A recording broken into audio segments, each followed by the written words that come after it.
Hello? Yes, this is the Falcon speaking. Oh, Marta. Now, you'll have to include me out tonight, Angel. Army intelligence is flying me to Casablanca. Yeah, that's the place in North Africa they made that movie about. No, they don't plan to star me in a picture, but if I behave myself, they may use me in a frame.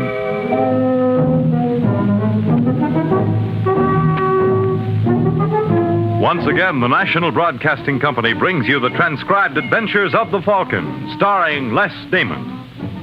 The Adventures of the Falcon, dedicated to private investigators everywhere. Those hard-hitting detectives who, like Mike Waring, risk their lives to aid law enforcement agencies. So join him now when the Falcon solves the case of the broken key.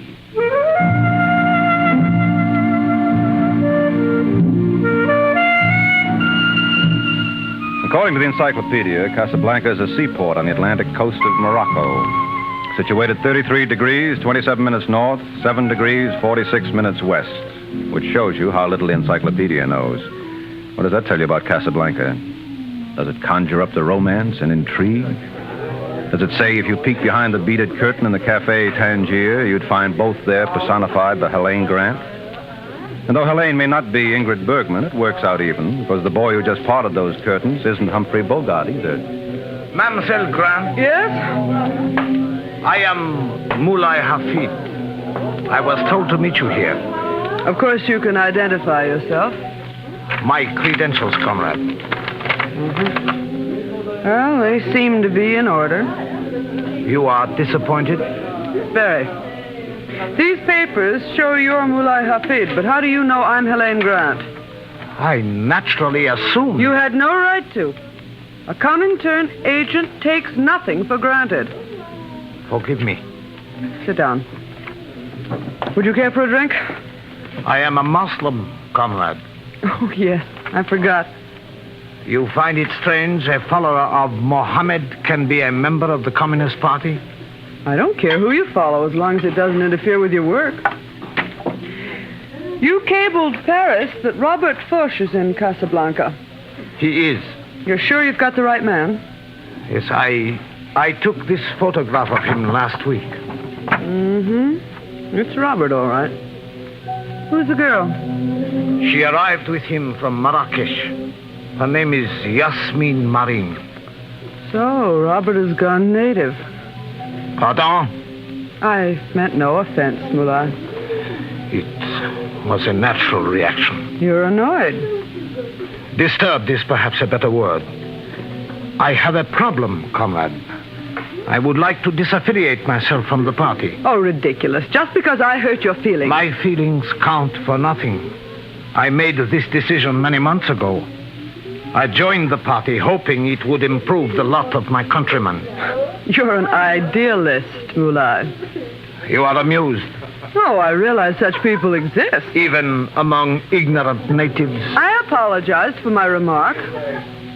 Now, about Robert Foch and this woman. Mamselle has not answered my question. Mamselle has the same answer for you she has for Robert Foch. Why do you think we're looking for him? I have no idea. Comrade Foch was a member of the party in France, a valued member. 10 months ago, he asked to resign. Naturally, the party couldn't release him, so he disappeared. Now he turns up in Casablanca with a... native girl. Yes. And I've been sent here to reason with him. Mamselle had better work quickly. He leaves tonight from Kazes Airport. What? He purchased a ticket this afternoon for Cairo. Oh. Well, maybe I can talk him into canceling out. Get a car, comrade. We'll try.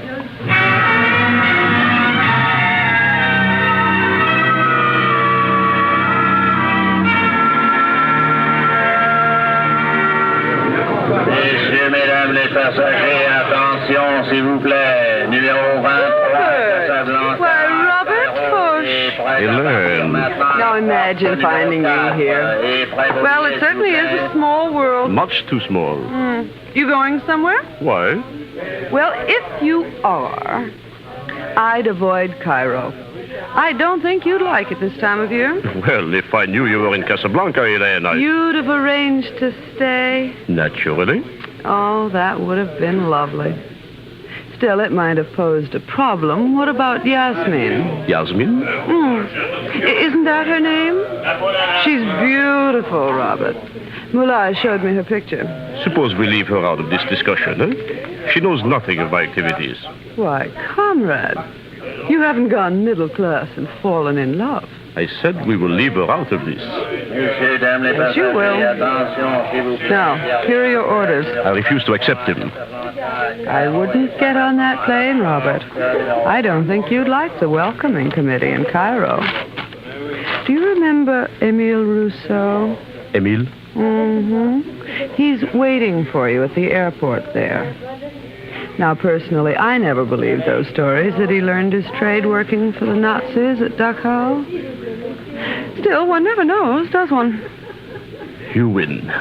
Oh, I'm so glad you decided to stay. And won't Yasmin be pleased? Suppose I drop you at the hotel and you can break the news.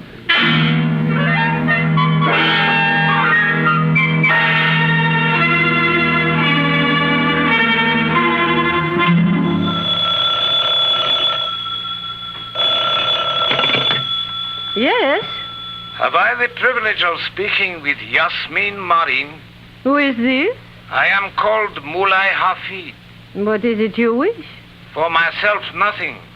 I merely desire to be of service to mamselle. You are acquainted with Robert Foch? You are a friend of Robert? I am a better friend of yours. Did you know Monsieur Foch plans to desert you? You lie. Robert would never leave me. Did he ever mention a European lady named Helene Grant?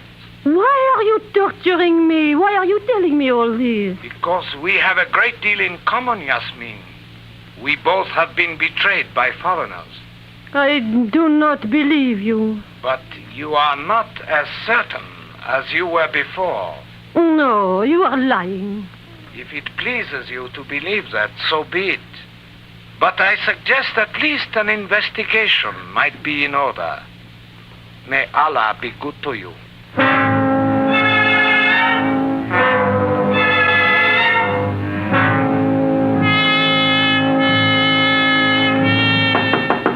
Robert.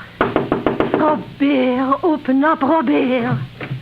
I told you 1,000 times, Yasmin. Oh, Sherry, I should have known he was lying. What? Imagine I almost believe him. What are you talking about? That man who called the one who gave his name as Mulai Hafid. Mulai Hafid? He said the most awful things, Robert. That you were running away with some woman, and I was jealous enough to... What are you staring at? Those suitcases. Well? He was telling the truth. You are planning to leave me? Don't be a fool, Yasmin. Then why are the bags packed? Oh, this is none of your concern. I suppose Helen Grant is none of my concern either. What is she to you? Nothing. Absolutely nothing. Yet you were going away with her. Look, Yasmin, there are certain things you will never understand. Because I am an ignorant native. That has nothing to do with it. It's true I was running away. So you admit it? I'll kill you. I'll kill you both. Oh, you little fool. Put that down. I'll show you. You are insane. Put it down. Robert. Put it down. You idiot. Now get out. Oh, no, Robert, please. I never want to see you again. I did not mean it, Sherry. I would never do anything to hurt you. Will you get out or must I Robert, make put you? me down.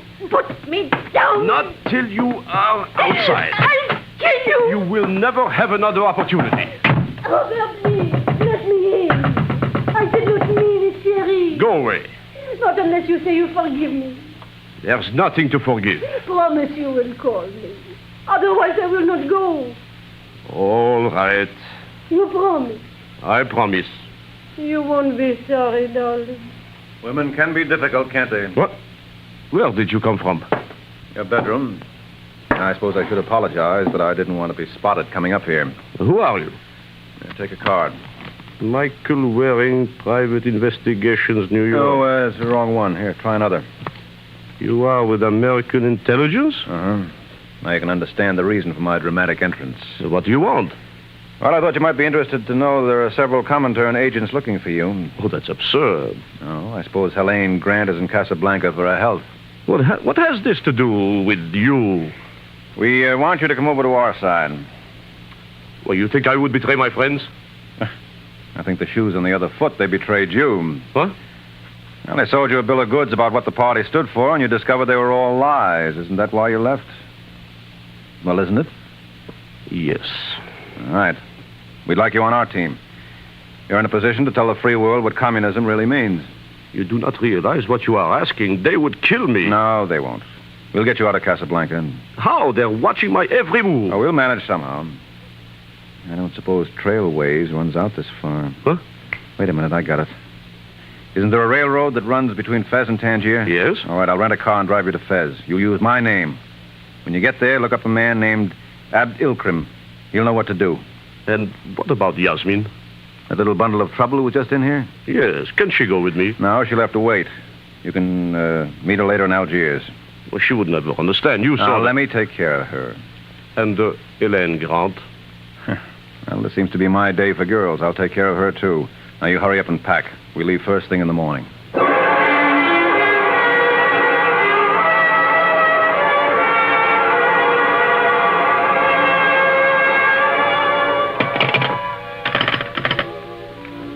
Votre service.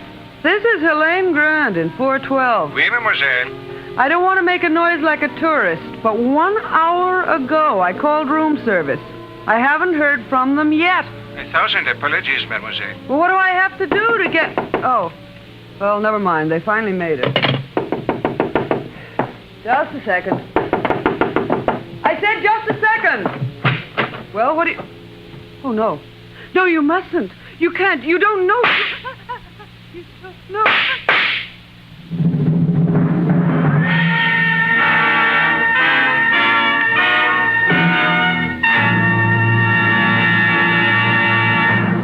Summer is just about hitting its peak, and we still have the Labor Day weekend to look forward to and plan for. That's fine for most of us, but we should always keep in mind that these long weekend holidays are often tragic times for some of us who start out gaily to enjoy them. More than 1,300 American families will lose one or more of their loved ones in accidents on the highways.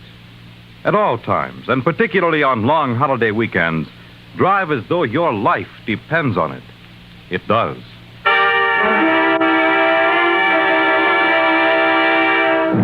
And now back to the adventures of the Falcon.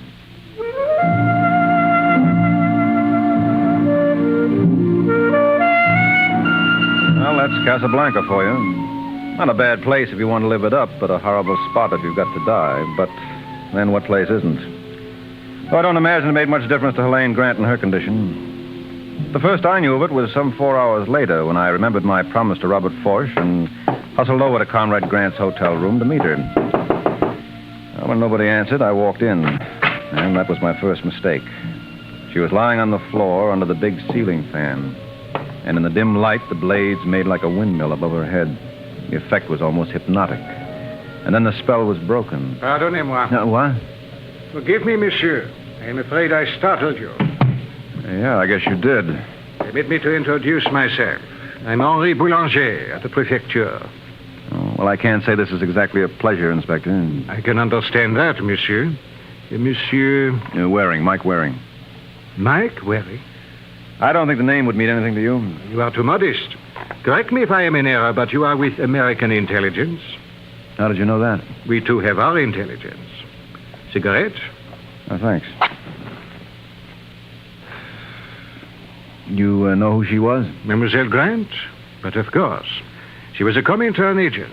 You were, as they say, on opposite sides of the fence. Oh, now, wait a minute, Inspector. If you think I had anything to do with her murder... Why, monsieur, it would never occur to me. I'm a most unsuspicious type. Still, as long as you mentioned it, what are you doing here? I wanted to talk to her. I should have guessed that for myself. And at the time of her death? I was in my hotel room reading. It's very strange. You are ready with an alibi when you have no idea when she was murdered. No, it's pretty obvious. She's been dead about 3 hours, which would put it around 9 o'clock. And how do you arrive at that conclusion? A state of rigor mortis. Oblige me, monsieur. In addition to your other talents, you are also a doctor? I don't have to be, Inspector. Look at her arms. Most interesting. I wonder if you would be kind enough to accompany me to the Place de France. And in the meantime, the killer gets away. I don't think there is much danger of that. Look, I tell you, you're making a mistake. Then I shall have to pay for it. No, thanks. Stay where you are, monsieur. Another step and I shall be compelled to shoot. Well, I think you mean that. I most assuredly do. Well, in that case... Oh. Sorry, fella, but you left me no choice. You mind if I borrow your gun? You will regret this, monsieur. Au revoir, mon ami. I am sure we will meet again.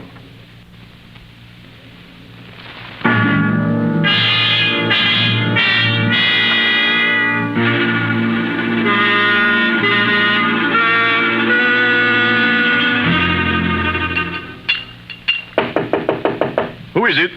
Mike Waring, Robert. Open up. Just a moment. Come in. Try and keep me out. I'll lock it. But why? Just humor me. You secured the car? Huh? You were to drive me to Fez. Oh, yeah. Well, the situation's changed somewhat. Elaine Grant has been murdered. No. Yes. Do you mind if I borrow that drink? You don't seem to be using it. Well, how did it happen? Around 9 o'clock tonight, someone walked into a room at the Bonaparte and shot her 3 times. Oh, how awful.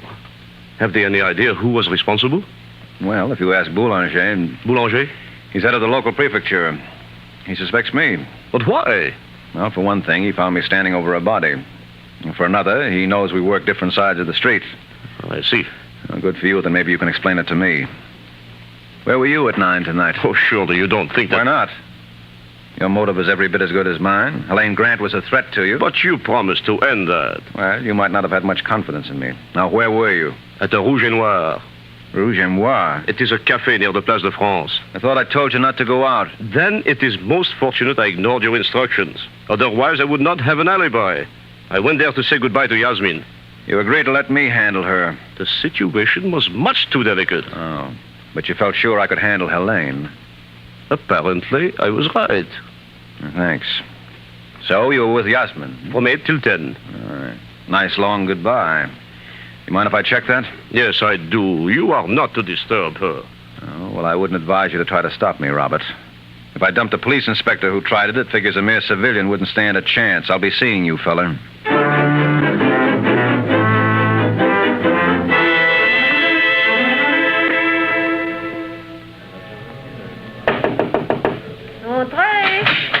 Hello, Yasmin. Yes? Well, nice dressing room you've got here. You must sing well to rate it. What is the meaning of this? I hope you'll forgive the intrusion, but it's important I talk to you. I'm sorry, I'm very busy. Well, this won't take long. My name is Mike Waring. Mike Waring? Yes, I'm a friend of Robert Foch. Robert never introduced us. Well, naturally. There was no need to. I do not believe you. Okay. Then how would I know you two pitched a battle royal in the Hotel Splendide over Helene Grant? Robert told you that? Oh, Robert tells me everything. Incidentally, you don't have to worry about Helene anymore. She's dead. Not really. And you don't seem very upset. Why should I be? She was my enemy. You don't realize what you're saying. But you knew this. You say Robert told you everything.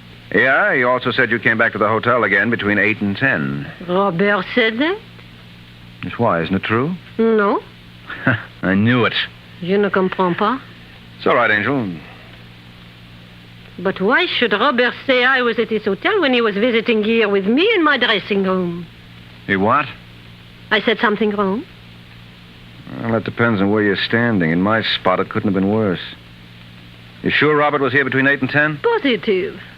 Well, then he was telling the truth. Pardon? Nothing.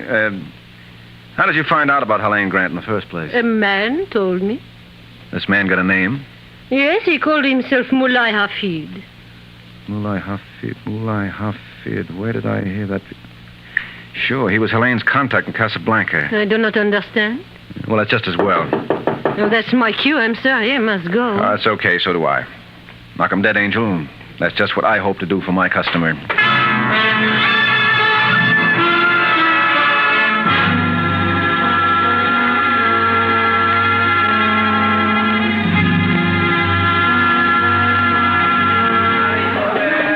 Cigarettes, candy, all American kinds, monsieur? You like to buy, monsieur? No, thanks. Maybe some postcards? Very lovely lady. No, I'm sorry. I stocked up in Paris. Where can I find the coppersmith, Moulay Hafid? You are sure you would not like to buy the postcards? Oh, well, come to think of it, I guess I would. I forgot my grandmother collects them. Oh, she will like these, monsieur. That will be 500 francs. There you are. Now, where can I find Moulay Hafid? That is his shop over there, by the sign of the Iron Jug. Oh, thanks a lot. If your grandmother would like more postcards... I'll keep you in mind. Salam alaikum. Alaikum salam. What can I do for you, monsieur? Well, that all depends. Are you Moulay Hafid? Your servant, sir. I'm Mike Waring. Mike Waring? I'm a comrade from America. Oh. Where can we talk? Here. A little public, isn't it? I shall lower the shade. That's a nice place you got here. You do all your own metal work? As my father and his father did before him. So, now we may talk. Well, I guess you know why I'm here. The party is awfully disappointed in your work, comrade. And I am disappointed in the party. Why did you tell Yasmin Marin about Helene Grant? You know this? We know everything. Then you are aware I informed Mamselle Grant of my desire to leave the party. Well, it's getting to be an epidemic. First Robert Foch, and now you. What's your reason? I explained that to Comrade Grant. She found it unsatisfactory. It was her privilege. So you killed her. Monsieur is pleased to jest. You knew she was murdered. All Casablanca is aware of this. Yes, I know, but I think you had inside information. How would you like to take a little ride with me?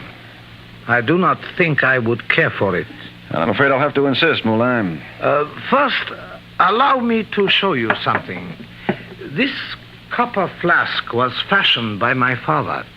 Well, what's that got to do with... Permit me to finish. If you met a friend, you might offer him a drink by removing the stopper, so... Well?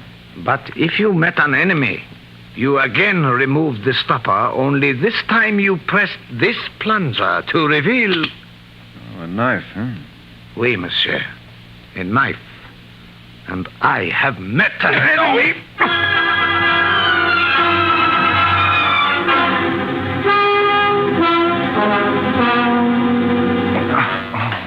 Here, monsieur, permit me. Huh? I think a little brandy would not harm you. Oh, Inspector Boulanger. I told you we would meet again. Ow. You are in pain? I'll live. How did you know where to find me? A friend of our department advised us. Oh, his name isn't Moulay Hafid. It is indeed. Would you like to tell me what happened? Yes, I'd like to very much. He tried to kill me. It is understandable, n'est-ce pas? Not to me. You posed as a Comintern agent. So? So naturally, Moulay thought you had come to his shop to avenge the murder of Mademoiselle Grant. Then that proves he killed her. Why? Because he desired to protect himself from one he considered an assassin? I tell you, he murdered her, Inspector. He wanted to leave the party, and she wouldn't let him. That is true of Robert Foch, too. Well, I grant you that, but Foch has an alibi. So has Moulay. What? 9 o'clock last night, he was stationed in the lobby of the Hotel Splendide, accompanied by one of my men. But that doesn't make sense. It doesn't? No, if Moulay, Robert, and Yasmin have alibis for the time of Helene Grant's murder, who does that leave? You, monsieur, as I maintained all along. I am so glad we are finally in accord.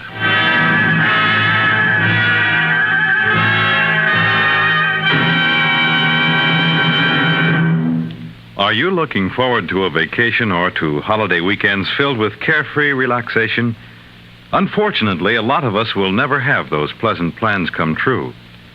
Yes, for thousands of those dreams will turn into tragic nightmares because of a traffic accident. Highways are more crowded than ever, and make no mistake about it, that means greater danger whenever you drive. You can't prevent all of the traffic accidents that are taking place all over the country, but you can prevent that one accident that may happen to you. Follow the simple rules of driving safety all the time. The life you save may be your own.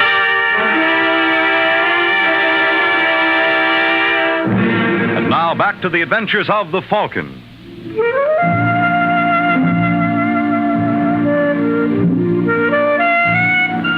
Well, I guess Mama was right. She always said if I didn't watch that big tongue of mine, someday I'd trip over it. But who knew it was going to be in the shop of Moulay Hafid? While I lay there on the floor, Inspector Boulanger made like Florence Nightingale. Just raise your arm a little higher. I figured there was no percentage in getting up. That's fine. After all, I was only due to fall flat on my face again. And voila. I think this will prove satisfactory. Now, if you will take my arm, monsieur, I shall be only too happy to assist you. No, wait a minute, Inspector. If you're thinking of making another escape, I beg you not to attempt it. I have 3 men stationed outside, all of whom are fleet of foot and excellent shots. No. You don't understand. You say you had one of your detectives with Moulay Hafid in the lobby of the Splendide last night? I did. Why? We were keeping Robert Foch under surveillance.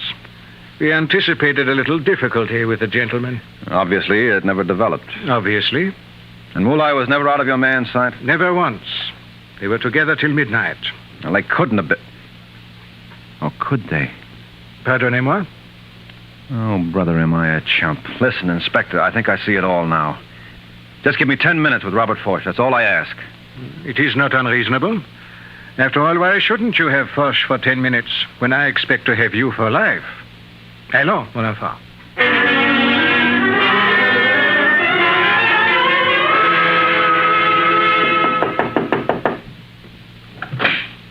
Hello, Yasmin. Monsieur Waring? Yeah. What happened to you? Ask me better what didn't. We'd like to see Robert. You cannot. Well, maybe I cannot, but this gentleman can. He's Inspector Boulanger of the prefecture. Bonjour, mademoiselle. Where's your boyfriend? I tell you, he is not here. Then you won't mind if we search the place? You are wasting your time. Now, let's try the bedroom. Go right ahead. It will avail you nothing. I fear she's telling the truth. Regard, his clothes are gone.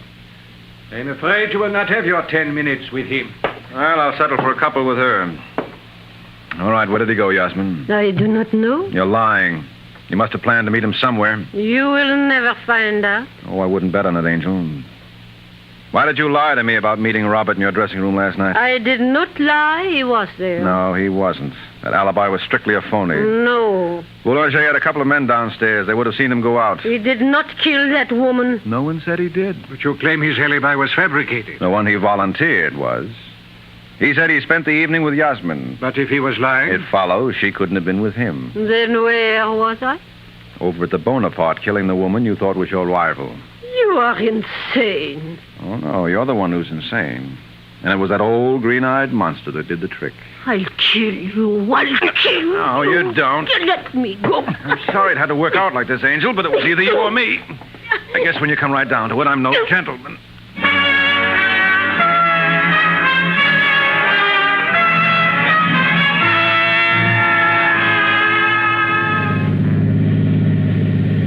Well, it merely goes to prove, Waring, the poets knew what they were talking about. What is that line again? Oh, yes. Hell hath no fury like a woman scorned.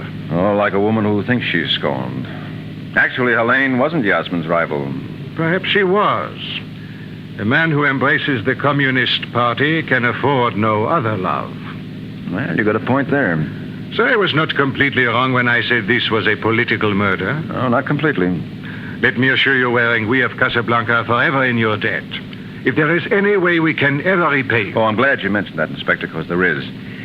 While I was looking for Moulay Hafid, I ran into a peddler who made me buy some postcards before he'd give out with any information. I see. You think you could locate him for me?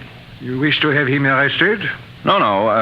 I promised to mail these to Grandma, and it just occurred to me, I better get a set for Grandpa, too. Good night, Inspector.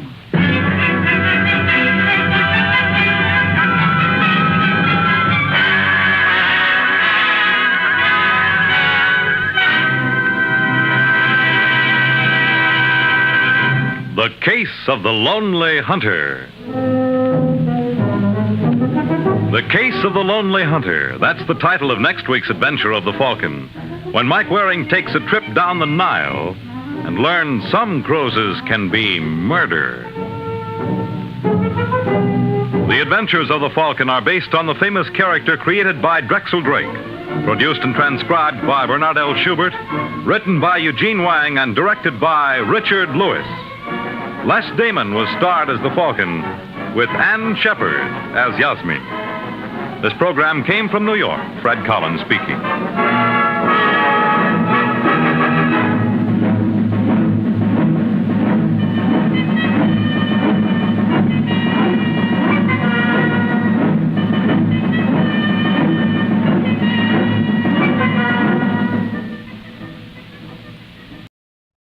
And now we invite you to listen to the adventures of the Falcon as Mike Waring solves the case of the Big Fix.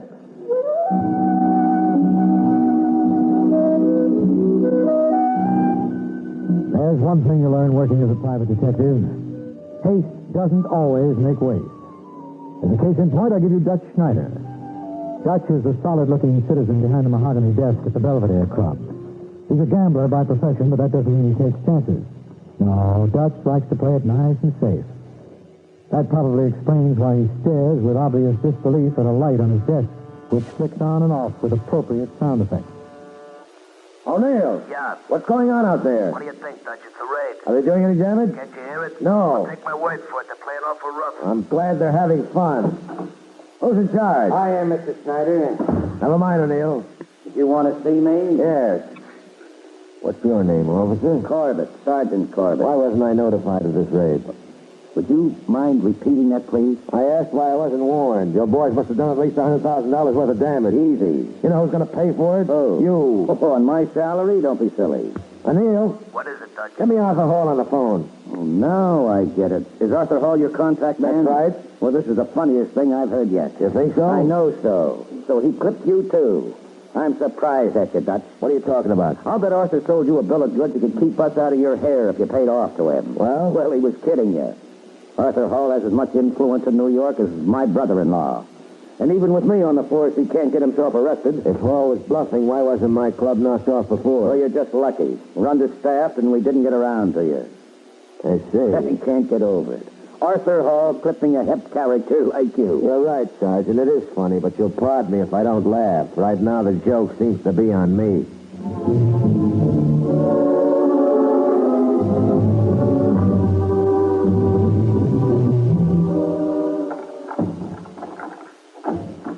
That you, Arthur? Yes.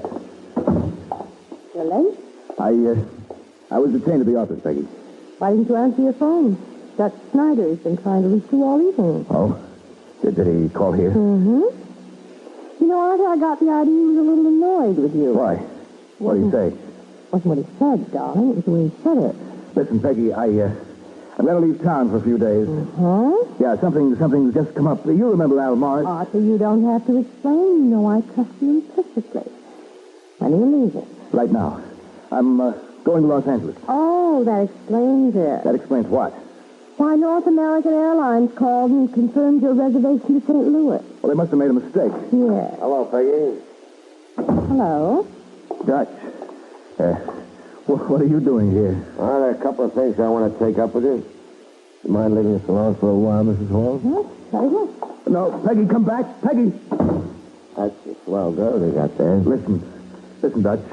I know what you're going to say. Good, then I won't have to say it. There was a slip-up. I've been on the phone all day. Those boys had no right to raid your place. Oh, but they did. Well, I've got an appointment to talk to the commissioner tomorrow. I don't see how you're going to manage it. What do you mean? Well, to talk properly, you should have teeth. And I'm sorry, I don't think you're going to have many left.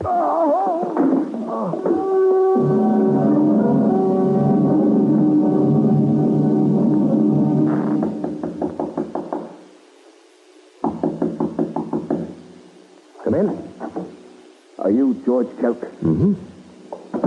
I'm Arthur Hall. I spoke to you on the phone. Oh, yes, I'll be with you in a minute. I've got to hear this record. Look, Kelk, I'm a busy man. Well, if you're in a hurry, Mr. Hall, you'd better take your business elsewhere. Well, I'll wait. That's the ticket. Pretty intimate. It's W.C. You know what's responsible for most of the troubles in this world, Mr. Hall? People assign the wrong values to things. Now, take music, for example. That's important. Because there's a common denominator. Look, Kelk, I didn't come over here for a lecture. Well, there's no extra charge. All right, Hall, what can I do for you? Want to do a job for me? Not particularly. But I'm a craftsman, Mr. Hall. I only accept commissions on life. I'll pay you $500. Oh, you're not even in my register. You'll have to go higher. 1,000. Well, that's a little better. Have you got the money on you right now? Well, yes, but it's all I have at the moment. Well, it's enough for me. All right. 2, 4, 6, 8. What's the name of your party? Dutch Schneider. You know him? Only by reputation.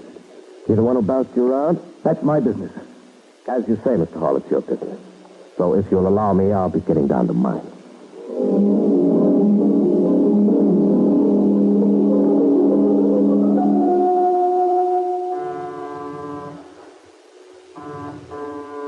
Just a second. Yes, you Dutch Schneider? Right. Kelk is my name, Georgie Kelk. Kelk, Have I heard that name before? I don't know, have you? Sure, you're the...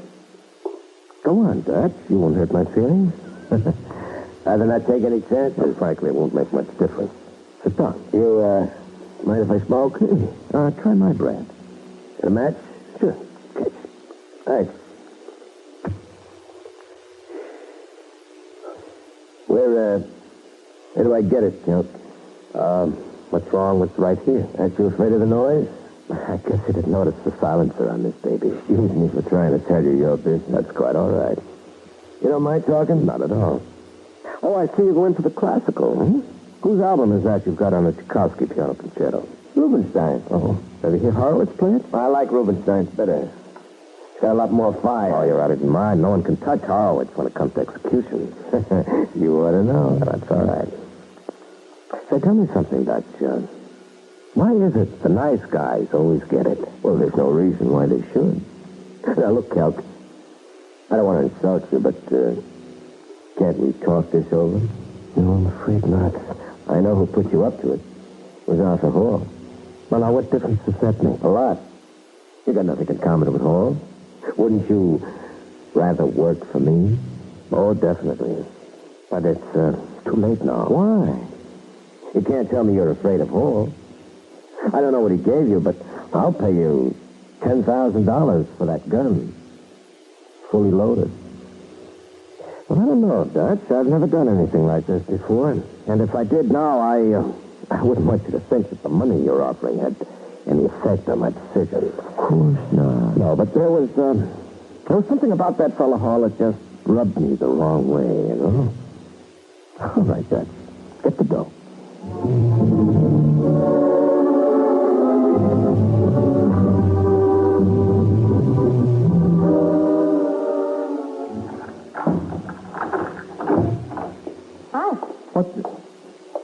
How did you get in here?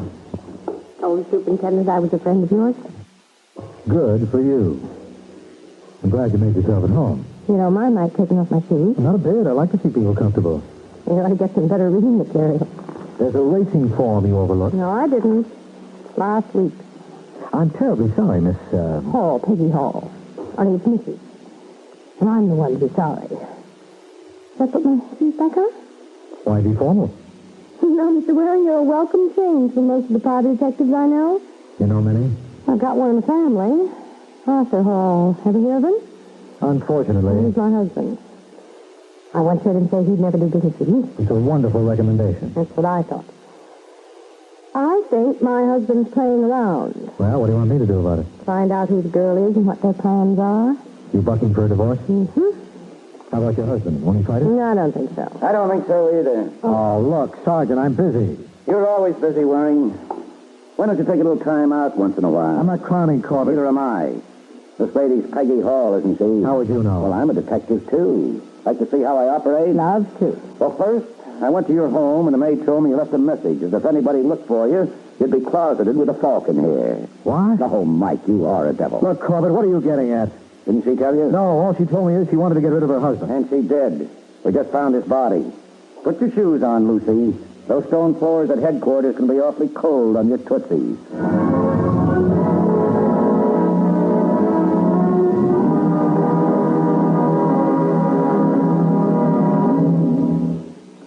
In a moment, we'll continue with the adventures of the Falcon. Now back to the adventures of the Falcon.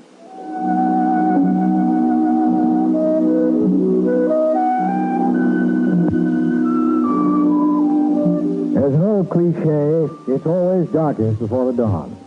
And judging by the signs here, daybreak was way off. While Sergeant Corbett gazed about my office, I watched my client, Peggy Hall, put on her shoes. Little thing like that can tell you a lot. To me, it proved two things. One, my client was innocent. And two, she had lovely ankles. You like what you see wearing? I love it. You're going to hate me for asking this, Peggy, but did you kill your husband? Do I look kind of a girl who would. Oh, you're a bounder, Mike. I know. I ought to wash my mouth out with soap. All right, Angel, who do you think did it? I have no idea. But if you'd asked me who'd have liked to... I'll amend the question. Well, Dutch Snyder, for one. 2 for 2. I think Dutch ought to be enough to hold you for a while. A boy like Dutch should hold me for life. What do you have against Arthur? Arthur convinced him he was a man with contacts. I get it. How much did he nick Dutch for? I really don't know. But it must have been a substantial amount. Figures. That's quite an achievement to take money away from Mr. Schneider. And I wonder if I could get in touch. I'll let you kids know if I score.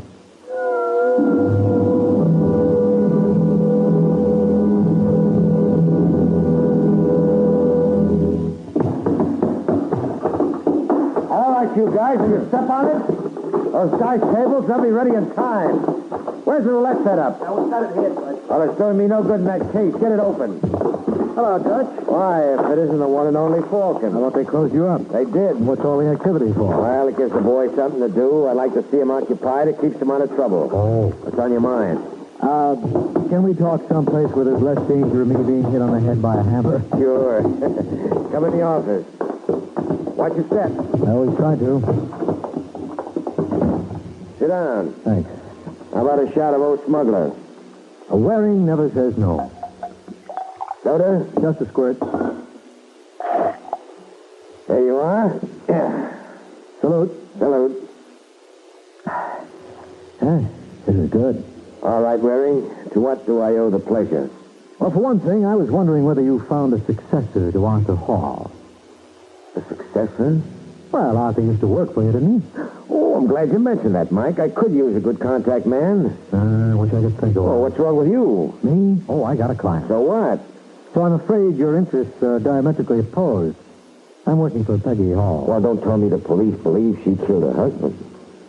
How did you know he was dead? From several sources. As a matter of fact, I think there was a flash on the radio about an hour ago. What did it say? Nothing much, only that someone sent a 32 slug through Arthur's brain in his office, and the cops were holding a hot suspect. Is his wife? Well, that proves they're out of their minds. Why would Peggy kill him? Well, it seems Arthur signed everything he owned over to her, and she didn't want to give it back. Well, that's no motive. Well, I forgot to mention that everything Arthur owned amounted to close to $100,000. Hey, you private detectives do all right. Well, there are detectives and detectives, Dutch.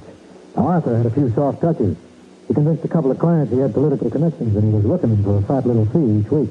Yeah, you don't have to tell me. I was one of the principal contributors. So I've heard. What gets me is why the police haven't talked to you. Maybe they have. What'd you tell them? Obviously enough to convince them I didn't murder Arthur. You want to try convincing me? Where's my percentage? How's your drink? The drink? Oh, fine. You want one for the road? Oh, I'm in no hurry. I can spare another few minutes. Well, I can't. It's okay, Dutch. You don't have to beat me over the head. I can take a hint. I'll see you around the pool room.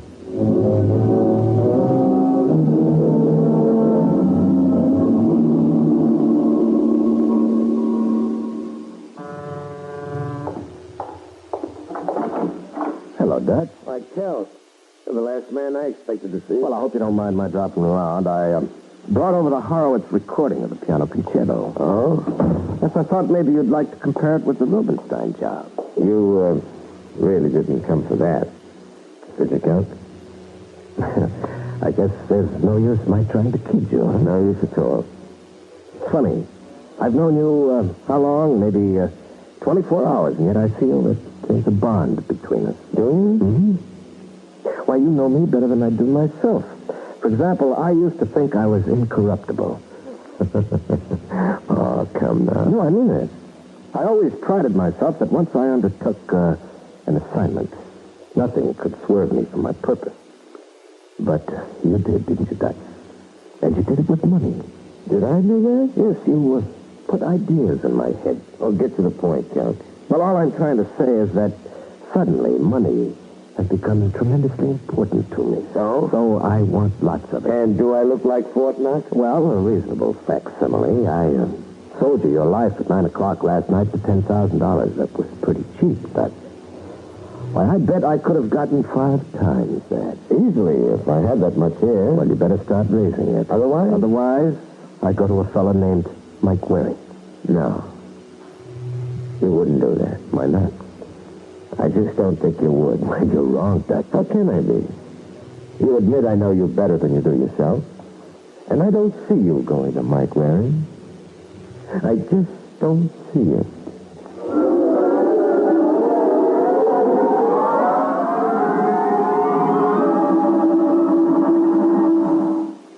Let me see if we understand each other, Kel. I think we do now. And you'd be willing to repeat the same story to the cops? Why not? Well, you admitted that you'd been hired by Arthur Hall to take care of Dutch Schneider. Well, nothing happened to Dutch, did it? No. What can happen to me?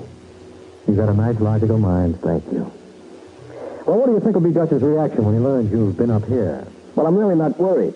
You see, I can look after myself. Want me to prove it? Open your desk drawer. What? Go on. Start with the bottom one on the right. What are you talking about? You've got a recording machine somewhere in there, and you've been taking down every bit of this dialogue. How did you know that? Oh, you're talking to a man who keeps up with the latest in that field. I do a little home recording myself. Oh. But, who thought of placing the microphone in the wastepaper basket? Me. I picked it up from a story I once read. Well, really, it's a cute idea. Yeah. All right, Waring, get away from the desk. Put away the gun, Cal. I said get away from that desk. Don't get it. How do you feel? Oh, that's too bad. Next time, remember, you're not dealing with an amateur. I never audition for free.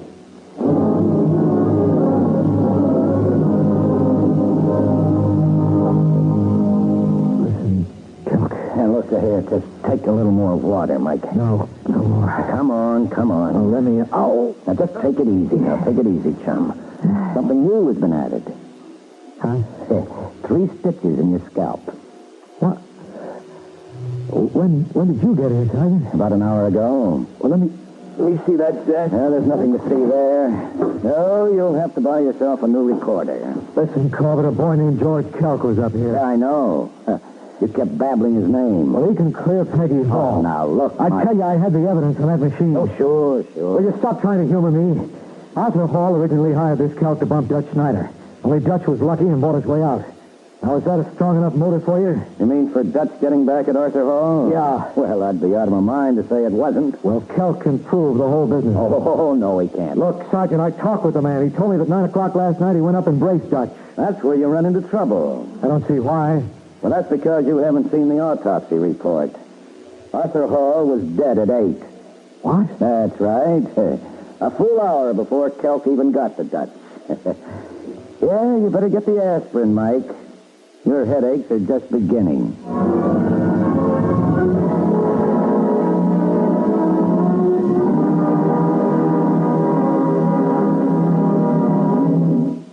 In a moment, we'll continue with the adventures of the Falcon.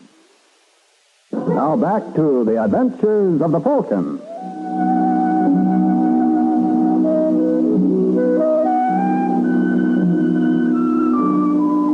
If Georgie Kelk made me sick, Sergeant Corbett wasn't exactly what the doctor ordered either.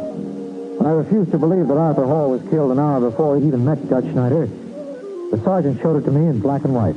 There you are. Now will you behave? When did this autopsy report come through? Around 6:15 tonight. Why didn't you call me? I tried to, but you were out. Well, you could have left... Oh. You got any other leads? No.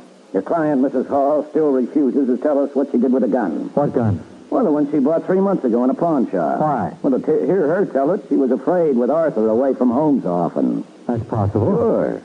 Why'd you buy it under a phony name? She's a woman. Oh, yes, of course. That explains everything. Well, how'd you finally run it down? Through the car. The pawnbroker remembered she was driving a blue sedan, and they got the first 4 numbers of the license. Pretty observant boy.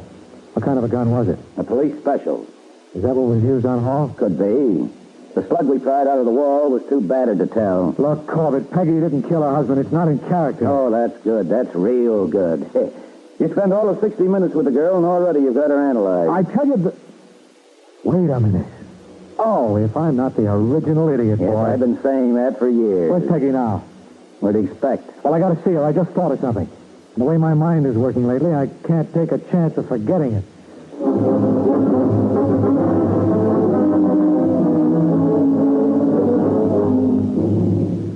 If there's anything I can do, Peggy, why, anything at all, just let me know. Thanks, Dutch, but I can't think of a thing. Mike Waring's taking care of everything. Well, much as I dislike the guy, I got to admit he's capable, but if you want anybody else... Open him up, Sussman. Hello, Peggy. What happened to you? I used my head when I shouldn't have. Oh, I'm sorry. I didn't realize you had company. It's all right, Mike. I'm leaving. Don't on my account, Dutch. The sergeant here has a call out for Georgie Kelk. Kelk? Hadn't you heard? He was up to see me tonight. I didn't think he would. Why not? I didn't think he knew anything about Arthur's murder. You're right. He didn't. Oh, hey, Mike. You said there was something you wanted to ask Mrs. Hall. Oh, yes. I'm glad you reminded me, Sergeant. I almost forgot again. You got any plans for tonight, Peggy? That's not funny. I'm serious. I'd like to take you out. Hey, haven't I got anything to say about that? Don't get me wrong, Sergeant. With the housing shortage what it is, I wouldn't leave you with an empty room. Mr. Schneider can move in her place. How about it, Dutch? What are you trying to say, Waring? You killed Arthur Hall. There. I said it, and I'm glad.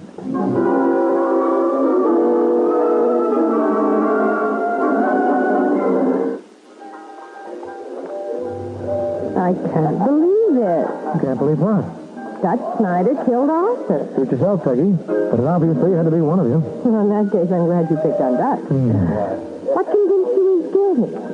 That gun you mislaid. What? Sergeant Corbett said it was a police special, and that's a .38 caliber job. What does that prove? Well, when I asked Corbett if he was positive the bullet was fired from the police special, he admitted they couldn't tell for sure. Yeah, so? So how come when I first went to see Dutch Schneider, he knew definitely it was a .32? Oh, of course. Dutch must have had inside information. The very best. After the raid on his club, Dutch went to your home and beat the devil out of Arthur. Well, why didn't he kill him then? Arthur must have promised to return the money he got from him. How could Arthur do that? Arthur had signed over practically everything he owned to me. Sure. And then when Dutch realized he had no chance of recouping, he went to your husband's office and killed him. But in between that, Arthur hired Georgie Kelk. By the time Kelk located Dutch, Arthur was dead. Should I say that I'm sorry? Not if you don't feel like it. But, you don't want to let this prejudice you against all men. Oh, no, I won't. No, I know now the type I can handle. And when I see one of the other kind, I'm going to start running. How do you recognize the other kind? Oh, that's easy. They're private detectives. Good night, Mr. Waring.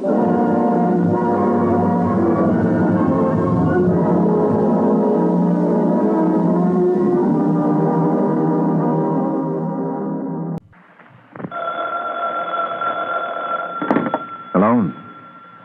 Yes, this is the Falcon speaking. Oh, Marcia. I'm glad you called. Now, you'll have to count me out tonight, Angel. I'm going to be entertained by some comic. And when this boy makes with the gags, he really slays them.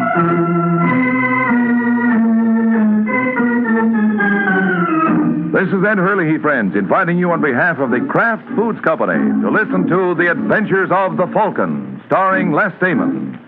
You met the Falcon first in his best-selling novels. Then you saw him in his thrilling motion picture series. Now join him on the air when the Falcon solves the case of the practical choker.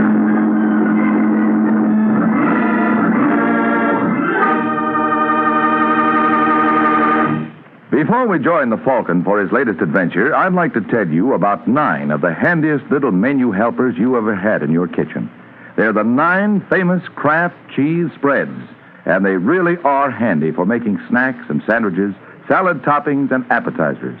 All of the Kraft cheese spreads, the mild-tasting ones and the sharp-tasting ones, too, are delicious. And they're all the very finest quality because they're made by Kraft. So, tomorrow, get several of the 9 famous cheese spreads made by Kraft.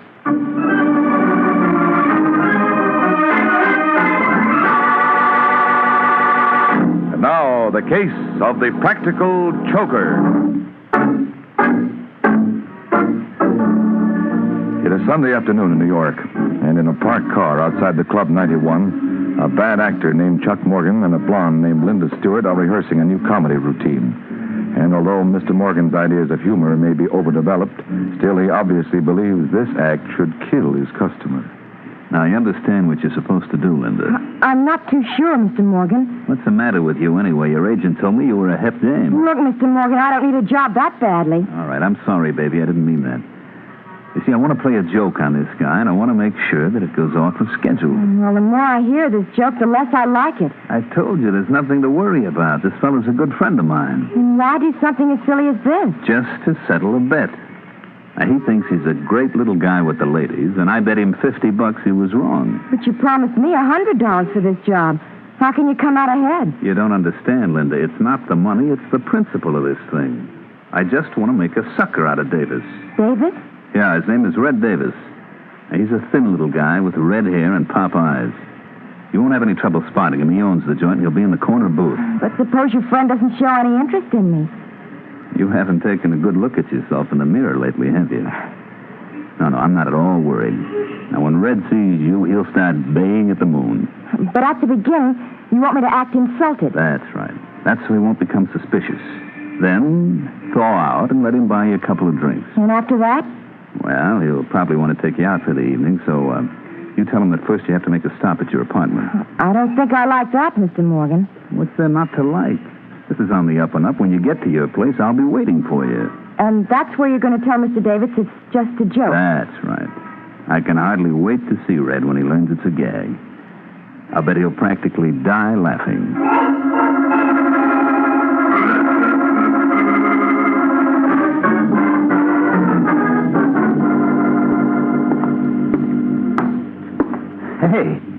Hey, where do you live anyway, Linda? It's just the next floor, Mr. Davis. Oh, cut it out. You promised you were going to call me Red. I'm sorry. Red, do you know a man named... Man named who? Forget it. You know, I don't get you, Linda.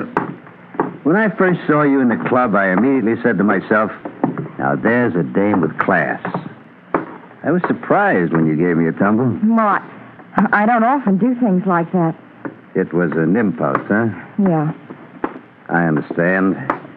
I get them all the time. Where do we go now? It's this apartment here. Oh, here. Let me help you. It's all right. I can manage. Come in. Thanks. Hey, nice layout you got here, Linda. I think I'm going to like this. I wouldn't bet on that, Red. Morgan. Oh, then you do know each other. You dirty little double-crosser. But he told me it was a joke. The joke's over now, honey. You can beat it. Now, see here, Mr. Morgan. I said beat it. Oh, I don't If you're a smart girl, you'll keep your trap closed. Now, go on. Listen, Morgan. Shut up. I don't want any conversation from you, Red. I just want my dough. What dough? Don't play dumb. The $60,000 you owe me on the Robinson fight. Oh, that. What'd you think I was talking about? Well, you see, I'm kind of low, Chuck. I've been running in tough luck lately. From now on, it's going to get worse. You know, all the boys are laughing at me for letting you hang me up. A man in my position can't afford that. It might give other people ideas. Look, Morgan, suppose I pay you a little at a time, huh? What do you call a little? Well, I could give you $10,000 now and the balance Keep your hands up. I was just reaching for my wallet. You got that dough on you? Yeah. Okay, let's have it. Sure. I was going to give it to you all the time. All right, Morgan. Put him up. Put away that gun, Davis. Act your age. Well, Mr. Morgan, who's the joke on now? I guess it's me. And you're not kidding. That's okay, Red. I'll see you again. And I'll lay you odds next time you won't be this lucky.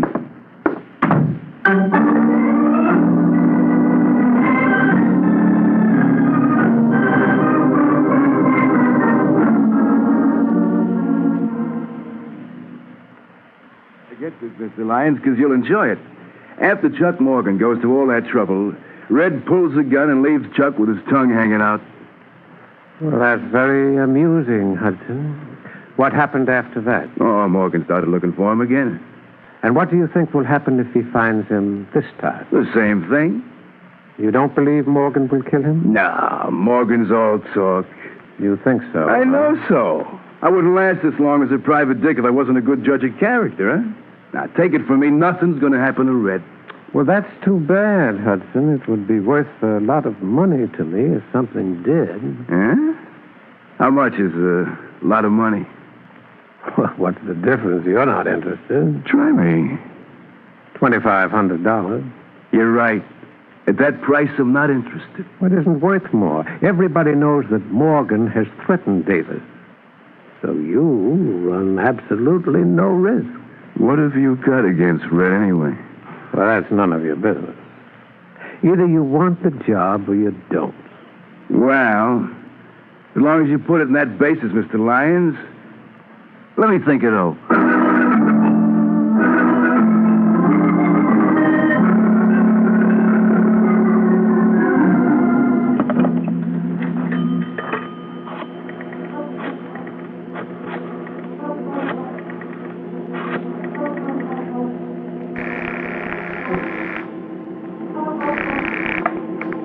1191, good evening. Oh, Victor, this is Red. Oh, yes, Mr. Davis. I'm in a booth at the corner of Madison and 46. Anybody been around the joint asking for me? Several gentlemen. What'd you tell them? That I had not heard from you all day. Good. Norma there? Who? My wife, stupid. No. Mrs. Davis has not been in all evening. Well, when she gets there... cut that out. What's the trouble? Some characters in a hurry to use the phone. Hold it a second, Victor, till I take care of this pest. Now, listen, you. How would you like a good... Oh, punch.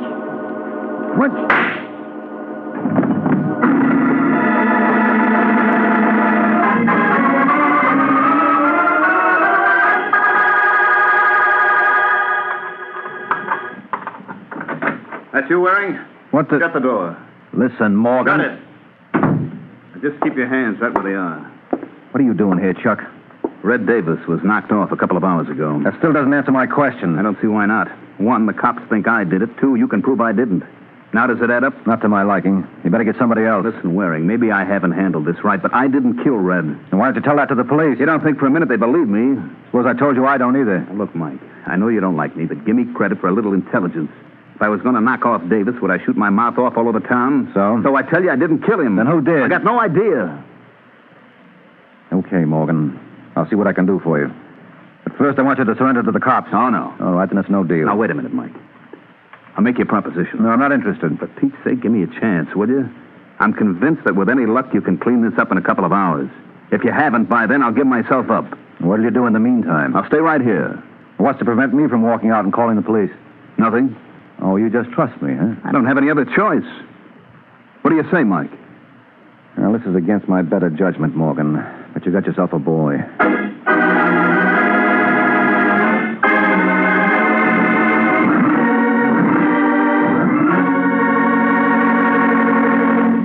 This is Ed Hurley again, friends. This time of year, especially, everybody longs for something just a little bit different to pep up tired winter menus. So this idea for a tempting salad may be just what you want. It's an easy salad to make. You just take a good-sized green pepper, scoop out the center, and stuff the pepper with Kraft's delicious olive pimento cheese spread. Then chill, slice into pinwheels, and serve each slice on a crispy lettuce leaf. Mmm. Oh, what wonderful eating. Kraft olive pimento is an extra delicious cheese spread, filled with juicy bits of red pimentos and fine green olives. And like all 9 of the good-eating Kraft cheese spreads, it's a wholesome dairy food made from only the finest, purest ingredients. And smooth, it's smooth as satin. Spreads perfectly for sandwiches and snacks. Try Smoke Hell and Kraft cheese and bacon spread, and all of the 9 Kraft cheese spreads. Look for them in gay, colorful, tulip-designed drinking glasses. Collect a whole set while you're enjoying these delicious spreads. You know, Kraft cheese spreads are so delicious, they're America's favorites. So be sure you get the cheese spreads made by Kraft.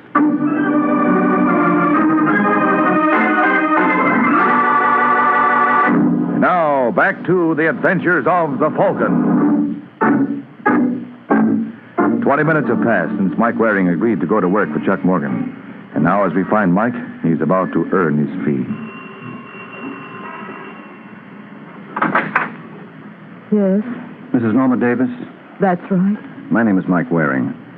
I'm sorry to bother you at a time like this, but I'd like to ask you some questions about your husband. But I've told the police everything I know. Well, I'm working on a different angle. Come in. Thank you. What do you want to know? Mrs. Davis, have you any ideas who might have killed Red? Yes. Chuck Morgan. I mean, besides Morgan. No. Red didn't have an enemy in the world. Now, you know that's not true, Mrs. Davis. Your husband wasn't exactly the most popular citizen in New York. How dare you say that to me? Well, I only... I won't have you talk that way about him. I'm tired of these insinuations. How do you know what kind of man Paul was? Well, I'm sorry. You're sorry. Go on, get out. Mrs. Davis, look, all I don't want to hear any more about it. Now leave me alone. Permit me to congratulate you, Mrs. Davis. That was a marvelous performance. Why, thank you, Mr. Lyon. You think I convinced him I was a broken-hearted widow? How could you help it when you practically convinced me? Come here, darling, and let me console you.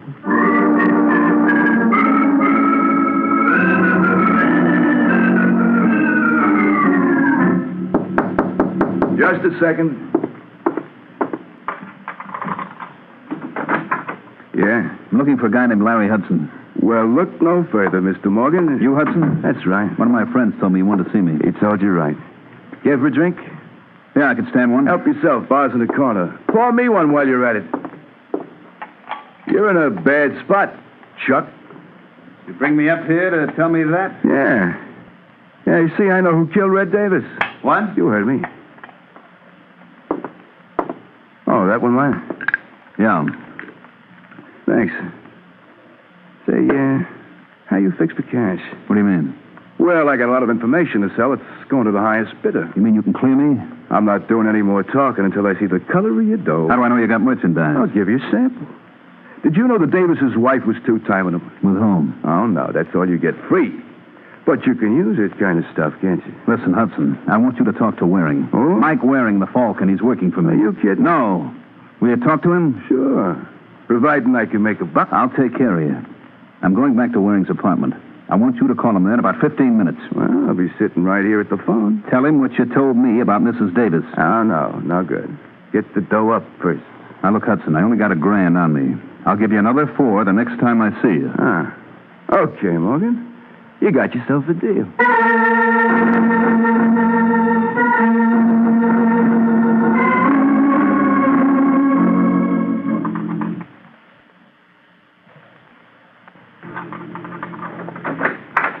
Morgan?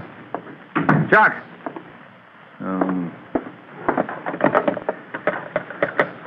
Hello, desk. This is Mr. Waring. There was a man waiting in my apartment. By any chance did you... Never mind. Come in. Hello, Mike. I'm just asking for you, Morgan. Where the devil have you been? Out. That tells me a lot. I thought you agreed to stay right here. I know, but I had to see somebody. Who? Suppose you tell me what you found out first. Well, not very much.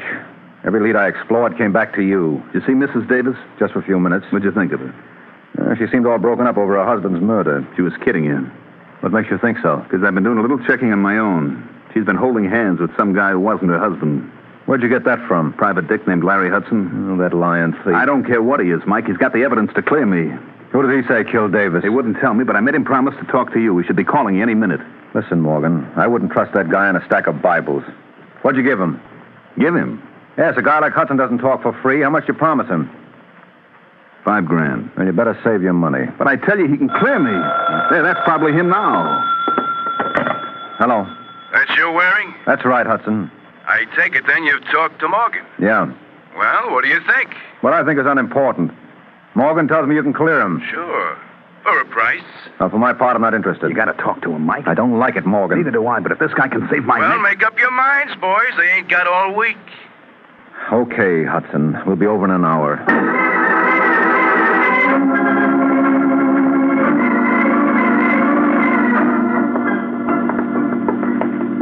4A, 4B. It's over here, Mike. Now, look, I want you to let me handle Hudson and keep your mouth shut. You're the doctor. What's keeping him? I don't know. Maybe he went out. I doubt it. How can you tell? Take a peek at that keyhole. I can't see a thing. Sure, because the key is still in the lock. That means Hudson's got to be in there. Hey, Hudson, open up! Hudson! All right, Morgan, give me a hand. What are you going to do? Break it down. Shouldn't take too much effort. Come on, let's go. All right, one more. Should do. Hudson? Hudson! Where the devil is the light switch? It ought to be somewhere around the door. And watch yourself, Morgan. Wait till I strike a match. I got it. There we are. Mike. Yeah. Don't touch him. Was he dead? Either that or asleep. With that knife in him, what do you think? Hand me the phone. I got to call the cops.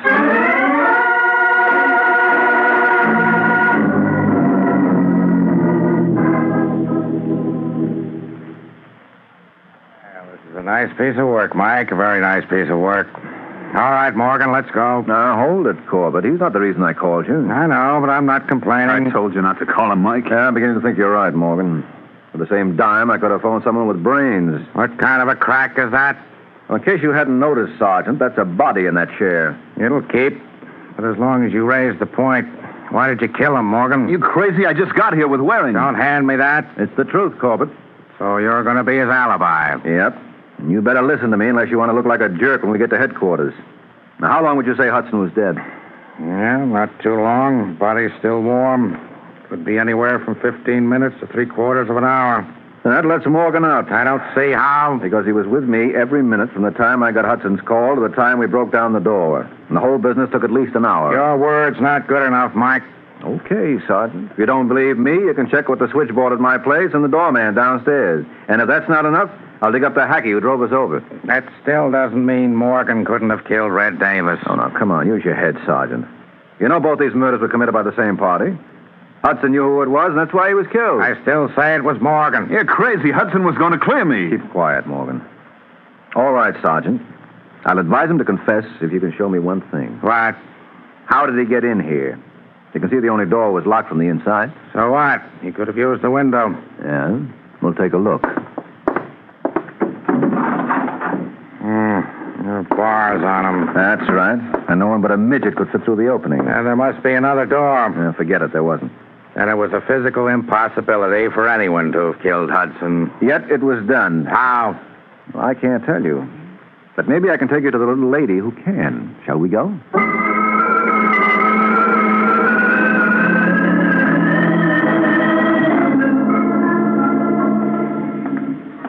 Listen, Mike, if the DA ever finds out I let Morgan go, he'll have... Wait a minute. Huh? Isn't this where Red Davis lived? That's right, Sergeant. Well, you can't bother his wife now. Why not? Because her husband was just murdered. Oh, well, she may surprise you with what she knows about it. Morgan told me that she was being romanced by some character. Oh. I don't know. And apparently neither did Red. If you ask me, Sergeant, Yes? Hello, Mrs. Davis. Remember me? Not too pleasantly. May we come in? I'm sorry, Mr. Waring. I'm busy. Oh, well, this gentleman would like to ask you a couple of questions. This gentleman means nothing in my young life. Well, now you never can tell. He's a sergeant in the New York Police Department's Homicide Division. Oh. Mm-hmm. Well, it's just that the house is in such a mess. Well, we promise not to stare. Who was it, Norma? Norma. I think you're being paged, Angel. It's nothing, Raymond. Oh, for a moment, darling, I was... Oh. Hello, Mr. Lyons, Raymond Lyons. Listen, Sergeant, I can explain everything. Sure, but suppose we do it downtown. Downtown? As is customary, Mrs. Davis, when the police are questioning suspects. But we did absolutely nothing. Nothing but murder your husband and the man named Larry Hudson. That's a lie. You deny that you and Lyons are busy in the romance department behind your husband's back? Yes. And what's Lyons doing here now? Well, he's just helping me. Mm-hmm. Like he helped you murder Hudson? No. Now, just a moment, Waring. I thought this gentleman was the officer of the law. You're right, Lyons, but if you think my questions are going to be less embarrassing, you're in for a bad shock. Larry Hudson was murdered at 10:45 tonight. Where were you at that time? I was with Norma. That's right. Well, now, that's what I call a wonderful alibi, Sergeant. Too bad there wasn't anyone else around to substantiate it. Oh, but there was, Mr. Waring. A justice of the peace named Smith over in Jersey. I think he might recall us. Why should he? Because I gave him $100 to perform the marriage ceremony that made Norma here Mrs. Lyons. I guess you should remember that, don't you?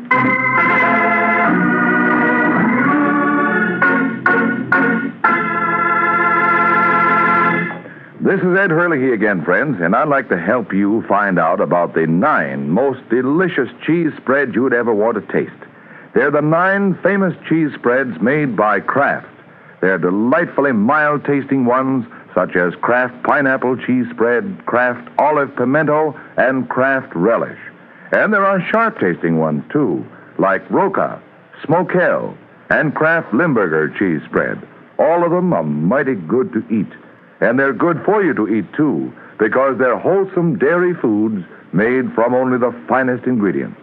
For quick, easy snacks and sandwiches, keep your refrigerator stocked with several of the 9 delicious Kraft cheese spreads.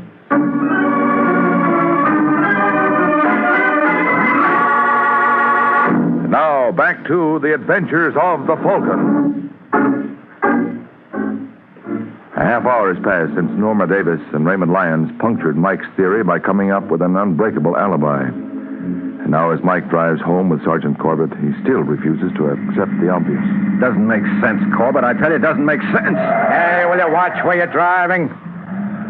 Something screwy about that marriage. You saw the license? Well, doesn't it strike you as strange that within 12 hours after her husband is murdered, Mrs. Davis marries another man? Of course it does. There's no law against it. No, but an alibi like that must have a hole in it. Yeah, you show me where. And after you do that, show me how either Mrs. Davis or Lyons could have murdered Hudson. If it was a physical impossibility for Morgan to kill him, it applies to them, too. Oh, hold everything. What's the matter? Oh, what a chump I've been. Well, they say confession is good for the soul. I tell you, I've got the answer to the whole thing, Sergeant. That on the level? Yes. I know now who killed Hudson. And with the help of Chuck Morgan, I'm going to prove it.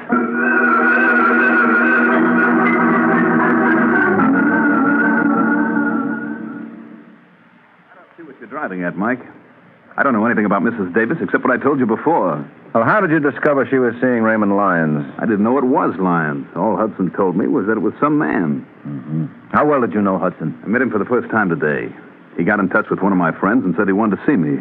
Well, that puts us right back where we started. Look, Mike, why don't we drop the whole business? Yeah, you'd like that, wouldn't you? Well, sure. The cops know now that I couldn't have killed Hudson. That's where you're wrong. You mean they still No, they don't. But I do. What are you babbling about? Morgan, I know how you managed it. Do you? Yes, it was pretty clever. I can't blame myself for not seeing it sooner. No wonder you insisted I go up and see Hudson. I'm still waiting to hear you explain how I killed him. Well, I'm saving that for the cops. Ah, don't kid yourself, Mike. You've done all the talking you're going to. All right, put away the gun, Morgan. You don't think I'd be sucker enough to come here alone? Funny, I don't see anyone around. You're not looking in the right places. What? Get down, Mike. I'm warning you, Morgan. You better throw your gun in the middle of the road. You want it, Sergeant? Come here. Watch it, Mike. He may be acting. With that hole in his forehead, Corbett, it doesn't call for much ability. Think you better phone the coroner.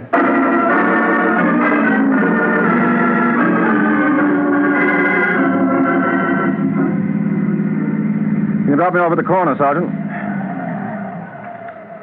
Well, it's been grand. Hold it, Mike. Aren't you forgetting something? I've got a report to make. Who's stopping you? You are. Oh. Well, you know that Morgan killed Red Davis. Sure. I was the first one to say so. You should have stuck to your guns. Well, when you tossed in that razzle-dazzle about Hudson's murder, you threw me. Yeah, well, don't feel too badly about it. I was right with you. Of course, I'm reconstructing now, but this is what must have happened. Lyons tried to hire Hudson to bump Red. Hudson said he'd think it over. When Red was killed, Hudson knew immediately that if he hadn't done it, Morgan must have. I don't see how that follows. It could have been Lyons. If Lyons were willing to do the job, why did he approach Hudson in the first place? No, it had to be Morgan. And when Hudson realized that, he tried to shake down Morgan. He even told Morgan that if the price were right, he might be induced to frame Red's wife. So Morgan played along with him and asked him to get in touch with me. Now we're coming to the part I want to hear. Well, when Chuck went to meet Hudson, first of many such... So he slipped a slow-acting drug into Hudson's drink. Why didn't he kill him then and there and be done with it? Because he needed an alibi, and I was it. I don't get it. He needed someone with him while he murdered Hudson. What? Sure. Remember you said it was a physical impossibility for anyone to get into that room and kill Hudson before Morgan and I broke down the door? Yeah? Well, there you hit the nail right on the head. It was a physical impossibility. So it means that Hudson was killed while I was in the room. Let me get this straight. You mean while you were hunting for the light switch? Morgan was hunting for a place to plant his knife. Wasn't he taking quite a chance there? Oh. Hudson was drugged, so he couldn't make an outcry. And the knife makes no noise at all. Well, that'll learn you. The next time I say something, you'll listen. I told you Morgan was the killer all along. Yeah, well, you'll have to forgive me. I've been hearing so many radio shows. I forgot it wasn't unconstitutional for a cop to be right. Let's hope this establishes some sort of a precedent. Huh? Good night, Sergeant.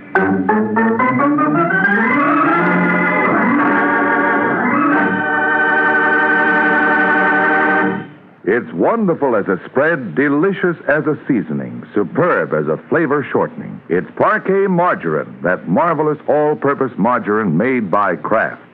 Yes, millions prefer Parquet to any other spread, seasoning or shortening, for one big reason. It tastes so good. And it tastes so good because it's always fresh. In states where the law permits, get yellow Parquet in its new aluminum foil Flavor Saver wrap. Elsewhere, get the regular package or color quick bag. Get Parkay, Parquet Margarine made by Kraft. It tastes so good.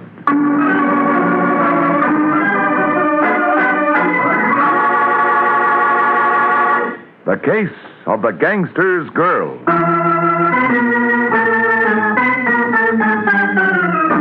The Case of the Gangster's Girl. That's the title of next week's adventure of the Falcon, when Mike Waring learns that somebody who starts out to be a stool pigeon is likely to end up being a dead pigeon.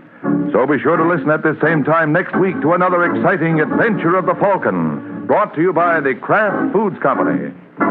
The Adventures of the Falcon are based on the famous character created by Drexel Drake, produced by Bernard L. Schubert, written today by Gene Wang, and directed by Richard Lewis.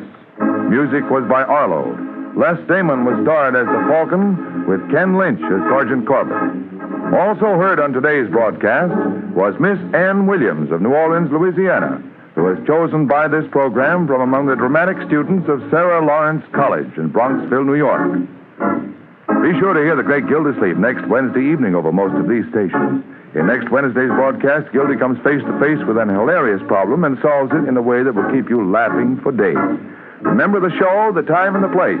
The great Gildersleeve next Wednesday evening over most of these stations. Check your newspaper for time of broadcast. This is Ed Hurley speaking for the Kraft Foods Company. Monty Woolley, Jack Haley, and Judy Holliday join the big show on NBC.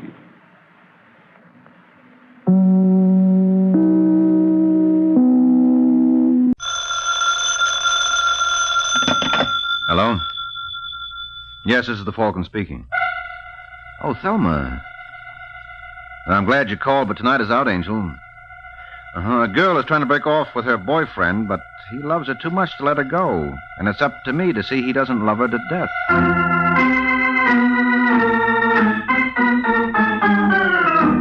This is Ed Hurley, friends, inviting you on behalf of the Kraft Foods Company to listen to The Adventures of the Falcon, starring Les Damon. You met the Falcon first in his best-selling novels. Then you saw him in his thrilling motion picture series. Now join him on the air when the Falcon solves The Case of the Gangster's Girl.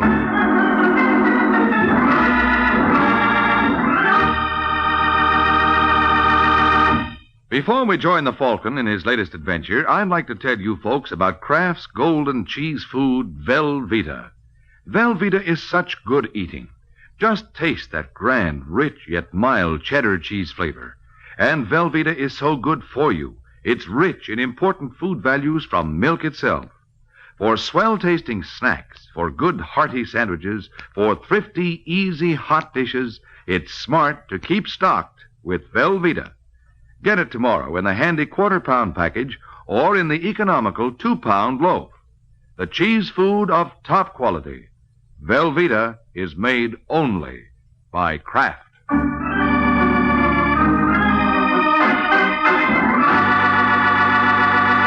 And now, The Case of the Gangster's Girl. It's late Sunday night in New York, and Mort Potter, a local gambler, is returning home after hitting a few of the night spots. when a large sedan pulls alongside on a deserted street. Potter pulls over to let the second car by, but instead of passing, it starts crowding him, forcing him toward the curb. Hey! Hey, what's the idea? Why don't you look where you... Oh, Murray. Hello, Potter. Come on, will you? Yeah. I'm disappointed in you, Potter. Hilliard tells me you turned down our proposition. Yeah, well, it's just... Well, I thought... He didn't think so good. Come on, get out. Hey, what's the idea? Get out, or do I have to help you? All right, Hilliard, hold him. Yeah, Murray. Look, fellas, if you'll just let me... Oh, hey, cut it! Oh, yeah! Oh!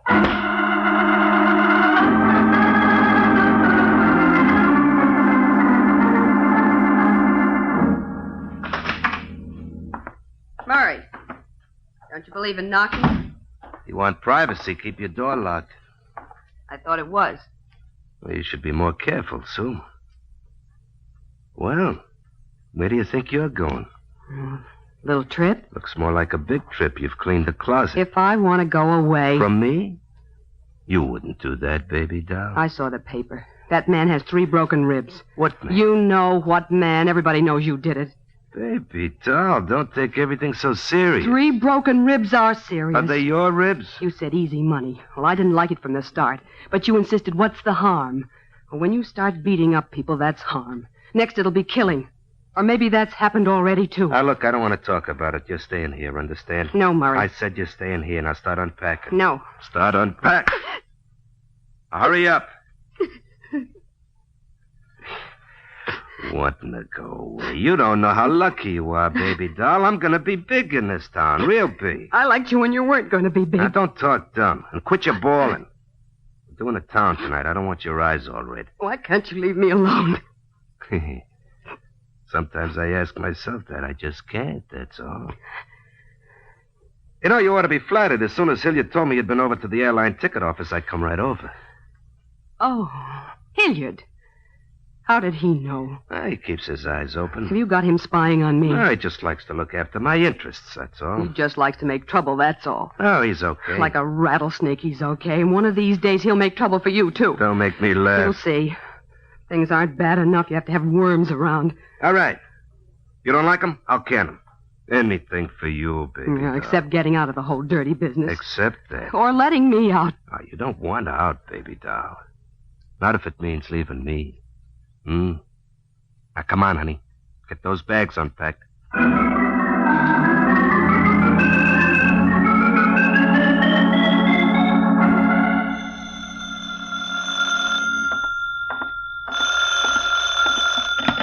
Hello? Is that Michael Waring, the Falcon? Yes, this is the Falcon speaking. I want to hire you. Well, considering the price of groceries, I want to be hired. Who are you? Oh, Sue Saunders. Mm-hmm. And why do you want a detective? Or don't you want to say over the phone? It has to be over the phone. I don't dare come to see you. I might be followed. I'm calling from a phone booth, and I'll mail you the money for your fee. All right, what do I do to earn it? I want to get rid of my boyfriend. Rid of him? Yeah. I'm hoping you can have him put in jail. Oh, for a minute you had me worried. Well, you may still have something to worry about. He plays rough. What's his name? Murray Ross. Oh, I see what you mean. I've just been reading about him. Yeah, it's in the papers. The police questioned him, but they couldn't prove anything. But I know he beat up that man because he wouldn't join Murray's outfit. They want to corner all the numbers men in town. Who's they? Murray and Al Burkett. Uh-oh. Is Burkett in this deal? He is the deal.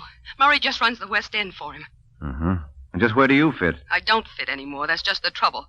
I've been going with Murray, but I want out. And he has other plans for you, huh? That's right. My only hope is for him to be picked up. But so far, nobody's been able to prove anything that would stick. What makes you think I will? Well, I have to do something, and I've heard a lot about you, and I got to get away. I simply got to. Even if it means sending your boyfriend to jail? He hasn't left me any choice. Well, I'll do what I can for you, but how do I get in touch with you? I'll have to get in touch with you. I'll call you from time to time. Right. Can you tell me anything that might help? Well, nothing more than I already have, and the police already know all of that. The problem's getting proof. If I learn anything, I'll let you know. Now I gotta go. He's expecting me for dinner. Well, have fun. Are you kidding? No, I'm dead serious. It's just the way I'll be if Murray finds out about this call.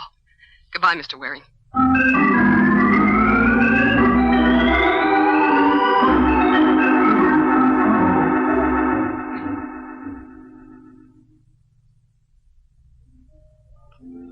Come on, baby doll. Let's have a smile. I'm trying, Murray. Oh, you shouldn't have to try. What's the matter? You know what's the matter. Ah, look, baby doll, I know it's a little rough getting organized, but everybody's just about lined up now. No more knuckle deals. Now it's a business, just like any business. I'll have an office, 9 to 5. You'll see. You know, first it's getting people in line, and then it's keeping them in line. They'll stay in line. Not because they want to. You enjoy throwing your weight around, Murray. You know you do. You like people to be afraid of you. Makes you feel important. You have to pretend to be a big shot because you know you're just Burkett's errand boy. Well, Look out, you'll knock over the champagne. Just Burkett's errand boy, huh? Listen, baby doll, I'm going to tell you something. I run the West End, see? All the collections are turned over to me. And you pass them on to Burkett with a little cut for yourself. Little cut? Listen, Burkett don't know all the angles. I got 2 sets of books. If Burkett knew what to take in this part of town really comes to it with curlers hair, I'm taking him but plenty. And when he finds out? Who's going to tell him? Maybe he won't have to be told. He's good at arithmetic. Yeah, but he can't figure what he can't see, baby doll. Ah, come on, stop worrying, will you? Everything's going to be all right. Yeah, I guess it is. Just depends upon what you call all right.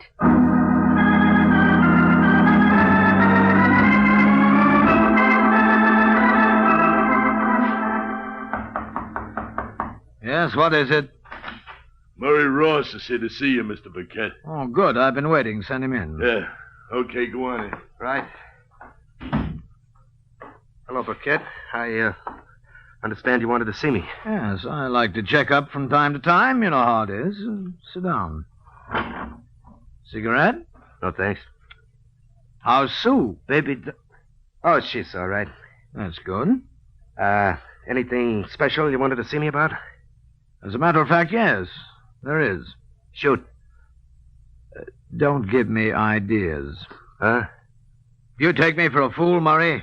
I don't know what you mean. I think you do. But just so there won't be any question, I'll lay it on the line. Cards on the table. To put it bluntly, Murray, you've been holding out on me, shortchanging me. What? Who told you? Never mind. I have sources of information. Well, your sources are talking through their hat. Perhaps. Won't take long to check. Want to see the books? Which set? You got the wrong idea. I think not, but as I said, I'll check. But not books. There are other methods, more reliable. Okay, you'll find out. I'm sure I will, my boy. And while I'm working on it, you'll stay here where I can keep an eye on you. Here? Yes, house guest. The boys will see you're comfortable. What's the matter? Oh, nothing. You're too warm? I see you're perspiring. Shall I open a window? I'm getting out of here. What? Going somewhere, mister? Well, Close the door. Yeah. All right, now come back here and sit down, boy. We've got to finish our conversation. What are you going to do? Ah, yes. What am I going to do? Let's discuss that, shall we?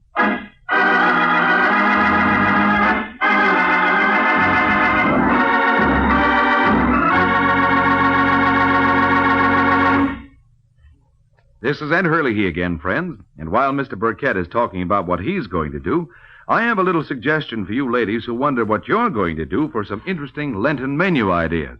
And my suggestion is this. Just get a 2-pound loaf of Kraft smooth melting pasteurized processed cheese food, Velveeta.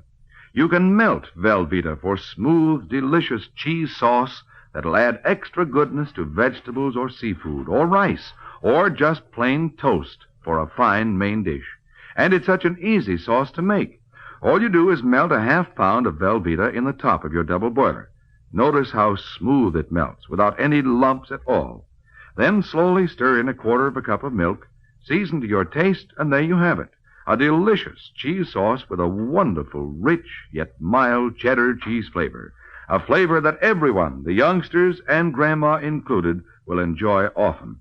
And it's a wholesome dish, because Velveeta is so rich in important food values from milk. So whether you melt Velveeta for a swell cheese sauce or slice it thick for hearty sandwiches, you'll find Velveeta is a mighty handy helper, Mother, especially now during Lent. Get a 2-pound loaf tomorrow, won't you? It's America's favorite cheese food, the one and only Velveeta, made by Kraft.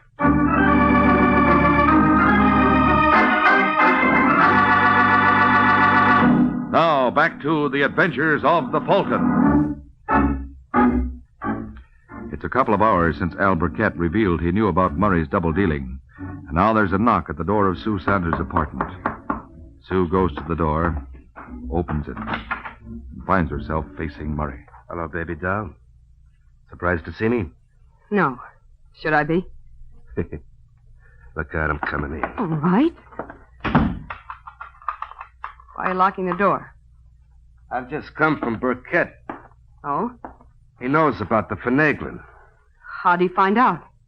How'd he find out? That's Rich. Well, he let you go. Yeah, he let me go. Says I can still be useful, but now he's going to keep his eye on me. Won't that be real cozy? Somebody's going to pay for this, baby doll. Well, you don't think that Somebody tipped Burkett. He didn't have proof, but he knew about the deal. Well, if he didn't have the He proof... could always get proof once he was wise, so I had to come across. Come here, baby doll. What do you want? I just want you to come here. Murray. Why did you tip Burkett? Not much you didn't. I tell you, and right away Burkett knows all about it. You believe me. Yeah? Ouch, Murray, don't. You little double-crosser. Tell him, I swear it. Then who did? How about Hilliard? Hilliard, huh? Why should he? I told you he was dangerous. He spied on me for you. Well, he'll spy on you for Burkett. Getting good with the big boys. That's his motto. Maybe. That must be it. Hilliard would sell out his own brother if it would help him get ahead. Well, we'll see, baby doll. We'll see.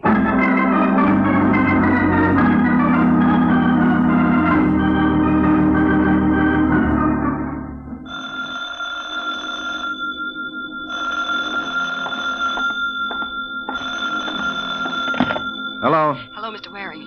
This is Sue Sanders. Have you found out anything for me? I'm working on it. I've got a phony deal cooked up. If I can get Murray to go for it, I may be able to hook him. Well, I hope you can work fast. He thinks I've double-crossed him. Does he know about me? No, it's something else. All right, I'll put on the heat. But I think I'd better try the act out on Hilliard first. Hilliard?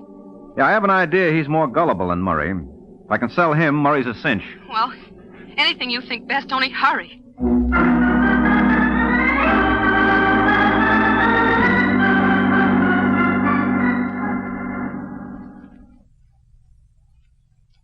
Hilliard. You can at least double your take if you work with my crowd. How do you know what my take is? Well, it's all down there in black and white. I'm not admitting those figures are right. In fact, I'm not admitting I have anything to do with the numbers. All right, look, I don't blame you for being cagey, but think it over, Hilliard. If you want to do business, you know where to reach me. Okay, Waring. But I'd like an answer by tomorrow. We want to get moving. Yeah. And if I were you, I wouldn't mention this to anyone. You think I'm crazy? It's always a possibility. Well, now I've got... Look out, Hilliard, the window!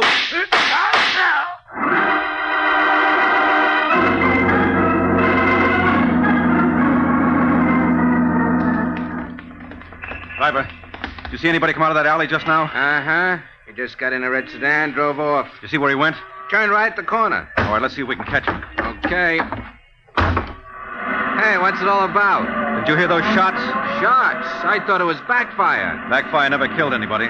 Oh, somebody's dead? Yeah, very. Hey, I don't think I like this. Well, I'm not exactly turning cartwheels myself. You said red sedan. Is that it up ahead? Yeah, could be. All right, step on it. Yeah. Sees us coming. He's starting to speed. Well, catch him. Well, I'll try, but I'm just as happy if I don't. He just turned left. Yeah, I see. Hang on. Here we go. Yeah, there he is. Yeah. Just got through the light. It's changing. Well, lean on your horn and go through on the red. Now, look, if I get a ticket... I'll stand the fine. Okay. Do you stand the hospital bills, too? Yes, and the funeral expenses. Just keep going. Yeah, you say the nicest things. He's taking another turn. Yeah. Hey, he'll never make it at that speed. I told you he's going to crash.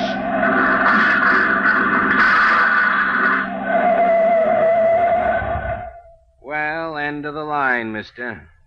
Certainly looks like it for him.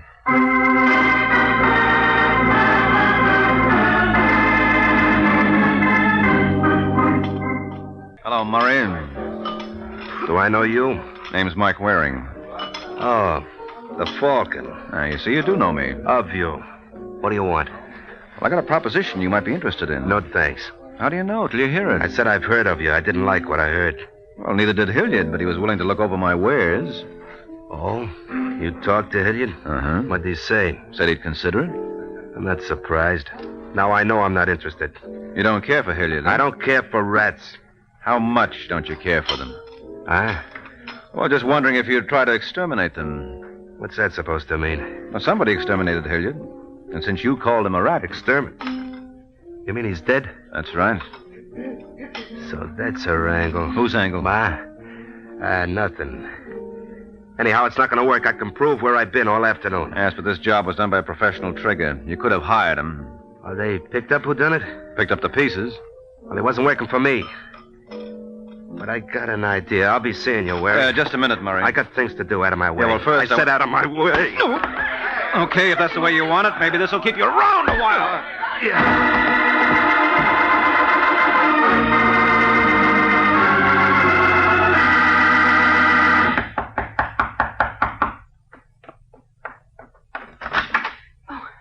Mr. Waring, you shouldn't have come here. I said I'd call you. Well, I didn't want to wait. But if Murray comes... He won't. How do you know? The police are keeping him busy. Oh, you've had him arrested? Yes, temporarily. They're holding him for questioning. Well, they questioned him before. They can't prove anything. That's why I hired you. Well, they never questioned him about this before. About what? Hilliard's murder. What? Has Hilliard been murdered? Uh-huh. And when I told Murray about it, I got the idea he was coming for you. That's the reason I tried to put him on ice for a while. Would you think they'll be able to hold him long? I'm afraid not. Unless you can give us a little something to go on. Like what? Like a motive, for example. Now, do you know any reason why Murray would want to kill Hilliard? Now, look. It's going to be bad enough for me if Murray gets out of this.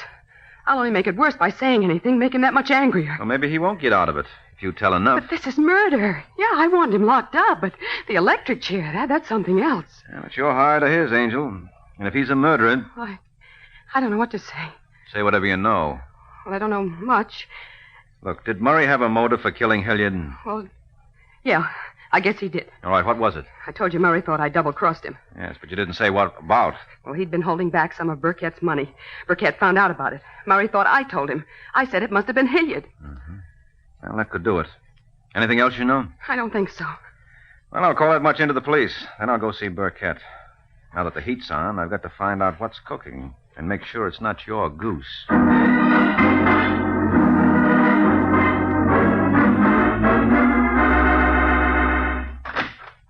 Burkett. Yes? Mike Waring is here. He wants to see you. Waring, huh? Good. Tell him to come in. Yeah. All right, Waring. Well, thanks, sweetheart. Hello, Burkett. I've been wanting to meet you. So I understand. You've been snooping around. What's it about? Snooping? Asking questions. Oh. If you hadn't dropped in today, I was just about to look you up. Well, I saved you the trouble. All right, now let's have it. I'd like to know where I stand. Why the interest in me? Well, I'll tell you. I'm interested in the numbers game. It can be very profitable. Yes, that's what I hear. That's what you know. You're in it up to your ears. All right, if you like. I won't deny it, but it'll take some proving. The DA's been working on it for months. I don't have to prove it except to my own satisfaction. I'm not trying to convince a court. Who are you trying to convince? I told you, myself. Just wanted to make sure you were the boy to hit with my proposition. Proposition? Yeah, there's a new outfit coming into this game. They sent me on ahead to line things up. We're big, lots of backing. Now, we could run you out, but we prefer to do business with you. To your advantage and ours. Whose outfit is it? Well, we'll get around to that when you join. But now you deal with me. Look, friend, if I was up to my ears in a racket, as you say, why would I want to deal with a character like the Falcon, who's so chummy with the law? Well, sure, I've been chummy with the law. That's why the organization wanted me. A thing like that can come in handy.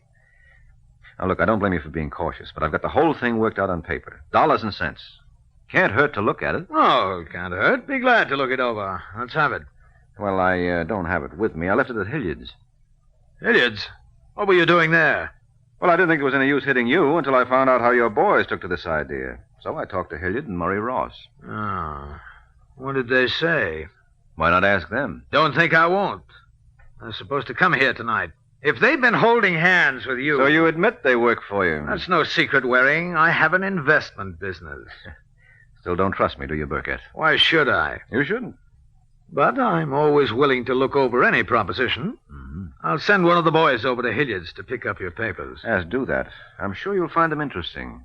What I want to know is just how interesting did Hilliard and Murray find them? Well, I'm afraid you'll never find out from Hilliard. Why?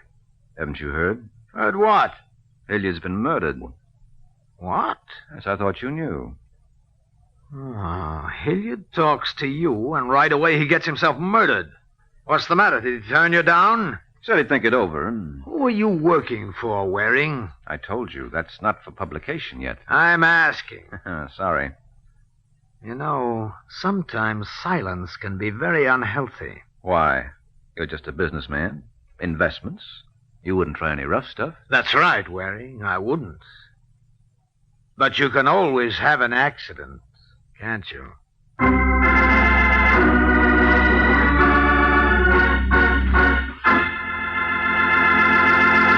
This is Ed Hurley again, friends. Well, Mike won't tell Mr. Burkett what he wants to know, but I do want to tell you something I'm sure you mothers especially will want to know. It's how to get the finest cheese food you can buy for your family. It's simple, really. Just be sure you buy Velveeta, Kraft's delicious pasteurized processed cheese food. Velveeta tastes good, and it's so good for you, too. For Velveeta is rich in important food values from milk, and it's as digestible as milk itself. So it's perfect anytime for snacks, sandwiches, and grand hot dishes. Try it, won't you, Mother? Make Velveeta your handy helper. Just be sure you get genuine Velveeta, the pasteurized processed cheese food of top quality, made by Kraft.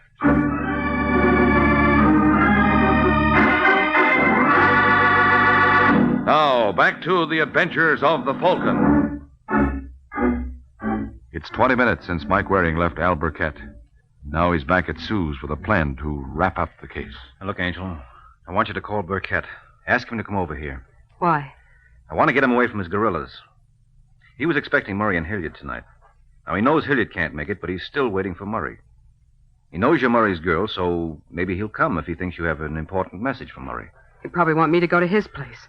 Well, you can be expecting a phone call from Murray and don't want to leave till you get it. All right, I'll try. But what happens when he gets here? Well, the only way to clinch anything against these boys is to get one of them on record against the other. I think I know how to do it now, and it ought to work. Well, it better. After all, Mr. Waring, I hired you to get me out of danger, not into it.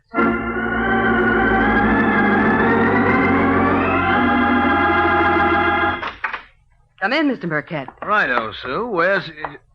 Oh, Waring. Hello, Burkett. Oh, she didn't tell me you'd be here. I thought Murray might be here. What did you want with him?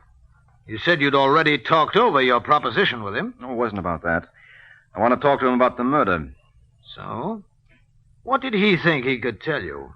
Well, as a matter of fact, Murray. Well, what do you know? Right on cue. Come on in, Murray. What is this? What are you doing here? Waiting for you. I didn't think the police would hold you, but maybe they will next time round. Police? So that's your game, Waring. The proposition was just a bluff. I thought as much. Yes, Burkett, I've been trying to find some way of proving what everybody knows about you fellas. It's not easy, but maybe it won't be necessary if I can pin the murder on you instead. On who? Who do you think, Murray? You tell me. Well, Burkett found out you had double-crossed him. Haven't you wondered why he didn't do something about it? The only reason you're not on the slab with Hilliard is that you make such a nice patsy. How's that?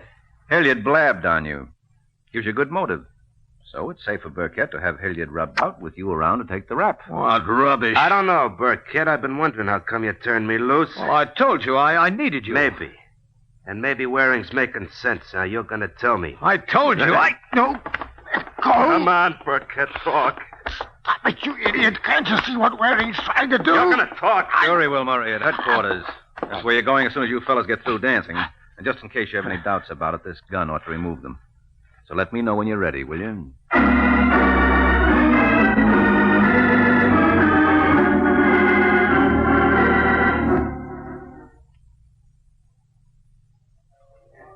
Well, Angel, before they got through, they certainly spilled plenty on each other. They won't have much to worry about from Murray anymore. He has a long stretch ahead for racketeering. And Burkett is going up for murder. But why did Burkett have Hilliard killed? Hilliard was helping him. He told him about Murray's cheating. Yes, that's just it. You see, Hilliard was a stool pigeon. He squealed on you to Murray, squealed on Murray to Burkett. So Burkett reasoned he might just as likely squeal on him to the law. Oh, I see. Now, Burkett's motto was never trust a stoolie. Makes sense. But how did you know that he was behind the murder? Well, he pretended he didn't know Hilliard had been killed. When I told him I'd left some papers he might be interested in at Hilliard's, he said he'd send one of the boys over to pick them up. But since he was supposed to be expecting Hilliard, why didn't he simply call him to bring the papers along? Of course. He must have known Hilliard wouldn't be coming. That's right, because he knew he was dead. Mm-hmm. Well, I'm glad it's over. And I'm certainly glad you got me free of Murray. And believe me, I'm going to be careful who I start going out with from now on. That's a very good idea. Of course. A private detective ought to be safe enough. Uh-oh. Don't look at me. What's the matter? You had your last boyfriend sent to jail. I'm going to be careful, too. Good night, Angel.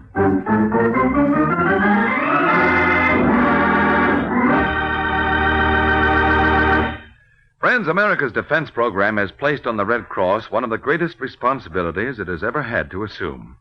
Now, in addition to day-to-day aid to the sick and injured, the Red Cross must extend its services to the men of our growing armed forces in camps and hospitals, at home and overseas. Now, too, the Red Cross must recruit, train, and equip millions of home defense volunteers in first aid and home nursing. And the Red Cross system of blood banks must be expanded to meet greater civilian and military needs. That's why Red Cross needs your help. By giving as generously as you can to the Red Cross, you are helping to mobilize for the defense of your family, your community, your country.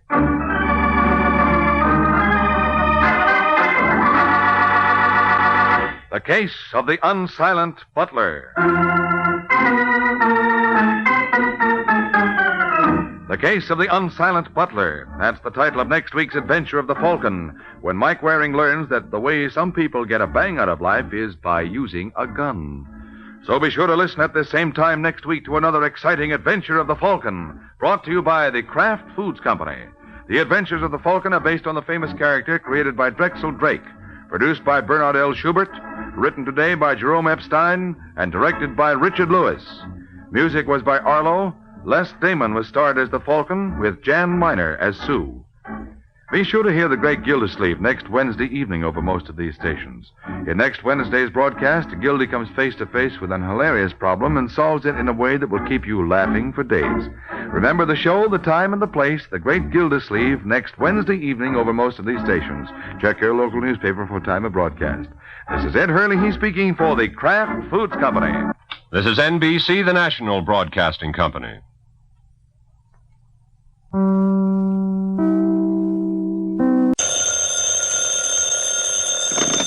Hello? Yes, this is the Falcon speaking. Oh, Twilight. I'm glad you called. I'll have to have a rain check, Angel. Army intelligence is flying me to Athens, Greece. Yeah. Seems some boy over there is proud of his marksmanship, and they figure I'll give him something to shoot at.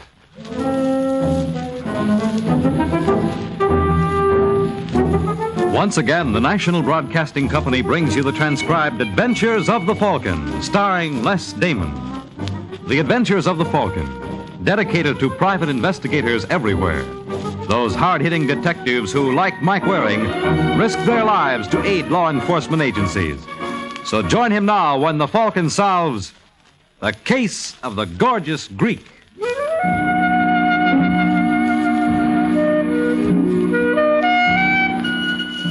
The boy who first gave out with the line, appearances can be deceiving, had something there. As a case in point, I'd like you to meet Theodoros Gunario. Monsieur Gunario was a chubby little character who just walked into the Cafe Olympia in Athens.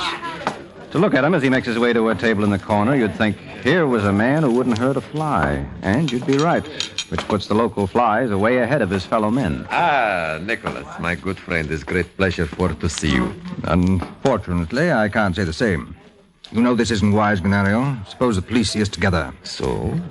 Who else knows Nicholas Venizelos is #1 man in Communist Party in all Greece? A position you obviously feel much better qualified to hold. You are wrong, Nicholas. I think you are best man for job.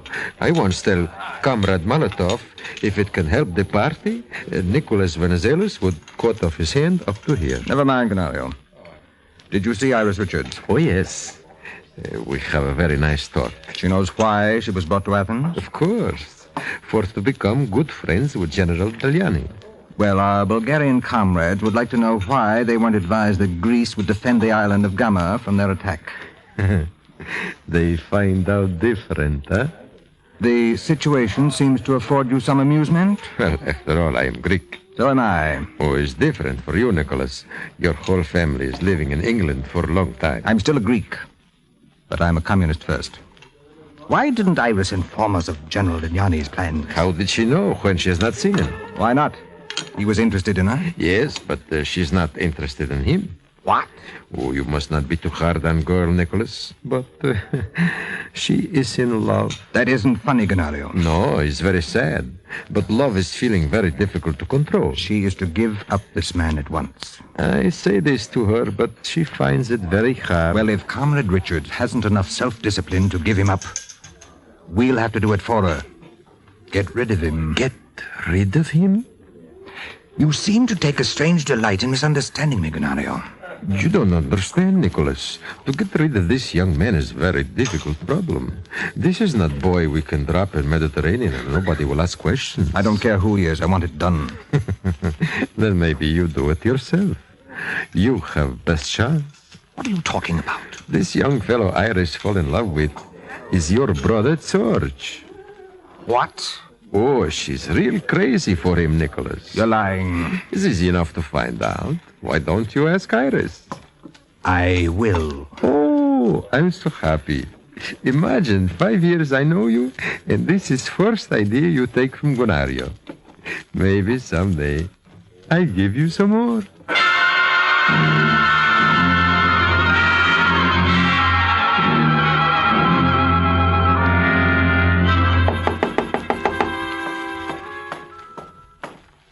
Just a second. Iris Richards? That's right. I wonder if you could spare me a few minutes. I'm Nicholas Venizelos. Oh. Obviously, you're familiar with the name. Obviously. Come in. Thank you. Very lovely, sweet. I like it. All right, Mr. Venizelos. Let's get on with it. Pardon? You came here for a reason. Naturally. I understand you're in love with my brother, George. Where do you understand that from? The usual reliable source. Have I been misinformed? No. You care a great deal for him. More than anything else in the world. You know, oddly enough, I believe you. I'm overwhelmed. I'd like to tell you a little about our family. Don't bother. George has already briefed me. Why don't you leave him alone? You must understand, Iris. My brother is very young. He's 29. He's still a child in many ways. Maybe that's because you never gave him a chance to grow up. Perhaps I should explain. I'm very fond of George. And he hates you. That's not true. You'd better open your eyes, Mr. Venizelos. He can't stand you. You've interfered with everything in his life. Someone had to. This situation proves it. Meaning I'm not good enough for him? If you prefer to believe that, that's your privilege, but I order you to give him up. You order me? Yes. Oh, you've got the wrong girl. On the contrary, I've got the right one. Does George know you're a common form agent? What? That you're in Greece on party business? You're crazy. Your contact here is Theodoros Ganario. Why, you're a comrade yourself. My party card bears the name of Paul Papoulos. You're Papoulos? Yes. Oh, but I had no idea. Naturally. Ganario is the only one in Greece who knows. The party is outlawed here. Please, comrade, may I say something? No. But I'd like to explain. You couldn't possibly. You were sent here on an important mission. To date, you have betrayed that trust. I feel my brother is responsible. You are never to see him again. Is that understood? I ask you something, Iris. But what can I tell him? That you were just using him to pass the time of day. No, I can't do it. And I say you will. Good day, comrade. I know I can depend on you to fulfill your obligations.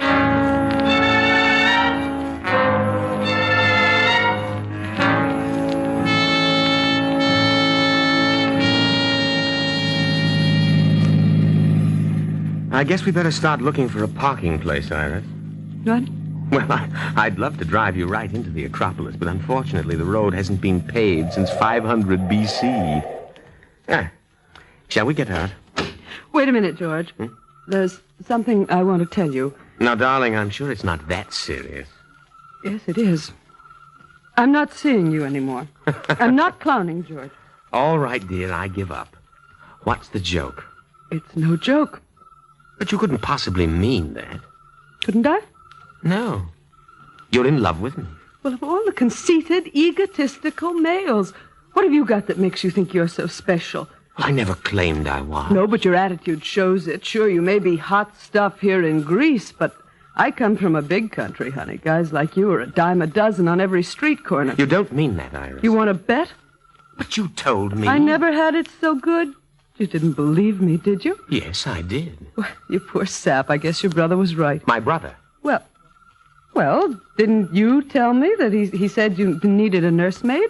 Has Nicholas been up to see you? No. You're lying. All right, so I am. Yeah, he was up to see me. What did he say? Well, it wasn't what he said, sweetie. It was what he did. He gave me a check for 20,000 drachmas. You didn't take it. Now, baby, be reasonable. A girl's got to look out for herself. You can't mean that, Iris. For heaven's sake, what does it take to convince you? Maybe I should have made a tape recording of the dialogue. Get this and get it straight, Mr. Venizelos. You never meant a thing in my young life. You couldn't possibly. Iris. And stop irising me. I know my name. I've had it long enough. Now, will you take me back to the hotel?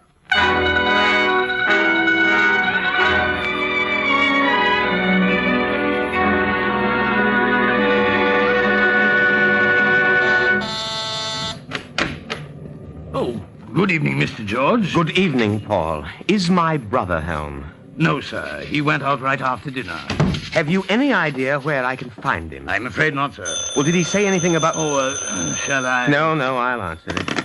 Hello. Hello, is this Venizelos? Yes. This is Gunario. How are you, my friend? Who? Theodorus Gunario.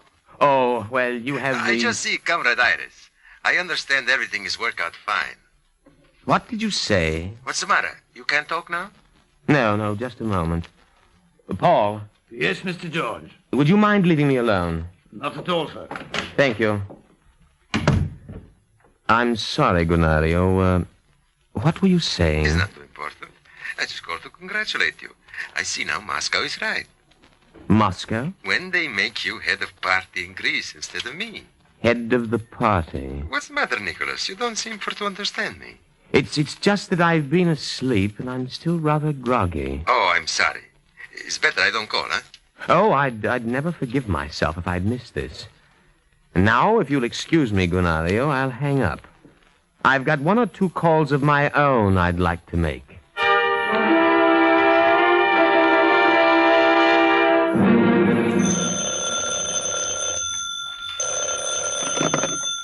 Hello? Have I the pleasure of speaking with Mr. Michael Waring? If that's your idea of pleasure. Who is this? I'm afraid my name won't mean much to you. It's George Venizelos. George Venizelos? Yes, your embassy suggested I get in touch with you.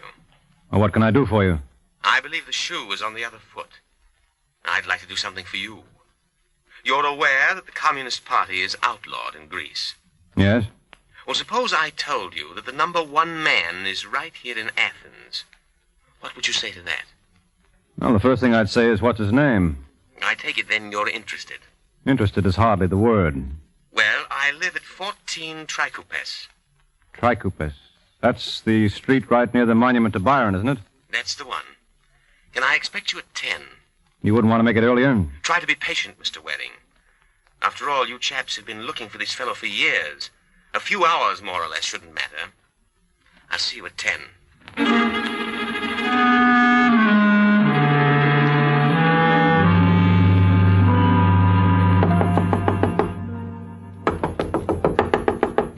Mr. Waring? That's right. In just a moment. Come in. I'm George Venizelos. I figured as much. May I take your coat? Don't bother. I don't think I'll be staying long. Cigarette? I'll stick to my own brand, if you don't mind. Thanks. Funny. You look nothing like I had imagined.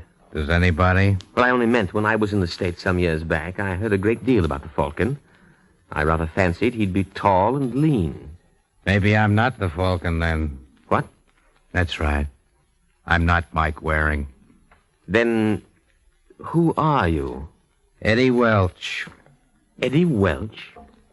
Did Waring... Send me? Parish forbid. I'm here strictly on my own.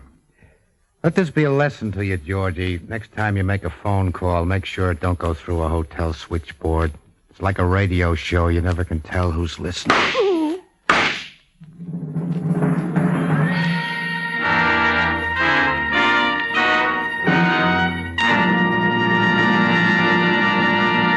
On the highway, speed is the number one killer. It takes more than half of the lives lost in traffic accidents in many states. Last year, speeding drivers caused 15,000 deaths in the United States. That year, more than 500,000 persons were injured in automobile accidents blamed on excessive speed. That's the bloody price tag on too much speed, the cost that you may pay sooner or later for a few minutes saved by speeding. Slow down for safety's sake, and remember, drive as though your life depends on it. It does.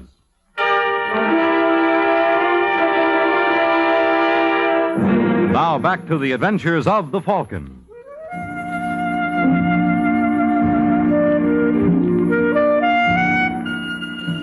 Well, that's the way it goes sometimes, and apparently this wasn't Georgie's day. It may have started badly enough when Iris gave him the air, but Eddie Welch sure ended it for him with a bang. But I knew none of this when I got out of the cab in front of 14 Tricupis. I never even noticed the official-looking car parked at the curb. I guess I was asleep. But the boy who answered the door certainly opened my eyes. Yes, please. I'm looking for George Venizelos. On your name? Mike Waring.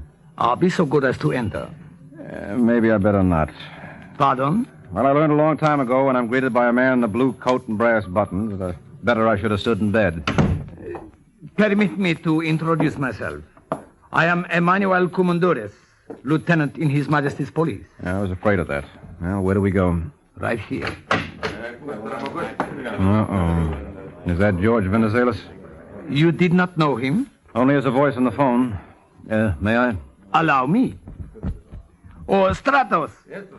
Take 3 men on interview the neighbors. Yes, Lieutenant. All right. You, come with me. Well, seen enough? Too much. Apparently he knew what he was talking about. Pardon? He called me a couple of hours ago at my hotel. The American Embassy had referred him to me. Why?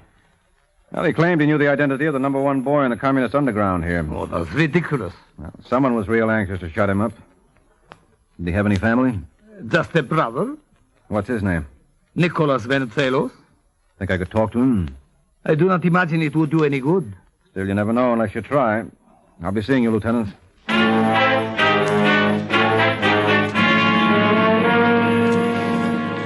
I wish there was some way I could help, Mr. Waring, but I'm afraid there isn't much I can tell you. Well, you never know, Mr. Venizelos. Was your brother a communist? What? Well, he claimed he knew the identity of the head man in the party here. Oh, it must have been George's idea of a joke. Believe me, he took absolutely no interest in politics. Well, then what do you think was the motive for his murder? Robbery. According to the police, there wasn't a thing taken from his apartment. Perhaps the burglar was frightened off. Well, that's a possibility. But let's look at another. How did you two get along? You know I'd be within my rights to say it's none of your business. Mm-hmm. But somehow, I've got a great deal of confidence in you. Well, I appreciate that. George and I never got along too well. I suppose it was all my fault. I insisted on treating him as a child.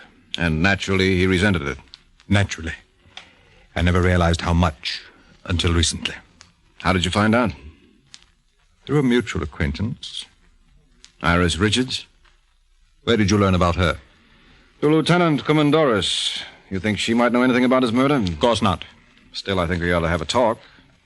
I'd rather you didn't, old man. You and your brother weren't rivals for her affections. Don't be ridiculous.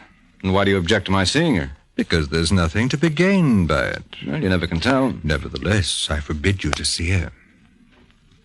You, forbid me? Yes. Well, you sound like you're used to giving orders. I am. What happens when they're not obeyed? That's a very good question, Waring. And if you insist on seeing Iris, you'll have the opportunity of finding the answer for yourself. I rather doubt whether you'll enjoy making the discovery.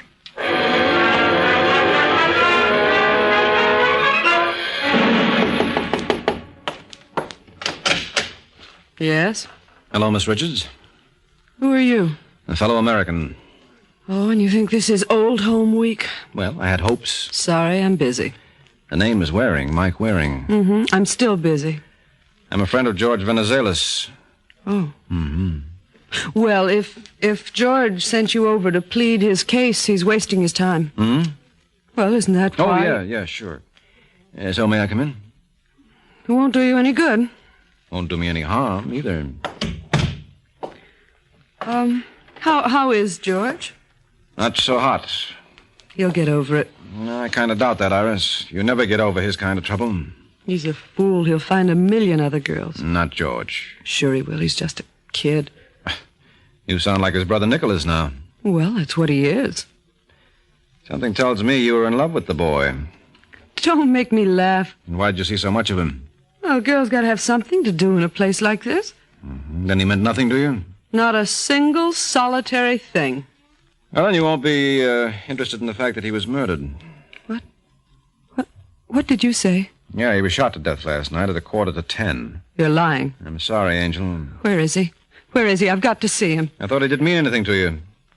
He didn't. You were crazy about him. No. Why did you give him up? Because I couldn't stand him. Why did you give him up, Iris? Did Nicholas have anything to do with it? How many times must I tell you he didn't mean a thing to me? Not a thing. Now will you get out of here and leave me alone?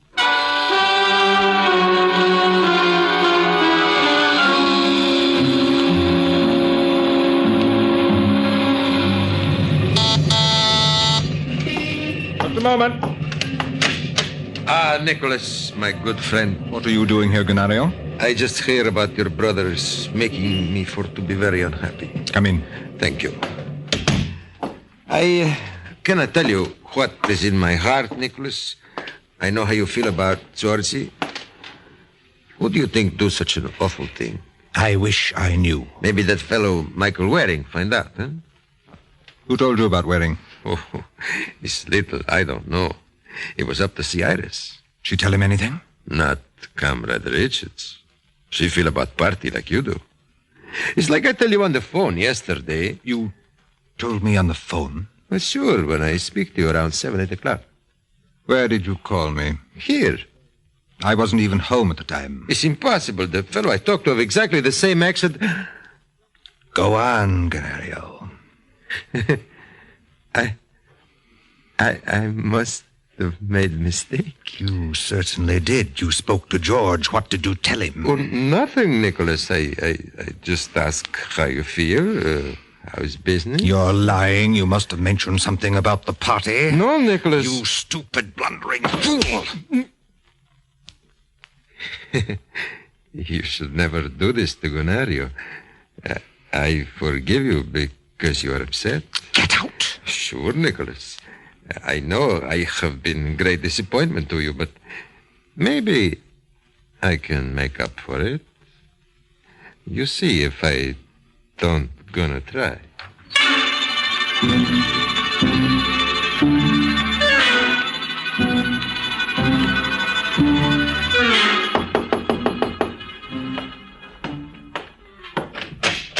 Yeah? Hello, Waring. Do I know you? Well, if you don't, it's not my fault. I'm Eddie Welch. Eddie Welch? Oh, sure. Yeah, would you like to come in? Try and keep me out. I assume that gun is loaded. Uh-huh. And I wouldn't dare. Just flop anywhere. That sofa is pretty good. Thanks. And suppose you sit right here where I can keep an eye on you. Anything to oblige an old friend. So, you're Eddie Welch. It register? Yeah, very definitely. You're a trigger man for the CP. What are you doing in Athens? I'm crazy about ruins. I thought you made your own. Yeah, it's pretty good. No, not very. Did you take care of George Venizelos? What do you think? I think yes. What bothers me is who gave you your orders. Tell you what I'll do, Eddie. Make you a deal. You'll make me a deal? Well, occasionally you have to bargain with rats. Why, you know good. What's the matter? Nothing. You're sick. Get back. I just want to help you. I say get back, or You what? Let go. Come on, drop it. Drop it, or I'll break your arm. I mean it, Eddie. All right, now, who sent you around here? Get a doctor. Who sent you around, Eddie? Please, get me a doc. I'm on fire. Sure, you've been poisoned. The dirty louse. Who did it, Eddie? Come on, you want to get even, don't you? Oh, no good, dirty.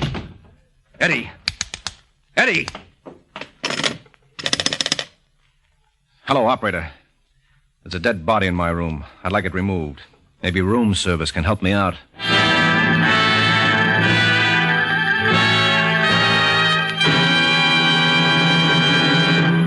Most of us are looking forward to the Labor Day weekend and planning to spend it out of town, and that's fine for most of us. But we should always keep in mind that these long weekend holidays are often tragic times for some of us who start out gaily to enjoy them. More than 1,300 American families will lose one or more of their loved ones in accidents on the highways. At all times, and particularly on long holiday weekends, drive as though your life depends on it. It does. And now back to the adventures of the Falcon.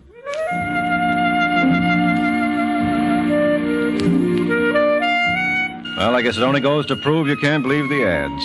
Here the Hotel Olympia boasted of their deluxe service, yet when Eddie Welch keeled over in my room and I buzzed the operator for room service, it was 20 minutes before someone knocked on my door. And when I opened it, there stood Lieutenant Emmanuel Comandores. Naturally, I was disappointed. Ah, Mr. Waring, we meet again. Well, don't blame me, Lieutenant. The gentleman is a friend of yours? Him? Heaven forbid. That's Eddie Welch. What was he doing here? Well, I've got an unpleasant idea. He came over to give me a treatment. A treatment? Mm-hmm. The same kind he gave George Venizelos. You feel he was responsible for the murder? He practically admitted it to me. Why should he? Because he figured he had nothing to lose. He was going to put me away, too. And what happened? Well, he didn't watch his diet. He was poisoned. Ridiculous. Well, just turn him over and take a sniff. Need any help? No, I can manage. Thank you. Strychnine. That's what it is.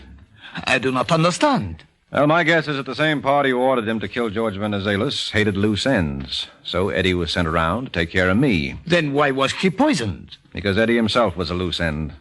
I guess his boss hoped that he would get to me before the strychnine took effect. Lucky for me, his timing was off. But why was George murdered? Well, I hate to use the phrase, Lieutenant, but it fits. It was all a communist plot. You know who was responsible? I've got a pretty good idea. But in fairness to all concerned, I feel his brother Nicholas should be the first to know. I hope he appreciates the honor.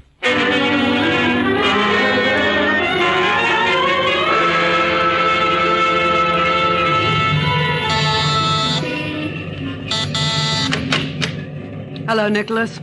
Miss Richards. It was Comrade Iris the last time we met. What are you doing here? I wanted to see you. That was most unwise. I thought the situation warranted it. Is Comrade Gunario here? Should he be? Mm-hmm. I took the liberty of telling him you wanted to see him. Sit down. Do you know what you're doing? Yeah. Isn't that a switch? I'm giving the orders now. It's funny what a little gun can do for your morale. You regret this, comrade. I can assure you that the proper authorities are going... Please don't threaten me with party discipline. I've had all of that I can stand. For 8 years, every minute of my time belonged to the party. For 8 years, I did everything they told me without questioning. They were going to make a better world.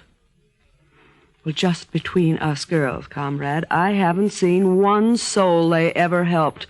But it took your brother's murder to open my eyes. The poor kid never... Oh, I guess that's Comrade Gunario. Shall I? By all means. We couldn't possibly proceed without him. Just a moment. Hello, Nicholas.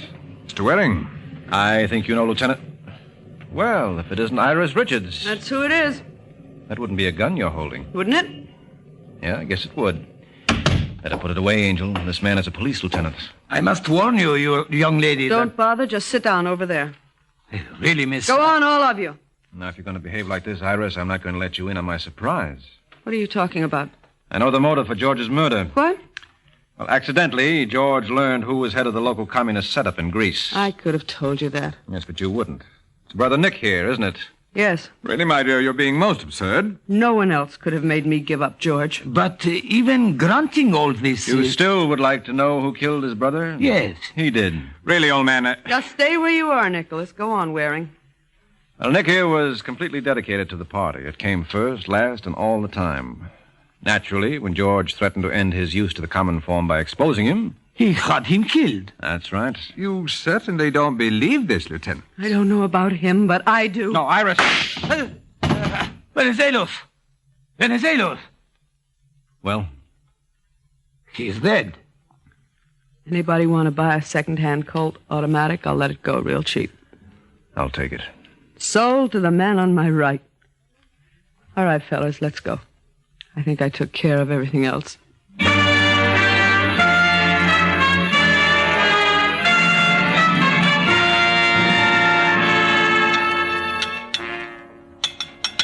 Some more wine, Michael?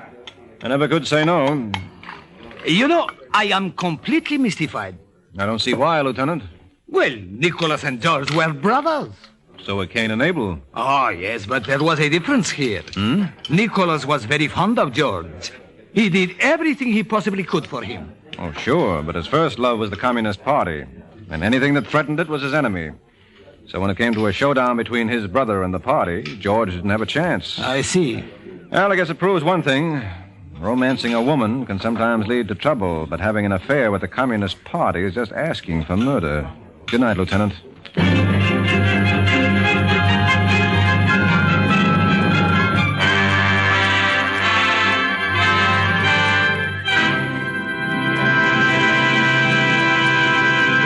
The Case of the Silent Butler. The Case of the Silent Butler. That's the title of next week's adventure of the Falcon, when Mike Waring learns that a perfect servant around the house can still be a deadhead outdoors. The Adventures of the Falcon are based on the famous character created by Drexel Drake, produced and transcribed by Bernard L. Schubert, written by Eugene Wang, and directed by Richard Lewis. Les Damon was starred as the Falcon, with Ann Burr as Iris. This program came from New York. Fred Collins speaking.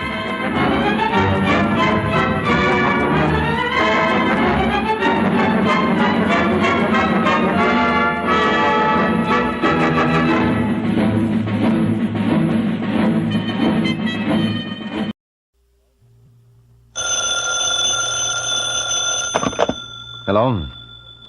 Yes, this is the Falcon speaking. Oh, Nina. I'm glad you called.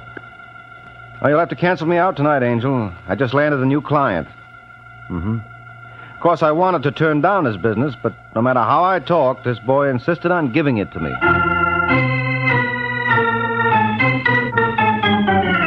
This is Ed Hurley, friends, inviting you on behalf of the Kraft Foods Company to listen to The Adventures of the Falcon, starring Les Damon.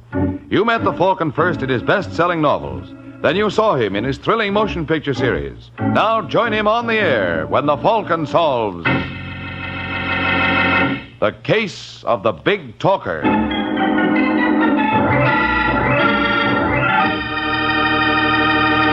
Sunday afternoon and time for another thrilling adventure of the Falcon. But first, a word about another kind of adventure. An adventure in flavor. For right now at your grocer's, there's a wonderful new salad oil for use in your homemade salad dressings, your cooking, your baking. It's Kraft Salad Oil, the first salad oil ever offered for your home use by the makers of all those wonderful Kraft prepared dressings. Now, Kraft Salad Oil is more than just a new oil. It's a new kind of oil, a lighter-bodied oil to mix quickly and perfectly with all other ingredients. That's because it's not just refined. It's superfined by a special process created by Kraft. Yes, superfined, to put new magic into the salad dressings you make yourself, into those wonderful chiffon cakes you pride yourself on, into every home recipe that calls for liquid shortening. Don't wait to get acquainted with Kraft Salad Oil. Look for the bottle with the beautiful label tomorrow at your grocer's. Get Kraft Salad Oil.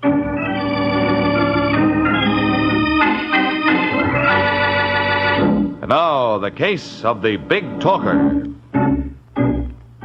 It's Sunday evening in New York, and a trio huddles in the rear booth of the Pelican Club. Reading from left to right, they are Joe Greco, Danny Bell, and William Palmer.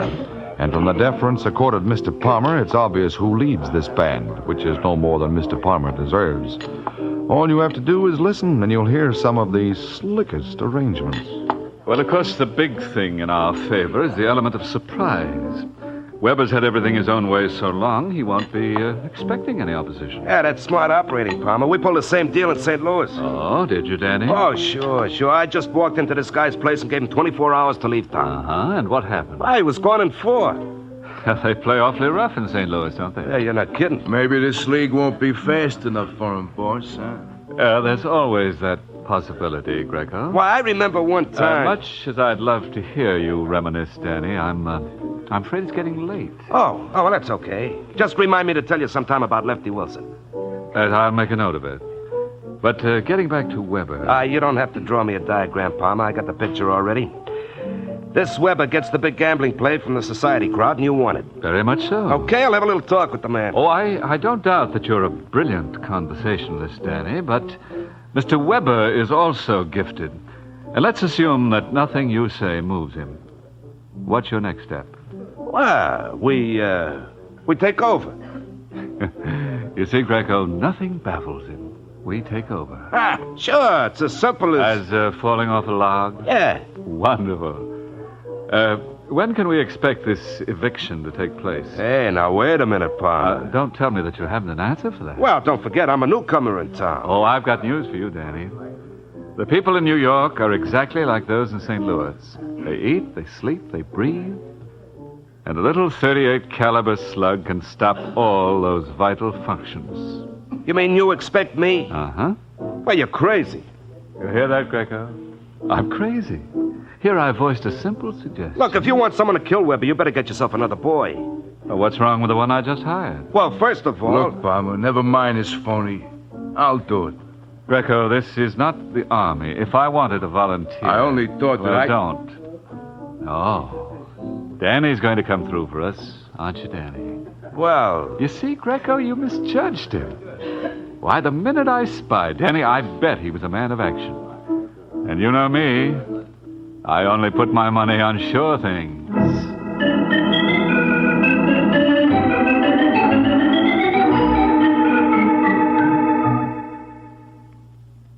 You and your big mouth. No matter how many times I warn you, Danny. Oh, cut it out, Martha. I'll cut it out when you learn to keep your trap shut. We had to leave St. Louis because someone called your bluff. But Mr. Loudmouth doesn't remember that. Now, look, honey, that's water under the bridge. What are we going to do now? What are we going to do? Well, you're my wife. You don't have to remind me. The only thing that keeps me going is the hope that someday I may be your widow. Now, look, Martha, suppose I talk to Palmer. Did you say talk? That's how you got into this mess. Oh, Martha. Now, about this man Weber. Yeah, well, he's nobody to mess with. Maybe we just better pack and go, huh? Oh, no. I'm not doing any more running. You can go if you want to, but I'm sticking right here. I like New York fine. Oh, but baby... Will you stop wagging your tongue and let me think? Yeah, sure. Wait a minute. I got an idea. Oh, I knew I could count on you, baby. Yeah. This Weber guy is loaded, huh? Oh, yeah. Yeah. Well, suppose he was informed what Mr. Palmer was planning for him. Don't you think he'd be grateful? Yeah. Yeah, it'd be worth all kinds of money to him to get the drop on Palmer. I bet he'd go 10,000, easy. Well, what are you waiting for? You mean? Yeah. But what'll I tell him? What'll you tell him? You ask me that? Oh, now listen, Martha. What for? Weber is the man who should listen. And if you can't talk him out of 10 grand, don't bother coming back.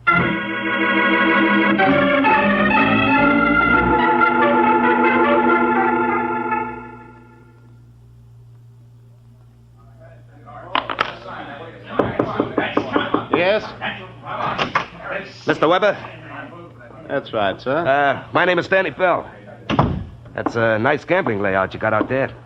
Oh, you're very kind. Well, of course, it's not as big as a couple of places I've got back home. Home? Yeah, St. Louis. Greatest little town in the world. I'm sure. Yeah, I hated to leave, but I got a proposition I couldn't turn down. If you'll excuse me, Mr... Bell. Danny Bell. Well, I'm very busy. Take it easy, Weber. You see, this proposition concerns you. I can't imagine how. Oh, you think I'm running off at the mouth, huh? That's rather an inelegant but accurate way to describe it. Well, suppose I was to tell you that someone was planning to knock you off. Now you have aroused my curiosity. Well, is it worth 10 grand for the complete details? Definitely. Well, the name of your party is William Palmer. Oh, Mr. Palmer, eh? Yeah, he figures on taking over this place. It just occurred to me, Mr. Bell. How do I know this isn't a hoax? You don't know who you're talking to. No. Well, Palmer and me are just like this, see? He wanted me to knock you off. It's a lucky thing for you got friends. Oh, have I? Oh, sure. They told me you were a swell guy. They were exaggerating. Yeah, that's the only reason I came here. Well, I appreciate it, Mr. Bell. Forgive me, I have a horrible memory for details. What about that 10 grand? I'm running a big risk, you know. Then you'd better start running. Look, Weber. But perhaps you need something to send you on your way. Well? All right, I'm going. Thank you. But don't you worry, Weber. I'll be seeing you. I doubt that, sir. I don't ever expect to hear from you again. Is that understood?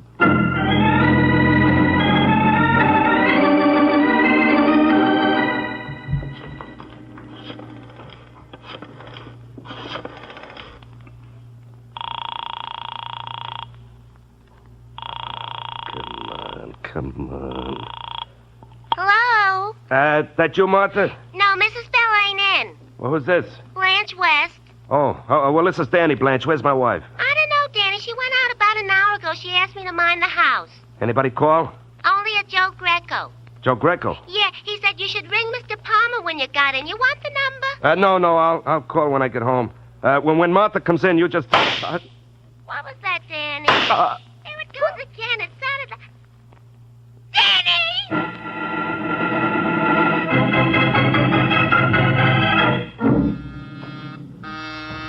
Second, Louise. Right with you. Hi, Ain't. Why, Mr. Waring. I'm sorry. I was expecting someone else. Little girl named Louise Mason? How do you know? Oh, I'm a guy who knows everything. Greco's the name. Joe Greco. What do you know about Louise? I know she had a date with you and she ain't gonna make it. Why not?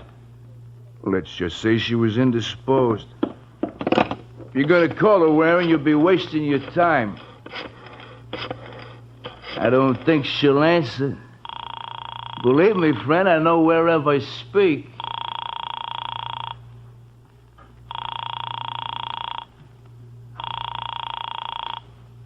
All right, Greco, where is she? What are you getting so excited about? What happened to her? This is New York in broad daylight. What could happen? Look, Greco. Hey, holding on to my coat ain't gonna bring her back. If you really want her, all you gotta do is say the word. What's the word? Yes. Yes, what? Yes, you work for Bill Palmer. What are you talking about? Did you read about this jerk Danny Bell getting himself knocked off last night? Well? Well, the cops think the boss did it. Why? Did you ever try to reason with a cop? Yes. You've been pretty successful. That's why Palmer wants you to work for him. Was it his idea to grab Louise? Who says anybody grabbed her? You jump to conclusions. All right. When will she be released? The minute I get your word, you go to work. How do you know I won't break it? That's where guys like us got the advantage over guys like you. We trust you. I suppose I turn up evidence to prove that your boss did kill Danny Bell. And he deserves to fry. Okay, let's go see Palmer. That's just what I was going to suggest. Lucky I got a cab waiting.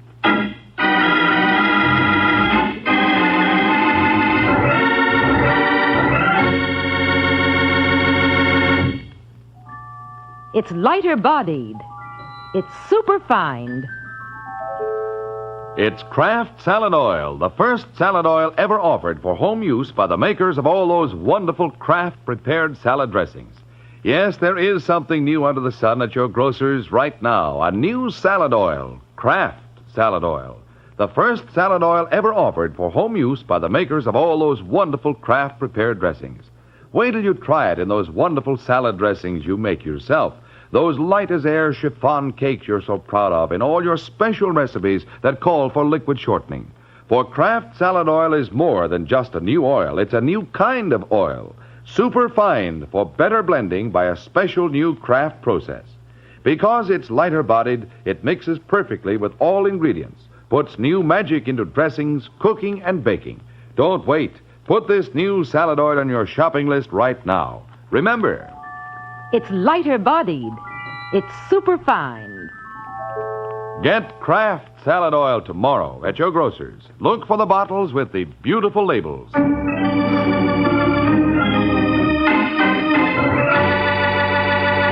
Now, back to the adventures of the Falcon. 20 minutes have passed since Joe Greco dropped Mike Waring off at police headquarters. And surprisingly enough, Sergeant Corbett doesn't seem too pleased to see our hero. Well, if it isn't that high-flying bird, the Falcon. What brings you to this nest? Where's Bill Palmer? You know, for a second there, I thought you said Bill Palmer. I did. Isn't he boarding here? What do you want with him? I'm working for him. You're kidding. Now, look, Sergeant. You wouldn't actually take that bum for a client. Oh, wouldn't I? Why, I've known you for almost 10 years. Well, I guess it only proves you don't know the real me. Maybe I don't. They say everybody's got his price. Now, who's the they that's always doing all the saying? Elliot, tell Palmer Mike Waring's here. Look, Sarge, suppose I Why told... bother, Mike? You don't owe me any explanation. Oh, all right, as long as you're going to be pig-headed. Hello, Waring. Oh, come in, Palmer. Well, I see Joe Greco got to you. He certainly did. Now, listen to me, I wouldn't want to waste your valuable time. Well, what's he sore about? Oh, he feels I let him down. I hope I never know that feeling. Listen to me, Palmer. If anything happens to that girl Now, the way... Don't go hammy on me, Waring. Nothing's going to happen to her. She's probably back home now. Now, if I find out you killed Danny Bell... I know. You're going to let me fry. I'll pull the switch personally. Well, I hope you got a union card. How long will it be before they let me go? Well, that depends on how much help I get from you. You'll get everything you need. All right. If you didn't kill Bell, who did? Mike, I'm going to surprise you. You have no idea? No, I've got a wonderful one. What do you think of Weber? Who? Hans Weber. I understand Danny had some trouble with him. Over what? I couldn't say, but I know Danny threatened to kill him. Well, maybe I ought to have a few words with Weber. I don't care how many words you have. Just make sure they're the right ones.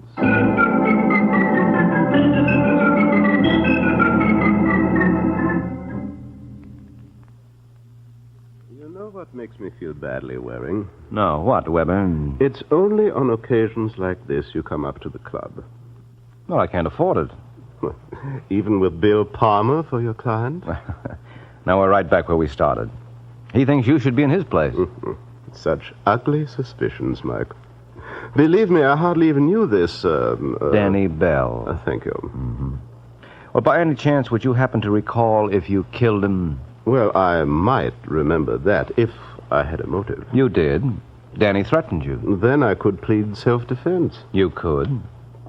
Well, thanks for the advice, Mike. If I decide to take it, I'll mail you a check.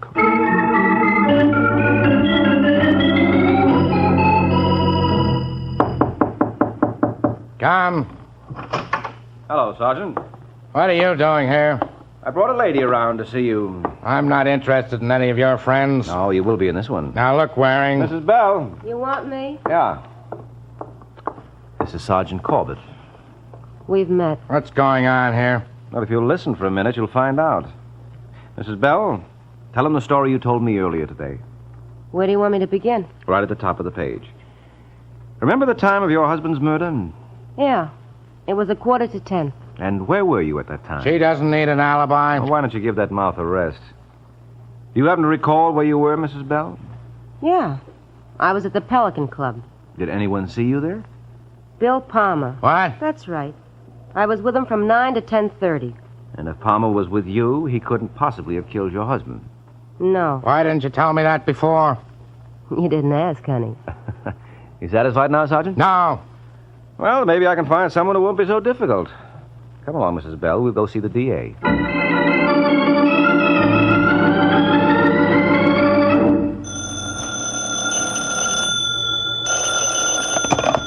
Homicide, Sergeant Corbett. Corbett, this is Wilson of the DA's office. A friend of yours was just around to see my boss. Oh. Mike Waring. He's no friend of mine. Well, he must be a good friend of the chief's. The DA wants Bill Palmer released. Sergeant! Hey, Corbett! Huh? It's me. Can I give you a lift? No, thanks. I'm discriminating about the kind of people I'm seen with. Meaning I'm not. Uh-huh. Oh, listen, you idiot. You ought to feel pretty proud of yourself. All right, as long as you ask, I do. Sure. I don't know many private detectives who could do what you did for Palmer. You're darn right. But then the detectives I know don't go in for perjury. Hey, listen, who are you... On your way, wearing you're blocking traffic.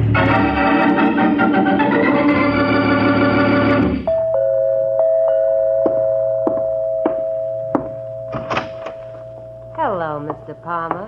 Well, as I live and breathe. And you can thank me for both. All right, Martha, thanks. Satisfied now? Not quite. I like people to show their gratitude in a more tangible way. I don't think I understand you, Martha. I was supposed to get $5,000 for lying to the cops.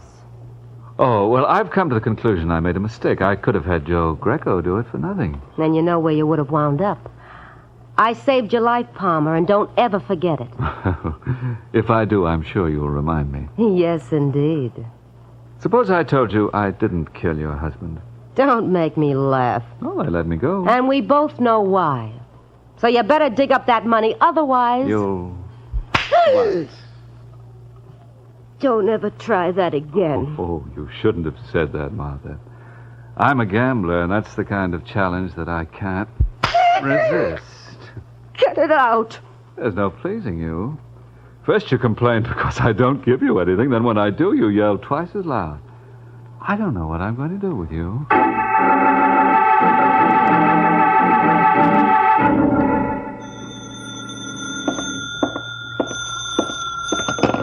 Yes? Is Mr. Palmer in? Oh, who wants to know? Hans Weber. Oh. What's on your mind, Weber? Oh, Palmer, I just thought I'd offer my congratulations on your release. Thank you. Frankly, I never thought you'd make it.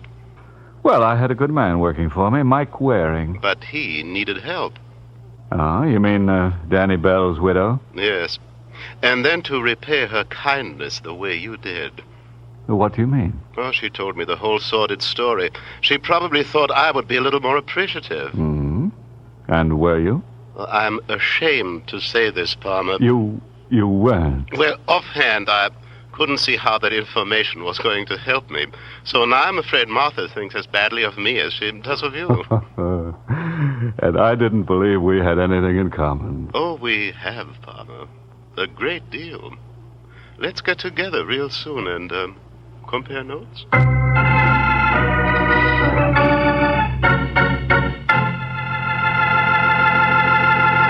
Remember, tomorrow at your grocer's, you can get a wonderful new salad oil for your homemade salad dressings, your cooking, your baking.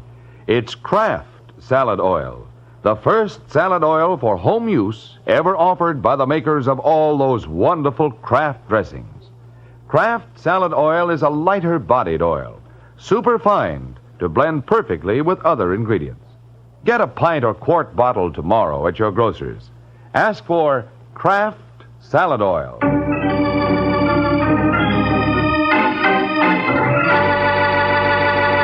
Now, back to the adventures of the Falcon. Several hours have passed since the extremely friendly conversation between Palmer and Weber. And now at the Falcon's apartment.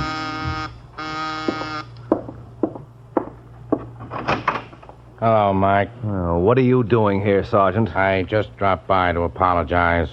You what? Yeah, Louise Mason called me at home and told me why you agreed to work for Palmer. Oh. Why didn't you say something? I would have understood. I tried to. I know you did. Am I forgiven? Yeah, sure, Corbett. Come on in. Thanks. Care to join me in a drink?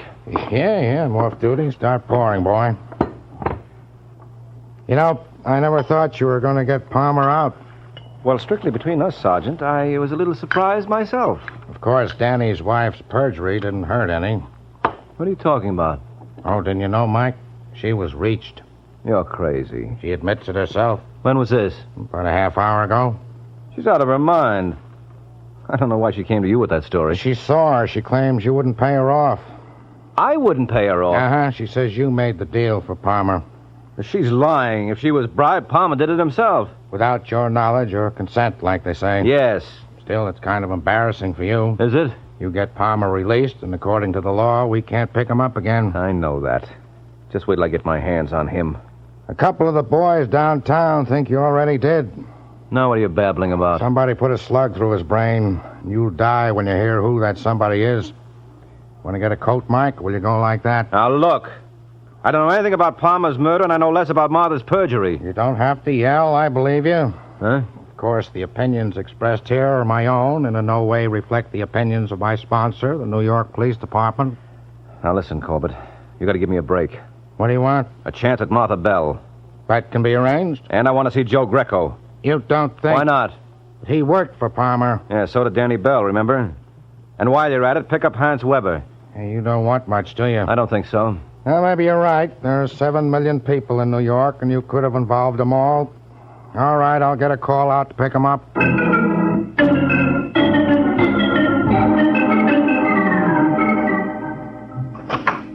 I beg your pardon. Is Sergeant Corbett... Right here, Mr. Weber.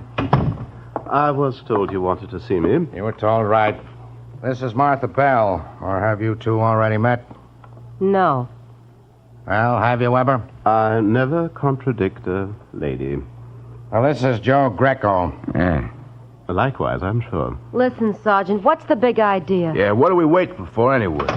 The star of our show. Thank you, Sergeant Corbett. You just made it, Mike. They were ready to walk out. I don't know what they would have missed. Yeah, you're funnier than Groucho Marx. And I don't even wear glasses. You tired, Weber?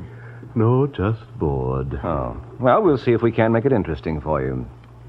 Gentlemen, and Mrs. Bell, we are gathered here together to determine the murderer of one William Palmer. Here. Now, would anyone care to hazard a guess? Oh, is this an audience participation program? Yes. So suppose I pass among our contestants. First, I have a question for you, Martha. How nice. Why did you tell Sergeant Corbett I was the one who got you to lie for Palmer? You did. And where did all this take place? At your apartment the day before we went up to see him. Now, that's a nice try, Angel. But it isn't the right answer, because I spent that entire day in Jersey on another case. Listen, Waring. Sorry, we're a little pressed for time, but don't feel badly. You win at least a 5 to 10 year stretch for perjury. Now, Greco, you're next. Am I? Yes, what were you doing at the time of Palmer's murder? I was down at the Pelican Club. How long were you there? From 6 to 11:30. And Mr. Palmer died? At 8:15. Who told you that? I did. Okay, Sergeant. Now, let's get on to Mr. Weber. Must you? Well, I'll start you off with something easy. Do you remember Danny Bell? This lady's husband? Yes. May I ask if you have an alibi for the time of his murder? So far back. Can you give me a little hint? Yes, it happened at 9:45 on... Oh, yes. Well, if memory serves me right, at that time I was at my club, greeting my guests. And their names? Perhaps Senator Burns might remember that evening. Why should he? Well, there was a little unpleasantness at 9:40 about one of his checks. It was made of rubber. Well, that completes the first round. And we have a winner. Have we? Yes, Mrs. Martha Bell. Will the lady please stand? Listen, you comic, what are you babbling about? By killing your husband and Bill Palmer, you have hit the jackpot. No. Yes, you win that famous trip up the Hudson to Sing Sing with all expenses on the house. Oh, yes, I forgot to mention, Angel. That trip is only one way.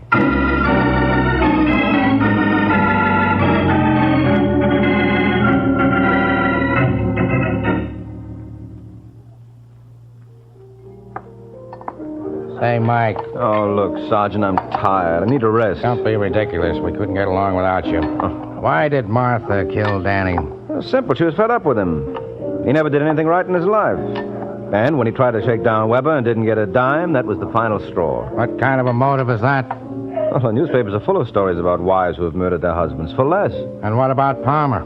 Well, she killed him because he wouldn't pay off after she bailed him out with her alibi. Did she dream up that alibi deal? Well, sure. That was a smart piece of work. Smarter than you think. Because Palmer didn't need the alibi. He was with Joe Greco at the time. Why didn't he say so? Who would have believed it? No, she was shrewd. You see, she sold Palmer the idea that she could help him. And at the same time, she helped herself. I don't see how. Well, if Palmer was with her, naturally it follows that she must have been with him. And if he didn't kill her husband, neither did she. Well, the thing that gets me is why you took this case in the first place. Well, I told you, Sergeant. One of Palmer's boys abducted my girlfriend. I know, but that's no reason. What? If you ask me, she's a lucky girl. Oh, are you out of your mind? Well, the way I look at it, being kidnapped is bad enough. But she'd have been in a lot more trouble if she'd kept that date with you. Good night, Mike.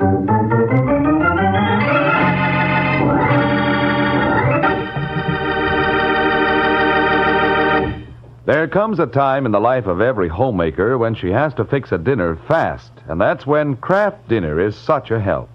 You see, in just 7 minutes cooking time, Kraft Dinner makes delicious macaroni and cheese. Wonderful, tender macaroni with fine cheese flavor all through, just like I said, in only 7 minutes cooking time. That's because every package of Kraft Dinner gives you a special quick-cooking macaroni and just the right amount of Kraft grated for that grand cheese flavor. So tomorrow, get a couple of packages of Kraft Dinner.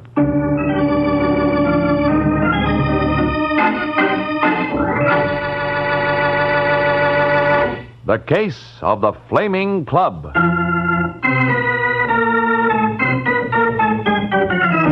The Case of the Flaming Club. That's the title of next week's adventure of the Falcon. When Mike Waring learns that if a man tries to make things hot for someone who has a knife, he's likely to get stuck. So be sure to listen at this same time next week to another exciting adventure of the Falcon, brought to you by the Kraft Foods Company. The Adventures of the Falcon are based on the famous character created by Drexel Drake, produced by Bernard L. Schubert, written today by Eugene Wang, and directed by Richard Lewis. Music was by Arlo. Les Damon was starred as the Falcon, with Ken Lynch as Sergeant Corbett. Be sure to hear the great Gildersleeve next Wednesday evening over most of these stations. In next Wednesday's broadcast, Gildy comes face to face with a hilarious problem and solves it in a way that will keep you laughing for days. Remember the show, the time, and the place. The Great Gildersleeve, next Wednesday evening, over most of these stations. Check your local newspaper for time of broadcast. Ed Hurley speaking for the Kraft Foods Company.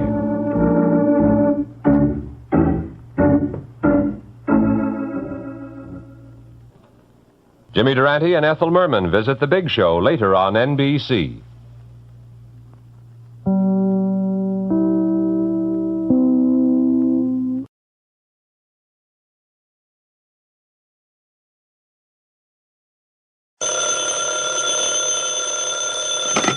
Hello? Yes, this is the Falcon speaking. Oh, Lisa. You'll have to include me out tonight, Angel. Army intelligence is sending me to Sicily. That's right. The island off the coast of Italy. Seems some boy down there is running wild with a knife, and they hope I might offer just the kind of proposition he might like to take a stab at.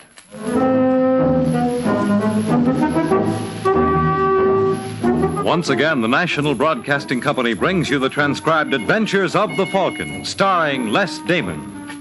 The Adventures of the Falcon, dedicated to private investigators everywhere. Those hard-hitting detectives who, like Mike Waring, risk their lives to aid law enforcement agencies. So join him now when the Falcon solves the Case of the Rolling Stones.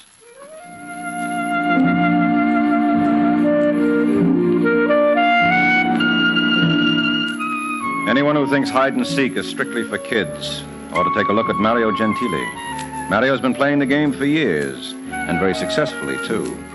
But then look what he'll do not to be caught. 24 hours ago, he was in Naples, where he grabbed the night boat for Palermo, Sicily. And while the ship plowed through the Straits of Messina, Mario made like a butterfly. When he emerged from his cocoon, his brown hair was dyed black and his mustache was gone. 6 hours later, the new Mario was relaxing in a furnished room off the Via Vittorio Emanuele in Palermo. But even the best of us have to be it once in a while. And if you believe in sound effects, this may be Mario's turn now. Who is it? It's Eda, Mario. Who? Eda Casalini. Un momento. Oh, my darling. No, stop it, Eda. Oh, forgive me. But it has been so long. Who told you I was in Palermo? No one. Then how did you find out? Every night I watched the boat from Naples, hoping someday you would return. Tonight my wish was granted. How did you recognize me? It would take more than dyed hair to fool a woman in love. Oh, Mario, Why did you leave me? Because I had business to attend. There was not another woman? No. You lie. I saw a girl with you that morning you left. She was a business associate. I'll kill her if I ever see her again. Don't be a fool. Now get out. No, I did not mean it, Mario. Give me one more chance. Will you behave? I swear on my father's grave. All right. You won't regret it, darling. If there is anything I can do. There is. Can you get in touch with Bianca Naldi for me? Is she the one? You are talking like a fool. I must see Bianca. Mario. Open up, Gentile. There is no one here by that name. We know better. This is the place. You idiot. You led them here. Oh, darling, I was most careful. You might as well surrender, Mario. We have the building surrounded. Listen, Edna. There is a staircase in the kitchen. It leads to the roof. I will not go without you. You will do as I say. Oh. If anyone asks you, you've been hanging wash up there. Now hurry. When will I see you? Sooner than you think. Now go. Arrivederci. Arrivederci. This is your last chance, Gentile. Are you going to open this door? Or shall I have my men break it down? That won't be necessary, Trente. All right, Sergeante. Take 3 men. Search the place. Sì, Tenente. Andiamo, ragazzi. Sì, andiamo da questa parte. What is the meaning of this? May I see your papers, please? My papers? Of course. But I assure you that your superior officer will... Yes? I seem to have mislaid them. I submit you never had them to begin with. What is your name? Mario Gentile. It was not always so, was it? You were once known as Mario Toselli. You are insane. But you know who Mario Toselli is? I have no idea. Well, if you will be kind enough to accompany me to the Palazzo Chiaramonte, I will be only too happy to enlighten you. After you, signore?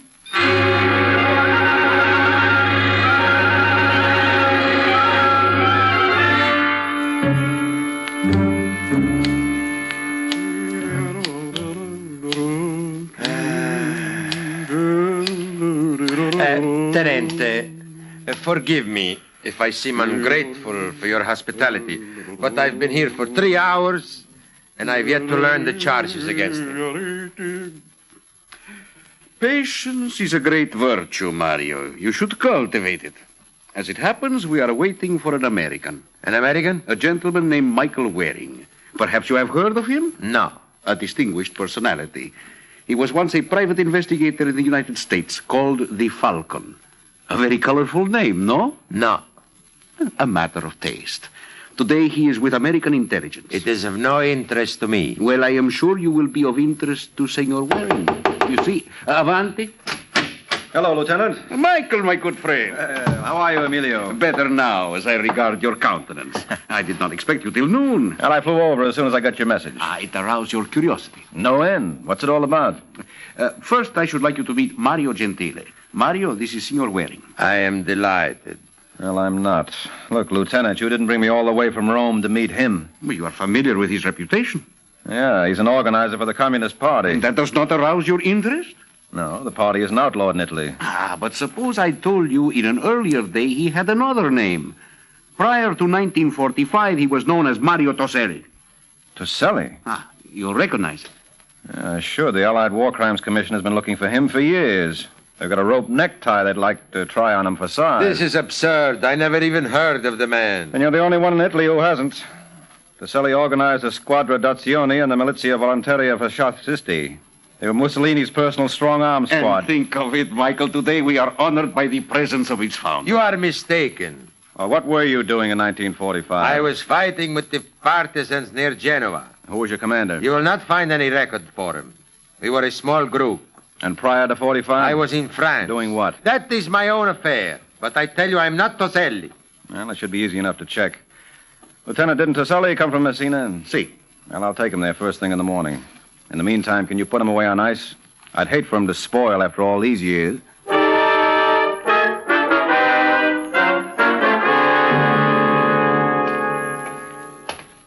Halt!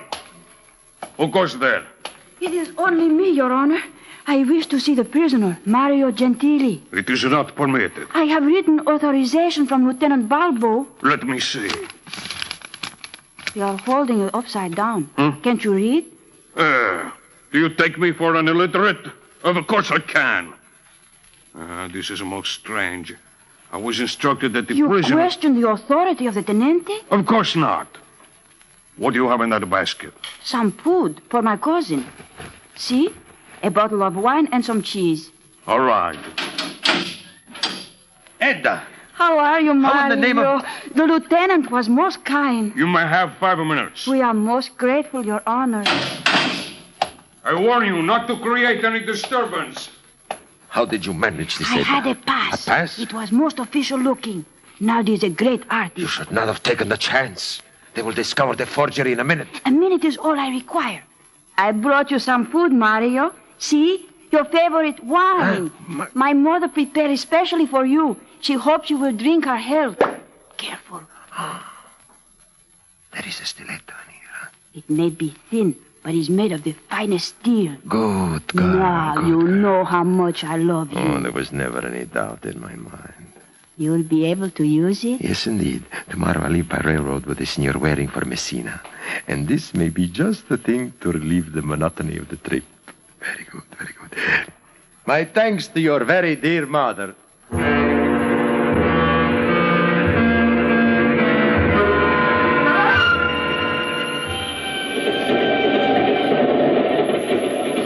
What time have you got, Sergeant?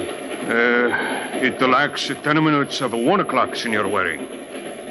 How's our friend Mario doing? He's asleep. Shall I waken him? No, there's plenty of time. I wonder if they got anything to read on this train. I saw a vendor in the next car. Well, now, if this were the super chief, all I'd have to do is buzz. If you would like me... No, thanks. I'll do it myself.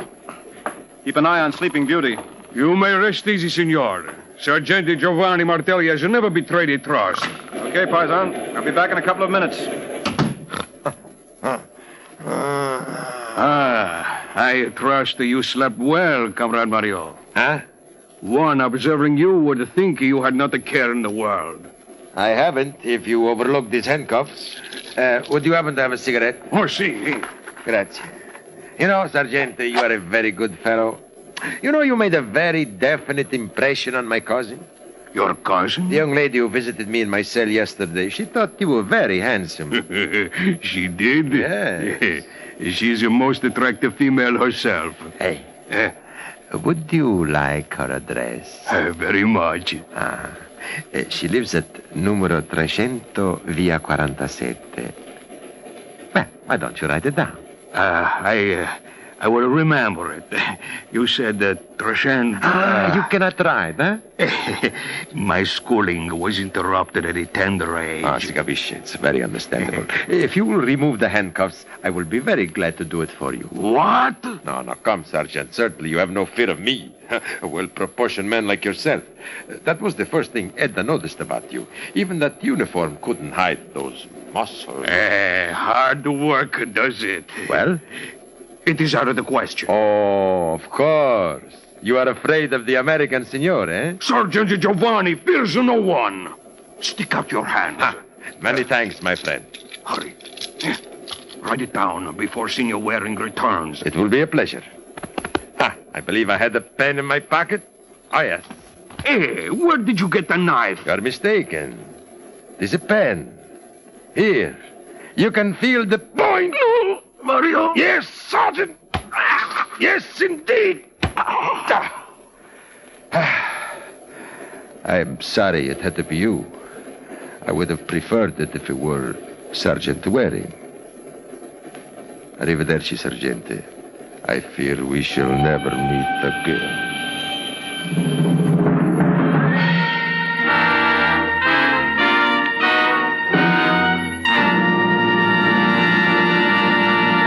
You and your children can expect to live long thanks largely to better medicine and surgery. But you could expect to live even longer were it not for the danger of automobile accidents. If driver education could be taught in all of our schools instead of only a third of them, it might someday help to save the life of your own son or daughter. Remember in your own automobile to drive as though your life depends on it. It does.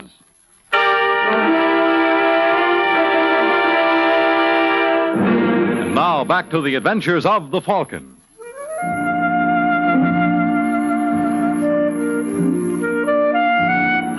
Well, that's Sicily for you, the land of hot tempers and cold steel. And when I got back to my compartment on the train, I found Mario Gentili was gone. But the good sergeant was still waiting. He was huddled on the floor, the blood pouring from half a dozen wounds. Yeah, Giovanni had reached the end of the line. But I had a hunch the big attraction for Mario was in Palermo, where we all started. So I headed back for the Hotel Rodolfo to await further developments. And they weren't long in coming. Excuse me, please. I'm looking for the Signor Michael Waring. Oh, come in. My card, Signor?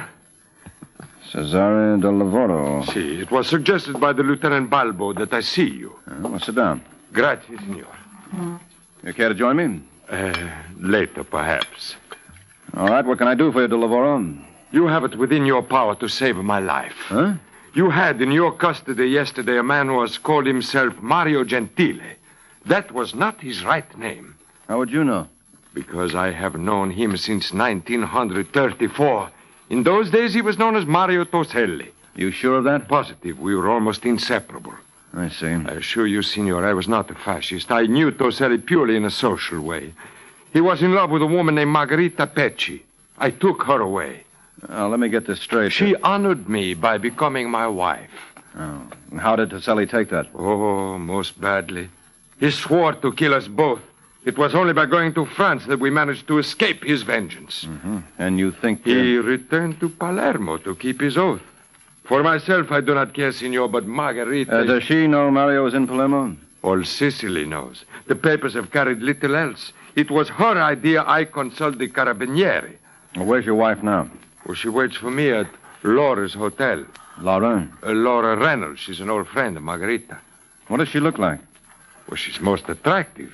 No. I mean, is she a blonde, a brunette? Well, why? Well, a woman visited Mario Gentili in his cell before he escaped, and we've got a hunch she supplied the stiletto. Oh, it could not be Laura. Why not? Well, she's an American. Oh, I see. All right, tell your wife not to worry, del Lavoro. Not that will stop her, but I promise you we'll do everything we can.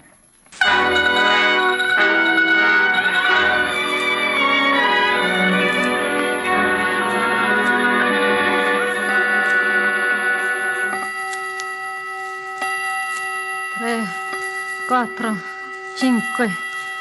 Is the clock right, Laura? No, it's a couple of minutes slow, Margarita. But Cesare promised to call by 4. Something must have happened to him. Maybe he was hit by a car. How can you say such things? It's real easy. You never liked my husband. I never liked spinach either, so what does that prove? As far as Cesare I is will not concerned... permit you to say another word against him. Margarita, I all right. refuse to listen. Ever since That must be Cesare now. Come in. I trust you ladies will excuse me, but I am searching for the Signora de Lavoro. I am Margherita de Lavoro. I kiss your hand, Signora. I recognize you immediately from your husband's description. I am Antonio Lombardi. Antonio Lombardi?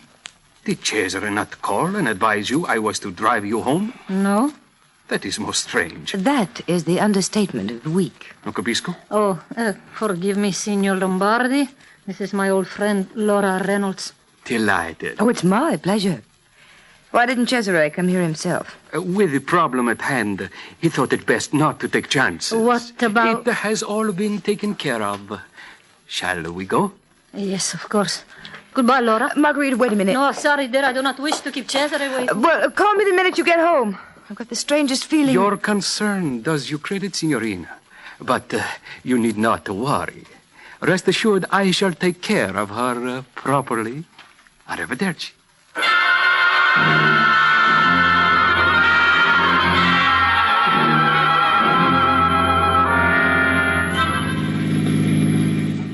Signor Lombardi. Si? Did you not say we were to meet Cesare at home?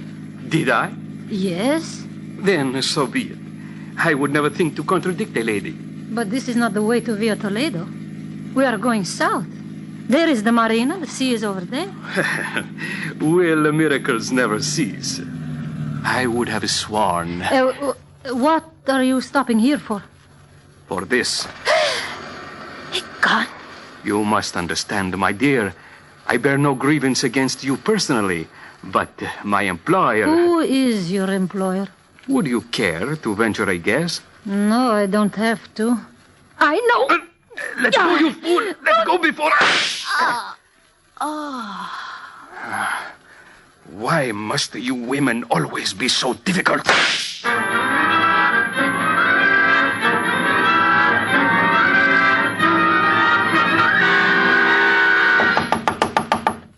Is that you, Margarita? No, it's Mike Waring. Oh, just a moment. Oh, Senor Waring, this is a surprise. Please come in. Thanks. I'm so sorry my wife is not here to meet you. She would be most honored. Look, De Lavoro, there's something I've got to tell you. I just came from Lieutenant Balbo's office. He has apprehended Mario Gentile, huh? No, not yet. But then what is it? But tell me, Senor, what is it? It's about your wife. Something has happened to her. Yes. But where is she? Where is she? You must take me to her at once. Wouldn't do any good. No, no. I'm afraid it's yes. He kept his promise. Uh-huh. I feel kind of helpless, De Lavoro, but if there's anything I can do... No, Senor, no one can help me. If you will be so kind as to leave me now, I would like to be alone for a while.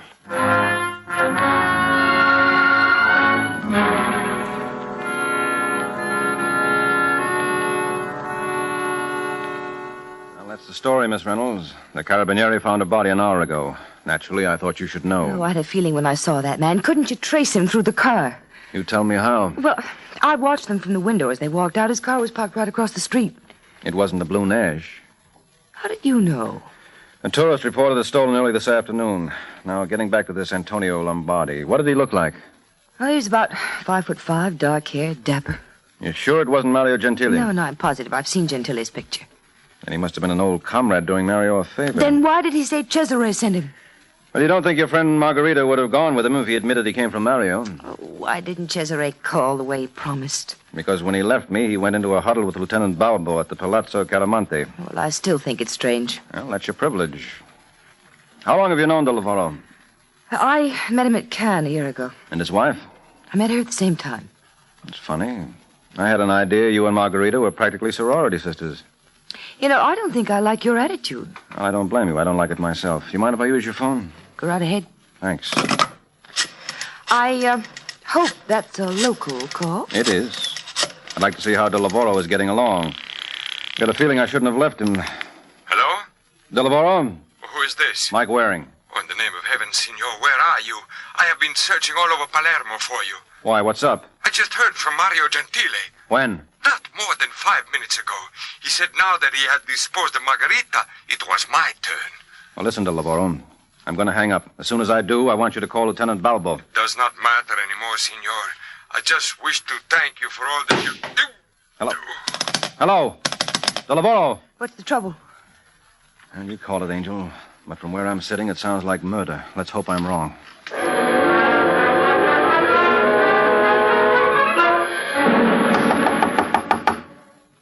He doesn't answer. You didn't really expect him to. All right, get out of the way. What are you going to do? Put my foot through the panel. There ought to be an easier way. Well, there is, but this is more fun, Laura. Yeah, that ought to do it. Now, let's see if I can reach the lock from here. Entree, madame. Thank you. Now what? Well, don't you notice anything unusual? Well, what do you expect me to do, scream? I had my hopes. Well, I'm sorry if I disappointed you. Now, that's what I call a double take. He isn't dead. No. See if there's any brandy around. You think he should have it? No, but I could stand a drink. Senor Waring. Now, don't talk. You got here a little late. Well, don't you worry, De Lavoro. You're going to be fine. Oh, you cannot fool me, Senor. No, I mean it. It's practically a scratch. But it burns. Well, that's to be expected. Was it Mario Gentile? I couldn't say for sure. I did not see his face. Now, wait a second. What's this in the corner? Huh? Oh, what do you know? Oh, it is a gun. Yep, it's what it is. A German Mauser. You know, it looks kind of familiar. Is it the same weapon that was used I wouldn't on... be surprised. You got a handkerchief? I Here. finally managed to locate some brandy. Nice work, Angel.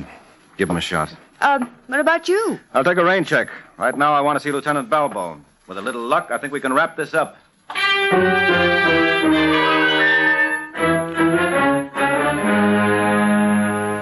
My friend, much as it pains me to disagree with you, you are wrong.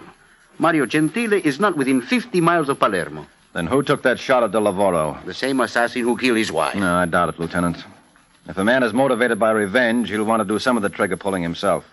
Otherwise, why did he come back to Sicily in the first place? That is a very good question. We got a million good questions. What we need is a couple of answers. You think your ballistics department is through checking the gun? We shall see. Sergente, tenente Balbo qui. Ha finito con l'arma? Vabbè. Che interessante. Bravo, grazie tante, sergente. Well, what did he say? The gun was of German manufacture. It was a Mauser. Oh, tell me something I don't know. What about fingerprints? Not a one. We expected that. I don't suppose they were able to run down the serial number. On the contrary, Michael. There they were most successful. Huh? The gun was purchased 2 weeks ago in Naples. In Naples? And you will die when you hear the name of the man who bought it. Oh, don't tell me. Yes, it was purchased by an American named Michael Waring. Oh, no. You are upset? And I thought you would be delighted by the news. I guess there is no pleasing some people.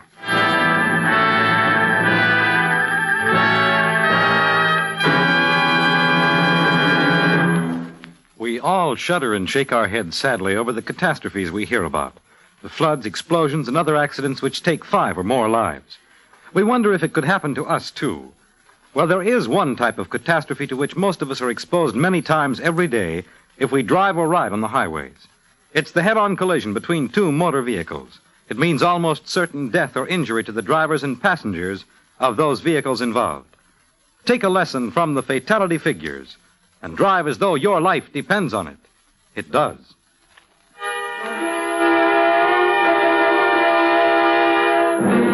And now back to the adventures of the Falcon.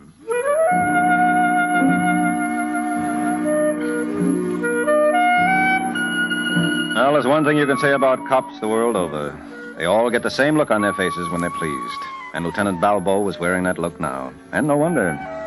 Here I'd been needling him about Mario Gentili, and it turns out the gun that killed Margarita de Lavoro belonged to me. A most revolting development. Well, my friend, what have you got to say for yourself? Oh, very little. No wonder that gun looked familiar. Mario must have stolen it from my hotel room. But I was right about one thing. He's in Palermo. So it would appear. If there was one link we could find in the chain. Say, how far do your records go back on Gentili? As Gentile, only till 1950, when he came to Sicily as an organizer for the Communist Party. And you have no idea what he did before then? Only theories. But you don't know for sure. No one does. Well, that's where you're wrong, Lieutenant. I know one thing now about our mystery man. What? How to trap him. And maybe Signor de Lavoro will be kind enough to furnish the bait. Let's ask him anyway.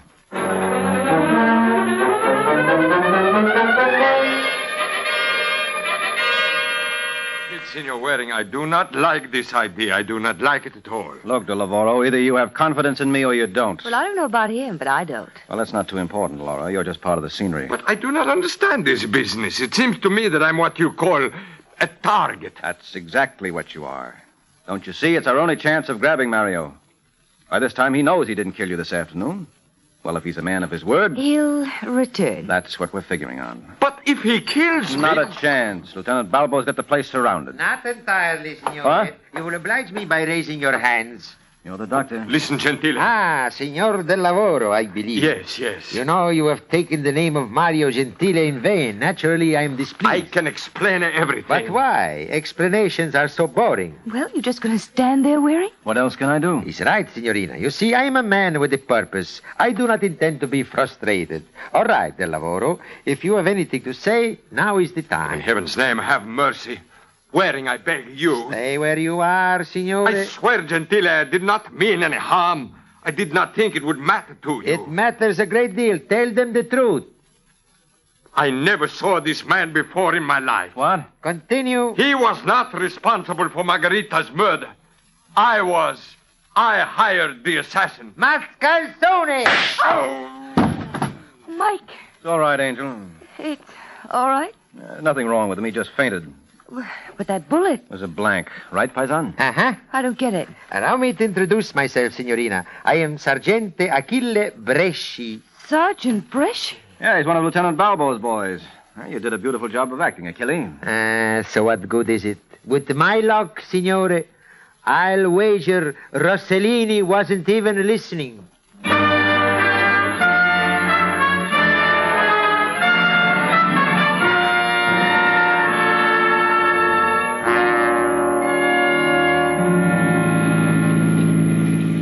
Well, Mike, maybe I'm thick, but I've got to admit that I still don't get it. Oh, it isn't difficult, Laura. It all comes down to the fact that De Lavoro hired that man to murder his wife. Yes, but how did Mario Gentili figure in this? He didn't. I don't understand. Well, you see, when Mario escaped, it gave De Lavoro the bright idea. The papers had played up Mario as a man of mystery. Nobody knew anything about his background. So De Lavoro spread the story that Mario came to Sicily for the purpose of killing him and Margarita. Oh, yes, but she knew the truth. Sure, but no one had a chance to ask her. She was murdered before either Balbo or myself could see her. Well, then, the shot we heard over the phone while De Lavoro was talking to you... Was self-inflicted. Oh, you're guessing all this. Well, that's why we had to bait a trap. And when De Lavoro mistook Achille Bresci for Mario Gentili, that clinched it. You know, you're pretty clever. You ought to see me do card tricks sometime. Aha, I'd love to. All right, I'll show you one of my favorites. Now, let's pretend you're a woman and I'm a man, and we're all alone on the marina facing the sea. And then what happens? Well, that's what makes this such a wonderful trick, Angel. Even I don't know how it's going to turn out.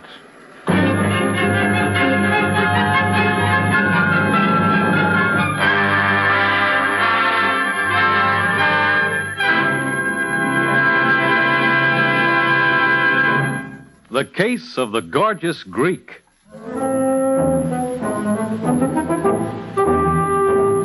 The Case of the Gorgeous Greek. That's the title of next week's adventure of the Falcon, when Mike Waring learns that when Greece gets too hot, somebody is bound to catch the devil. The adventures of the Falcon are based on the famous character created by Drexel Drake, produced and transcribed by Bernard L. Schubert, written by Eugene Wang, and directed by Richard Lewis.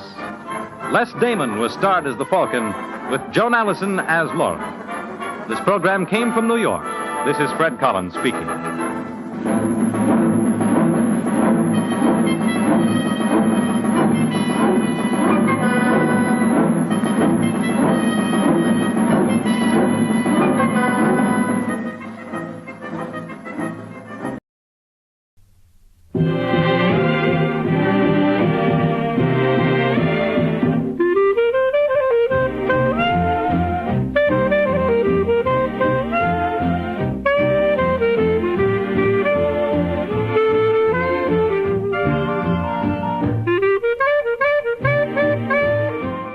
George Petrie, an American television actor, born November 16, 1912 in New Haven, Connecticut, passed away November 16, 1997. With his warm, resonant voice, superb timing, and innate charms, George O. Petrie began his career on the stage with a background on Broadway and years in summer stock. After his service in World War II, he made his final appearance on Broadway in Brighton the Corner, and then began a busy career in network radio, which included the title roles in The Amazing Mr. Malone, The Falcon, Gregory Hood and Charlie Wilde, and supporting roles in such shows as Gangbusters, Counter Spy, Mystery District Attorney, and Theater Guild on the Air.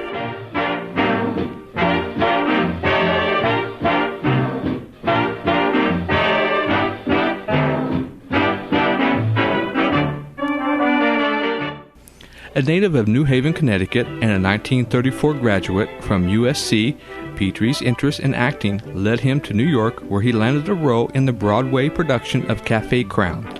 While serving in the military during World War II, Petrie appeared in the Broadway production of The Army Play-by-Play, a 5-part anthology. The show ran for 6 months and played a command performance before President Roosevelt. Upon transferring to the Air Corps, Petrie was cast in Moss Hart's inspirational Winged Victory. Following its 4-month run, Petrie went on to appear in Joel Cukor's film version. Petrie became a radio performer after his discharge and starred in several dramas, including The Amazing Mr. Malone.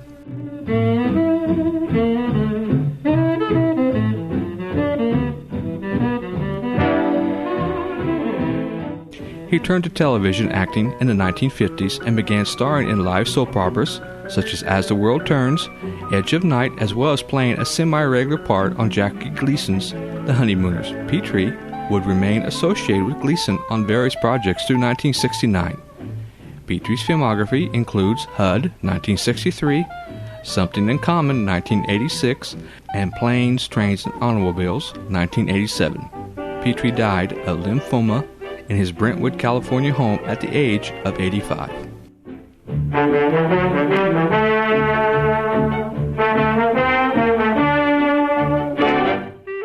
For the Old Time Radio researchers, I am your announcer, Clyde J. Kale. Thank you for listening. Enjoy the show.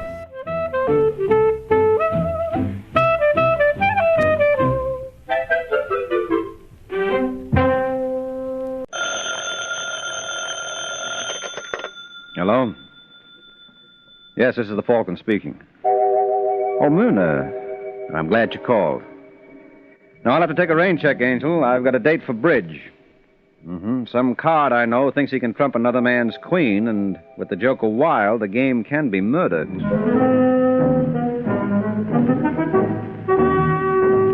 Once again, the adventures of the Falcon, dedicated to private investigators everywhere.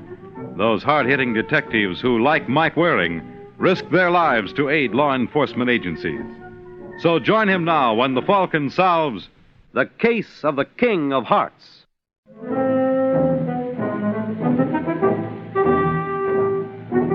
It's late afternoon in New York, and a handsome gent named Johnny King steps out of the elevator at the Carlton. This way, please. In the lead is an enterprising bellhop named Billy Matthews, carrying 2 light pieces of luggage.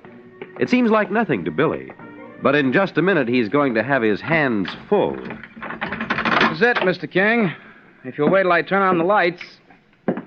Hey, it's all right. Would you, like me to open the window? Not a bad idea. Okay. Hey, it's quite a sight. They look like ants down there, don't they? Yes, sir. Maybe that's what they are. Look at them run. Most of them don't even know where they're going. I suppose not. Will there be anything else, Mr. King? No. Oh, wait a second. What's your name? Billy Matthews. You look like a bright boy, Billy. I bet you don't miss much that goes on around here. Oh, I keep my eyes open. How'd you like to make yourself $20? What would I have to do? Well, New York's a new town to me. I need someone to show me the ropes. What are you interested in? Women. Women? Mm-hmm. Well, it figures. There must be a lot of rich dames living in a place like this. You must know them all. I'll get you, Mr. King. For instance, who was the gal that got off the elevator as I came in? Good-looking blonde, about 5'3". That's the one. Her name is Grace Burton. Miss or Mrs.? Mrs.? Mm-hmm. Judging by that mink she was wearing, I'd say Papa was loaded. He is. What's he do? I don't know. 1 double or 20? He's a gambler. Suppose Mr. Burton's away from home a good deal. Uh-huh. What does he bank? Well, after all, Mr. King, you couldn't expect me to know. It's worth another 40. Federal Trust on Park Avenue. I knew I picked the right boy. All right, kid, you got yourself $80. You want to go for 160? What can I lose? I warn you, this is going to be tough. I want to know Mrs. Burton's maiden name, where she went to school, who her friends are, what they do. In short... You want a complete case history. You think you can handle it? Well, you see, 160 is a tough number to remember. If you could make it an even 2, I could practically guarantee results. Oh, you're quite a chiseler. Well, I don't intend to be a bellhop all my life. I can see that. Okay, Billy, you got yourself a deal. Now, let's see you deliver.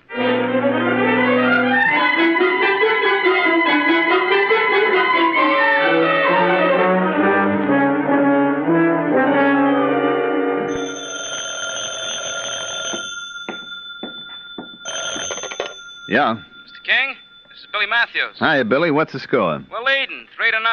Mrs. Burton's maiden name was Grace Sherman. Grace Sherman, Yeah, she went to Clinton High School in Chicago. What about college? 2 years at Northwestern. Her best friend was an Alice Gordon. You must have been reading her mail. No more than I had to. It's pretty dull. What does she do to keep occupied? Nothing much. Matinees, shopping, the usual gook. But at 4 o'clock every day, you'll find her in a cocktail lounge downstairs. Alone? Yeah, she drinks Smirnoff.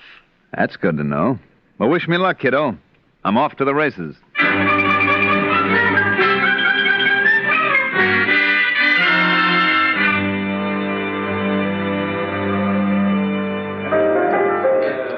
Waiter. I'll be right with you, Mrs. Burton. Grace Sherman. What? Well, if you're not a sight for sore eyes... I beg your pardon? Well, aren't you Grace Sherman? Well, that was my maiden name. So you went and did it, Now, look, mister. Am I being snubbed or don't you recognize me? I'm afraid I don't. I'm Johnny King. Johnny King? We went to Clinton High together. It's funny that I don't remember. Well, you did go to Clinton. Yes. And as I recall, you and Alice Gordon went to Northwestern for a couple of years afterwards. Yes, that's right.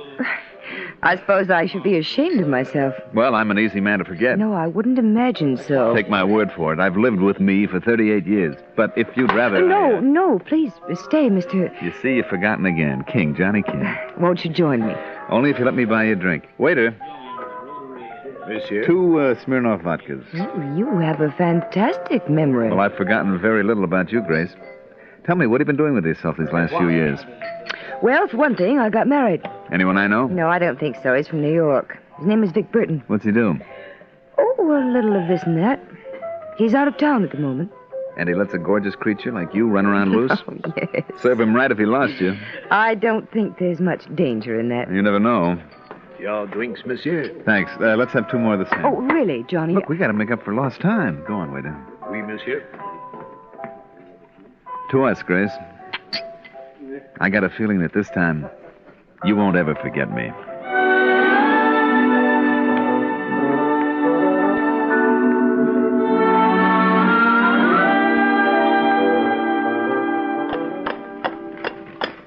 Want to go through the park again, Grace? I up to say, you. Let's go on forever. Keep going, Kelly. You know, Johnny, this is the first time I've ever ridden in a hansom cab. It never occurred to Vic. You hear from him lately? Yes, he wired. He's got reservations on the Super Chief for Friday. Well, that gives us 5 days. I guess we ought to be grateful for small favors. Why couldn't I go on seeing you? For one thing, I've run out of money. You what? Well, I only intended to stay in town for a week, but meeting you messed up my plans. How long would you stay if you had the money? That's a pretty ridiculous question. How long would you stay? As long as you wanted me to. If you weren't married... Yes? Oh, what difference does it make? I want to know, Johnny. Grace, I'm crazy about you. I never met anyone before who hit me the way you did. I'm glad, because that's how I feel, too. Grace. When Vic comes home, I'm going to tell him. No, you mustn't. Why not? Because it wouldn't be any use. You see, I'm married, too. You're married? Don't look at me like that. I can't get a divorce. She's in an insane asylum. Oh, no. Happened 4 years ago when she lost the baby. Oh, you poor darling. Well, that's the way it works out sometimes. So, I guess it's back to Chicago for yours truly. No, I won't let you go. I'll give you the money. What kind of a heel do you take me for? Consider it a loan. No. Please, Johnny, please. If you love me. That's the one argument I can't answer. All right, Grace. I'll do what you want.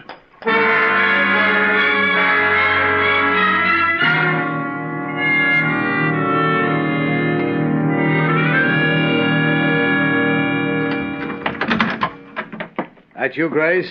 Yes, Vic. Where you been? Shopping. Oh, I've got to get off my feet. You wouldn't believe how jammed the stores are. I should have imagined they'd have locked the doors and just waited on you. Hmm? Would have paid them. In case you haven't kept tabs, you wrote $18,000 worth of checks last month. I what? Well, isn't this your signature? They're all made out to cash. What's wrong with it? Nothing, but I'd like to know where the money went. Oh, various things. For example. Well, how can you expect me to remember? Well, if I spent 18 grand, I would. Don't you trust me?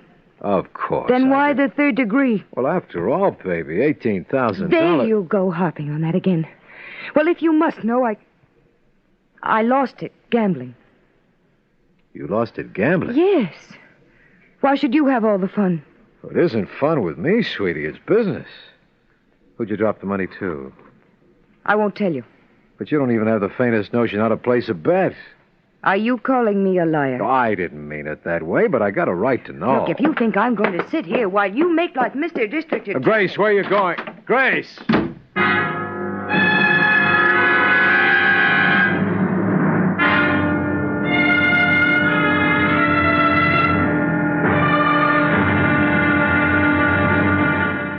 That's the story, Mike. When I asked Grace about the dough, she claimed she lost it gambling. Well, I want to know where that money went. Look, Vic, if you expect me to play I Spy on your wife... I know how you feel about this kind of a case, but I wouldn't ask you to touch it if I've got the feeling Grace got herself involved in something she can't handle. You feel there's another man in the picture? I'll lay 8 to 5. You think you can find out his name, what he does for a living? Well, judging by those checks, I'd say he's promoting Grace. If he is, it's my fault. Now, let's not be noble. I mean it. What kind of a life is it for a girl to be married to a gambler? With me traipsing all over the country, no wonder she got lonely. Well, assuming I find this man, what do you intend to do about it? It all depends. If he's the right guy. How could he be? And take money from your wife? Maybe he's in a jam. Happens now and then. You're a strange bird, Vic. I'm no kid, Mike. I've been around. Maybe I was wrong getting married in my racket, but I did. And anything Grace wants, she can have. If she wants this guy... She can have him, too. With 6 points. I'll get to work on it like a good boy. Just let me know the score.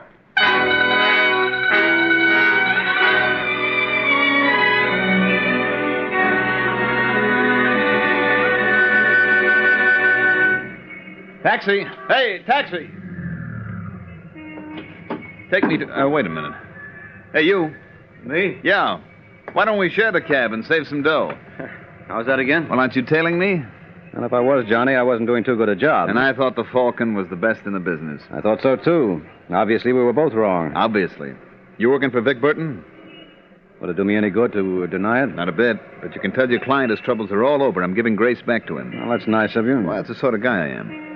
Yeah, from here on in, he's got nothing to worry about. Of course, it cost him a few pennies, but think of the lesson he learned. Mm-hmm. Well, you know, Johnny, I've got a hunch you've got yours to learn yet. Take care of yourself, fella. Wish I had time to.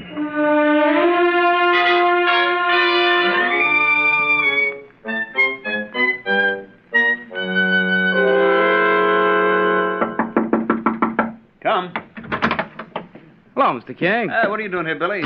I hear you checking out. Oh, where'd you hear that from? Desk clerk? Mistaken. Oh, I'm sure glad to hear that, Johnny. Johnny, hey, you this friendly with all the guests? Are you this friendly with all the bellhops? Billy, you're wasting your time here. A boy like you could really go places. I like it here. I was wondering... Hey, beat it. You expecting company? Go on now, I said beat it. Just as you say, Mr. King. John. Hello, Mrs. Burton. Oh, hello, Billy. You sure I can't do anything else for you, Mr. King? No, you've done enough already. Well, you know me. Always glad to be of service. If you need anything, yell. Darling, I'm sorry I broke in on you. It wasn't smart, Grace. I couldn't help myself. You've got to take me away. Why? What's up? Vic's gone to Mike Waring. So I discovered. You know? Yeah, I ran into him this morning. Well, you can't say that my timing is bad. I had a feeling the party was over. You're joking. Look, Grace, it's time you open those beautiful blue eyes to the facts of life.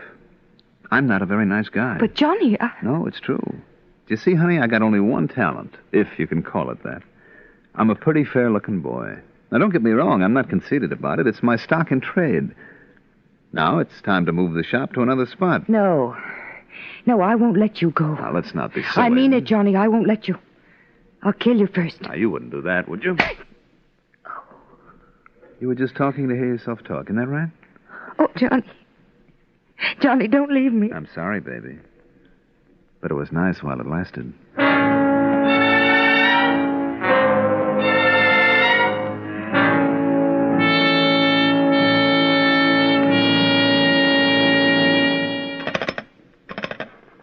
Your order, please. This is Mr. King in 912. Billy Matthews around there? I'll have to check the bell captain. Will you hold on? Yeah, well, hurry it up, will you? Love her when you're near me. Mr. King. Yeah. I'm afraid he's busy. Will one of the other bellhops do? No, I want him. Look, as soon as you locate him, tell him to call... Oh! Mr. King!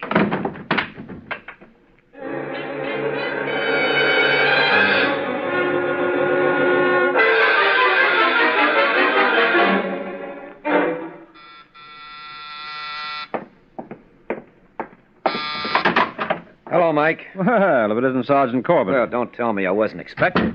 Well, you were overdue. Haven't seen you in a week. Sit down. What's the point? Only be getting up again. You know of Vic Burton? Yeah, I just finished a little job for him. Did said job entail getting the lowdown on the late Johnny King? What do you mean, the late Johnny King? Well, what do people generally mean when they say the late? He's dead.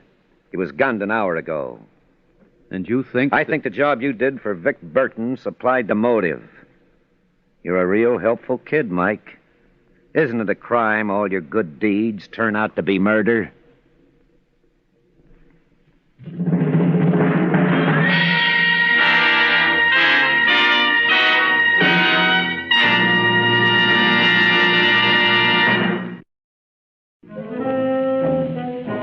Two hours have passed since Mike Waring's client was nominated by the police as chief suspect for the murder of Johnny King. Now at headquarters, we find Vic Burton declining the honor with little thanks. What are you trying to do, frame me? Well, it won't work.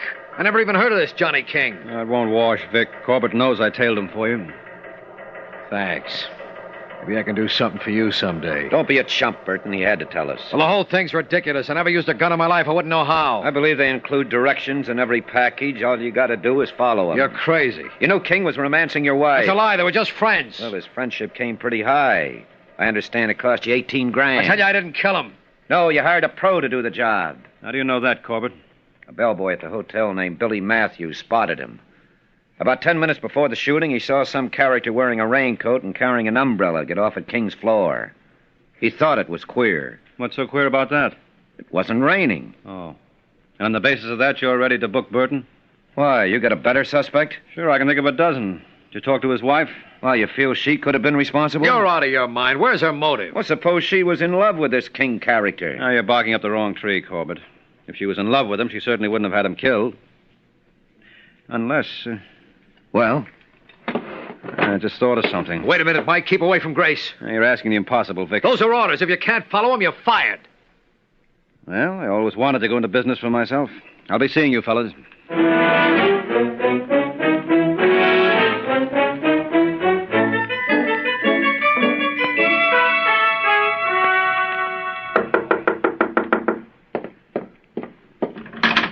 Hello, Mrs. Burton. Who are you? Mike Waring. Oh? I take it Vic mentioned my name. May I come in? Yes, please. Thank you. Sit down, won't you? Did you see Vic? Yes, not more than 10 minutes ago. He's in a bad spot, Angel. He didn't kill Johnny. There was only one way to convince the police. How? Give him a better suspect. You got any nominations? No. You wouldn't care to volunteer for the post yourself? What?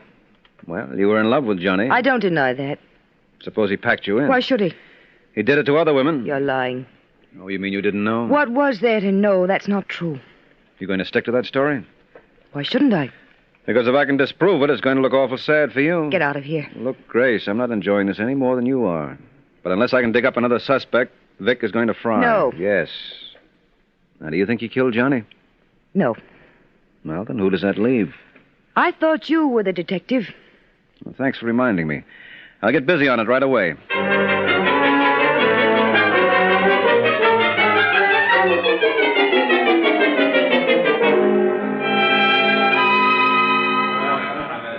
Right, boy. Right away. Excuse me, you Billy Matthews? Yeah, that's right. Glad to know you. I'm Mike Waring. Who? Mike Waring. You're not the one they call the Falcon. Yeah, but don't breathe it to a soul. Gee, this is a real pleasure, Mr. Waring. You working on a Johnny King murder? Mm-hmm. Where can we talk? Well, I'm on duty now. Well, can't you knock off for 5 minutes? It's worth a fin if... Well, Go on, take it. I don't want you to think I was holding you up. Never entered my mind. Where can we go? There's a place behind the elevator. Hey, Norris, take over my station, will you? I have to help this gentleman here. How does this suit you? Oh, this is fine. Smoke? Thanks. I can't tell you what a bang I'm getting out of this. I always wanted to be a private dick myself. Well, forget it. I got a feeling what with tips and jips, you do better here. Yeah, but it must be exciting. No, most of the time it's real dull. How well did you know Mr. King? Well enough. He was a big sport. Heavy tipper, huh? You betcha. How did he meet Grace Burton? I couldn't say. I get $20 that says you're too modest. Well... $20, Billy. That's not to be sneezed at even by a bellhop. It was all my fault. Come again? When he first registered here, he saw Mrs. Burton. He told me he thought he knew her from someplace. I guess I let him pump me. It's hard to believe. Huh? You're a shrewdy, Billy. I can't see Johnny getting anything out of you that you didn't want to give. How much did he pay you? Oh, now, you gotta understand, Mr. Waring. We bellboys don't do as well as you think. I gotta supply my own uniforms. Yeah, and you got a widowed mother in Flatbush to support, I know. Did Johnny see much of Grace Burton? Practically every day. He really went for her. She was nuts about him. They ever fight? Not that I know of. You sure? Positive. About an hour before he was bumped, I saw them together, and they were real lovey-dovey. Oh. Well, that kind of knocks my hunch in the head. Huh? Skip it. Listen, Billy, here's my card. Uh-huh. Now, if you think of anything else, lift the phone, huh? Yeah, sure will. It was very interesting seeing you operate. Yeah, I told you it was real dull. Well, I don't know, Mr. Waring. You gave me a couple of ideas. Maybe someday they'll come in handy.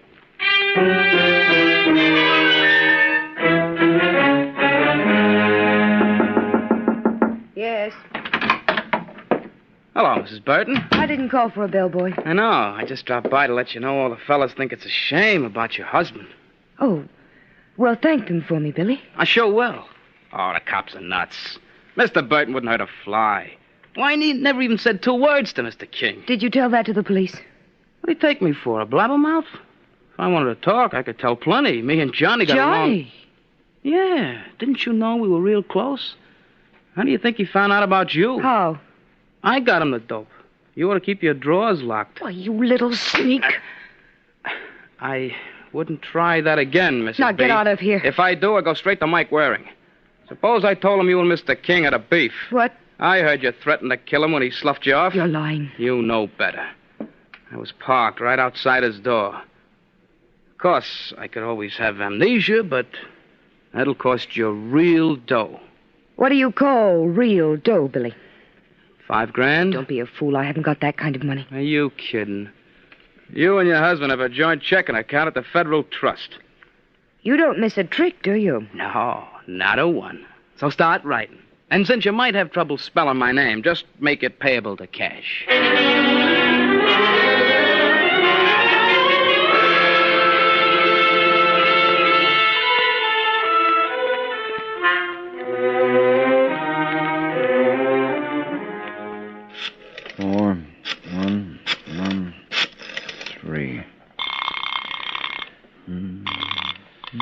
Homicide, Corbett.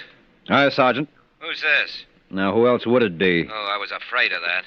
Did you see Mrs. Burton? Yep. What'd you find out? Nothing. I told you were wasting your time. Well, I'm more convinced than ever that Vic didn't kill Johnny King. I'd like to see a little proof.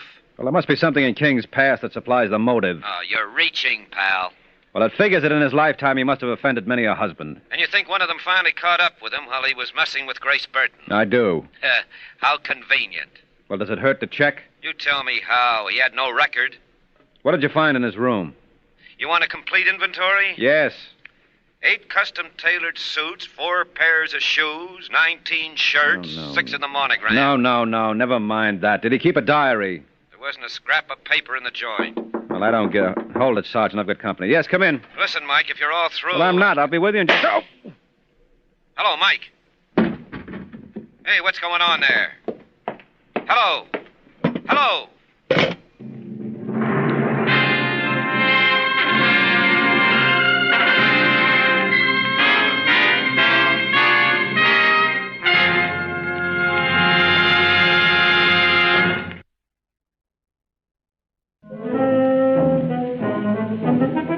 15 minutes ago, Mike's phone call to Sergeant Corbett was interrupted by a shot, whereupon the good sergeant hustled over and discovered the reason for the disconnect. Oh. All right, Mike, here, take a swig of this. No. You must be hurt real bad to turn this down. It's bonded. Huh? Oh, Corbett. Why don't you ask me what happened? I don't have to. I was here. Oh, who taped my ribs? Me. You made it too tight. Oh, that's gratitude for you. Did you get a look at the party? No, I didn't have a chance. Wonder what he had against you. Not that I can't think of a dozen reasons. So can I. Must be getting close to the truth. From what you told me, you aren't getting close to anything. Well, this proves Vic Burton couldn't have killed King. Does it? Well, it figures the same one who killed Johnny shot me. So? So Vic's in stir, isn't he? Aren't you forgetting the queer duck in the raincoat the bellboy saw? And you think Vic sent him around to knock me off? Why should he? To unsuspicion himself. Oh, you're out of your mind.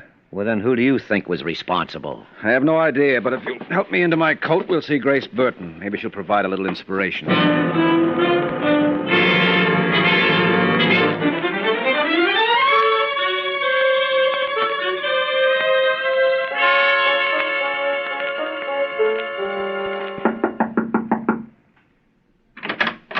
Hello, Mrs. Burton. Are you back again, Billy? That's no way to talk.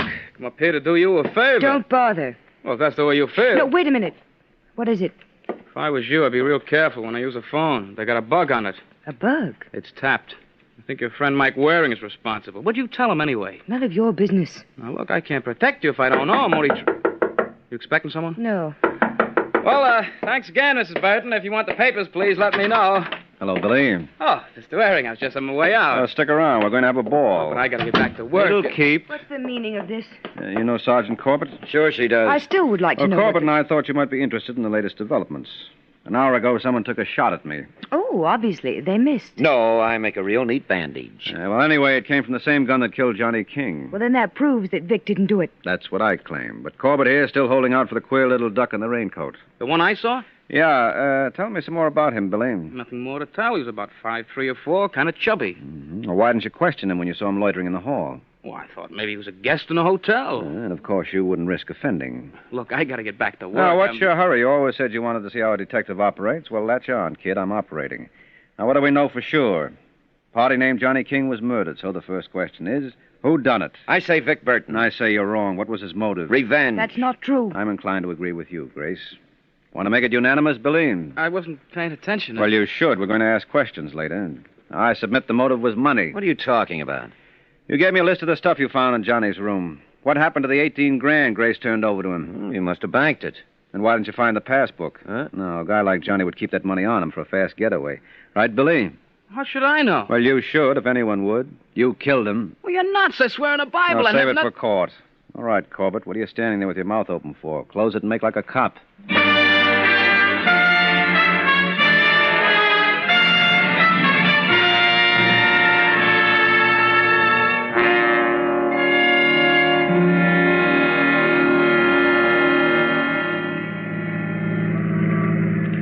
What's the matter, Sergeant? You don't look happy. Oh, I ain't. When I think how that Billy Matthews had me fooled. Yeah, well, he was a real cutie. Imagine holding me up for $25 and him with 18 grand stashed away. Oh, 23. You're forgetting the 5 he got shaking down Mrs. Burton. Oh, yeah. Well, Billy believed in making the most of his opportunities. As soon as he discovered King was checking out, he figured it was time to act. He knew no one would notice a bellboy around the hotel, so he went up to Johnny's room and let him have it. And the queer-looking duck in the raincoat. That was a figment of his imagination. You know, I could almost overlook his killing Johnny, but there's one thing I can't forgive him for. What's that? Taking that shot at you. Oh, why, Sergeant, I never dreamed you cared. I don't. I'm just sorry he missed. Oh. Good night, Mike.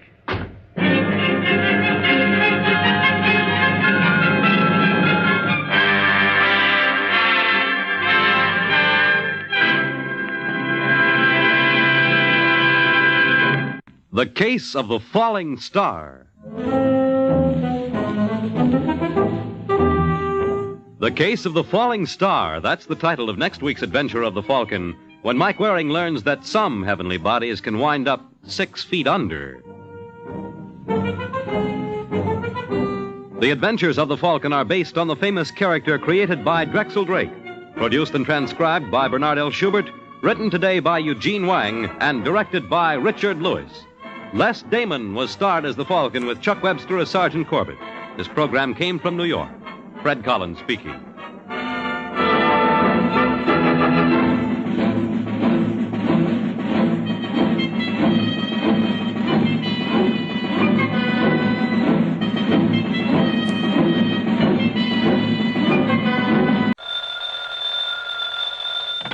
Hello?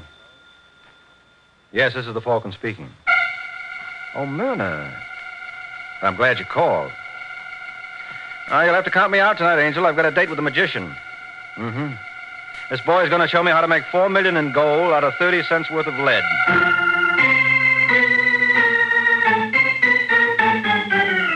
This is Ed Hurley, friends, inviting you on behalf of the Kraft Foods Company to listen to The Adventures of the Falcon, starring Les Damon.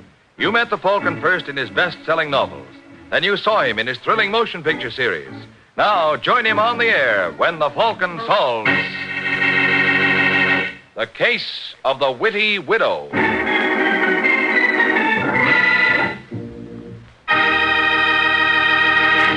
Before we join the Falcon in his latest adventure, I'd like to tell you folks about Kraft's Golden Velveeta.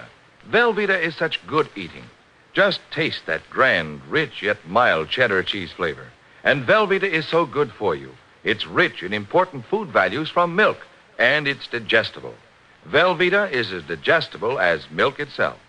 For swell-tasting snacks, for good, hearty sandwiches, for thrifty, easy hot dishes, it's smart to keep stocked with Velveeta. Get it tomorrow in the handy half-pound package or in the economical 2-pound loaf. The pasteurized processed cheese food of top quality, Velveeta is made only by Kraft.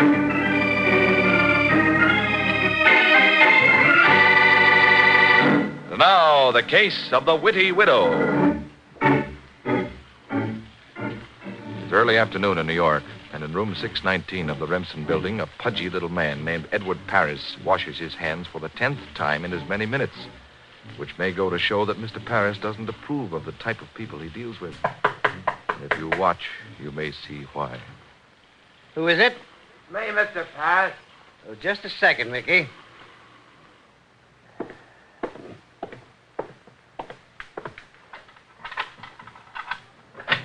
Come in. Thanks. What you locking it for? My doctor warned me to stay out of drafts. Oh, what good is locking? It's a new school of thought. Sit down.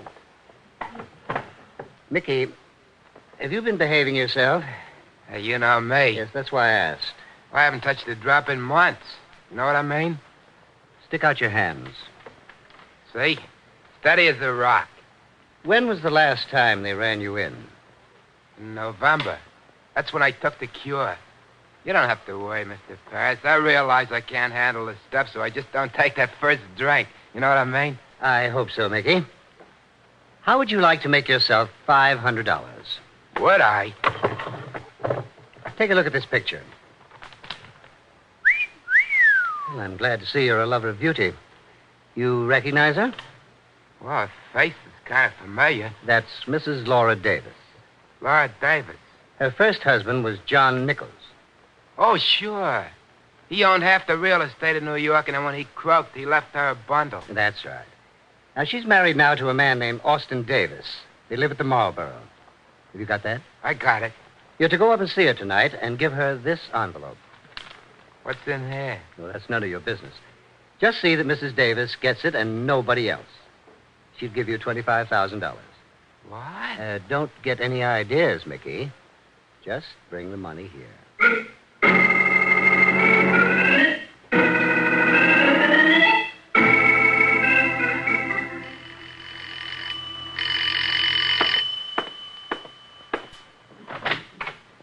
Yes?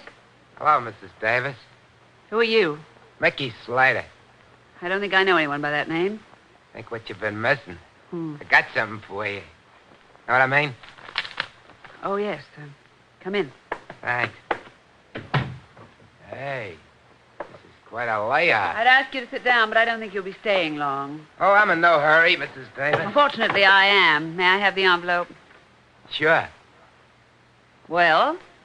Ain't you forgetting something? What do you mean? I was supposed to pick up something from you, sort of tit for tat, you know what I mean? Get away from that desk. I just wanted to get the brief. The money in there? Would you like to count it? No, I'll take your word for it. Laura? The name is Mrs. Davis. I'm a pretty familiar type guy, you know what I mean? I wouldn't advise you to get too familiar. May I have your envelope now? You bet your life. Fair exchange is no robbery, I always say. Well, as long as you've got it set, I don't see any reason to detain you. I'm sorry you feel that way, Laura. And we can't help the way we feel, can we? Guess not. It's been delightful talking to you, Mickey, but I wouldn't care to play the scene over again. Next time, someone might blow up in their lines. Know what I mean?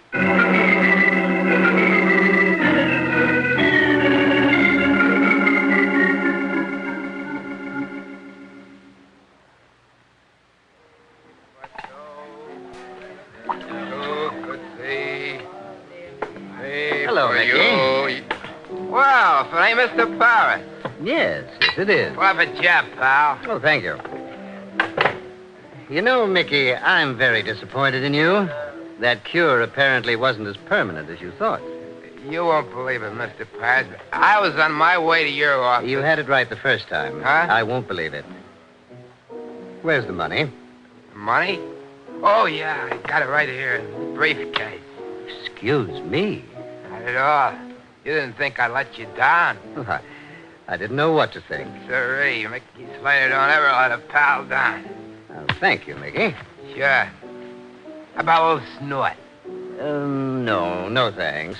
I guess I gotta drink alone. It's a very dangerous habit you get into, Mr. Paris. You know what I mean? Imagine you were surprised when you opened that envelope. Certainly was. Who'd have thought? Go on, Mickey. What were you going to say? I opened what envelope? The one I gave you for Laura Davis? You got rocks in your head. That's the liquor talking. Look, I said I didn't open no envelope. You don't believe me, you know what you can do. No, I don't, Mickey, but I'll give it some thought. I'm sure you'll excuse me if I go home now and meditate. Will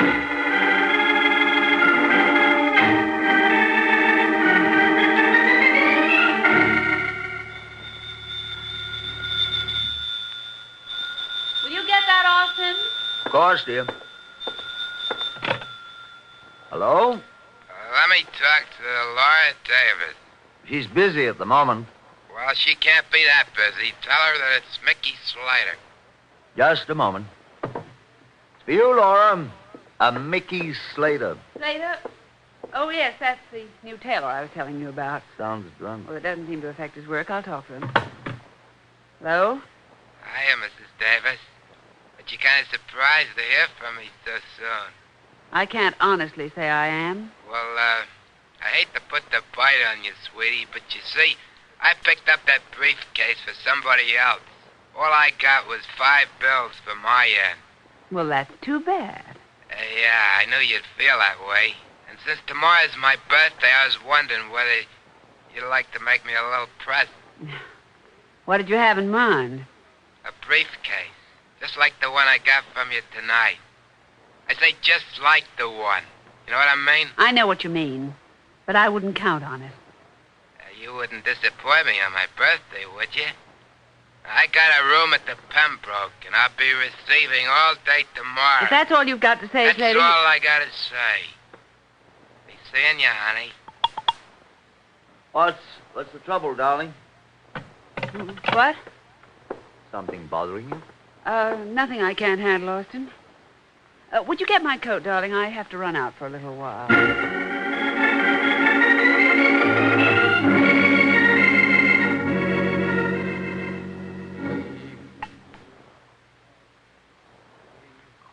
Me for you, and you for me, too. Who's that? I said, who's there? I think you're smart, huh? Show you. I get up pretty early in the morning to put one over on Mickey Slater. All right, what did you... Yeah, I did.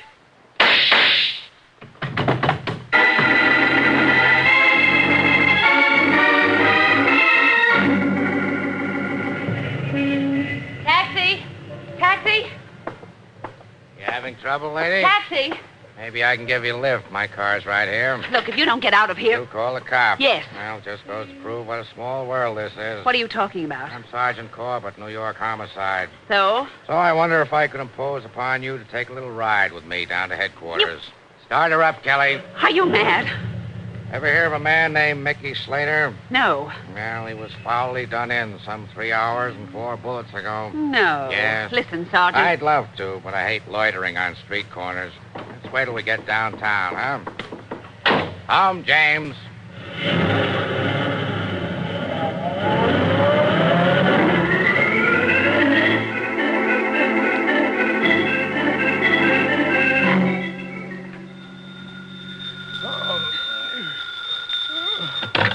Hello. Is your radio on, sir?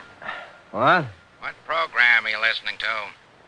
Who is this? Ah, you know, Mike. You're just trying to pad your part. Oh, listen, Sergeant. Do you realize it's 4 o'clock in the morning? You're slow. It's 5 after. What do you want? Me? Not a thing, but we're holding a little lady who's in dire need of your services. Her name is Laura Davis. Never heard of her. She's John Nichols' widow. The real estate king? Yeah, she'll pay plenty. What's she alleged to have done? That's what I love about you, Mike. You're so proper.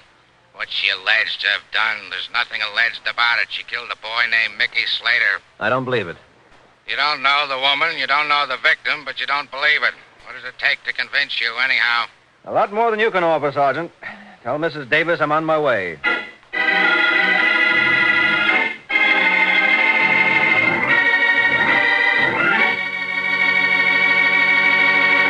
This is Ed Hurley again, friends.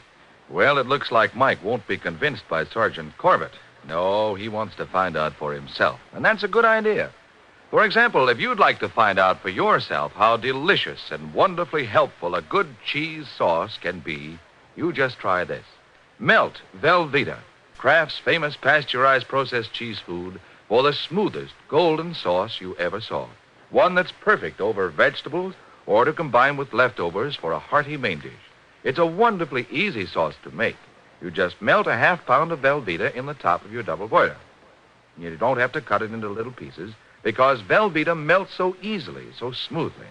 Then stir in a quarter cup of milk, seasoned to suit your taste, and you'll have the best tasting cheese sauce you ever put a fork into. Velveeta has such a fine, rich, yet mild cheddar cheese flavor. And it's mighty nourishing, too, because Velveeta is rich in important food values from milk.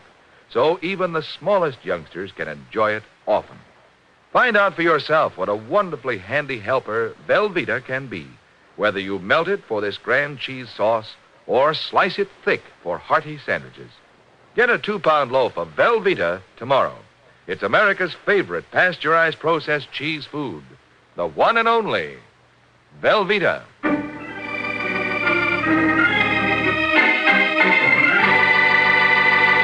Now, back to the adventures of the Falcon.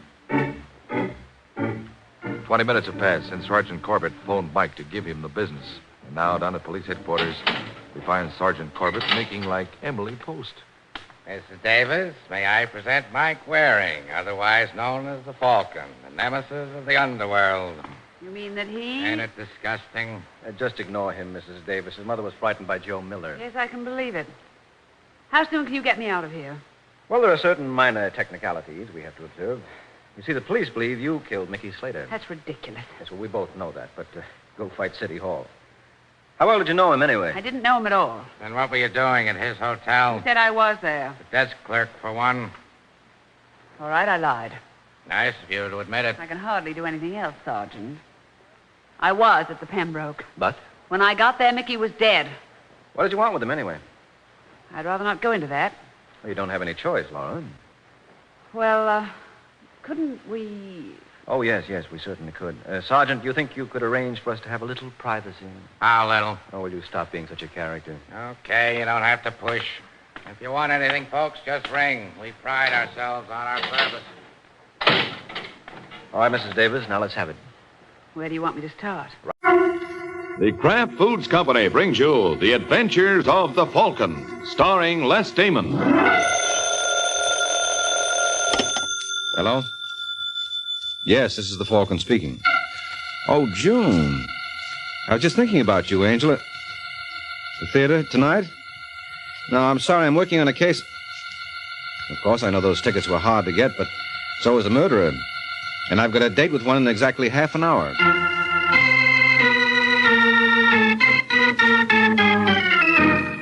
This is Ed Hurley, friends, inviting you on behalf of the Kraft Foods Company to listen to The Adventures of the Falcon. You met the Falcon first in his best-selling novels. Then you saw him in his thrilling motion picture series. Now join him on the air when the Falcon solves the case of the Rich Racketeer.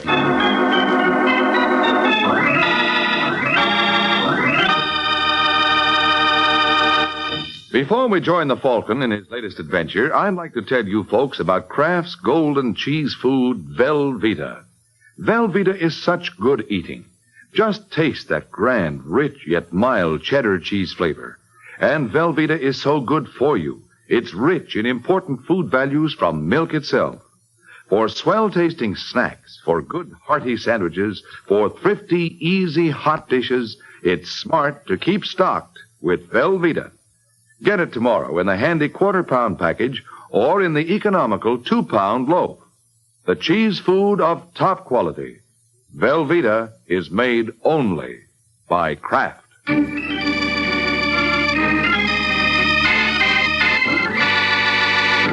now, the case of the Rich Racketeer.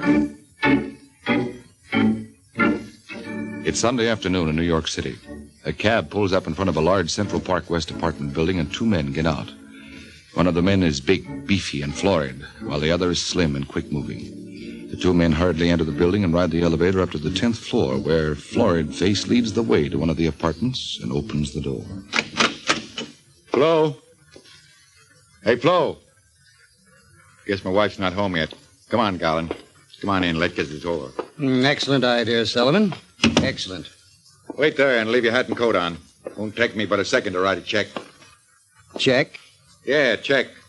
I think I'd rather have cash, Sullivan. I was much too good in court this afternoon to warrant a check. Okay, so you were good. You were swell. You were better than usual. You're still the best business finagler in New York. But you're going to get a check. Finagler is a nasty word. Almost as nasty as racketeer. Yeah, but racketeer is better, Garland. You see, in my business, you don't have to pretend to be something you're not. But you do have to be smart. Yeah, that's right. You have to be smart. Now then, here's your check. Take it and blow. I got a date in a little while. Only $1,000? You're lucky to get that much. Hey, don't tear that up. Why, you cheap chiseling punk. I saved your fat neck this afternoon. An income tax evasion charge is the only way they catch guys like you. And I cleared you. I got you off scot-free because there wasn't any evidence of the money you made. They could have ruined you. Yeah, but they didn't. No, they didn't. And I'll tell you why they didn't. Because I advised you not to keep any records or books. I told you to keep your profits on hand in cash and not to keep it in any banks. So what? So I want my share now, and I want it in cash. I know you've got more than 300 grand salted away. You're crazy, Garland. Oh, no, I'm not. I know you've got that money, Sullivan, and I want my share. I want it right now and fast. I want $30,000, and I want it in cash. Oh, why, you stupid little... Say, hey, that's the way you want to play it, huh? That's the way, Sullivan. I'm not bluffing. It's loaded, and I'm not afraid to use it. So if you want to enjoy your freedom, hand over the 30 grand. Now, look, Garland, be reasonable. Put that gun away. Not a chance. But you're wrong. I swear you are. I'm broke. That $1,000 check I just wrote will practically wipe me out. You expect me to believe that? It's true. Now, listen. I know you deserve a bigger fee, but I can't give it to you now. Later, I'll try. Quit stalling, Sullivan. Where's the money? I know you got it. I dumped it in an oil deal out west. I thought I could really clean up, but something went wrong. You never took a chance in your life, and an oil well is a gamble. You're a sure thing player. Come on, Sullivan. Getting tired of holding this gun. Where's my $30,000? I tell you, Garland, get it quick, Sullivan, or I'm going to pull this trigger. What the... Larry, what in the world? Look out, Flo. This gun might... No, you don't. Oh, yes, I do. Oh. That's better. I'll just keep this gun as a souvenir. Now get out of here before I break it over your head. What's going on here, anyway? Shut up. Okay, Garland, get going. You made a mistake, Mr. Sullivan. A big mistake. I want that 30 grand, and I intend to get it. That little bum might have killed me with his gun if you hadn't opened the door and banged into him. That's too bad. If I'd known, I'd have waited outside in the hall. What? You heard me. What's eating you? You are. Come on. Spill it. What's on your mind? A blue-eyed, baby-faced little blonde named Bonnie Shaw. Bonnie? What are you talking about? Get wise to yourself, Larry. Did you really think you were kidding me? Don't you think I know where you've been spending your evenings? Now, wait a minute, Flo. You don't know what you're talking... Take your hands off me, you big ape. I've been a sap for a long time, but now you're going to pay and pay plenty. How did you find out about Bonnie and me? A little bird told me. I said, how did you find out? And I said a little... You're going to be sorry for that, Larry. Very sorry. Yeah? But not as sorry as you're going to be. Your little bird didn't tell you quite enough. Sure, I've got a girl named Bonnie Shaw, and I'm nuts about her. I'm going to divorce you and marry Bonnie just as soon as possible. Really? And I got more news for you, too, baby. Just in case you think you're going to hook me. I'm broke. I've been wiped out completely. You can't get a dime out of me. That's too bad, isn't it? Yeah, it's a shame. I feel so bad about it, I'm apt to bust out crying if I hang around here any longer. So get away from that door and let me out. Sure, Larry, I'll let you go. But not with Bonnie Shaw. Try and stop me. Wait, Larry. You're forgetting something, aren't you? Now, look, Flo. Put that gun down. Why, Larry, I only wanted to hand it to you. It belongs to your lawyer friend. Don't you want to give it back to him? Why, yes. Maybe I'd better. No. On second thought, I don't think he needs it as badly as I do. You? Yes, darling. I've just thought of a wonderful use for it. Well, what are you going to do? Why, can't you guess, Larry? I'm the forgotten middle-aged wife who's been dropped without a cent. I'm going in the bedroom and blow my brains out. Oh, don't kid me, baby. You'd never do that. You're so right, darling. I'd never do that.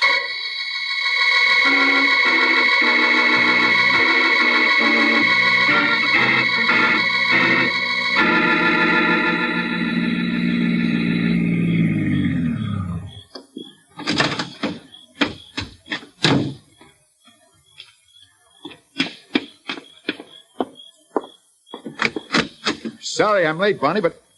Nice little hideaway you got here, Sullivan. Miles from the city. Woods all around. Lake out front. You couldn't have picked a sweeter love nest. Who are you? My name's Shaw. I'm Tom Shaw. Shaw? Yeah, I got a sister named Bonnie. Mean anything to you? You're Bonnie's brother? That's right. Where is she? She'll probably be along in a few minutes. Say, I don't get this. Bonnie didn't tell me you'd be here. She didn't know it. And what are you doing here? I'm telling you to stay away from Bonnie. Maybe she'll have something to say about that. Bonnie's just a kid. She doesn't know what she's doing. Now, look, Shaw. You got the wrong idea. I'm crazy about Bonnie. We're in love and we're going to get married. No, you're wrong, Sullivan. And even if you meant it, I'd die before I'd let her throw herself away on a grafting racketeer like you. Guy who's old enough to be a father, who's already married. You told my wife about Bonnie. Sure, I told her. Why, you little... My jaw. Next time it won't be your jaw. It'll be your neck. Now get out of here and stay out. Yeah. Yeah, I'll get out, Sullivan. But I'm coming back with a gun.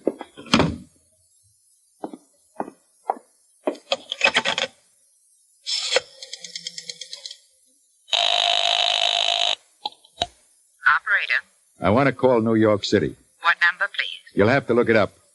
I want to make a person-to-person call to Mike Waring, the private detective who's known as the Falcon.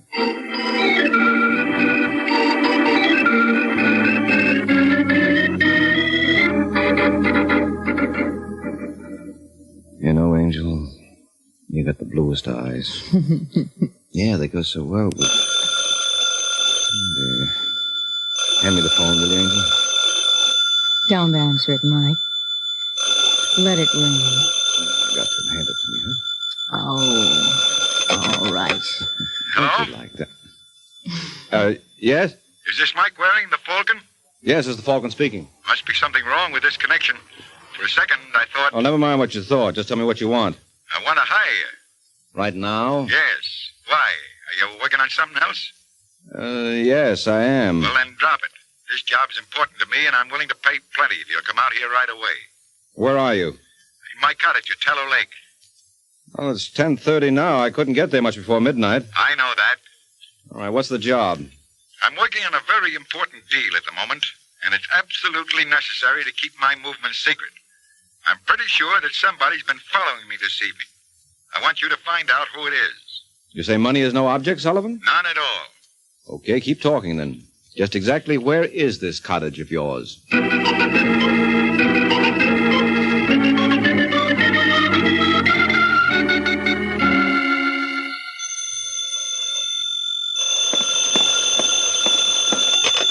Hello? Miss Sullivan, Yes. Who's this? the same guy who called you this morning. You mean about my husband? That's right. Who are you, anyway? Never mind who I am. I just found out where your husband is meeting Bonnie Shaw. Where? In the last cottage down the road on Tallow Lake. He's there now waiting for her. If you're interested in keeping him, you better go out and bring him home right away. And if I'm not interested? Well, in that case, you might drop him a farewell note. Because I have a hunch he's going on a long, long trip.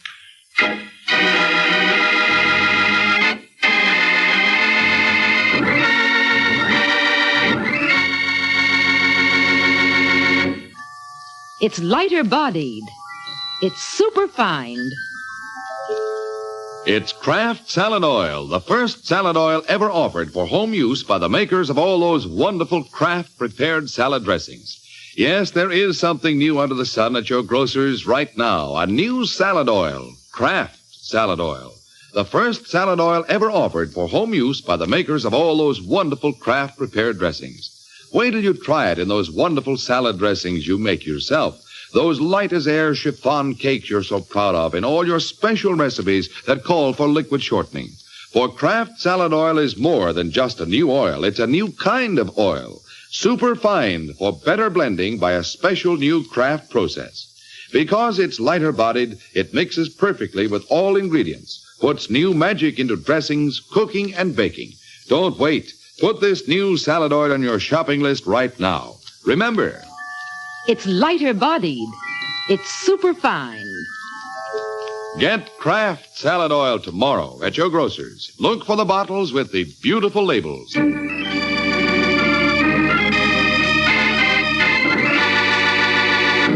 Now back to the adventures of the Falcon. It's an hour and a half later. Mike Waring has just stopped his car outside Larry Sullivan's secluded cottage at Tallow Lake.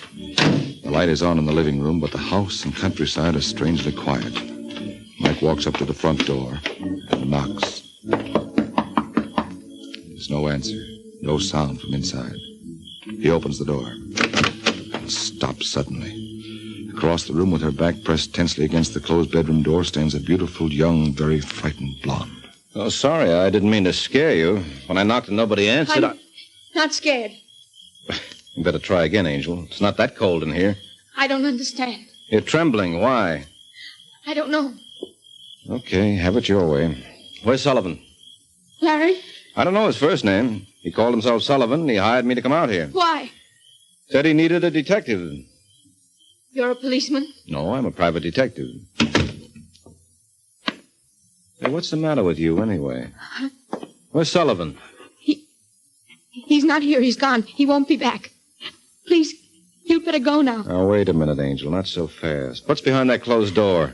It's just the bedroom. Who's in there? Nobody at all. Please. Now, don't try to kid me, Angel. If Sullivan's changed his mind about needing a detective, he's not going to brush me without getting out his checkbook. No, please don't open the... No wonder you got the shakes. What gives me the jitters, too? This Sullivan? Yes, With a bullet hole in the back of his head. Larry. Okay, you can cut out the act. I'm not impressed. Yes, where's the gun? The gun? The gun you killed him with. It's not here. Where is it? You think I killed Larry? You just try to get rid of me. You're scared, silly, and you knew he was in there. No, you're wrong. I didn't shoot Larry. I just got here a few minutes ago. I found him in there. I was frightened. I didn't know what to do. Why were you tailing him tonight? I don't understand. He told me on the phone that somebody was following him. That's why he hired me. He wanted me to find out who it was. I wasn't following Larry. I came here to meet him tonight. I loved him. We were going to be married just as soon as his wife divorced him. He already had a wife? Yes. She killed him. She must have found out about us and come here tonight. That's possible. She might have been the person who was following him. Of course, it must have been his wife, don't you see? Well, not yet, but a little outside help might clear it up. Where's the phone? What are you going to do? Call the police. No, wait. I mean, you've got to understand about us, about Larry and me. Yeah, sure, I know. You can tell me all about it after I put in this call. No, please don't call him Now, until... look, Angel, you can't pump bullets at a bald spot without letting the police in on the fun. Somehow, I don't think they'd like it at all.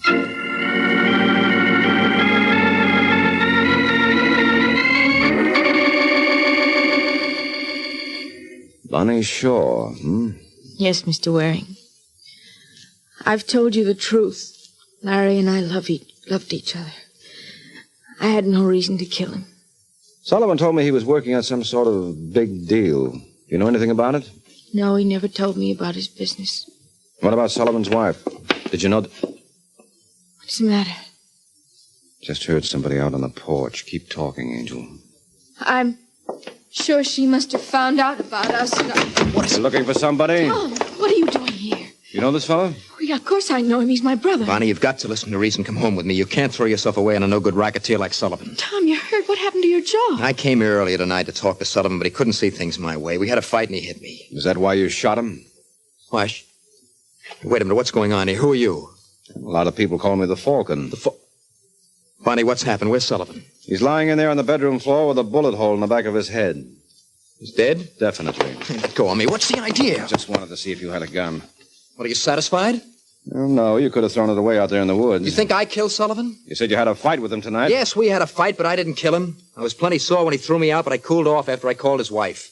You called Sullivan's wife tonight? Yes. Why, you contemptible All right, little... take it easy, Angel. I did it for your own good, Bonnie. And Sullivan's wife did know about him and Bonnie. Of course she knew. Wait a minute, maybe she did. Of course she did it. Why did you come back here, Shaw? Well, after I called Sullivan's wife, I got to thinking. I thought that if she came out here, maybe the two of us could break this up. Oh, sure. The police are going to love that story. Did you call the cops? Yes, of course. They'll be here any minute I'm now. getting out. They're not going to find me Not here. so fast. Get out of my way! You knocked him out. Yes, well, he'll get over it. And it might jar him into telling the truth when the police wake him up for a chat. Then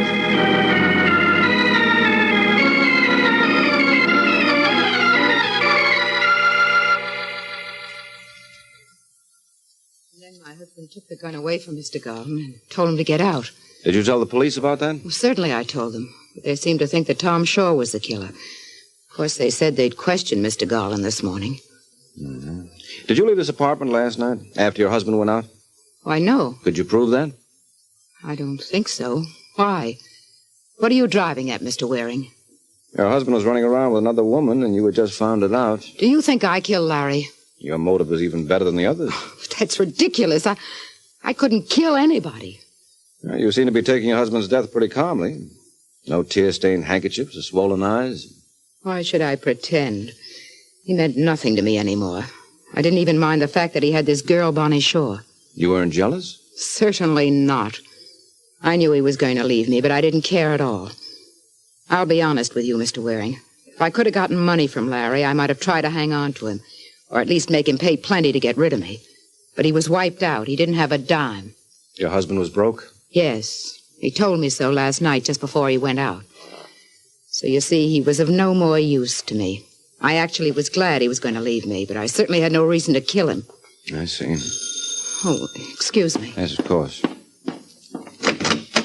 Mr. Garland.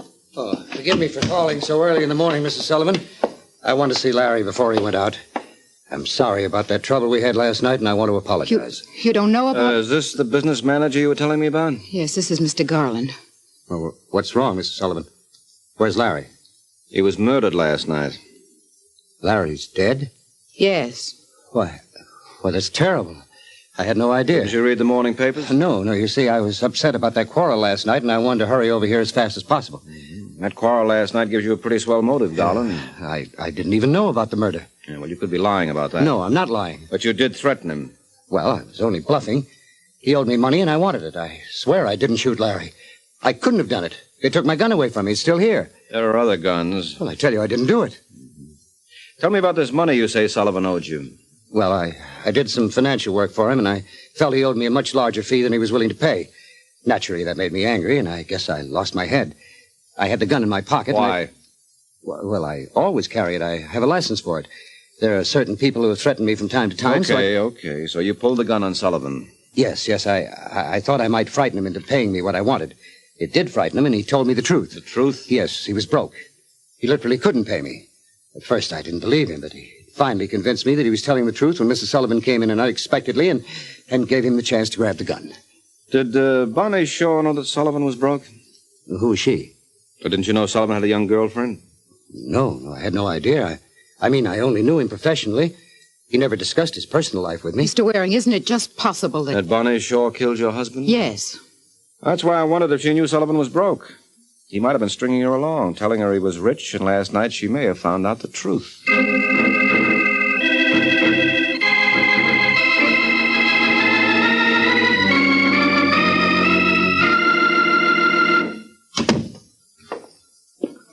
Hello, Mike. What? What are you doing in my apartment, Bonnie? Mike, I've been trying to find you all morning. You don't waste much time, do you, Angel? It was Mr. Waring last night. Oh, I'm sorry. It just slipped out. Uh-huh. Well, make it a habit, huh? I like the intimate touch. You look tired. Yeah, I know. Working for nothing always wears me out. I don't understand. I've been using my talents out of pure curiosity this morning. Sullivan hired me last night, but he didn't pay me any money. Then maybe you let me hire you. You? Yes, Mike. You've got to help Tom. Have they arrested him? Not yet, but they held him for questioning all night. He denies the murder, so they had to let him go this morning because of lack of evidence, but I want to hire you to find the real murderer. Are you sure about that? Of course. Please, Mike, please let me hire you to clear town. I cost money, you know. I don't have very much, but I'll That try. mink coat you're wearing doesn't exactly look like a ticket to the poorhouse. Don't let this coat fool you. I didn't pay for it. Larry gave it to me as a present. Sullivan gave you that coat? Yes, When? about a week ago. Why, what's wrong? Sullivan claimed he was broke. But that's ridiculous. He had lots of money. In fact, he told me he just made a tremendous killing in some sort of business deal, and that's why we... That's why you what?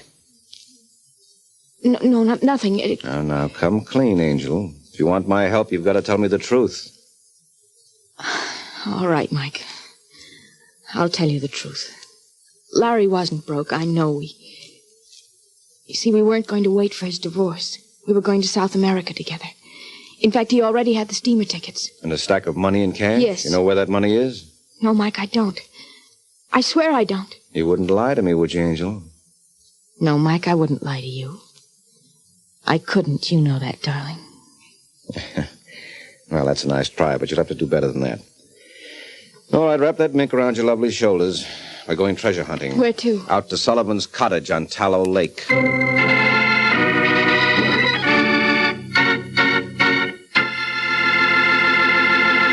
Miracle Whip. Has a flavor so pleasing. Miracle Whip. Tastes so lively, so teasing. Miracle Whip. Only one of its kind. Miracle Whip. Best salad dressing you'll find. Miracle Whip is the only one of its kind because it's a different type of salad dressing made from a secret craft recipe. Miracle Whip combines the best qualities of old-fashioned boiled dressing and fine mayonnaise, so it's truly distinctive and delicious, with a flavor millions of folks call just exactly right. Try it, won't you? One taste will tell you why it's America's favorite salad dressing. The one and only Miracle Whip.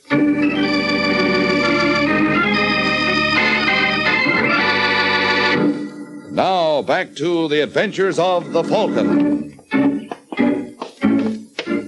An hour has passed since Mike set out for Tallow Lake with Bonnie Shaw.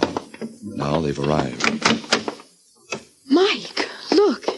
Yeah, looks like a cyclone hit the place. Well, I'm not surprised. The murderer was here searching for the money. Yes, of course. And he's beaten us to it. He must have found it if Larry had it hidden here. Well, don't be too sure about that, Angel. You don't think the money was here? Oh, yes, I'm sure it was here. And I think it still is. But why? Well, look at this room. Everything is torn up, drawers are emptied, pillows slashed, rugs thrown back. Nothing's been overlooked. I don't understand. Now, it's simple, Angel. If the place was only partly torn up, it might mean the killer had found the money. But everything in here has been gone over carefully, and more than once. That means he hasn't found it yet. Then Mikey may still be here. Maybe we interrupted him. Yes, maybe, but I've got another idea I like a lot better. What? The murderer knew about the money, but didn't get a chance to search for it last night after killing Sullivan. So this morning early, the killer came back out here, went over the cottage, but couldn't find the money.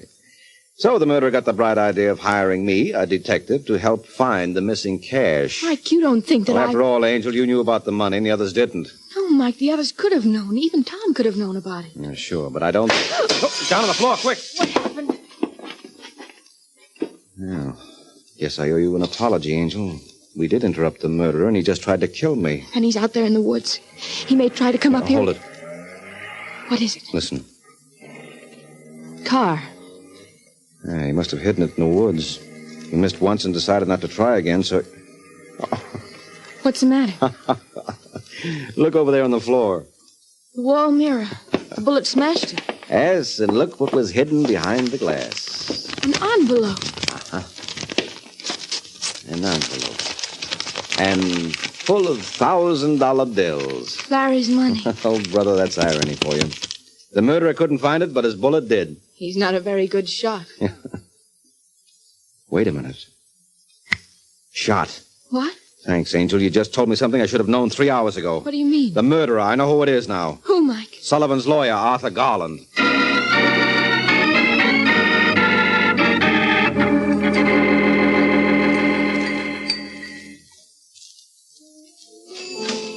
Would you like a drink now?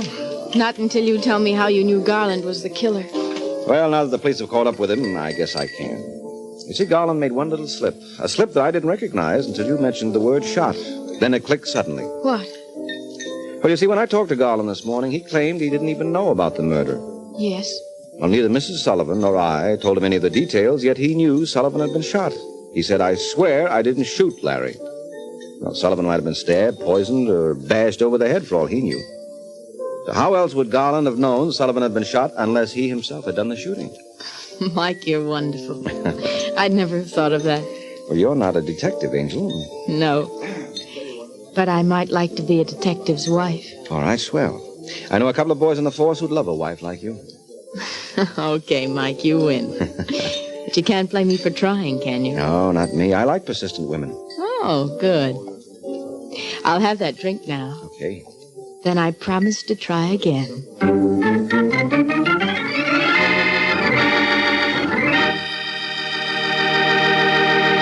Do you like rich, delicious chocolate-flavored malteds? Well, you can make a malted just like that right in your own kitchen with Kraft chocolate-flavored malted milk. Just make a tasty paste of Kraft chocolate-flavored malted milk and a little milk in the bottom of a big glass. Fill the glass with chilled milk, stir it once more, and there. A Kraft malted is mighty nourishing, too, because it's filled with all the food values in milk. Get a jar of Kraft chocolate-flavored malted milk from your grocer and enjoy a Kraft malted often. This is NBC, the national broadcasting company.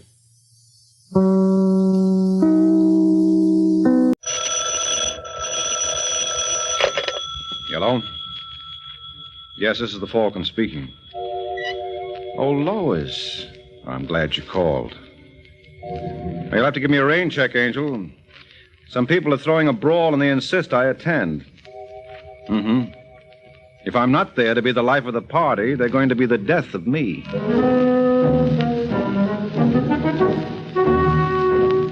Once again, Adventures of the Falcon, dedicated to private investigators everywhere. Those hard-hitting detectives who, like Mike Waring, risk their lives to aid law enforcement agencies. So join him now when the Falcon solves the case of the murdering Mrs.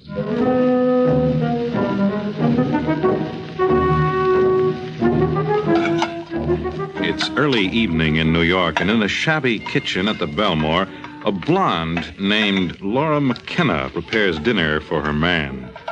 But this is one meal neither of the McKennas are destined to eat. That you, Mac? Yeah. Oh, wait a second, honey.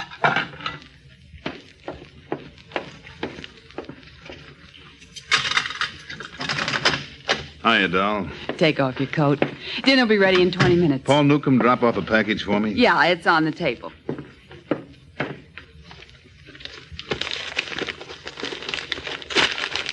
Mm-hmm.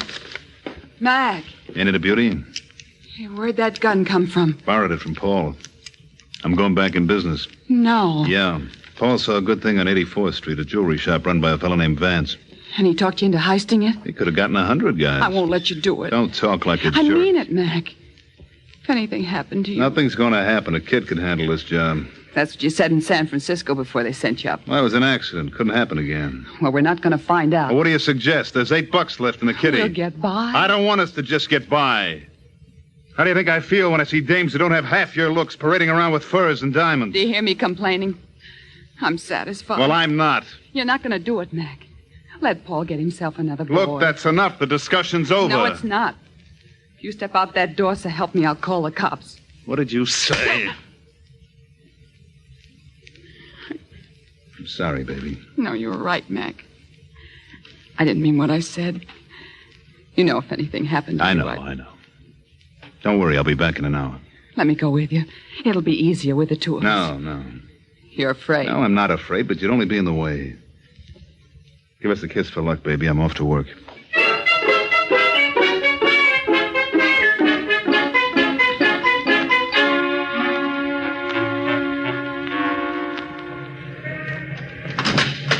I'm terribly sorry, sir, but we're closed for the night. Oh, come on, mister. Give me a break, will you? It's my girl's birthday. But I've put all my stock away. Well, how long would it take you to open your safe? I saw an engagement ring in your window this afternoon that was just perfect. An engagement ring? Yeah, it was marked $850. You'll be crazy about it. Well, in that case... Thanks a lot, Mr. Vance. If you'll just wait a minute. Sure. Do you happen to remember how much it weighed? 1.5 carats. 1.5, hmm? Suppose I wanted something bigger, say about 4. Oh, I'm sure we can accommodate you. Here we are. Now, if you just look over this tray. Yeah, but why don't I do it at home? What? All right, Vance, keep your hands in the showcase. This is a heist. But really... Just keep them where they are. You're making a grave mistake, young man. Now, if you listen to me, you... What's that? I don't know. You don't know. Aren't you the cute when you stepped on the alarm? No. You couldn't leave well enough alone.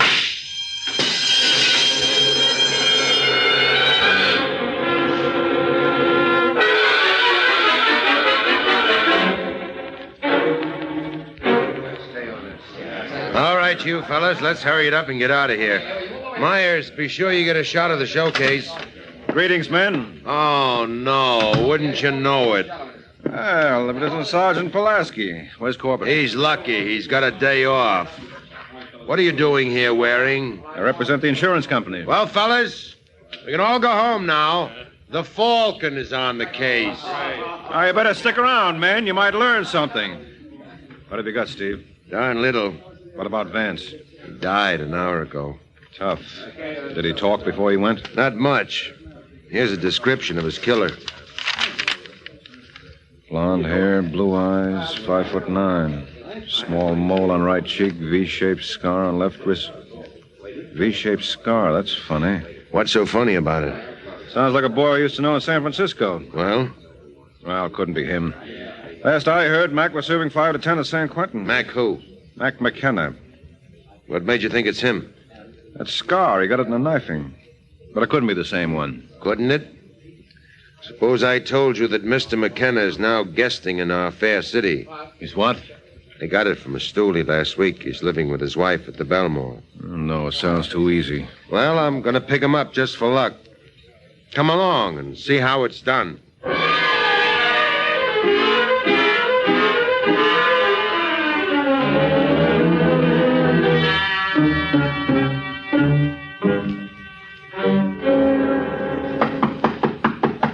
That you, Paul? Yeah. All right, wait a minute.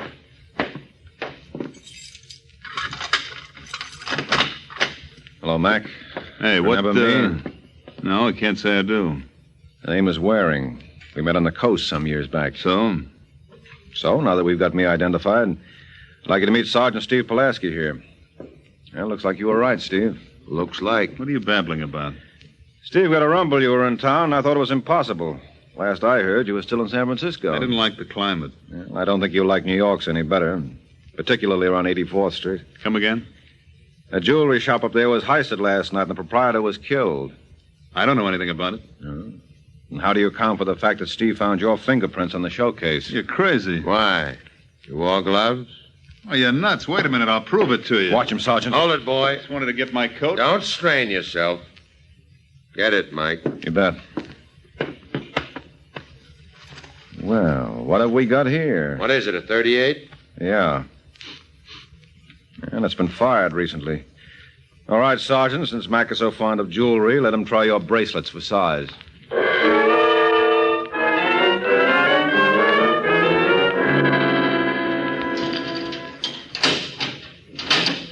Hey, McKenna. What do you want? You got company. Mac. Hiya, Laura. You're going to have 10 minutes. Let me look at you. How are you, honey? That changed much? I'm going to get you out. You got a file in your bag? I'll work it somehow. I'll get the best lawyer. No. Save your money, baby. But if I hired... Look, Laura, I never kidded you for a minute. I'm a going gosling. No. We got to face the facts, baby. They got me dead to rights. They got my gun. Someone ratted. No. It was Paul. Nothing of the kind. It was a fluke. You remember Mike Waring? The private detective they call the Falcon? Mm-hmm. Well, it seems that he represents the insurance company. He got lucky. He saw the description Vance gave, and he thought of me. Oh, it couldn't happen that way. No, but it did. I don't believe it.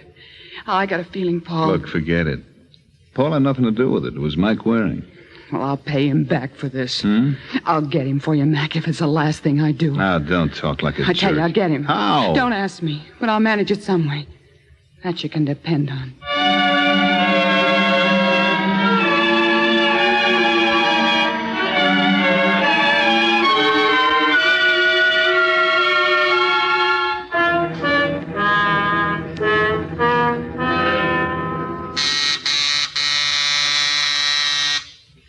wasting your time, mister. Huh? Mr. Waring ain't in. Well, that's a nice how do you do. I was supposed to meet him here. Are you Sergeant Pulaski? That's right. Well, he told me to give you this note. Yeah. Dear Steve, sorry I had to rush off, but the insurance company wanted to see me on the Vance heist. Eddie, the elevator boy, will let you in. There's a bottle in my desk. Help yourself. You Eddie? Yeah, that's right. Got a pass key, or do I use mine? Are you sure it'll be all right with Mr. Waring? Yeah, look for yourself. Eddie, I'll let you in. I guess it's okay.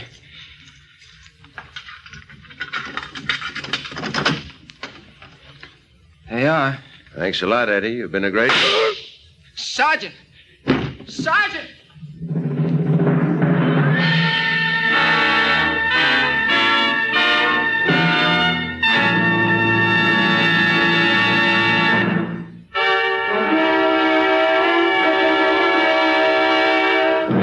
Now back to the adventures of the Falcon. 3 hours have passed since Sergeant Steve Pulaski was killed while entering Mike Waring's apartment. And now at the scene of the crime. All right, Doc. You can move the body anytime you want. Mind if I take a peek first, Sergeant? Oh, no, he ain't going to tell you anything, Mike. Well, whoever did it wasn't taking any chances. They were probably standing right by that closet. Yeah. The minute the door opened, they fired. Yeah, that's what your elevator boy said. Did Eddie get a peek at the killer? Oh, I haven't talked to him yet. Well, what are we waiting for? Eddie! You want me, Mr. Waring? Come over here. I don't feel so good. And I don't blame you. Oh, you should have seen it, Mr. Waring. It was awful. Every time I think of it, Oh, don't. You better give him a drink. Yeah. Here you are, Eddie. I don't want it. Come on. This is good for what ails you. Now, tell me exactly what happened. Well, I just opened the door for him, and he walked in. Then there was the shot. Well, go on. That's all I remember. Didn't you see anyone in here? No, I just ran down the hall and got Dr. Wilbur. All I could think of was getting help. Oh, please, Mr. Waring, can I go now? Yeah, all right. I'll be downstairs if you want me. Well, he was a great help. He did the best he could. Corbett, I can't tell you how sorry I am about this. If I had been here... You would have gotten it instead. Yeah, I guess so. Who do you know that loves you this much? Offhand, I can't think of a soul. Come on, Mike. Use your head. You must have annoyed someone recently. Well, I do that once a week. Well, one of them took it real personally. The only one who comes to my mind is Mac McKenna. McKenna? I was representing the insurance company in that Vance jewelry stick-up, and when Steve described the killer, I thought of McKenna as a suspect. But you think Mac? How? By mental telepathy. You got him tucked away, safe and sound? Oh, yeah. You got any of that stuff there? Yeah, here it is. All right, thank you. Boy, some collection. Look at this, a billfold with $8. A badge, service revolver, and a pair of bracelets. Ain't much. Wish some of those newspaper boys who keep yapping about crooked cops could see this. What'd Steve want to see you about? Darned if I know, Corbett. He called me from headquarters this morning and set up the date. Any idea what it was? Nope. He didn't want to discuss it on the phone. I got a hunch it was personal. Reminds me. What? Somebody's got to break the news to Mrs. Pulaski. What? You mean Steve was married? Yeah. Just a month ago. Oh, fine. Well, who's going to tell her? You. Oh, now listen, Corbett. Come on, Mike. It's the least you can do. After all, that bullet was intended for you. Okay, Sergeant. I'd rather have stopped that slug than do this. I got a feeling this will be just as bad.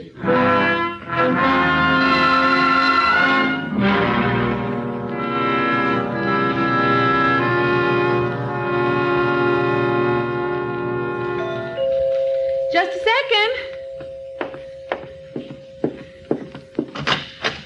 Mrs. Pulaski? Yes? My name is Mike Waring. Oh, of course. Steve often speaks of you. Won't you come in? Thank you. Steve isn't home right now, but I expect him any minute. Oh, I suppose I should apologize for the looks of this place. Oh, no. I guess I'm not much of a housewife, but I'll learn. Yeah, sure you will. Now look at me yakking away like crazy. Here, let me take your coat. No, please, don't bother. I can't stay long. Well, aren't you going to wait for Steve? Well, He'll be awful disappointed if he missed you. look, Mrs. Pulaski, there's something I have to tell you. What? Now, you've got to understand. Steve was a cop, and in his business... What do you mean Steve was a cop? Here, you better sit down. What happened to him? Look, Mrs. Pulaski... He's been hurt. Well, Is that it? yes. Well, where is he? I got to go see him. Well, you can't. What do you mean I can't? I'm his wife. Well, I know that, but you see, What are you trying to tell me? he's dead. Oh, no. No, I don't believe it. I'm sorry. He can't be. It was my fault indirectly. You see, the killer was trying to get me. Oh, Steve. Steve, No, Mrs. Pulaski, you've got to be brave. Steve would want you to be. Brave. I never wanted him to be a cop if he'd listened to me. Well, he couldn't have been anything else. He was cut out for the job. He liked it. Oh, please, let me alone. Well, can I get you anything? No. Look, if it makes you feel any better, I promise you I'll get the responsible party. Will that bring Steve back? Well, I just want you to know. I know that my husband's dead. That's enough for me. Now go away and leave me alone.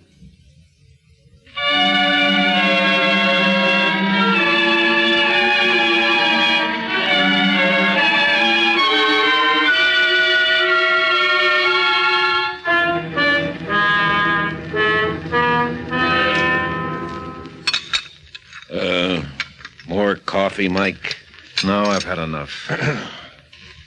How'd it go? Bad. Say, do you know if Mrs. Pulaski has any relatives? Not as far as I know. Well, I wonder what she's going to do. She doesn't look like a girl who's used to working. Well, with Steve's insurance and the money from the police pension fund, she'll do all right. I hope so. So help me, Corbett. If it's the last thing I do, I'll get him. If I don't get him first. Say, wait a minute. Huh? Why do we keep saying him? Huh? We keep referring to the killer as a him. Couldn't it be a woman? Well, you ought to know. The her or him was after you. Look, can you think of any dame you loused up recently? What about McKenna's wife? Huh? As I recall, she was very devoted to Mac. So? So she might feel I was responsible for putting him away. This could be her way of balancing the books. Oh, you're nuts. Well, there's one way to find out. I'm going up to see her. I'll let you know how I make out.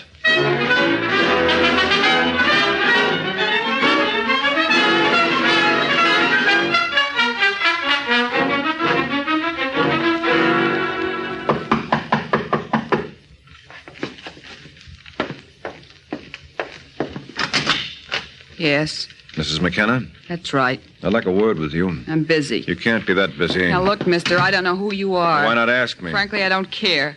My name is Mike Waring. Mike Waring, Yeah. why, you dirty... Now, take it easy. Behave yourself. Let me go. Will you behave? Let go.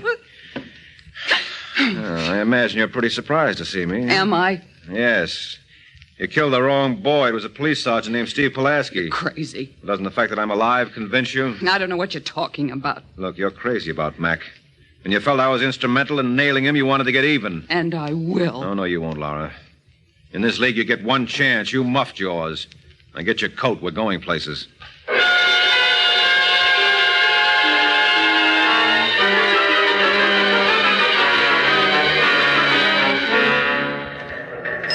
Well, what do you have to say for yourself, Laura? Nothing. Oh, then you admit you killed Sergeant Pulaski. I admit nothing of the kind. You tried to gun me, and when Steve walked in, you didn't ask for credentials. You just blazed away. I'm not doing any more talking. No, well, you'll change your mind. How would you like to see your husband? Huh? I asked if you'd like to see Mac. Could I? If you cooperate. All right, I'll tell you anything you want to know. You were going to kill Waring. That's right. Now, can I see Mac? So you got into his apartment. Huh? You got into his apartment. Yeah, I did. How? My door was locked. I used the fire escape. That put you in my bedroom? Yeah. Now, can I see Mac? No. Well, you promised me. I promised you'd see him if you'd cooperate, but you're not. How did you get into my I apartment? told you, through the fire escape. That leads to the kitchen. You got me mixed up. I meant the kitchen. What about the window there? It was open. No, it wasn't. I distinctly remember shutting it before I left. I want to see Mac. Well, what do you say, Mike? Okay. Louis, take Mrs. McKenna down to see her husband and then lock her up. Thanks a lot, Sergeant. You won't regret this. Well, can you beat that? She means it. Yeah, she's really mad for the guy. Yeah, she must be to pull that silly stunt. Listen, Corbett, I want you to do me a favor. Release her. You nuts? Now, you don't have to worry. She won't skip. McKenna will hold her like a magnet. What's the idea? Because I got a hunch I want to test, and without Mrs. McKenna on the loose, I can't. Oh, you and your hunches. Well, I don't think she's telling the truth. She admitted trying to get you. I know that, but there's something about this that bothers me. Well, you won't be satisfied till she does kill you. All right, then you can say I told you so. Now, what do you say, Corbett? Well, okay. But if it doesn't pay off, I'll have your heart. With a little A1 sauce, it ought to be real tasty.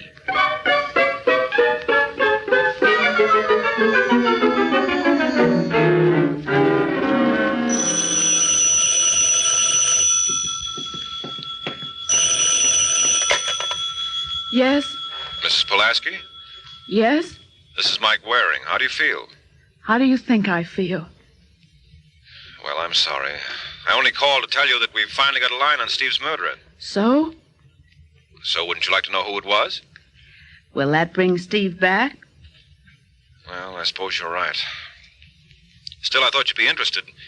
You see, this party was trying to kill me, and I figure she'll try again. What do you mean? Well, I believe this woman is motivated by revenge. Now, if I'm right, Steve's death doesn't satisfy her. Only mine will. That's how we plan to nab her. What do you think? It doesn't matter what I think. All I know is that Steve is gone. Now, let me alone.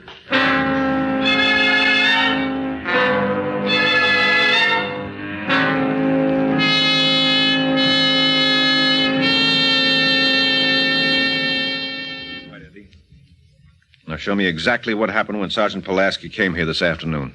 Well, the first I saw him, he was banging on your door. He looked kind of upset because you weren't in. That's when you gave him my note? Yeah. Then he told me you said it was all right for him to wait inside. Mm-hmm. Where were you standing at the time? Right about here. All right, go on. So I pulled out my pass key and opened the door. Show me how.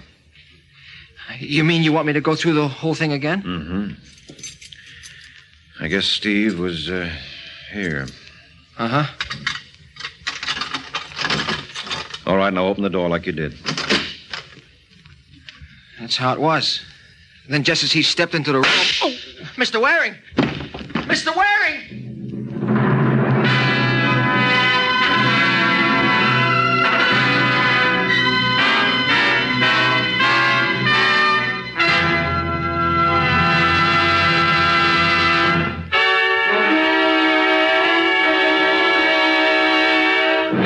Now back to the adventures of the Falcon.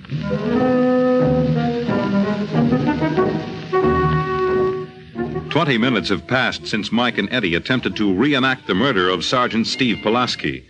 Unfortunately, the effect was almost as dramatic. All right, Mike. Now take a swig of this. What happened? You tell me. You were here. Well, I guess I... Oh. Hey, that shoulder's going to be stiff for a week. Never mind. Let me up. No. You just stay there till the doc comes. I'm all right. Well, who was it? You asked me. Well, didn't Eddie... Eddie did exactly what he did the first time. He ran off to get help. Then he didn't see who fired the shot? No. Oh. Yeah, I guess it's true about people repeating their mistakes. So I get myself plugged for nothing. Well, it's your own fault. I told you Mrs. McKenna was her baby. Yeah, looks like you were right. Well, I'm going to put out a call for her. Wait a minute, Sergeant. I just thought of something. What's the matter? You want to give her another chance? No, I tell you, I've got it all figured out. I know we can nail the killer for sure. How? Look, I'm going to need a little help. Where's my coat? Now, don't be silly. You're in no condition to travel. I'll survive, which is a lot more than I can say for Steve's killer. Now get my coat.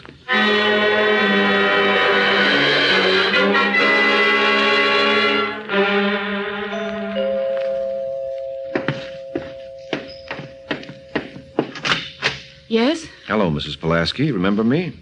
Mr. Waring, what happened? My shoulder? Oh, it's nothing. Yeah, this happens practically once a week. Oh, this is Sergeant Corbett. Oh, yes, I know. I can't tell you how sorry I am about Steve, Mrs. Pulaski. May we... Of course. Thanks. I suppose I should apologize, Mr. Waring. What for? Well, I wasn't very courteous when you called. Oh, well, that's understandable. You were under a strain. Have you made any progress? Yes, plenty. Why do you think I'm wearing my arm in a sling? I don't understand you.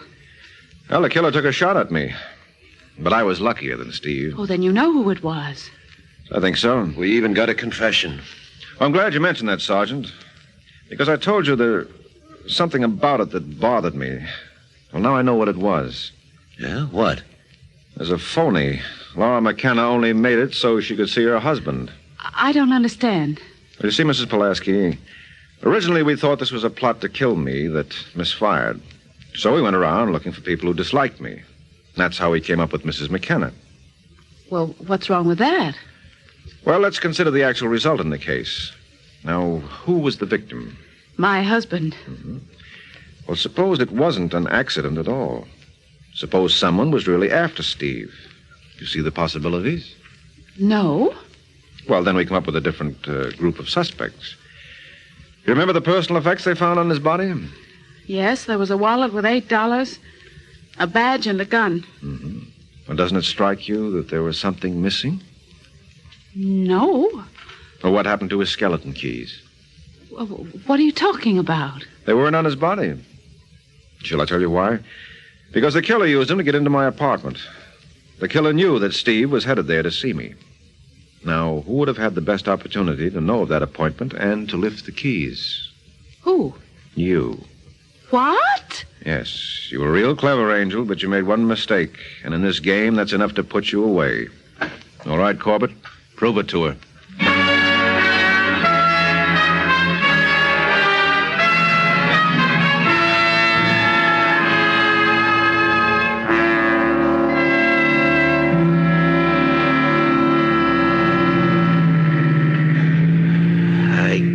Get over it. When I think it was Mrs. Pulaski. Oh, it's who it was, Sergeant. But why, Mike? Well, she had big financial ideas. Oh, you mean she knocked Steve off for his insurance? Mm-hmm. It was as simple as that. What complicated the deal was that we thought I was supposed to be the victim. That's why she made that second attempt. That was calculated to make us all the more certain that Steve was killed accidentally. Oh, you know, it's a funny world. Mm-hmm. Here we had two wives, one married to a crook and the other to a cop. And the crook's wife would have given her life for her husband. And the cop's wife took his. Yeah. Well, fortunately, it very seldom happens that way. But it all goes to prove one thing. What? Marriage may be a great institution, but in some cases it can be murder. Good night, Sergeant.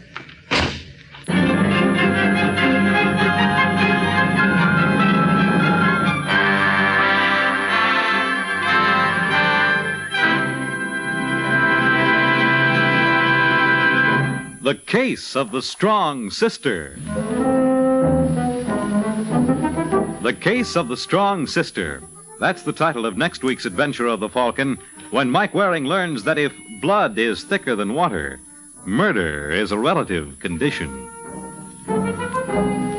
The adventures of the Falcon are based on the famous character created by Drexel Drake, produced and transcribed by Bernard L. Schubert, written today by Eugene Wang, and directed by Richard Lewis. Les Damon starred as the Falcon, with Chuck Webster as Sergeant Corbett. This program came from New York. Fred Collins speaking.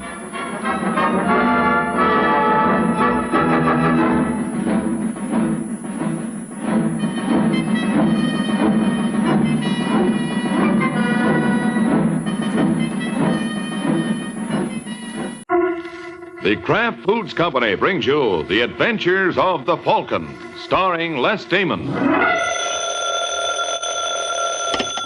Hello? Yes, this is the Falcon speaking. Oh, Irene. No, I can't see you tonight. I'm all hung up. Yeah, some girl likes my looks. Well, Angel, she must think I'm pretty as a picture. Because she's certainly out to frame me.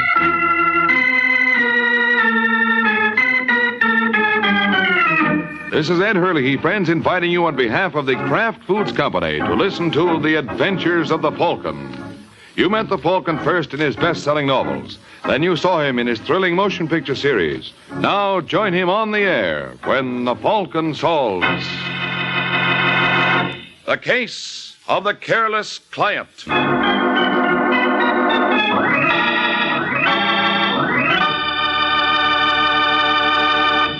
Before the Falcon solves tonight's case, let's listen to this. Miracle Whip. Has a flavor so pleasing. Miracle Whip. Tastes so lively, so teasing. Miracle Whip. Only one of its kind. Miracle Whip. Best salad dressing you'll find. Miracle Whip tastes really good. Not too sharp, not too mild, but just exactly right. And Miracle Whip tastes different, too. Different from any other salad dressing. Try it yourself. See why it's America's favorite salad dressing. The one and only Miracle Whip.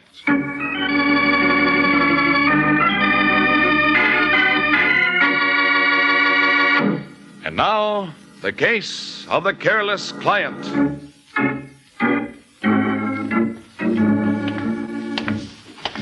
It's early afternoon in New York, and a short, dumpy little man with lacquered hair walks down the second-floor corridor of the Gordon building until he comes to a door marked Daniel Russell, Private Investigations.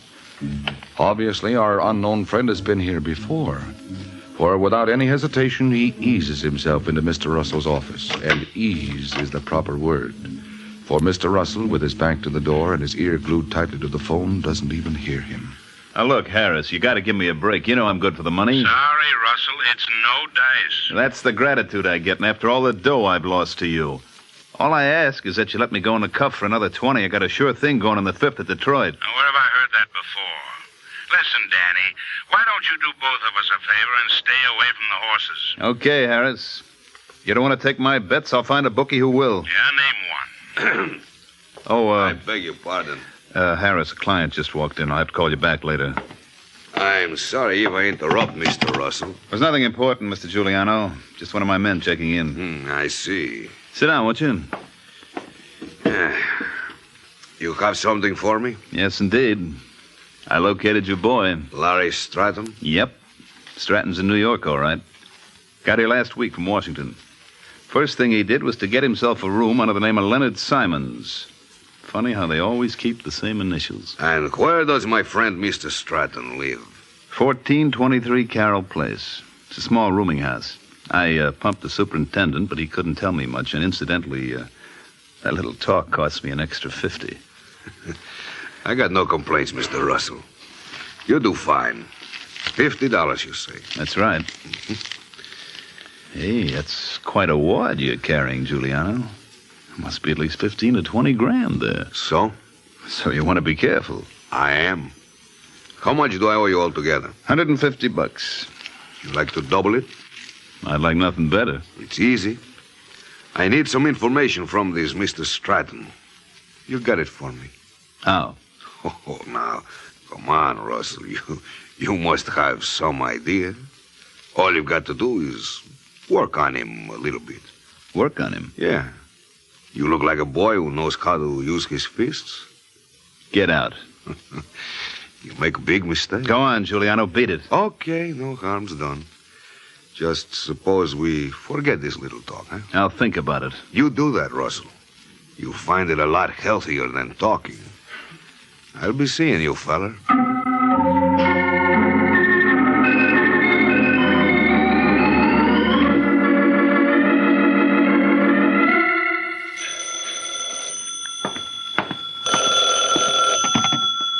Hello? Hello, is this Larry Stratton? Oh, no, you've got the wrong number. Now, look, Stratton, I haven't got time to horse around. I assure you I'm risking a lot more than you are. Who is this? My name's Russell, Danny Russell. I'm a private detective. Up till a half hour ago, I was working for a man named Caesar Giuliano. Giuliano? That's right. He's probably on his way over to see you. I don't believe you. Now, look, don't be a sap. I told him where you were. He even offered me an extra $150 to take care of you. Now, the smart thing for you to do is to beat it. What kind of a fool do you take me for? Don't you think I know a trap when I see one? You gotta believe me, Stratton. Why should I? How do I know you're not working with Giuliano? I can tell you, Larry. Giuliano. Hello, Stratton. Hang up. Hello. Stratton. That's fine, Larry. Shut the door, Coslow. Huh? Oh, sure. Now listen, Giuliano. Good. You're going to tell me what I want to hear? You're wasting your time. Come here, Coslow. You want me, Mr. Giuliano? Yes. Coslow, this is Mr. Stratton. Aye. Mr. Coslow is a wrestler fellow, Larry. I met him today in gymnasium. They say he can break your neck just like that. Yeah, just like that.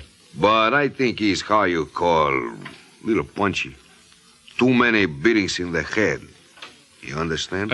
What do you want me to do, Mr. Giuliano? Get him out of here. Oh, you think I bring him here to be lesson for you?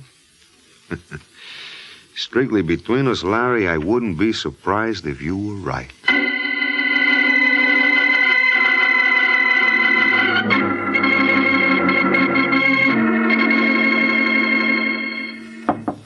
Larry?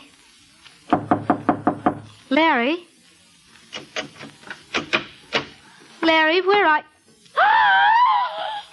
Hey, what's the matter, lady? Look! Holy smoke. Oh, Larry. He's still breathing. We better get a doctor. Where can I find one? Well, if you go down to the corner, you'll see... Oh, no, never mind. I'll get him myself. Oh, please. Sure. I'll be back as fast as I can. Oh, Larry, darling, what happened? Never mind, Eve. We're getting a doctor. I don't want one. What? I said I don't want one. But, Larry... Shut the door. Huh? All right. Now lock it. Now listen to me, Eve. Candid way. No, in that medicine chest over the basin, there's a roll of adhesive tape. Will you get it for me? Yes. Is this what you want? No, there should be a roll of half-inch tape. There's none here. Are you sure? Oh, no, I've got it. Or bring it here. Take off the cover. All right, now open up the roll. What? Well, there are numbers written on this. And I didn't tell him. You didn't tell him what? I was afraid they beat it out of me, but they didn't. Darling, what is this all about? Honey, don't ask me any questions, huh? Someone tried to kill you. You don't have to worry. Giuliano wouldn't dare while he hasn't got this. Giuliano. Caesar Giuliano. Who is he, Larry? What does he want of you? Please, don't ask me. Don't ask me. I shouldn't have even told you that. I'm in trouble, Eve. I'm in real trouble. Why didn't you go to the police? I can't. But why not? I can't tell you. Well, then, hire a private detective. What good would that do? Oh, darling, obviously you need protection. I can take care of myself. Larry, you've got to. Now, he wouldn't have to be told anything. I could make up some sort of story. Now, there's a man named Mike Waring. I've heard about him. The one they call the Falcon? Yes. He's supposed to be very competent. You're not being fair to him, Eve. If this Waring doesn't know what he's up against, he's liable to get himself killed. Darling, believe me, it's the only way.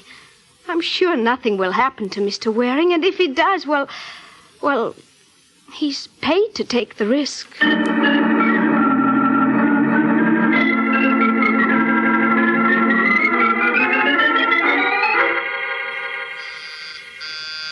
Just a second. Mr. Waring? That's right. I'm Eve Lowry. I spoke to you a little while ago on the telephone. Oh, so you did. Come on in. Thank you. Sit down. Oh, really, I haven't much time. Will it take any less if you stand? Well, I guess you're right. Now, what can I do for you? I'm in trouble, Mr. Waring. What do you call trouble? Someone's trying to kill me. Well, that's a good enough definition. He's made several attempts on my life already. Who's he? A man named Caesar Giuliano. Why? Why? Well, I assume that making attempts on your life is more than a hobby with Mr. Giuliano. Does he have a reason? Well, you see, my father and Mr. Giuliano were partners. In what business? Importing. Mm-hmm. Go on. Well, Giuliano thought my father swindled him. Did he? Oh, of course not. Mm-hmm. Well, Giuliano swore to get even, but Dad died before he could. So Giuliano transferred his affections to you? Yes. Well, what would you like me to do about it? Well, what would you suggest? Oh, there are several possibilities. We could make out a complaint to the DA's office. Oh, no, I don't want to do that. I don't want any publicity. I see. Do you know where this Giuliano is staying? Well, I think it's at the Carlton Hotel. Why? Suppose I go up there and have a talk with him. Oh, no. Please don't do that. You don't seem to like any of my ideas. What's wrong with this one? Well, I don't see where it'll accomplish anything. Giuliano will probably deny knowing me. Look, Miss Lowry, if we're both going to worry about this, you're throwing your money away. I suppose you leave Mr. Giuliano to me and let me earn my fee.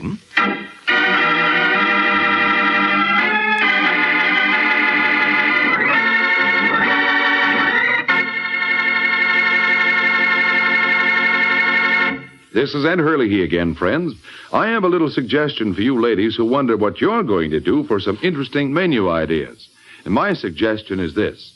Just get a 2-pound loaf of Kraft smooth melting pasteurized processed cheese food, Velveeta.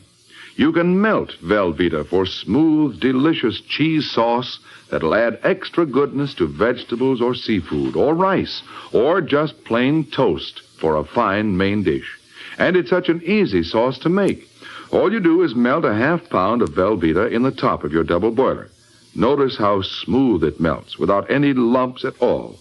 Then slowly stir in 1/4 cup of milk, season to your taste, and there you have it. A delicious cheese sauce with a wonderful, rich, yet mild cheddar cheese flavor. A flavor that everyone, the youngsters and Grandma included, will enjoy often. And it's a wholesome dish, because Velveeta is so rich in important food values from milk. So whether you melt Velveeta for a swell cheese sauce or slice it thick for hearty sandwiches, you'll find Velveeta is a mighty handy helper, Mother. Get a 2-pound loaf tomorrow, won't you? It's America's favorite cheese food, the one and only Velveeta, made by Kraft.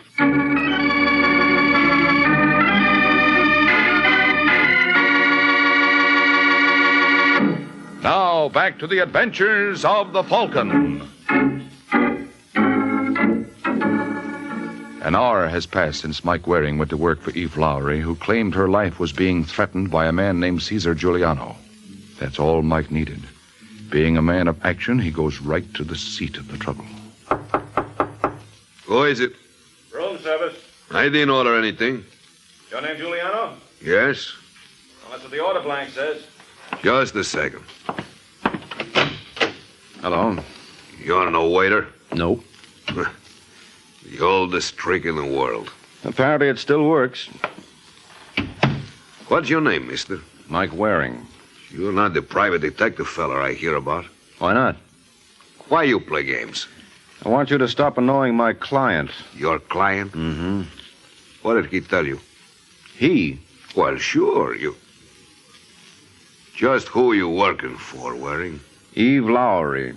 Eve Lowry? I suppose you'll deny knowing her. And suppose I do. Well, it won't wash, Giuliano. What have you got against the girl? Well, it's a long story, Waring. I'd like to show you something. Get away from that desk, Giuliano. But I just want to show you this. Yeah, that's what I was afraid of. Oh, come, Waring. A big boy like you, he's not scared of a little gun like this. No, but I've got a lot of respect for it. I don't blame you. Now, if you don't mind, I'd like to hear more about your client. Client? This Eve Lowry you mentioned. Never heard of her. Oh, you're going to play it like that, eh? What else can I do? Let go, you fool! Let go! Come on, Giuliano, drop it. You stupid fool! How many times must I tell you let go?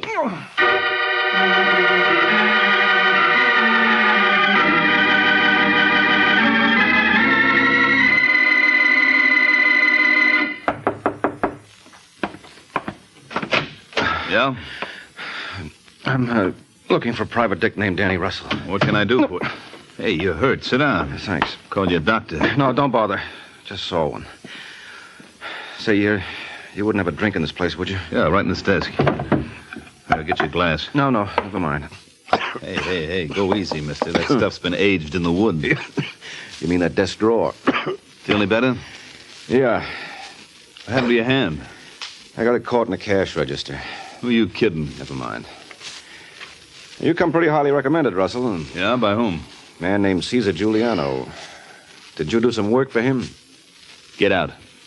What's the matter? Get out of here. You're a friend of Giuliano's? Now, take it easy. I never said I was. Well, I thought... He shot me up and then beat it.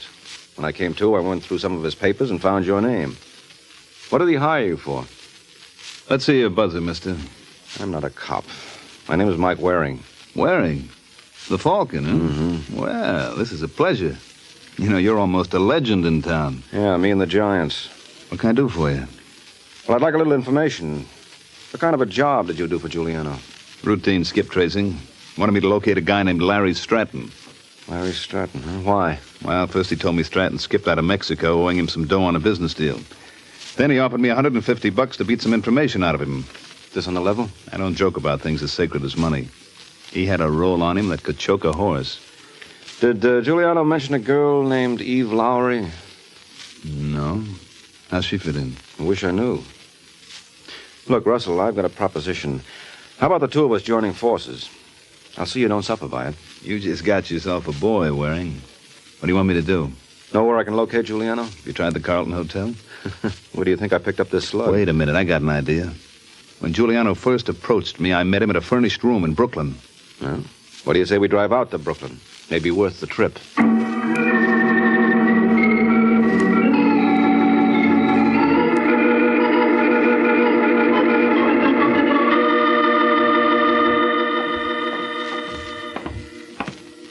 I think this is the place, Mike.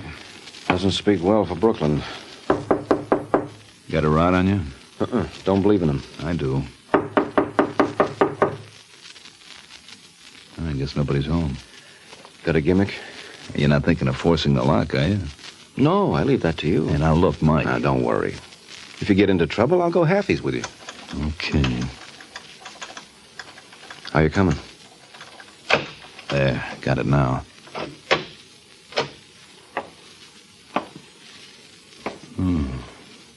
Don't look like anybody's home.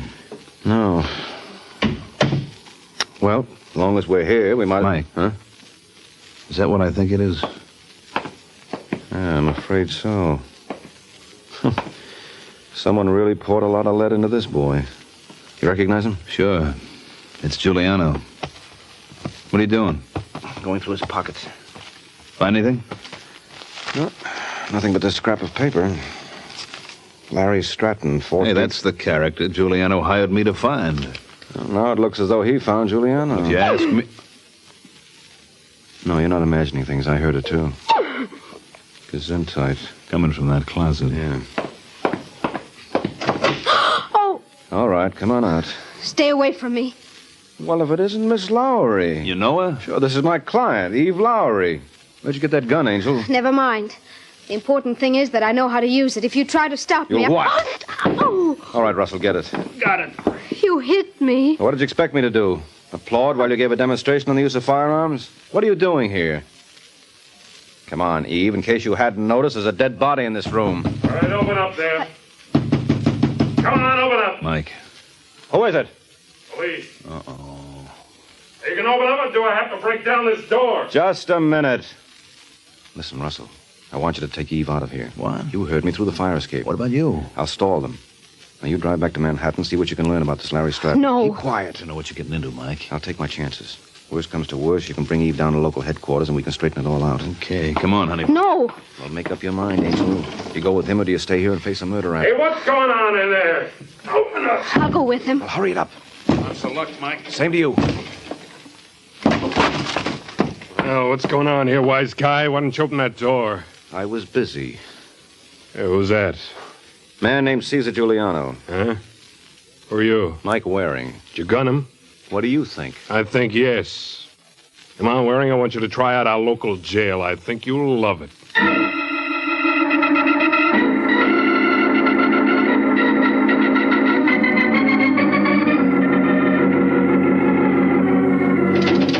Hey, let me out.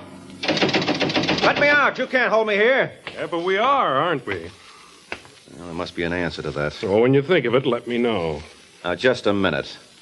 I didn't kill Giuliano. And who did? I tell you, I don't know. We're right back where we started. Not quite. Giuliano died around 6 o'clock, didn't he?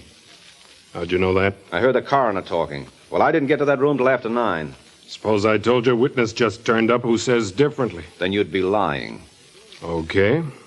Hey, Bruce. What is it, Mike? Show the party in, will you? Eve. You recognize him, Miss Lowry? Yes. He's a private detective named Mike Waring. I hired him this afternoon to handle a matter for me with Cesar Giuliano. I never dreamt he'd go as far as he did. What are you talking about?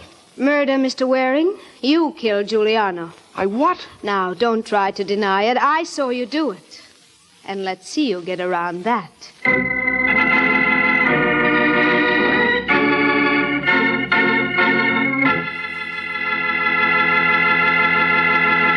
Remember, tomorrow at your grocer's, you can get a wonderful new salad oil for your homemade salad dressings, your cooking, your baking.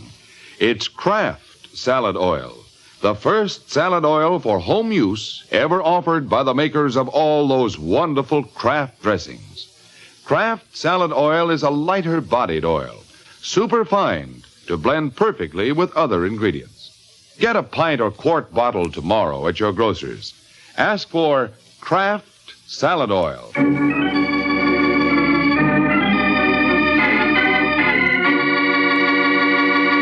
And now, back to the adventures of the Falcon.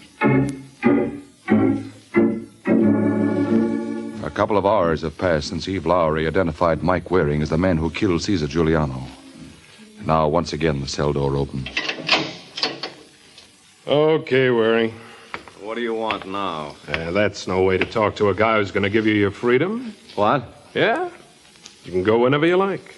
Is this your idea of a rib? No. On the level. No, I don't get it. Hello, Mike. Russell. Sorry I'm late. What happened? Your client made a sucker out of me. When I got her into the car, she heisted my gun. I never figured on her doubling back here. Did you let her go, officer? Yeah, we had nothing on her. We figured you to be the killer. Well, what convinced you otherwise? Your friend Russell here. Now, why didn't you tell me that at 6 o'clock when Giuliano was shot, you and him were having a couple of beers at a joint? Russell and You remember, Mike. It was right before we went over to see Harriet and Nora. Oh, Harriet and Nora, yeah. You didn't involve them. I couldn't help myself. No, I guess not. But the girls aren't going to like this. No hard feelings, Waring? No. None at all, officer. Let's go, Russell. So long, Mike. So long. Well, that was quick thinking, chum. Forget it. It was nothing. That's no way to talk about my neck. If you'll pardon the pun, I'm awfully attached to it. What do you intend to do now, Mike? Go back to Manhattan and find Eve Lowry. Any idea where? Yeah. There are two parties involved in this mess. Eve Lowry and Larry Stratton. Now, wouldn't it be strange if they were connected? What makes you think so? Just a hunch. And when I'm in a spot like this, I play him. Because, brother, I've got no other choice.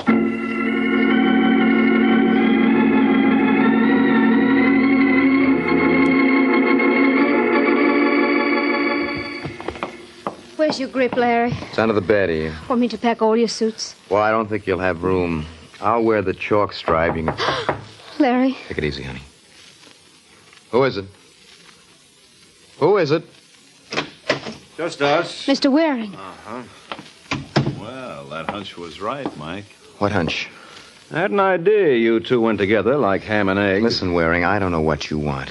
But if you think Eve killed Giuliano, you're out of your mind. She didn't even know the man. And why did she come to me with that cock and bull story? She was trying to protect me. Against what?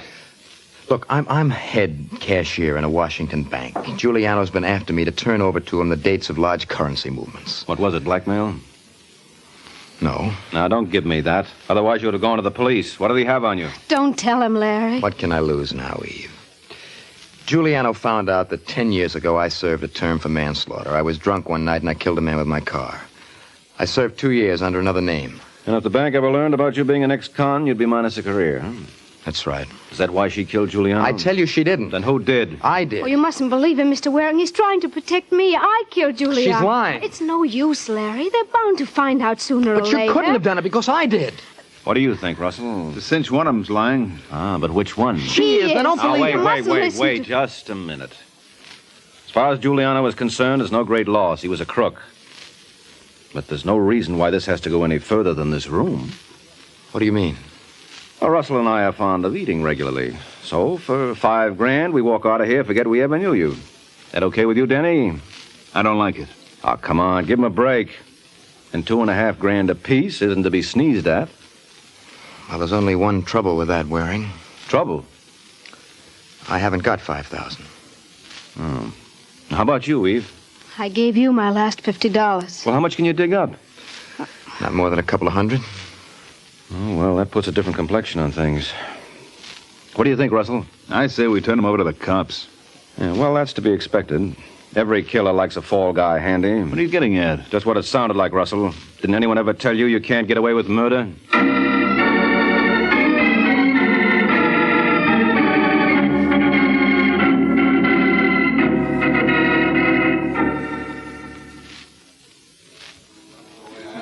Really, Mr. Waring, I don't know how to thank you enough. Well, maybe you let me give the little bride away. You're not angry at me for involving you? Nah. After all, Eve, you're a woman in love, and they're not very rational creatures. Well, tell me, Mr. Waring, how did you figure out it was Danny Russell who killed Giuliano? Oh, there were several things, Larry. First of all, Russell told me that Giuliano had a roll on him big enough to choke a horse.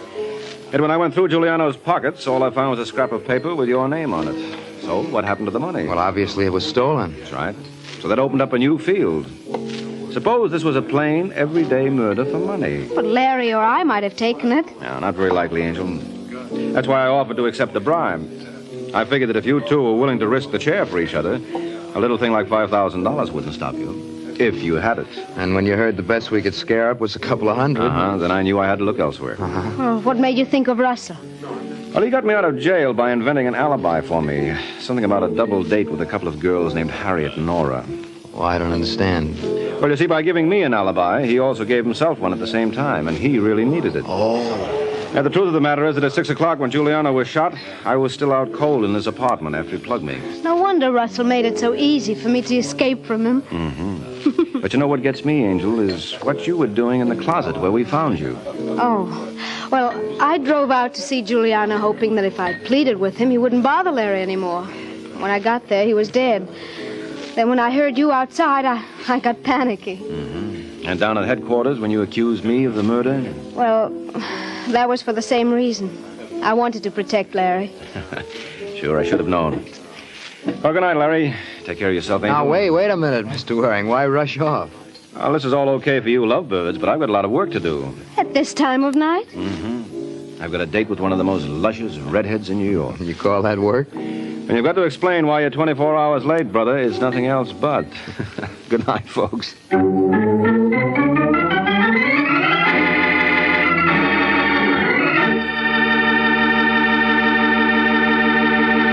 There comes a time in the life of every homemaker when she has to fix a dinner fast, and that's when Kraft Dinner is such a help. You see, in just 7 minutes cooking time, Kraft Dinner makes delicious macaroni and cheese. Wonderful, tender macaroni with fine cheese flavor all through. Just like I said, in only 7 minutes cooking time. That's because every package of Kraft Dinner gives you a special quick cooking macaroni and just the right amount of Kraft grated for that grand cheese flavor. So tomorrow, get a couple of packages of Kraft Dinner.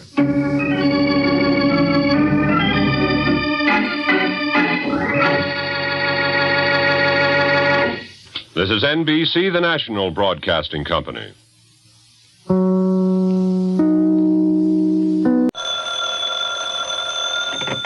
Hello? Yes, this is the Falcon speaking. This is Ed Hurley, friends, inviting you on behalf of the Kraft Foods Company to listen to The Adventures of the Falcon, starring Les Damon. You met the Falcon first in his best-selling novels. Then you saw him in his thrilling motion picture series. Now join him on the air when the Falcon solves the case of the shopkeeper's gun. It's Sunday night in New York, and in a midtown hotel room, an ugly smile that is almost a sneer twists the thin lips of stocky Ed Taylor as he looks with bored and sleepy eyes at the young man who is pacing the floor in front of him. Sit down, Conrad. Give your feet a rest. You haven't given me your answer yet. Do I get my money back or don't I? I'll think about it. What's to think? You gave me a rookin'. Either you make good on it or... Oh, what? Do I get my money? Come here, Conrad. What do you want?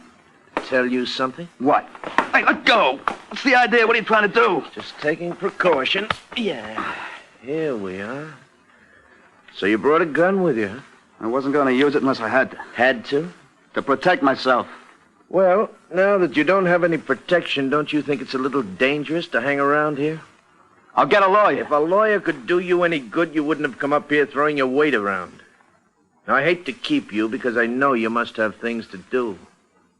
Shall I show you out or throw you out? All right, Taylor. You win this round. I win them all, pal, so you might as well throw in the towel.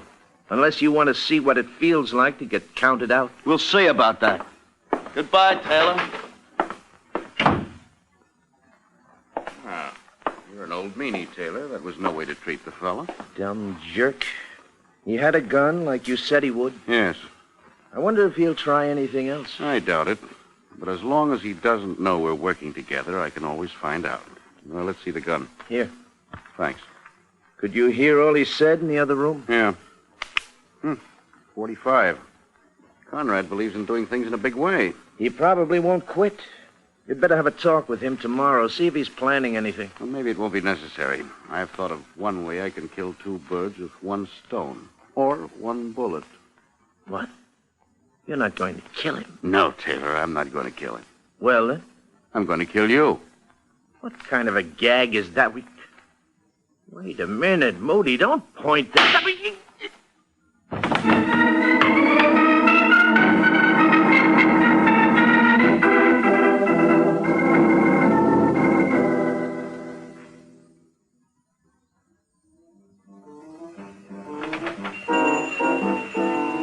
you the owner of this shop? What? I said, are you the owner of this place? Oh, yeah. George Conrad? That's right. How's business? What? I said, how's... Look, turn off that record, will you, so we can talk? Oh, yeah, sure. What were you saying? I said the record business must be pretty good. Why? For you to be able to blow 10 grand, Conrad. What? Who are you? Sergeant Corbett, Police Department. Police? Well, what's the matter? We found your name in Ed Taylor's books. Oh, you've got his books. Can you prove anything? About what? About his swindling. Oh, you think he's a swindler? Of course. Isn't that why you picked him up? Not exactly. Then what? I found a gun, traced it. You bought it a couple of days ago. That's right. What's that got to do with... the gun that killed Taylor. Killed? That's what I said. Oh, so that's it. But surely you don't... Look, if I had anything to do with the shooting, I certainly wouldn't have left my own gun there. Why did you leave your gun there? Taylor took it away from me. Why did you buy the gun? I thought there might be trouble when I demanded my money. So you admit demanding money, you admit you expected trouble, you admit you went up there with a gun. But I didn't kill him. Like I said, I certainly wouldn't have left the gun there. It wasn't left there. It was hidden in a trash barrel in an alley nearby. If the barrel hadn't been accidentally knocked over, the gun probably never would have been discovered. Well, then, all I can say is get out of my way. Hey, Conrad, stop!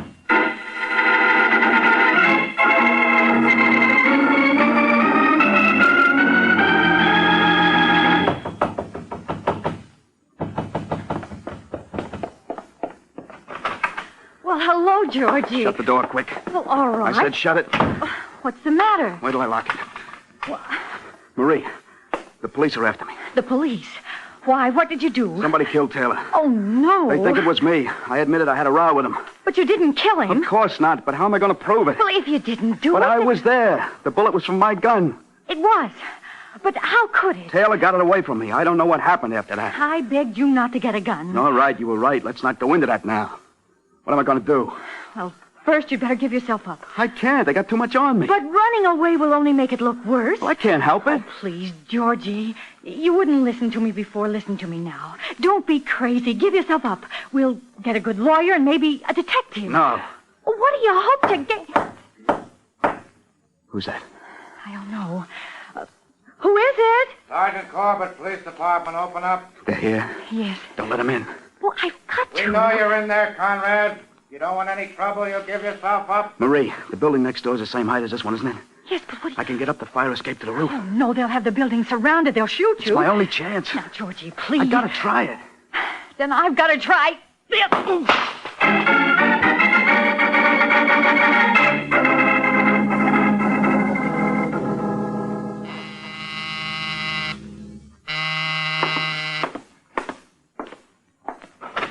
Hello?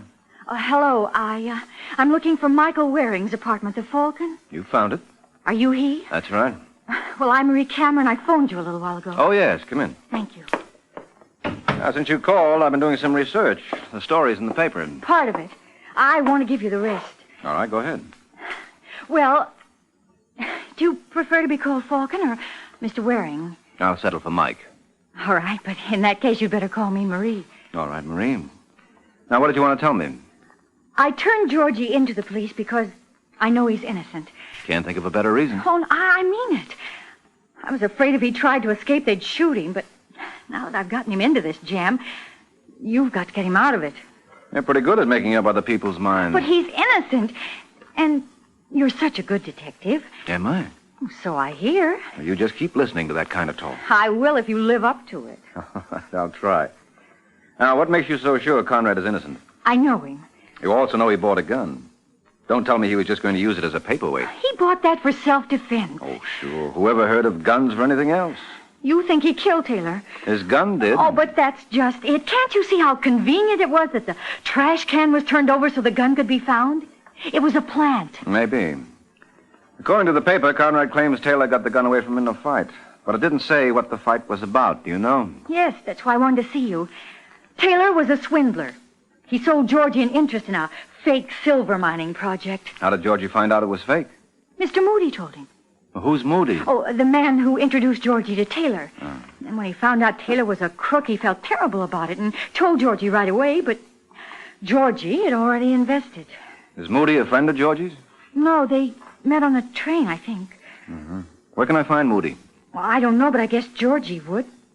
Why, what do you want him for? Do you think Moody can help you? Maybe, in a number of ways. So if I'm going to help you, I'd better get moving. Where are you going? To jail.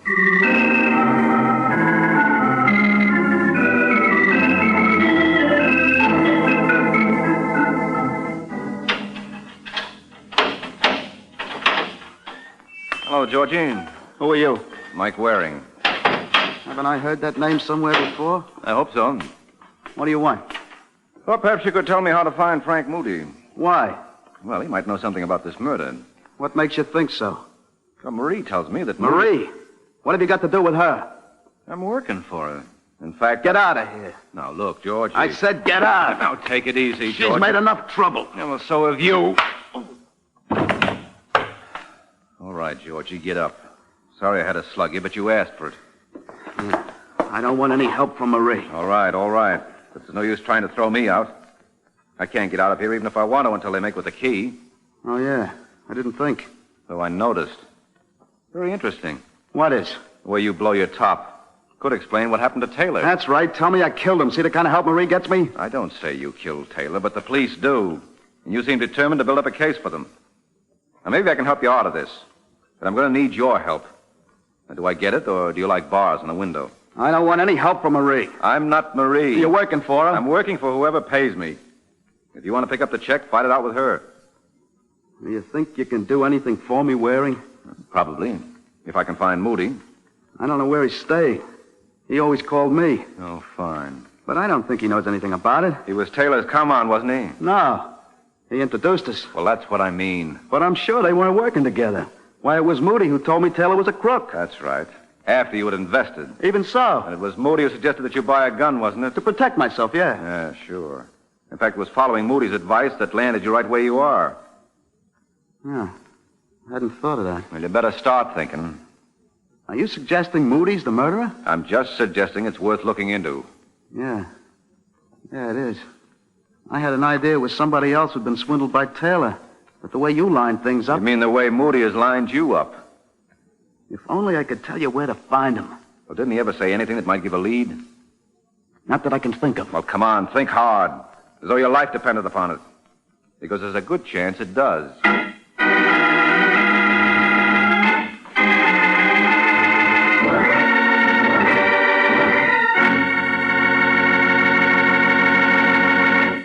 This is Ed Hurley, friends. Well, it sounds as though Mike and George Conrad are going to have to think pretty hard to find Moody. Yes, the way you have to think when you want to find a way to make good use of those leftover pieces of yesterday's roast. But making use of leftovers isn't hard at all if you make Velveeta your handy helper. You can melt Kraft's famous pasteurized processed cheese food for a smooth, golden cheese sauce to pour over those leftovers for a brand new hot main dish. And this Velveeta sauce is so easy to make. All you do is melt a half pound of Velveeta in the top of your double boiler. You don't have to cut Velveeta up because it melts so easily and so smoothly without any lumps. Then just stir in a quarter cup of milk, season to your taste, and there you have the smoothest golden cheese sauce ever. Just the thing to pour over leftover bits of meat or seafood or vegetables for a main dish that really tastes good. Extra good because Velveeta has such a rich yet mild cheddar cheese flavor.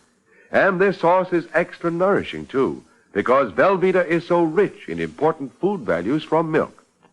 Make it your handy helper, Mother, for easy hot main dishes and for hearty snacks and sandwiches, too. Tomorrow, get a 2-pound loaf of the pasteurized processed cheese food of top quality. Genuine Velveeta.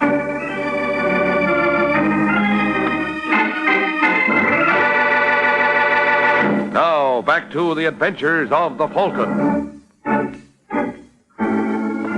10 minutes have passed since Mike Waring had his talk with Georgie Conrad. Now the Falcon drops into the Homicide Bureau to have a talk with Sergeant Corbett. Hello, Corbett. Well, you've done it again. Oh, you, Waring. What have I done? With your usual brilliant logic, you've locked up the wrong guy. If you're talking about Georgie Conrad... Who else? Now, don't tell me you pulled any other boners. Boner? Yeah, you're right, Waring. Conrad is undoubtedly innocent. That's why he pulled a sprint when I questioned him. Well, he's impulsive, that's all. Sure, he runs for cover when he sees a badge. This kind of impulse I don't go for. Doesn't prove anything. Doesn't have to with all the rest we have on him. You could be wrong. I'm willing to be shown. What have you got? The character who got Conrad into this, Frank Moody. What about him? Well, that's what I want to ask you. You have anything on him? Just that he's a name Conrad gave me. He has no record. He has no address. If that's your hot lead... I'd like to have a talk with him. Go ahead. All you have to do is find him. Well, I was counting on an assist from you. If he drops in, I'll let you know. Oh, you're too good to me. Think nothing of it. Believe me, Corbett, I don't.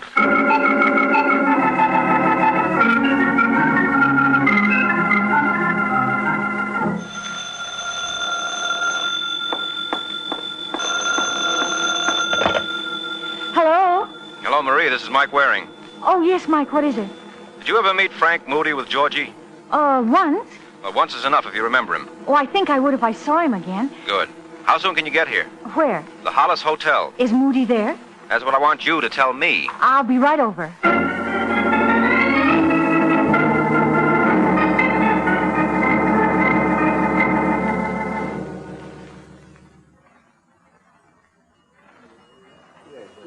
Well, Mike? Hello, Marie. Run over here. We can sit down. You can watch the people as they go through the lobby. All right. But what makes you think I'll see Moody? I checked with Taylor's apartment house. All outgoing calls go through the desk there, and the clerk writes down the numbers. Taylor made 5 calls to this hotel the last few days before he was killed. And you think he was calling Moody? He was calling somebody. Could have been Moody. Did you ask for Moody at the desk? No, naturally. They say there's nobody here by that name. But who says he used his right name?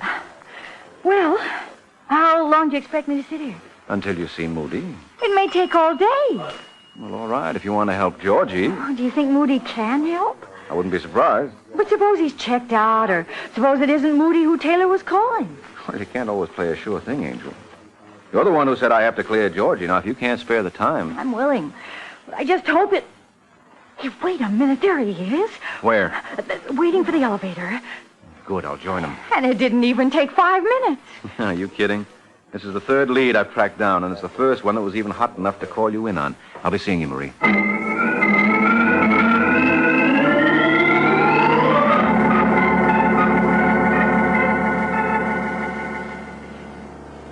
Hello, Moody. I beg your pardon? I said, hello, Moody. My name is Morrison. Let your friends call you Moody. Who are you? What do you want? Mike Waring. I'm a friend of Georgie Conrad. Hurry out. Hey, excuse me. Oh, that's all right, friend. I'm right with you. What do you want with me, Waring? A tie-up with Taylor, and... I have no tie-up with him. You led Conrad to him. I'm admitting nothing. Oh, it's easy to prove. Conrad won't be the only one you sucked in. Ought to be plenty of people to identify you. I'll cross that bridge when I come to it. Mm-hmm. And now, are you finished, or do you care to come in? Oh, I haven't even started. I'll come in. Very well. You're what they call a private eye, aren't you? Also Dick, Shamus, Flatfoot for Hire, a snooper, a Hawkshaw. Shall I go on? I get the idea. How did you find me? Well, with those credentials, what do you expect? At any rate, you're a step ahead of the police. They haven't been here yet. That's good. Is it? As long as we can keep you a step ahead. I didn't want to be connected with this, and you're going to tell me how you found out so that I can wipe out the connection. You'll have to wipe me out, too. You begin to get the idea. Don't reach for a gun. Oh, not as long as you beat me to it. I'd hate you to think I'm a copycat. Now, you'll just raise your hands. That's it. Rocky! Rocky! You want me, Mr. Moody? Oh, who's our friend? Michael Waring. The Falcon? Oh, is that what they call him? It must be wonderful to be educated like you are, Rocky. Well, let's clip the Falcon's talons, hmm? What? Frisk him for a rod. Oh. He's clean. It was rather careless of you, Waring, coming here without a gun. Well, I can't see what good it would do me. You have a point. Now what, Mr. Moody? Tie him up. Okay. Shall I gag him? Won't be necessary. One sound out of him, and he knows you'll shut him up. He better be tied up because you and I are going to have to make plans. And while we're doing it, we don't want the Falcon flying away.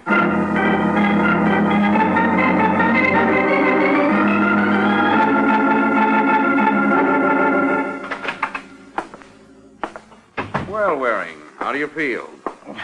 Fit to be untied. Oh, you and your boy had your confab? Yes, Waring. So? I have things to do. Rocky will keep you company. So long. Take care of him, Rocky. Yeah. You sure walked into something, mister. Yeah. But maybe I'll get out of it. Moody doesn't seem very smart. Who says so? He should have kept up his bluff. This rough stuff just clinches things against him. Yeah, but who knows about it except you? And you're not going to talk. There's only one way to shut me up. He knows that. Let the police know I'm working on this case. Anything happens to me, they'll know it's tied to the Taylor murder. So what? So what becomes of the frame Moody had worked out for Conrad? Conrad's in the pokey now, so that clears him of anything that happens to me. You don't give Moody credit. You think he didn't think of that? Doesn't look like it. So the frame against Conrad folds. Might anyway with him hollering for him. But the question is, who framed him, huh? And what's Moody's answer? What's the matter with Conrad's girl? Marie? Yeah, she turned him in. Who's to say she didn't do it to protect herself? Oh, so that's it. That's it. And then she hires you to make it look like she's innocent. But you stumble onto something, so she has to get rid of you, too. I see. She's not in stir, so anything that happens to you will fit right into the picture. Mm-hmm. Well, I've got to apologize to Moody. I underestimated him. You're the one who's playing it dumb. Me? Yeah. How do you figure that? Well, Moody's obviously a character who likes to go it alone. He gets rid of anybody who knows too much about him, or with whom he has to split. Little blood, more or less, doesn't mean a thing to him. How long do you think it's going to be before he gives you a dose of same? He wouldn't. Maybe not. But if I were you, I wouldn't sleep so good. As soon as he decides you aren't necessary to him anymore... Shut up. Okay, just think it over. You're crazy. And not as crazy as Taylor. He thought he and Moody were partners. Look what happened to him. I said shut up. No. All right, Rocky. You don't want to face it. I suppose you expect me to let you go, huh? It would be the smart thing to do. Yeah? Well, even if Moody is like you say, what's to stop me from clearing out before he gets back and leaving you here? Nothing. Except that when Moody gets through with me, don't you think he'll go gunning for you? But if I let you go so you can finish Moody, what's to stop you from coming after me? Nothing. But my heart wouldn't be in it as much as Moody's. Well, I'll have to think it over. You do that. And think fast, because when Moody gets back, he'll be calling the shots. And I've got an idea he has one labeled for each of us.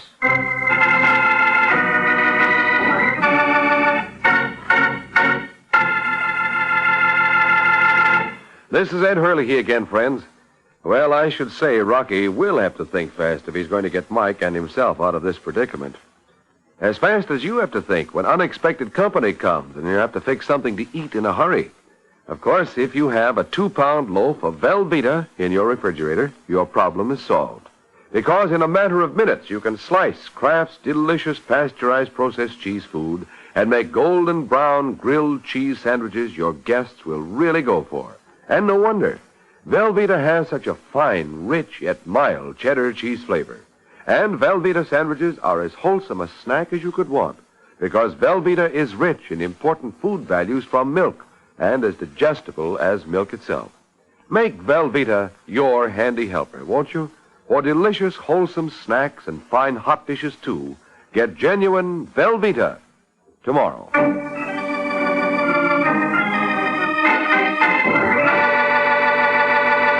Now, back to the adventures of the Falcon.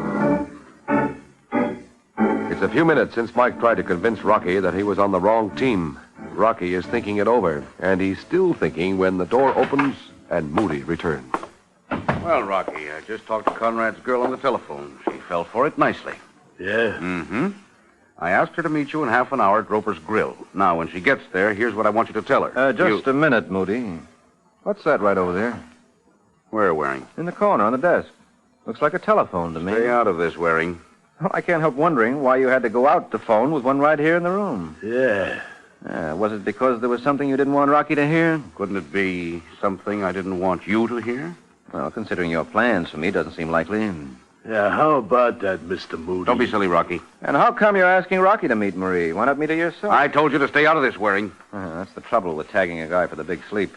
It's a one-way ticket for me anyway, so why should I take orders? Because you can go out fast or you can go out slow. If you insist upon being annoying, there's still time for Rocky to make you quite uncomfortable. No, I don't think so. I have an idea Rocky is interested in what I have to say. Rocky will do what I tell him. For instance, why are you having him meet the girl in a public place? That's enough, Waring. Is it because you want them to be seen together? Of course not. Makes it very convenient. Rocky, show Waring it's impolite to interrupt. Or are you really having the girl meet him there? Why are you lying to Rocky? Rocky, are you going to You talk to the girl on the phone. I happen to know that's impossible. Rocky, for the last time. Why is it impossible, Waring? Because she couldn't be reached by phone. How do you know? Because right now she's downstairs in the lobby of this hotel. Don't listen to him, Rocky. Can't you see what he's trying to do? Can you prove what you said, Waring? Go see for yourself. It'll only take a minute. Stay where you are, Rocky. He asked a lot of questions, Moody. You didn't answer. I don't have to answer to him. Well, then answer me. Well, that's your attitude. Here's your answer. Hey. Drop your gun. Oh, Rocky. Sitting there with a gun in your hand, you let him beat you to the drawer. I didn't think I said drop that gun. Sure, Moody, like so. Stupid fool. Making me do that. People will be coming. That's right, Moody. Well, you can stop gloating, Waring. That means I've got to take care of you right now. Well, Moody, at least give me time to... Do this! Hey! How did you... Rocky was a fool, but not a complete fool. Now I'll take the gun. No, you don't. All right, then I'll do this. Go.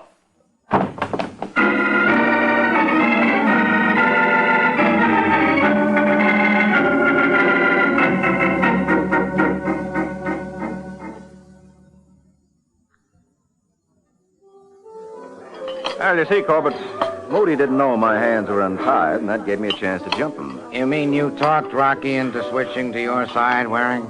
Well, not entirely, but I had him worried. So he untied me and sat behind me with a gun in his hand.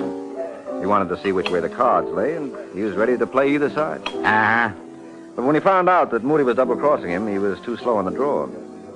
Oh, by the way, now that you've got Moody, did you get him to talk? Yeah, he signed a statement. Good. I was guessing it as double-cross.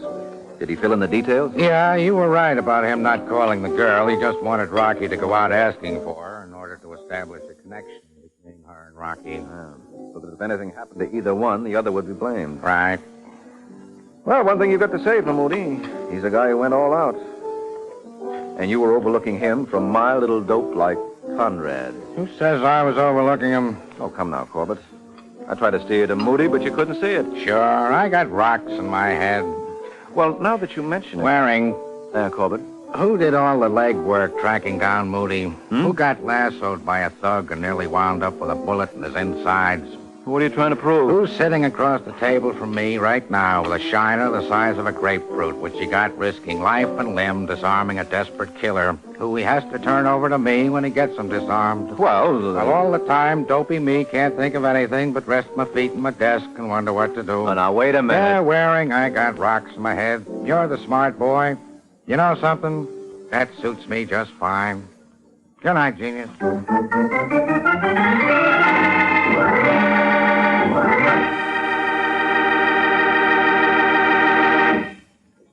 This is Mike Waring, friends. And I have something very important to talk to you about. It's your safety in an air raid. What? Can't happen here? Well, heaven knows we hope it never will. But we can't be sure, so we've got to be prepared.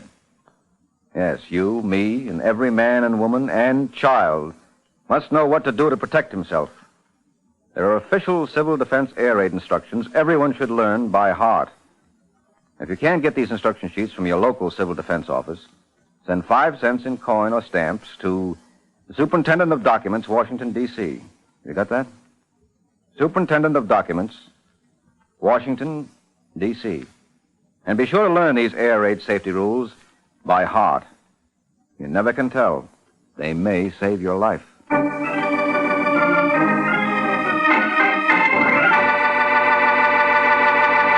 The Case of the Missing Miss.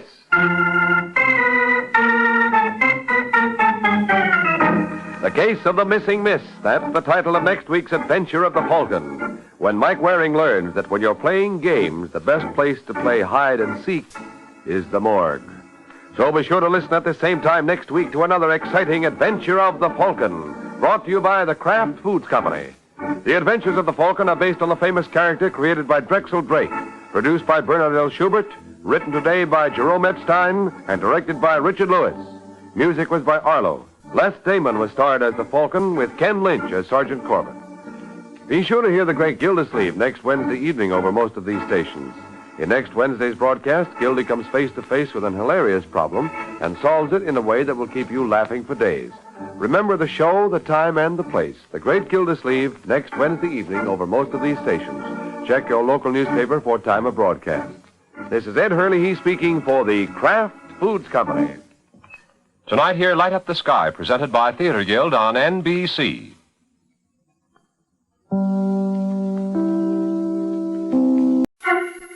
The Kraft Foods Company brings you The Adventures of the Falcon, starring Les Damon.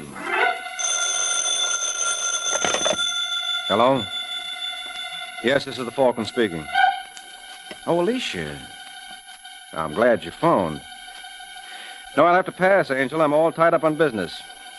Some boy I know has a sure thing going, and he feels that together we ought to make a killing.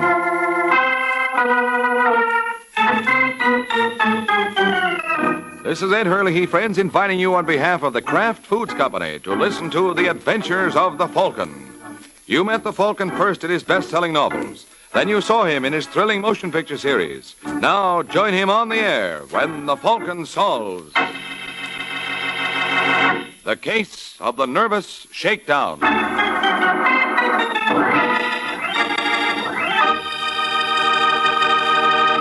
Before the Falcon solves tonight's case, let's listen to this. Miracle Whip. Has a flavor so pleasing. Miracle Whip. Tastes so lively, so teasing. Miracle Whip. Only one of its kind. Miracle Whip. Best salad dressing you'll find. Miracle Whip tastes really good. Not too sharp, not too mild, but just exactly right. And Miracle Whip tastes different, too. Different from any other salad dressing. Try it yourself. See why it's America's favorite salad dressing. The one and only Miracle Whip.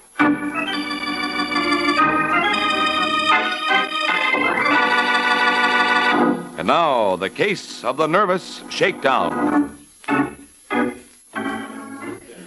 It's Wednesday evening in New York, and a seedy-looking character named Ozzie Miller walks into Blake's, a small bar and grill off 3rd Avenue. Then, spying a familiar face at the bar, he strolls over with an assurance he hardly feels. Hiya, Mr. Quinn. Huh? Cold out tonight, ain't it? But it must be... What do you want, Miller? What's the matter? Can I buy you a drink? You buy me a drink? Yeah. That's a switch. What do you intend to use for money? Don't worry about that, Steve. Steve? Hey, huh? Blake, how about a little service down here? What you drinking, Steve? Look, you crumb, who do you think you're kidding? Bet you think I ain't got no money. Take a look at this. That's quite a roll. There's a lot more where that came from. Where'd you get it, Miller? That happens to be little Ozzie's business. Hey, Blake, we're gonna get some service here, but me and my friend have to go elsewhere. For my part, you can go jump Lay off right... him, Blake. Yeah, sure, Steve. Hurry it up, hurry it up. You know what I was thinking, Steve? Nope. You ain't seen that blonde anymore, are you? Oh, you mean Francine Walker? Yeah. I was wondering if you'd be sore if I, Tried to date her? If you mind, Steve, just say the word. Of course not, Ozzy. You think she'd go out with me? Well, I should be crazy not to. How'd you like me to fix it up for you? Would you? For a pal? Anytime. I tell you what. Let's go in the back and I'll phone her right now. Blake. Mr. Miller and I are going in the back, and we don't want to be disturbed for anything. Yeah, well, what if... I said for anything. Sit down, Ozzy. You want a dime? What? For the phone. Oh, yeah. You want me to call Francine? And what are you going to tell her? Well, that all depends, Ozzy, on how much you tell me first. How much was in that roll you just flashed? What do you want to know for? Just curious. I bet you had $500 there. Look, Quinn, if you don't want to call Francine for me, just say so. Where'd and you get that money? That's for me to know and for you... Hey, keep your hands to yourself. Where'd you get that dough? I found it. Don't lie to me, you punk. Hey, let me go. I'm gonna get the truth if I have to break every bone in your body. Personally, that's the way I'd rather do it.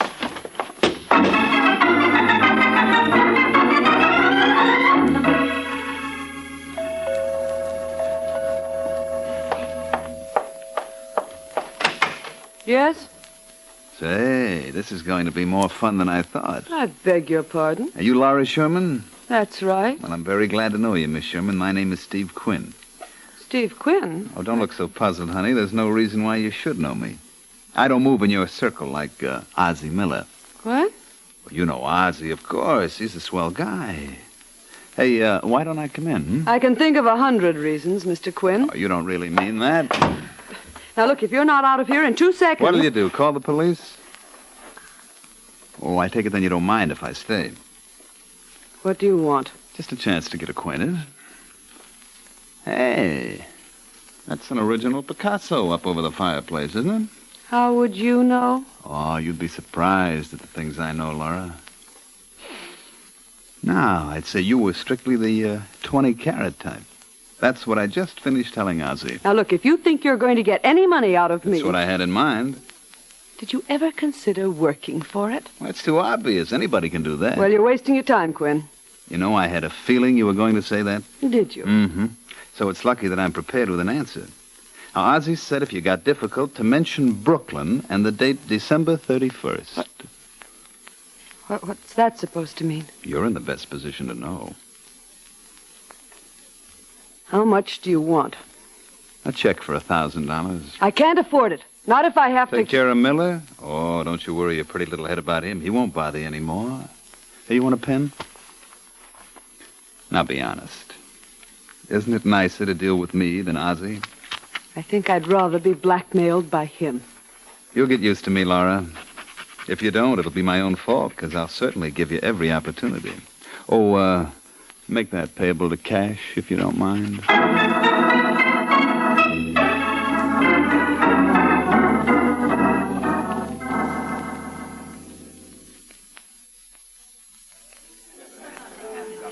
Oh, waiter. Yes, Mr. Gaynor? Have you seen Miss Sherman around? No, sir. Well, if she should come in, would you tell... Bill! Oh, there you are, Laura. I was beginning to get worried. Well, I was tied up on a little business matter. You sure it was business? Just what do you mean by that, Crack? Suppose we sit down. I want to know what you meant. You were due here at 2:30. So? So when you didn't show at 3, I went over to your place. And just as I got out of the elevator, I saw a stocky boy going in. You don't mean Steve Quinn. Who? Oh, never mind. You thought he was my new romantic interest? What else was I to think? You know how I feel about you, Laura. No, I don't. I'm crazy about you. But you don't trust me. No, it isn't that, dear. Then what is it? I was just curious. Of course, it's none of my business. You're so right. But you couldn't resist trying to make it yours, and I happen to object. If I were you, Bill, I'd get myself a girl who won't mind.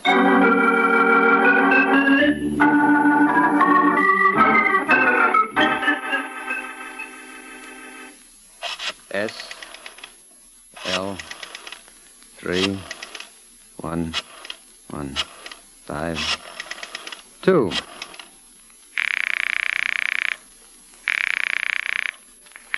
Hello? I'd like to speak to Mike Waring, please. This is Waring. Oh, well, my name is Bill Gaynor. Who? Bill Gaynor. I've heard a lot about you, Mr. Waring. They tell me the Falcon is the finest private detective in these parts. Who told you that? Well, what difference does it make?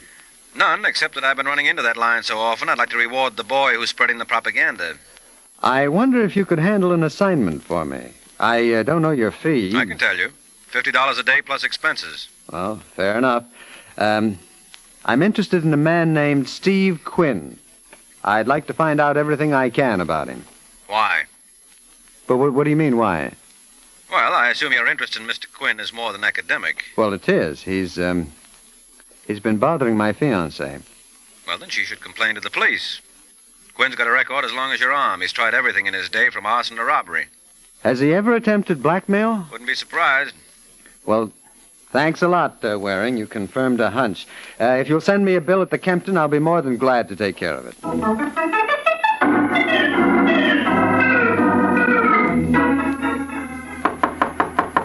That you, Randy? All right, you don't have to break down the door. Next time you might let... Who the devil are you? I'm looking for a Mr. Quinn. Well, I don't know if I can accommodate you. There are a couple of us. Which one do you want? Steve Quinn. Then I'm your party. What's on your mind, mister? You'd be surprised. My name is Bill Gaynor. That's interesting. A couple of hours ago, you were up to see Laura Sherman. Was I? Yep. Correct me if I'm wrong, Gaynor, but you're no cop, are you? Nope. That's what I figured. Somehow you didn't look official to me. I'm engaged to Miss Sherman. Wow, bully for you. It's a wonderful girl you got there. And I intend to keep her. Oh, you think that I... Hey, that's very funny. No, I don't think anything of the sort, Quinn. I know why you went to see Laura. You're blackmailing her. Look, if you don't mind, friend, try to keep your voice down, will you? This is a public hallway. These neighbors of mine are awfully nosy. You are going to tear up that check that she gave you. Am I? Yep, and you're never going to bother her again. Well, under the circumstances, I guess there's only one thing for me to do. I'm sorry we don't have an elevator in this house. Huh? You'd be surprised how easy it is going down these stairs. Happy landings, kid.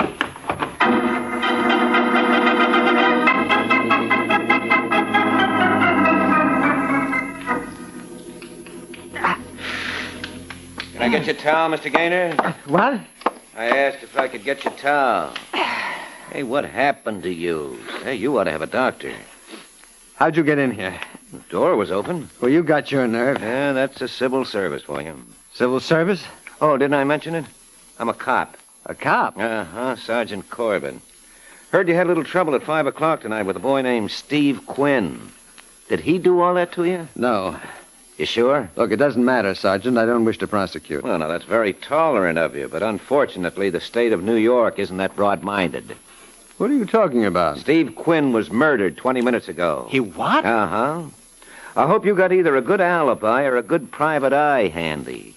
'Cause confidentially, Mr. Gaynor, I think you can use both.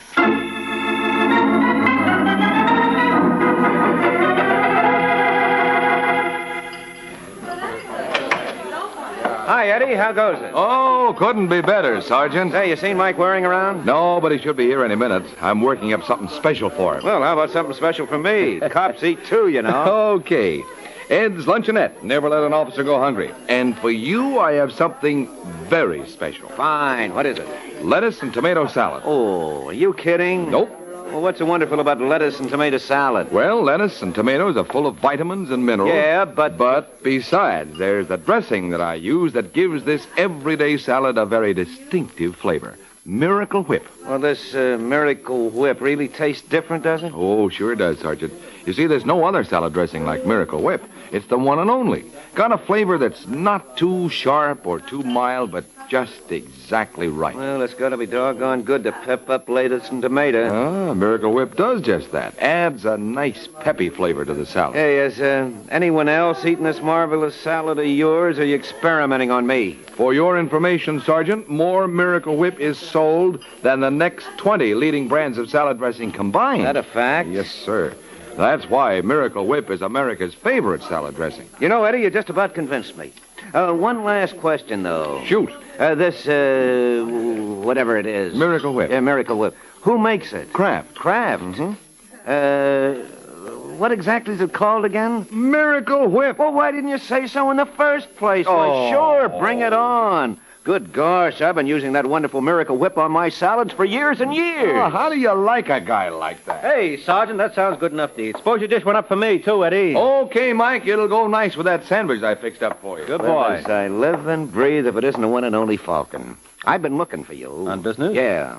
Ever hear of a boy named Bill Gaynor? Why? I'm asking the questions now. Well, he was up to see me yesterday. He wanted some information about Steve Quinn. What'd you tell him? Only what I knew. Obviously, it was more than enough. Well, what are you talking about? Quinn was bumped 2 hours ago. I don't believe it. Well, if you'd like to step down to the morgue, I'll be glad to show you the body. You think Gaynor did it? I know he did. You're out of your mind. He couldn't have killed Quinn. Why couldn't he? Well, he's not the type. If you knew human nature... But you do. Yes. Now, listen, Sergeant, how's chances of me talking to Gaynor? You think you can get him out? I know I can. Well, that's the kind of a challenge I can't resist.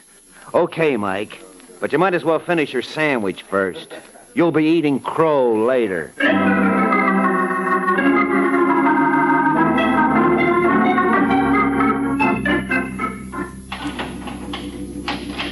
Gaynor. What do you want? Mike Waring's here. Mike Waring? Hello, Gaynor. Gee, it's good to see you again, Mike. Well, I don't think there's any reason to detain you any longer, Sergeant. Does that mean you'd rather I go? You mind? Why should I? Anything you want, just yell. Thank you. All right, Gaynor, sit down. I didn't kill Steve Quinn. Then who did? I have no idea, Mike. According to the police, you had a fight with him this afternoon. Yeah, but I didn't kill him. What was the hassle about? Absolutely nothing.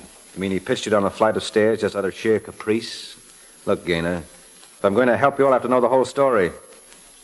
Well, Quinn and I had trouble over some girl. What's her name? What, does it matter? Yes, very much so. Who is she? Ethel. Ethel Barry. Where does she live? Well, as a matter of fact, she's no longer in town. Oh, no? No, I think she had a Continental Trailways ticket for, I believe it was El Paso. When was this? Oh, quite a while back. Uh-huh. Tell me something, Gaynor. Do I really look that stupid? What do you mean? That story's got more holes in it than my head. Listen, Waring... Only if you're going to make sense. Now, how long have you been engaged to Laura Sherman? What do you know about Laura? Just what I read in the papers. Is she the woman in the case? No. Now, look, friend, you're in no position to be noble. I'm not trying to be, but she had absolutely nothing to do with this. If you knew Laura... Yeah, well, I don't, Gaynor. And with you in here, this looks like the best time to get acquainted. All right, Sergeant, open them up.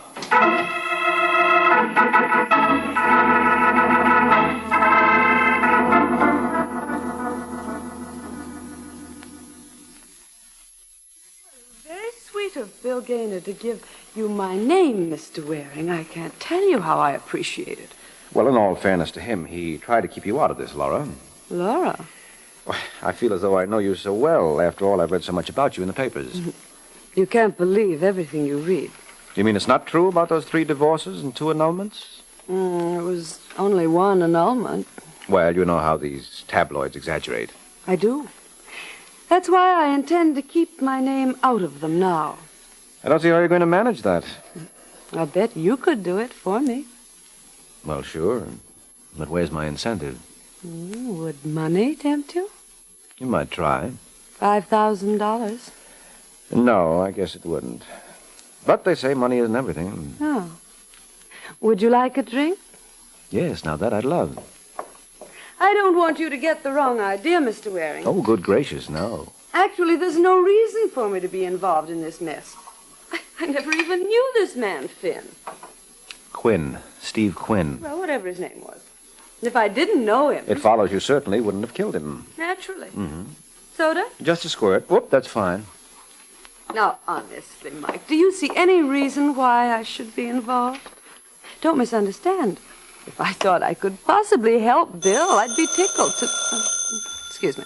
Yes, go right ahead. Hello? Is that you, Miss Sherman? Who is this? Don't tell me you've forgotten so soon. This is Ozzie Miller. I think you have the wrong number. I said this is Ozzie Miller. Well, there's no one here named Parker. What's the matter? Can't you talk? That's right. Oh. Okay, call me back later. I'm at the New Bedford. I don't know what's the matter with the phone company these days. Yeah, Congress ought to look into it.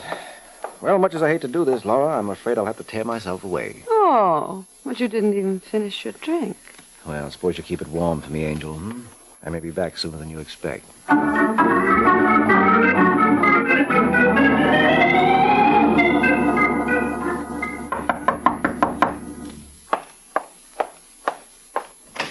Hello, Ozzy. Who are you? Cut it out, Ozzy. You mean to tell me Laura Sherman didn't call you back? I don't know what you're talking about. She must have known I was on my way over. Next time you use a phone... Look, mister. Waring is the name. You better get out of here. Well, that's a pretty fancy girl you got yourself mixed up with, Miller. And if you don't watch out, you'll be toasting your pants on the Sing Sing Grill. You're crazy. Are you and Steve Quinn working together? Who's Steve Quinn? How much did you take Laura for? How much did we take her for? Well, obviously you must have been blackmailing her. Why, because they called her? Maybe we're in love. Well, I'd forget it, Ozzy. I don't think you're her type. So I can't understand where you picked up whatever it was you were holding over her. Is that where Quinn came in? Told you to get out of here. I assume you have a permit for that gun. No, but it can blow just as big a hole in you. You want to say? No, that won't be necessary, Ozzy. I know when I'm not wanted.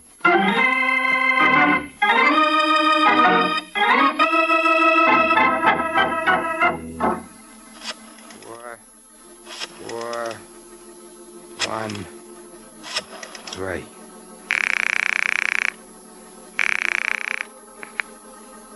Hello. That you, Randy? Who wants to know? Ozzy Muller. Oh, listen, you I just pest. called you to do you a little favor. You know who's working for Bill Gaynor? I don't care who. Mike Waring. Who? Waring. I bet Bill Gaynor don't go to the chair for knocking off Steve. You think so? Well, you know the rep that Waring's got. He's not wrong very often. I thought you might want to do something about boosting his average.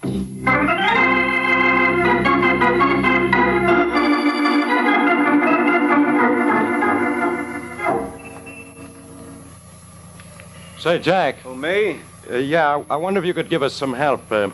Where's the Hayden Planetarium? Go down 3 blocks, then turn right. Then right again at the next light. Look, Jack, I hate to put you to any trouble, but do you suppose you could take us over there?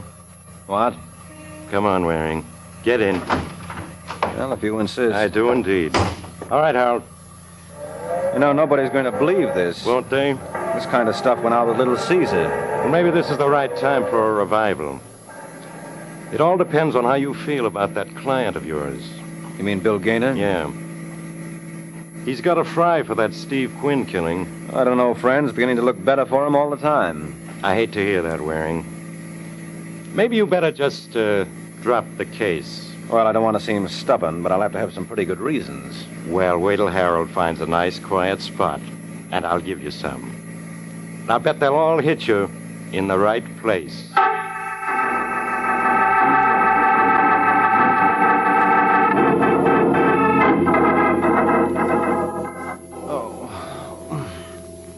Mike, come on, Mike, wake up. Huh? Quit faking. You're in the hospital now. What happened, Sergeant? What happened? You're the luckiest guy in the world, that's all. You were hit over the head at least a dozen times. Oh. Sure, if they picked any other spot, you would have been a dead pigeon. Why, you no good. Now, do you want to tell me about it? Now, why should I? Now, where's my client? He's still sitting. You mean you didn't let Gaynor go after this? What's one thing got to do with the other? Oh, you idiot. Why do you think I was beaten up? They were afraid I'd get Gaynor off. I see. You don't see a thing. Well, then maybe you better explain it to me.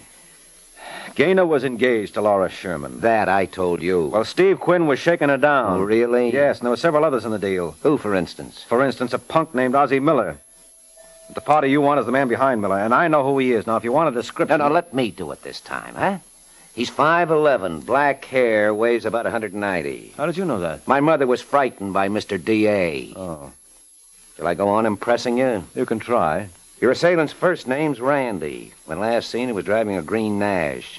License number 438712. Then you got him, huh? No, but we will have in about 20 minutes. Well, I tell you, this Randy is the boy who killed Quinn. I don't see how you get that. He practically admitted it to me. He was afraid I'd get Gaynor off. Well, you can hardly blame him. You see, Randy's last name is Quinn. What? Yeah, he's Steve's brother. He's afraid you'd help his brother's killer get off. Well, I figured... Yeah, you figured. You know, that's some head you got on your shoulders, Mike. I can't blame Randy for trying to knock it off.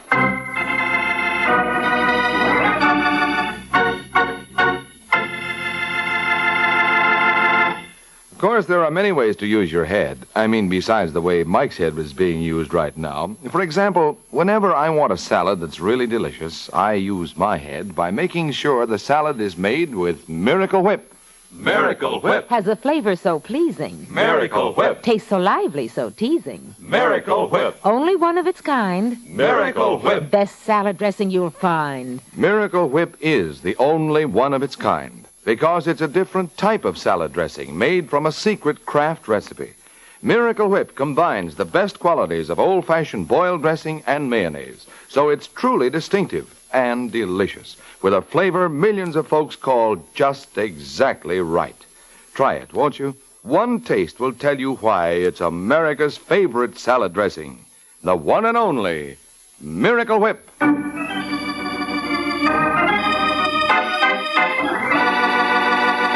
Now, back to the adventures of the Falcon. An hour has passed since Mike Waring fell flat on his face. As we find him now, he's huddling with his client, trying to discover where he tripped. I'm sorry, Mike, but I can't think of a thing. You've got to, Gaynor. If you only had an alibi... I haven't. I was home all alone when Quinn was killed. Well, that's not good enough. Well, can the police prove I wasn't? No, they can't. That's the big item in your favor. But we can get you out of here if you'll just admit one thing. What? Your fight with Quinn concerned Laura Sherman. Now, come on, Gaynor. You might as well tell me the truth. I know most of it already. Quinn was blackmailing her. That's right. Well, what did he have on her? Laura wouldn't tell me. Where did Ozzie Miller fit in? Who? Ozzie Miller. Laura didn't mention him. Well, is it possible that Miller was working on his own? I wouldn't know. Well, suppose he was. Yeah. And suppose Quinn muscled in. Well, then you think that... I think it's high time we assembled our complete cast. We've got enough now to make it curtains for someone.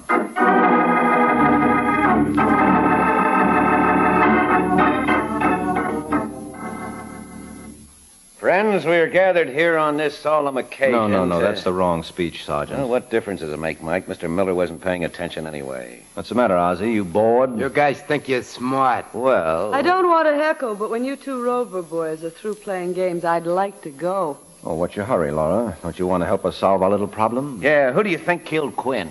I thought Mr. Gaynor was responsible. I decline the nomination, Laura. I still think you should be drafted, darling. Well, that's not very charitable of you, Angel. Bill went to see Quinn because of you. I didn't ask him to. It wasn't my fault if he wanted to play Sir Galahad. Wasn't it? No. We had a dinner date, and when I phoned him at 6 o'clock to call it off, he asked me to forgive him. We'd had a quarrel earlier that day. About Quinn? Yes. Somehow he guessed that Quinn was blackmailing me. Well, I guess that does it, Sergeant. You mean she... I mean she'll make a first-class witness against Gaynor. What are you babbling about? Well, don't breathe it to a soul, Gaynor. But I was wrong about you all along. Now, ain't that enough to kill you?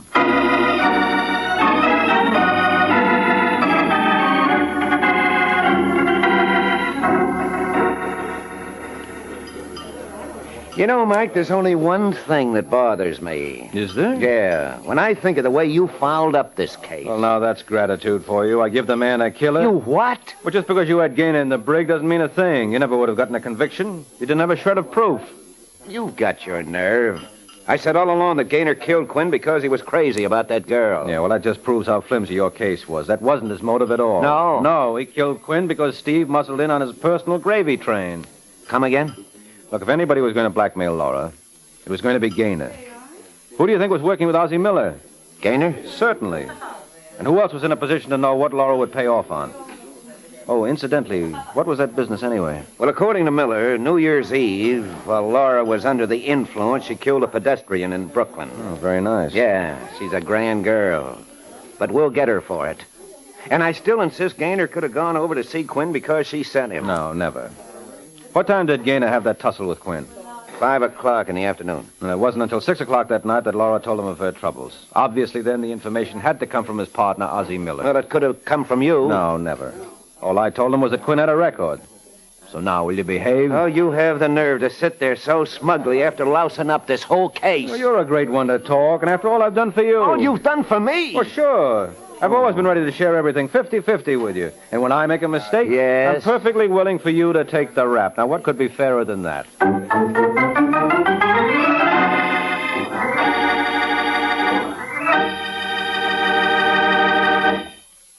This is Mike Waring, friends. July 1st, this Sunday, the people of Canada are celebrating the 84th birthday of the founding of Canada as a nation.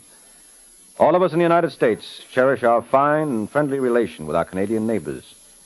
This spirit of friendliness that has existed without even the necessity of an armed patrol on the border is a shining example to the entire world of how two free and independent nations can live together in peace and goodwill. Congratulations, and all good wishes to our fine neighbor and good friend on her 84th anniversary.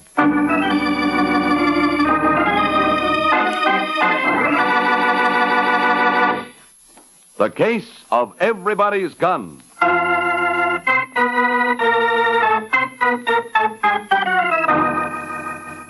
The Case of Everybody's Gun. That's the title of next week's adventure of the Falcon, when Mike Waring learns that a man who has no charity in his heart may end up with a bullet in it. So be sure to listen at the same time next week to another exciting adventure of the Falcon, brought to you by the Kraft Foods Company. The Adventures of the Falcon are based on the famous character created by Drexel Drake, produced by Bernard L. Schubert, written tonight by Eugene Wang, and directed by Richard Lewis. Music was by Arlo. Les Damon was starred as the Falcon, with Chuck Webster as Sergeant Corbett. This is Ed Hurley speaking for the Kraft Foods Company.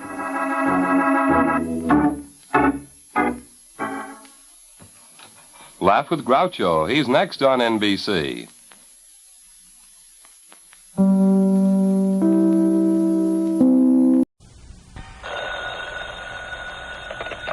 Hello? Yes, this is the Falcon speaking. Oh, Myrna. I'd love to see you tonight, Angel, but somebody took a shot at one of my clients, and he's afraid it may happen again.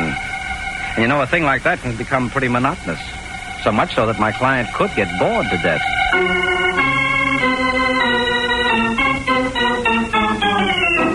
The Adventures of the Falcon, starring Les Damon. You met the Falcon first in his best-selling novels. Then you saw him in his thrilling motion picture series. Now join him on the air when the Falcon solves the Case of the Friendly Target.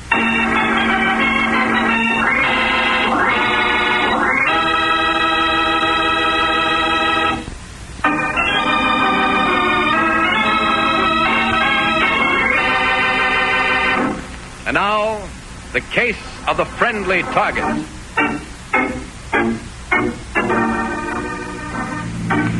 It's late evening in New York when a sedan pulls up to the head of an alley and two men get out.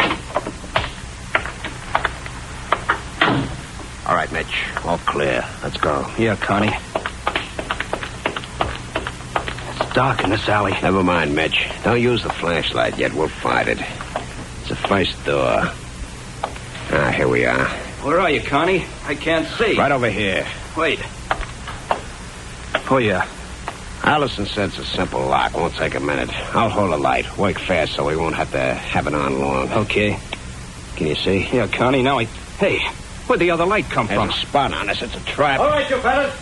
Put up your hands and don't make any other move. We have you covered. What do we do? There's a trash barrel. Drop behind it. Okay. They get you, Mitch? No, I made it. Now what? No use, Connie.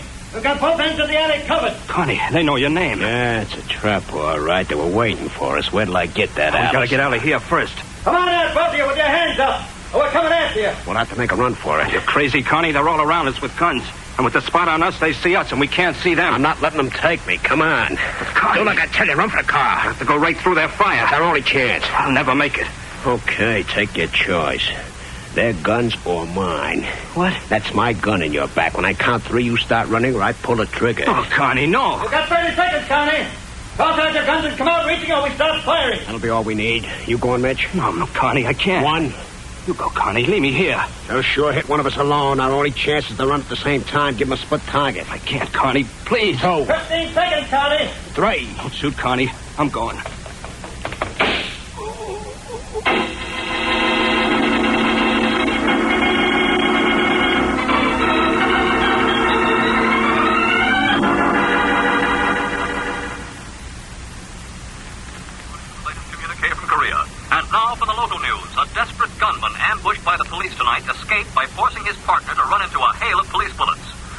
cornered Ted Carney and Mitchell Harper as the two were breaking into a midtown jewelry store.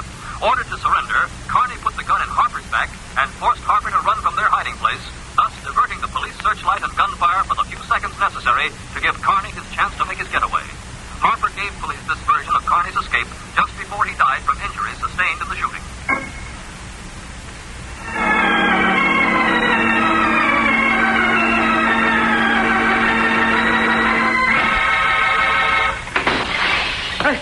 Who's there? Just me, Allison.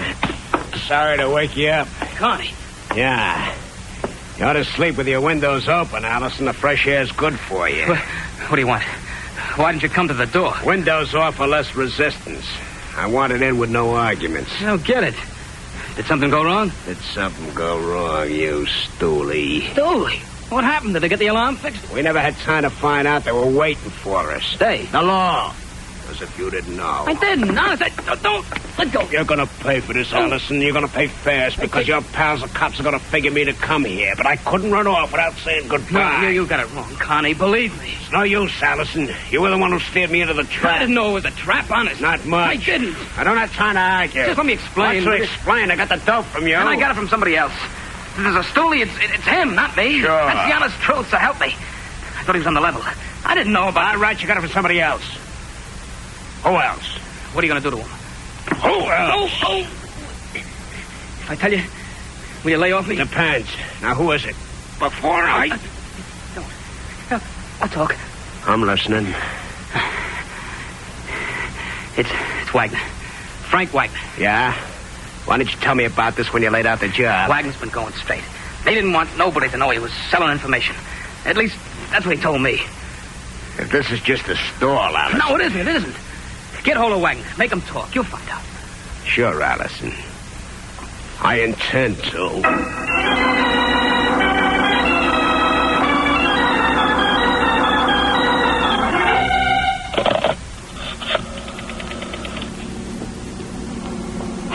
Hello, operator. This is Mrs. Frank Wagner. I want an ambulance right away. And the police. Well, yes, Wagner. W-A-G-N-E-R in the Horton Apartments. Hurry, please. My husband's just been shot.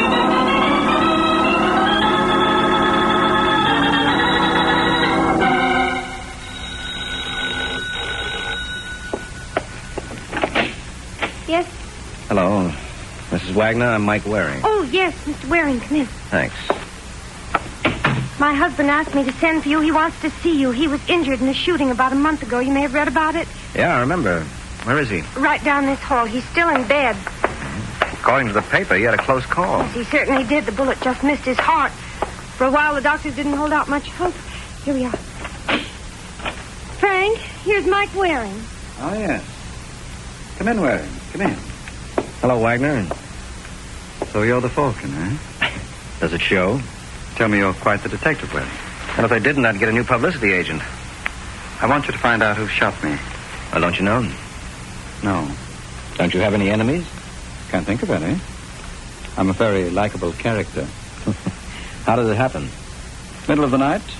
I'm in bed, see? Doorbell rings. I open the door. Bang, like that. I'm in the hospital with a hole in my chest. Then you were face to face with the person who fired the shot. He had a flashlight, shined it in my face. I couldn't see a thing. Patty, Yes, Frank. where's Miss Willis? What do you want? I'll get it. Where's Miss Willis?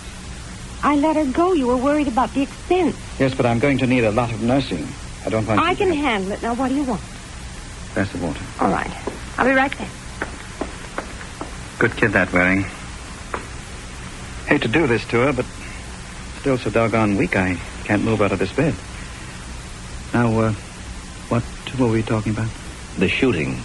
Oh, yes. I didn't see who did it. You're not giving me much to go on. All right. I'll give you something. There's a fellow named Artie Allison. I think he knows who did the shooting. What makes you think that? He called me in the hospital. The way he talked, I got the idea he knows something. But wants cash to spill it. All right, I'll get to Allison, see what he knows. Only one trouble. Price too high? No. We didn't get around to talking terms. Well? I sent the wife around to see Allison. He's disappeared. Oh, great. But you find Allison, and it's 10 to 1 you'll get to the boy we're looking for. Okay, I'll go to work on it. Do that, Waring. And hurry, will you? Last time he missed me by a fraction of an inch. Could be next time he'll hit dead center.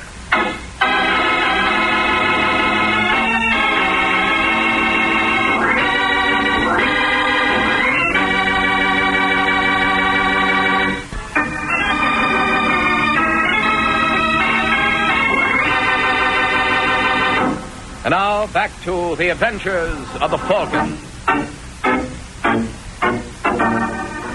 It's half a day since Mike Waring went to work for Frank Wagner. Now in a small restaurant near Journal Square in Jersey City, Mike slips into a booth and smiles at the nervous little man sitting across the table from him. Hello, Allison. Hello. Who are you? Mike Waring. Oh.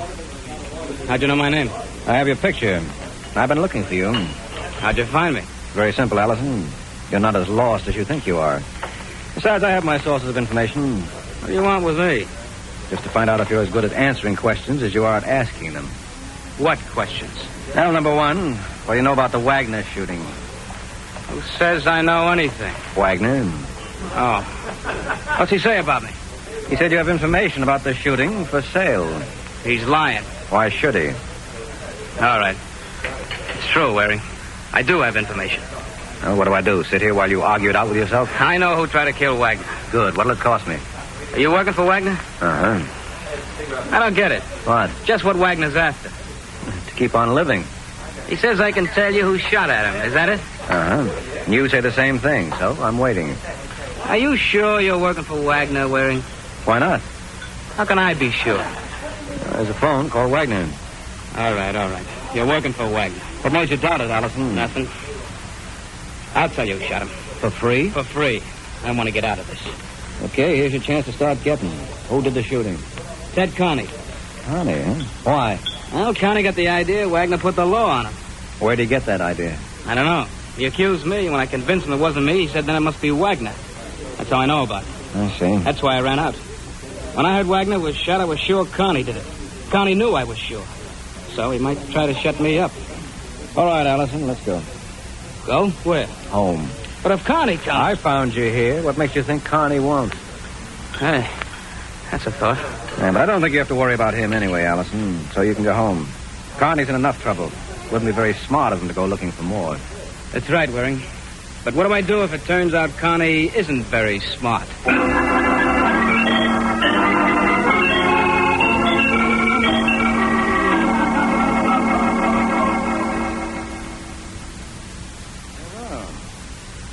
So you found Allison. That was quick, Waring. Oh, not much to it, Wagner. And I checked with missing persons. They referred me to the robbery division. You mean the police knew where he was? Yeah, seems he's been a stoolie for them. They used him on Carney, so when Carney escaped, they figured he might go gunning for Allison. They sent a man to cover Allison. He followed them to Jersey City. And Allison never knew? Well, I didn't see any reason to tell him. But they knew where to find him if they wanted him. Mm-hmm. And, now? Now he's home again. Suppose he skips out again. No, I got a man watching his place this time. We may need him to clinch things against Carney. If we find Carney. Wonder where he got the idea I tipped him to the police. From Allison, no doubt. Did you say Allison? Allison's a liar. I'm willing to bet he steered Carney to you. Who in turn came gunning for me. Could be. So now all we need is to find Carney. That's what I like about working for you, Wagner. Just one goose chase after another.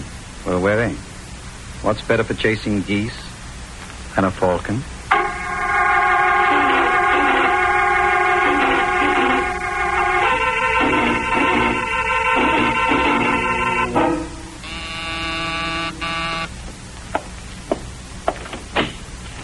Oh, Mrs. Wagner, come in. Thank you.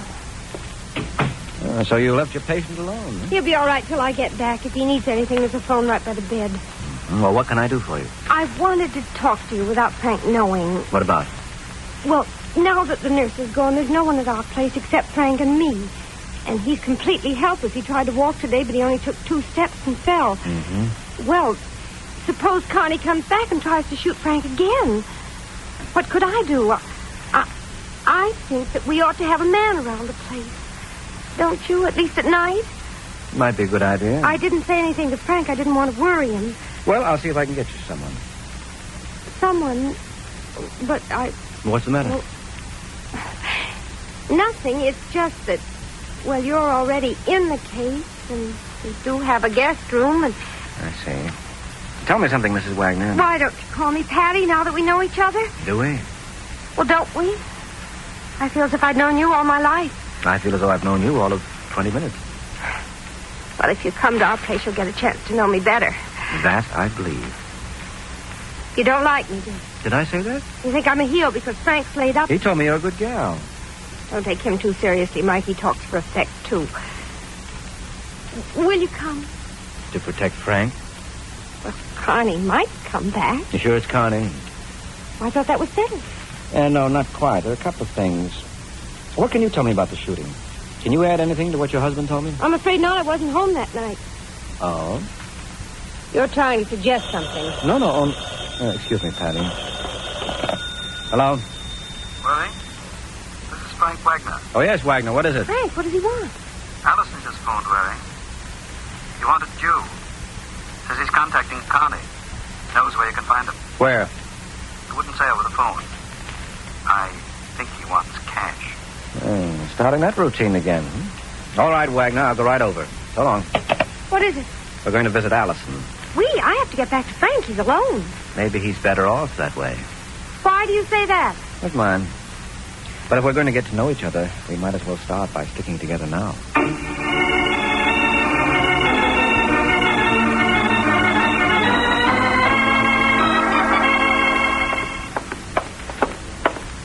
Must you walk so fast? Something's going on that I don't like. Here we are. I had a man stationed across the street to see that Allison didn't leave, but he wasn't there when we came in. What does that mean? It could mean that Allison has left and my man's tailing him. But then why would Allison send for us? Shh. I hear somebody. Maybe we'll find out. Oh, you, Waring. So you're not tailing him. I thought I asked you to stay across the street, Lippert, unless Allison went out. He's out. Then what are you doing here? Why aren't you tailing him? This is where he's out. For keeps. What? I heard a shot. I came up to investigate. Somebody must have come in the back way. Allison's dead. You want to look for yourself?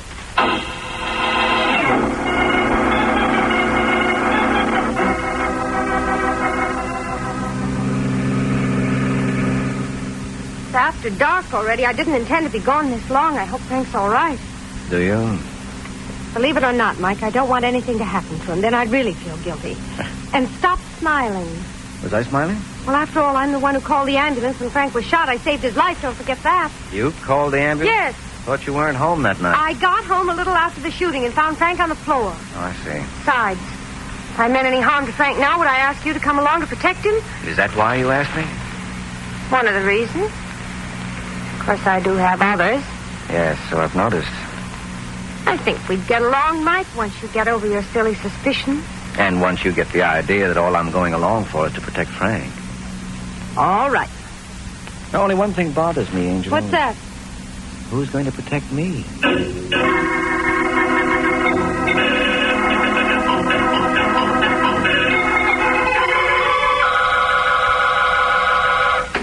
Hey, you'll have to forgive me, Wagner. I make a habit of coming through windows. Eccentricity of mine. Connie. Yeah, Connie. I've been holed up long enough. Figure it's time for me to blow. So I thought I'd better settle with you and Allison first. Too bad you're here all alone, isn't it? I thought you'd be crazy enough to come here, Connie. Nobody did. That's how come I'm here. Barking up the wrong tree, pal. I had nothing to do with your brush with the law. Allison says different. Is Allison your idea of the soul of honesty? No, Wagner, but neither are you. You've got no call to suspect me, except Allison says so. If you can prove he was lying... How am I going to do that? That's your problem. Get Allison. Bring him here, face to face. I've had enough of that kind of stalling, Wagner. I don't know what to say. So don't say anything. I'll settle with you just like I was sure. After all, what can I lose but your life? Oh, Connie, wait. I've waited long and... Hey, somebody's coming. Must be Patty. This gun says you don't make a sound, Wagner. I'm home, Frank. Everything all right? Answer it. Tell her it is. Go ahead. Yes, Patty. Everything's all right. Good. We'll be right in. Wait. She's got somebody with her. Sounds like Come on, Mike. Yeah. I'll have to cover both of them. Remember, you not a sound. I thought Mike wearing Frank. I thought it'd be a good idea. Hold it, both of you. Oh. Well, life's just full of little surprises. Get over next to Wagner's bed, you. Don't do it, Waring. He can't watch us both from where he is. Shut up, Wagner. Waring, now's your chance. Yeah. Hey! Ow! It's all right, Patty. Shot went into the wall. He's getting away. Now, we'll see. He's going down the fire escape. I can't follow because he's got a clear shot at me in the window. Patty, you're near the door. Turn off the light. All right, Mike. That's better. Can you see him? Yeah, now the odds are my way. All right, mister, that's far enough. I've got a gun on you, so don't take another step. That's for sure I'm not fooling. Now stand still. The next won't be a warning. All right, don't shoot again. And drop your gun. Go ahead. Okay. You drop it? I dropped something. I heard it. I don't know if it was the gun. It's too dark down there, but I'll go see. What if he's bluffing? And I'll call it. If he shoots me, we'll know he wasn't bluffing. Oh, see you later, Patty. I hope.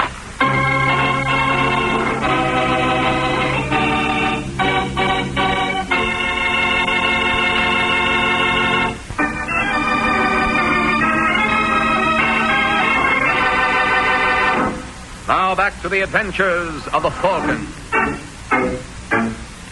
It's half a minute since Mike Waring ordered Ted Carney to surrender, and Carney went through the motions of obeying. Now Mike approaches Carney on the fire escape, hoping that Carney can neither fire nor escape. That's it, fella. Just stay that way until I pick this up. Wagner called you Waring. You must be the Falcon. Yeah, you must be Ted Carney. I've been looking for you. I understand you're a smart cookie, Waring. So? Maybe you'd be interested in a proposition. I don't sell out, Carney. So you're not smart. Depends on the point of view. I could make it worth your while. No, no dice. I don't need that kind of money. There's nothing I can say. Can't think of a thing. You'll be sorry about this, Waring. Maybe, Carney, but not half as sorry as you. Let's go.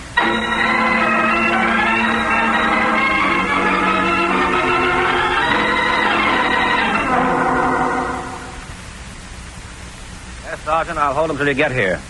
Right, so long. Oh, Carney, the police are on their way. I heard you ask for Sergeant Corbett a homicide. I didn't kill anybody. You tried to kill me. That's a lie, Wagner. And you did kill Alice. I didn't. Has Allison been killed? Yes, Wagner, he has. Well, I didn't do it. Tell me something, Carney. What? Why did you come here? I don't have to answer to you. All right, Wagner will. How about it, Wagner? It's just as you guessed, Waring. He said Allison told him that I was the one who put the law on. So he came to finish up what he started before. I didn't shoot you before. But you were going to shoot him this time. I was going to make him talk. What did you do from the moment you entered this room? Nothing. I was only here a minute when you came. All right, in that minute. Nothing. Wagner? He threatened me.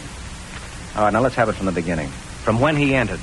But I'm lying here reading, and I hear it crash. I look around. He's coming through the window. He has a gun. He tells me he's been holed up long enough. He's getting out now. But first he's settling with Allison and me. Oh, with Allison and you. That's what he said. I didn't get around to Allison. I came here first. But you said you were settling with Allison. Look, Waring, you got me. They're going to throw the book at me, but I didn't shoot Allison. They're not getting me for that. Oh, we'll see, Carney. Wagner, get up. What? Get up. Walk across the room. I can't. Just from the bed to the door and back. What's the idea? I want to see how strong you are. I can't walk at all without help. I'm too weak. Can you crawl? I don't know, maybe. But what are you trying to prove? Maybe you're stronger than you pretend. Why should he pretend? Makes a good alibi. Hey, that's an idea. Maybe he killed Allison on account of Allison sicked me on him. You're crazy. Do you think he crawled all the way to Allison? This is ridiculous. I haven't set foot out of this bed alone in weeks. Call him on it, Waring. Make him get up. Make him walk. Maybe I will, Carney. Provided you explain one thing. What's that? How come you knew Allison was shot? Huh? Well, you said... I said he was killed. I didn't say how. Oh. That's right, Waring. Well, I just figured it was part of the same deal. Wagner was shot, so I figured if it was the same person both times, Allison be shot, too. Except you accused me. I didn't shoot myself. I didn't think about you doing it until what Waring said about maybe you could walk. That's pretty flimsy, Carney. Oh, I wouldn't say that, Wagner. I'll accept that explanation. But Waring... Yes, it's plausible enough. So that leaves you, Wagner. I promised Carney if he could explain, I'd ask you to walk. Now, go ahead, walk. I can't. All right, I won't argue about it. As long as you can walk into the courtroom. Are you serious about this, Mike? You don't really think that Frank... Killed Allison? Sure. You know, Wagner, you told me you're a friendly guy. I have an idea you're going to lose your popularity awfully sudden. After all, you can't shoot your friends and have them, too.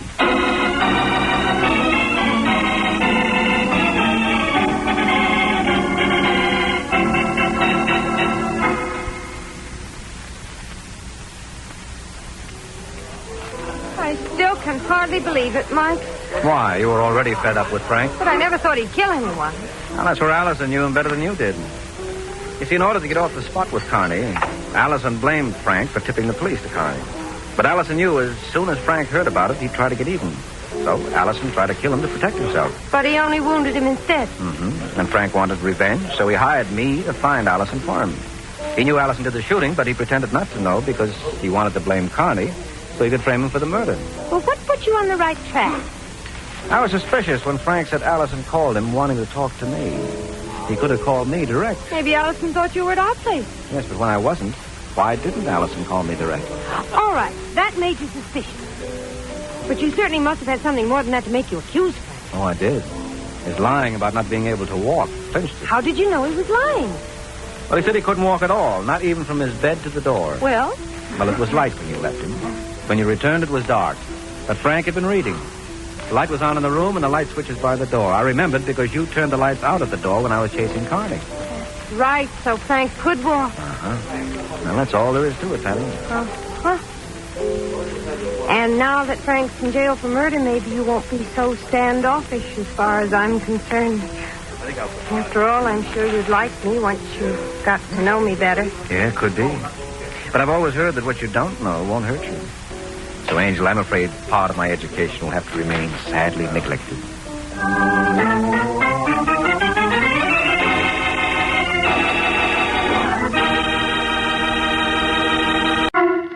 The Kraft Foods Company brings you The Adventures of the Falcon, starring Les Damon.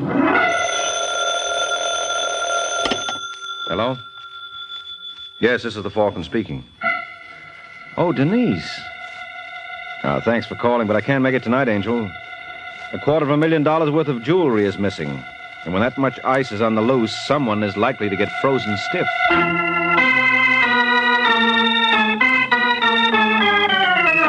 This is Ed Hurley, friends, inviting you on behalf of the Kraft Foods Company to listen to The Adventures of the Falcon. You met the Falcon first in his best-selling novels. Then you saw him in his thrilling motion picture series. Now join him on the air when the Falcon solves the case of the Double Nephews.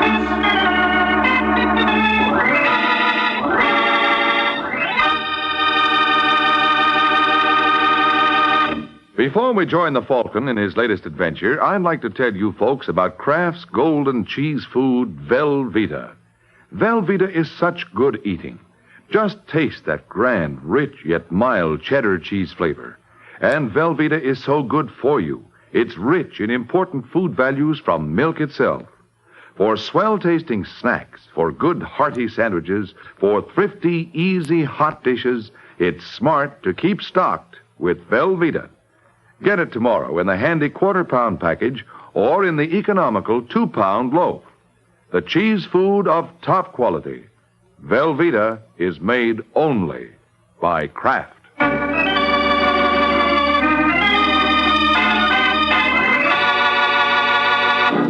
And now, the case of the Double Nephews. It's early Sunday morning in New York when Tom Lacey enters his apartment. He clicks on the light, looks around nervously, then walks quickly to the door to the bedroom. Goes in, turns on the bedside lamp between the twin beds, tosses a briefcase on his own bed, then turns to the other bed and shakes the shoulder of his pretty wife. Julie. Julie, wake up. What is it? I've got to talk to you. In the morning. Do you love me, Julie? Huh? Do you love me? Well, what kind of a... Do you? Ow! My shoulder. I've got to know. You've been drinking. Now, look, I'm serious. What time is it, anyway? Oh, no. 3 o'clock. Go to bed, will Now, you? Julie, listen to me. Julie, I've done something. It's hard to explain. Another woman? No, nothing like that. Well, it's going to mean that... Well, I'm going to have to go away. I want you to go with me. I want you to stick by me. Will you? What have you done? Will you stick by me no matter what? What have you done? I robbed the vault when I closed up last night. Robbed? Yeah. More than $250,000 worth of jewelry. Tom. I know it was a crazy thing to do, but I blew my top. For 4 years, I've almost been running the firm. You know that. Yesterday, I find out Carraway's retiring. You know I've been counting on them making me manager when he quit. And they didn't. A wire came from the Forrest family estate in Oregon. Old man Forrest is sending one of his nephews, Ev Forrest, a kid right out of school, never been in New York, doesn't know a thing about the business. He's going to take over. Wouldn't you know? Well, do you blame me, Junie? Do you blame me for getting sore? That's why I looted the safe. I was sore. What's the good? They'll know you did it. Well, I didn't stop to think. I just said to myself, they don't want me here, okay? I'll get out. Only I'm taking my share with me. I'm entitled to it. What now? But now? Well, I don't know. South America is something. You can go a long ways on what I took, Junie. Where's the jewelry? Right here in my briefcase. Let's see it. Why? Just want to see what $250,000 looks like. Oh, okay. There you are. Tom, they're beautiful. How are you going to sell them? Oh, there's always a market. We'll find someone in South America who won't get what they're worth, but we ought to clear somewhere around 100,000. 100,000? You shouldn't have done it, Tom. Well, it's too late to think of that now. I can't put it back. There's a time lock on the vault. You're a thief. Well, what do you want me to do? You know, I think I'm going to like South America.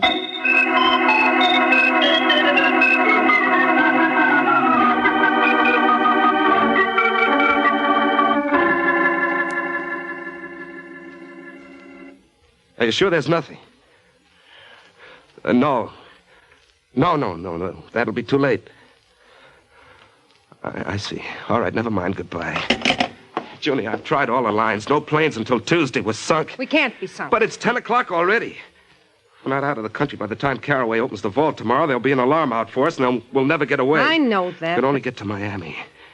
And we could cross to Cuba, and once we're there, we can make arrangements. But the way things Will you are... stop babbling and let me think? Well, there's nothing to think. No plane. I know. Let's get ready. We'll go to the airport anyway. Well, what good There is may be a last-minute cancellation. If not, we'll charter a private plane. Yeah, that's right. Only pull yourself together. You started this. Now help me see it through. Yeah, sure, Junie.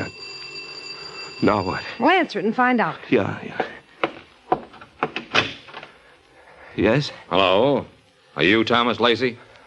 That's right. I'm pleased to know you. I'm Ev Forrest. Ev Forrest? Yeah. I see you're surprised. Well, we didn't expect you so soon. Yeah, I know. But my uncle had a special reason for having me get here today. May I come in? Yeah, sure. Thanks. This is my wife. Dear, I'd like you to meet Mr. Forrest. Ev Forrest. You know, I was just telling you he's going to be the new manager. Oh, yes. How do you do, Mr. Forrest? How do you do? Now, I'd like a word with Mr. Lacey. Well, go right ahead. You don't have to worry about Junie. This is very confidential. Well, whatever you say to me, you can say in front of her. Very well. It's about Mr. Caraway. Oh? How do you get along with him? So, why? Well, my uncle's a little concerned about the last few reports he's received from Caraway. Concerned? How? Well, the figures don't look right. And now Caraway's resignation. Uncle wants me to look into it. That's why I came right to you. I came up directly from the station. Caraway doesn't know I'm in town. Well, what can I do? Well, we'll go down to the firm. I want to look over the books. Today, before Caraway can find out. Oh. Well, I'm sorry, Mr. Forrest, but... Junie and I were just leaving. We have a date. I'm sorry, but you'll have to cancel it. This can't wait. Well, gee, I don't know what to say if you'd only given us some notice. I couldn't. Now, I'll be frank, Lacey. We suspect Caraway, not you. But we don't know how close you are to him. We didn't want you to warn him. I see. That's why I'm going to have to ask both of you and your wife, to come along with me. I'm awfully sorry to have to do this, but, well, you see how it is. Uh-huh. And, I'm awfully sorry to have to do this. Tom! All right, Junie, come on, let's get out of No, here. wait a minute, Tom. For once, use your head instead of jumping into things. Well, he was going to delay us. I know. And how far do you think we're going to get when Mr. Forrest wakes up? What? Call the police the first thing. Yeah, that's right. I didn't think. I've got the jitters. I've got to have a drink. Take a good stiff one. You'll need it. Why did he have to show up today? Well, maybe it's a good thing he did. Now we don't have to rush to get away. We can take our time. Well, what do you mean when Forrest wakes Who up? says he's going to wake up? What? Take your drink. Oh, yeah. Now, what are you talking about? Mr. Forrest would look good in one of my scarves, don't you think? Huh? Of course, he's going to have to wear it a little too tight for comfort. Oh, no, Joni. You can't quit now, Tom. You're going to do what I tell you. No, I can't. You've got to. Oh. No time to argue. He's coming too. Take another drink. I'll get the scarf.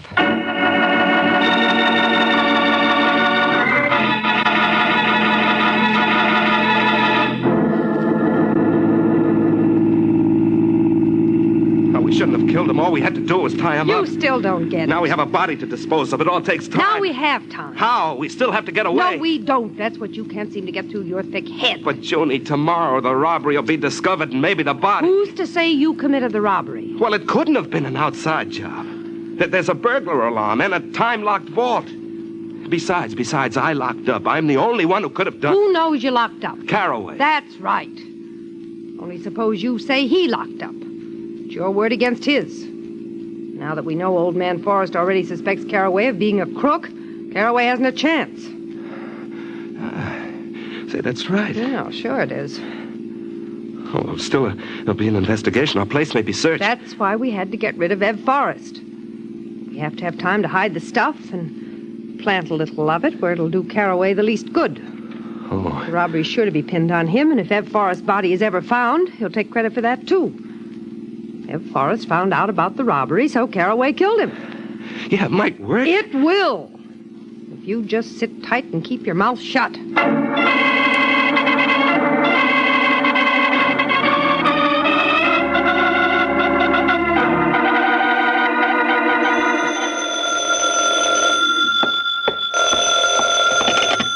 Hello? Hello, is that Michael Waring, the Falcon? Yes, this is the Falcon speaking. How do you do, Mr. Waring? This is James Caraway. Something dreadful's happened. Frightful. I don't know how to... can you come over here right away? Over where? Forrest Jewelers. It's fantastic, but I'm suspected of robbery. Fantastic. Well, nothing like a little fantasy now and then.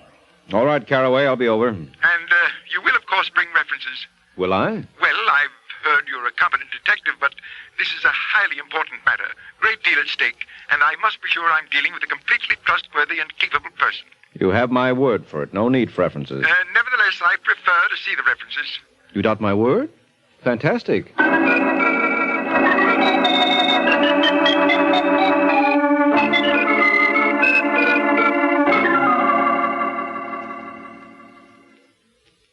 Well, there it is, Mr. Waring. The whole story. Only two possible suspects. My assistant, Thomas Lacey, and myself. And since I know it's not myself, it must be Lacey. Mm-hmm. Though it's hard to believe. Been with us for years. Quiet chap, respectable. Whole thing's fantastic. Yeah, but where do I fit? The police and insurance detectives run the case. I want my name cleared. And a little peace. I've been grilled for hours. So's Lacey. Now they're waiting, hoping one of us will crack. What makes you think I can speed up the cracking? There are ways. Oh, you don't say. I think you know what I mean. I think so, too. Good. I think I can trust you to see that Lacey is properly uncomfortable. Of course, you understand, Mr. Waring. I deplore such tactics, but, well, under the circumstances, what can one do? One can go to blazes, and you're just the one to do it. What's that? You hired yourself the wrong boy, Caraway. Third degree is out of my line. Oh, now, did I say anything? Yes, you certainly did say. Oh, well, you misunderstood me. I don't think so. Well, you're not going to mention this. I'm making no promises. Look, let's be reasonable. Nothing hasty, eh? I'm prepared to pay. Well, I'm not prepared to accept. Well, suppose we forget what I just said. Use your own methods, whatever you prefer. Only continue to work for me. See if you can't get something on Lacey. No rough stuff? No. I had no idea you private detectives were so concerned with propriety, as it were. Well, maybe I'm an exception. Now, suppose you send for Lacey. I'd like to talk to him. Here? Here. Very well. Yes, Mr. Caraway. Send Mr. Lacey in. Yes, sir. And now, our little conversation, I trust it'll go no further. All right, Caraway. It's not that important. I'm glad you see it that way. Unless something happens to Lacey. Oh. What do you want, Caraway? Come in, Lacey. Come in. And my name is Mr. Caraway. I thank you to remember I'm still in charge until Mr. Forrest arrives. Now, why don't you fire me if you think I'm a crook? When I can prove it, I shall. Now, I'd like you to meet Mr. Waring. Mr. Michael Waring, the Falcon. How do you do, see? Hello, Lacey. You crazy? What's that? Well, one of you is to pull a job like this. Well, yes? Mr. Forrest is here, Mr. Carraway. Good. Send him in. Yes, Mr. Forrest. The old man, has he come? Certainly not, Lacey. The nephew, Everett Forrest. You know we're expecting him. Well, yes, but I... What's the matter with you? Well, nothing. Nothing at all. Oh, hello, Mr. Forrest. Come in. Thank you. Well, it's not the old man. Of course it isn't. What makes you think... Well, nothing. Never mind. Hello, Mr. Forrest. I'm delighted to meet you.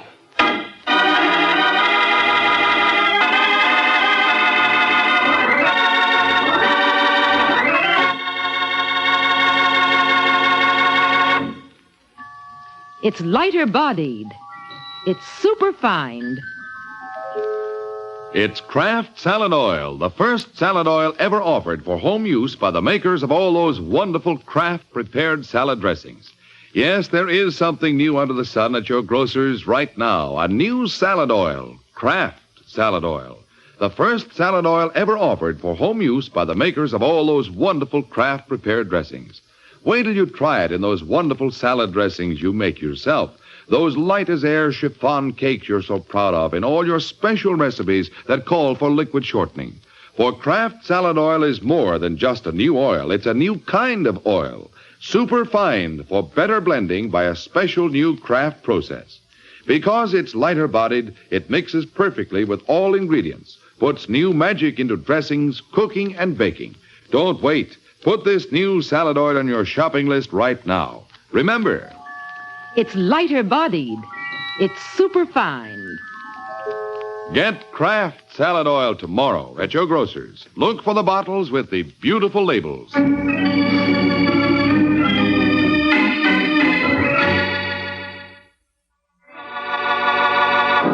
Now, back to the adventures of the Falcon.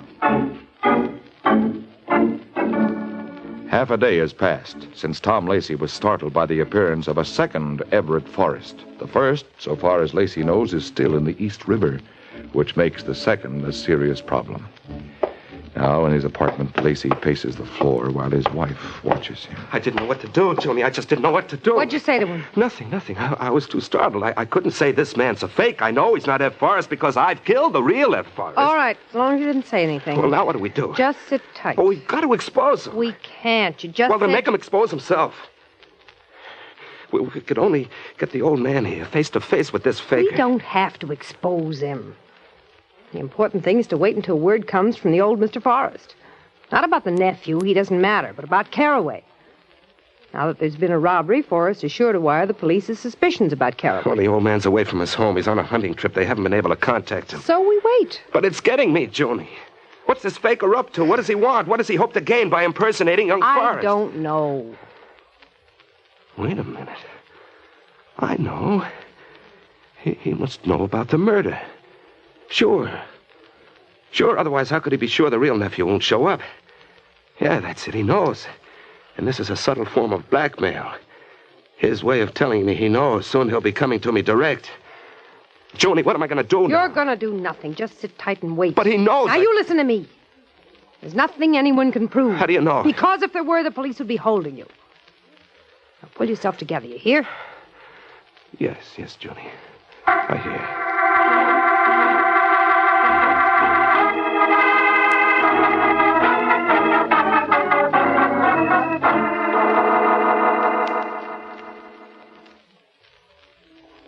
Which one do you think did it, Waring? Lacey. Why? That's easy, Forrest. I'm working for Carraway. Yes, but you have no proof against Lacey. No, not yet. I'm still looking for the angle. Why, what angle? Well, only an idiot would pull a job where he was sure of being one of only two possible suspects. So he must have some angle. Some scheme to clinch it against the other suspect. Yes, but you don't have any idea what it is. No? You? Well, how can I? I just got here. I hardly know either of the men. Neither do I.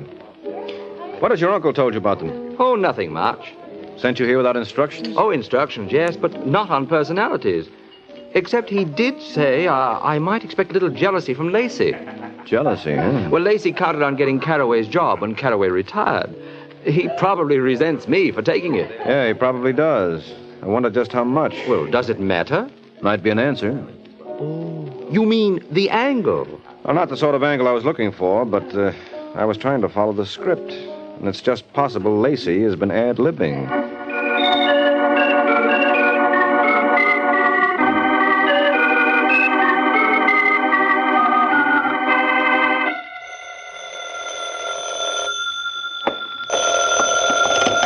Hello? Mr. Waring, Yes? this is Caraway. I'm in jail. Imagine, in jail. Fantastic. You took the word right out of my mouth. No, fancy that. How come they jugged you? Because they're idiots, that's why. They should know it's a plant. What's a plant? The diamond. What diamond? In my car. Oh, there were diamonds in your car. Yes, Lacey must have put them there. Most likely. So that's his angle. Well, I guess he is ad-libbing. What's that? That sort of plant is pretty feeble. He's working off the cuff. Well, I'll be seeing you, Caraway. Are you coming down here? No, I'm going to visit Lacey. I may do some ad-libbing of my own.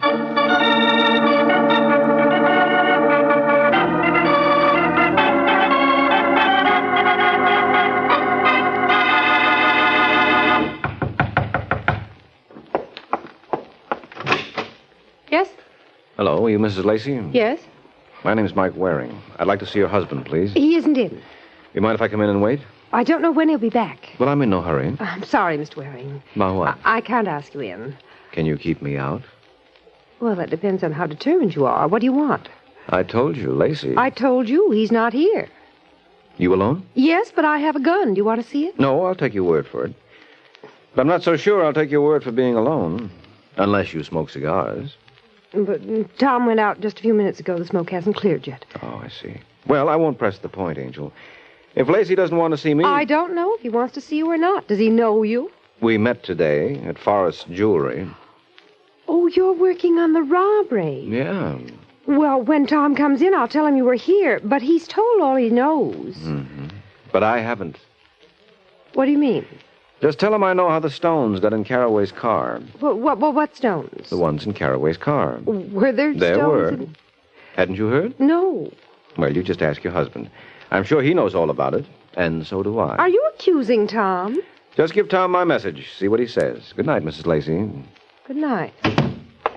Junie, what was all that? Who was it? That was Michael Waring. The Falcon. What did he want? You. Well, why? What? He's on to you. Oh, no. He's on to you, I say. Oh, no. I stalled him because I didn't want anybody to see you till you'd pulled yourself together.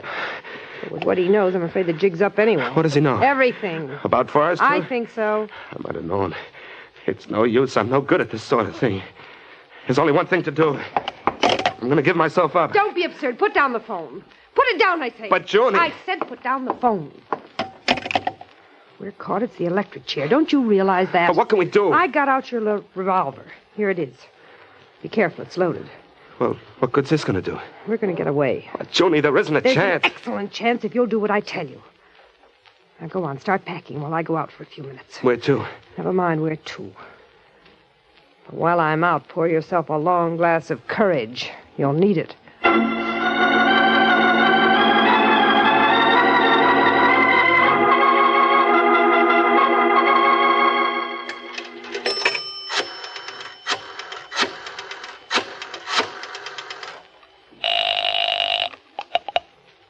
Mr. Waring? Yes? This is Mrs. Lacey. Oh, not little Miss Sunshine. Maybe I wasn't friendly. I'm usually not when strange men try to force their way into the apartment. My husband's home now. He wants to see you. You gave him my message? Yes. What'd he say? Well, I told you he wants to see you. Is that all? Well, he claims he doesn't know anything about the diamonds in Mr. Carraway's car. Diamonds? Did I say they were diamonds? What? Oh, well, Tom seemed to think that that's what you meant. He did, huh? May I speak to him? Well, why not come over? He wants to talk to you in person. All right, Mrs. Lacey. I'm on my way.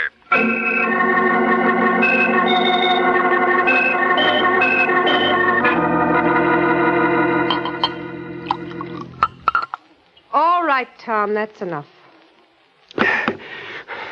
Junie, what are we going to do? It's all set. I've got a taxi waiting downstairs. Oh, and then we're going? Leave it to me. All right, let's go. In a minute. Well, what are we waiting for? You said taxi. He'll wait. I just want to... Who's that? I don't know. Who is it? Mike Waring. Waring? What's he want? This spoils everything unless... Where's the gun? Right here. Good. There's only one thing to do. We've got to shoot our way out of here. Oh, no, Junie, I can't. You've got to. I can't. You want the electric chair. What? This is our only chance. I'll throw the door open and you shoot. No, I can't. If you shoot fast enough, Waring will never have time to get his gun out. Hey, remember me? I'm waiting. All right, I'm coming. Now, you do what I tell you. As soon as I open the door, don't give him a chance. Then we can make a run for it.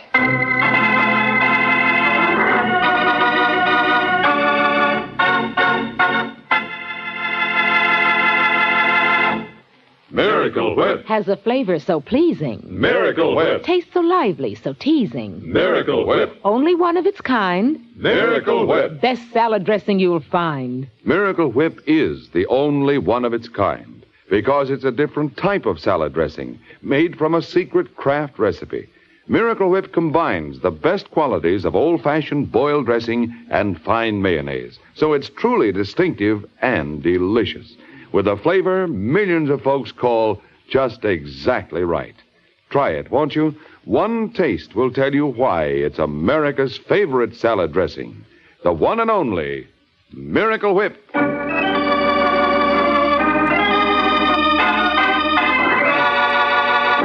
Now, back to the adventures of the Falcon. Only a few seconds have passed since June Lacey and her husband set themselves for Mike Waring's entrance with a gun. You ready, Tom? Yes, Johnny, I'll try. Remember, as soon as I open the door. What the devil? Close the door, Johnny, close it. We're caught. He jumped back. Now we'll send for the police. Wait a minute. There's still one thing. Oh, what's that? Give me the gun. What are you going to do with it? Let me have it. Here. Oh, but now what? Now you're going to commit suicide. Huh? You saw you were trapped, so you turned the gun on yourself. No, Johnny, wait. Don't try to kill your husband, Mrs. Lacey. Anything happens to him, we'll know you did it. He hurt you. He couldn't have. Come on, open the door again. And this time, come out slowly, both of you, with your hands up. And if we don't? You will when the police get here, or they'll drive you out. Now, hurry up, come on. What are you going to do now, Johnny? What are you going to do now? Stop it. You're such a good one at figuring things out. Well, go ahead, Johnny. Start figuring.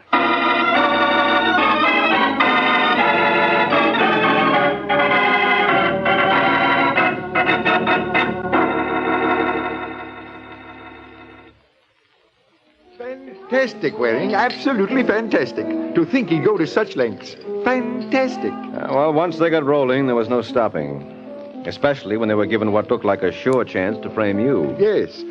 Has the body been recovered? Yeah. Forrest identified it as his chauffeur. His chauffeur? That's right. You see, the fellow knew Forrest was expected, so he beat him to New York and tried to trick Lacey into letting him into the building. Oh. That would get him past the burglar alarm. Then he could knock out Lacey and either blow the lock on the vault or wait until the next day when the time lock went off. But by then, I'd be back at the place. Mm-hmm. And he'd meet you with a gun. Anyway, once inside, his job was much simpler.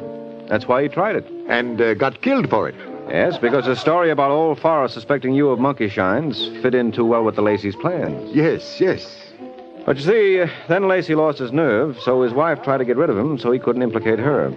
She wanted him to take the whole blame. Oh, she tried to get him in a gunfight with me, and she had his gun loaded with blanks. Oh, so he'd be killed trying to make a getaway. That's it.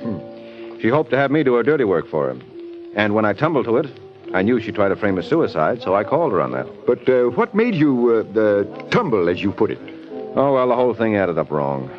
Her not letting me see Lacey when he was obviously in, then her calling me right back saying Lacey wanted to see me, but not letting me speak to him on the phone. I see. So you anticipated a trap. Uh-huh. And I didn't figure that, even with my bluffing, I could represent enough of a threat to make them go gunning for me, so it looked like the trap was set for Lacey. That's why I was ready to duck instead of shoot. Well, I'm glad you figured it out. Nice bit of deduction. Very nice. In fact, I might almost say... Fantastic? Exactly. How did you know?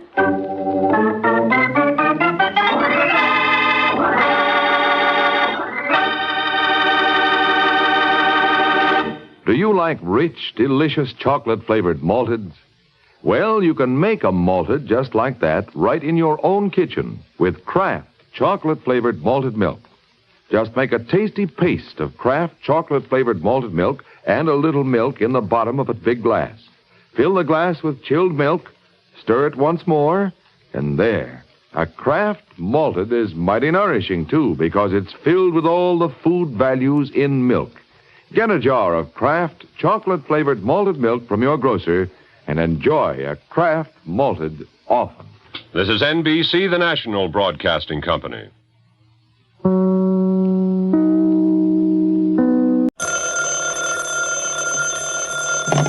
Hello?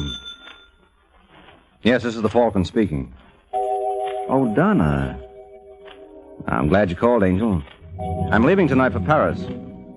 Yeah, American intelligence is sending me to France. They want me to prove that 50 million Frenchmen can be wrong when it comes to murder.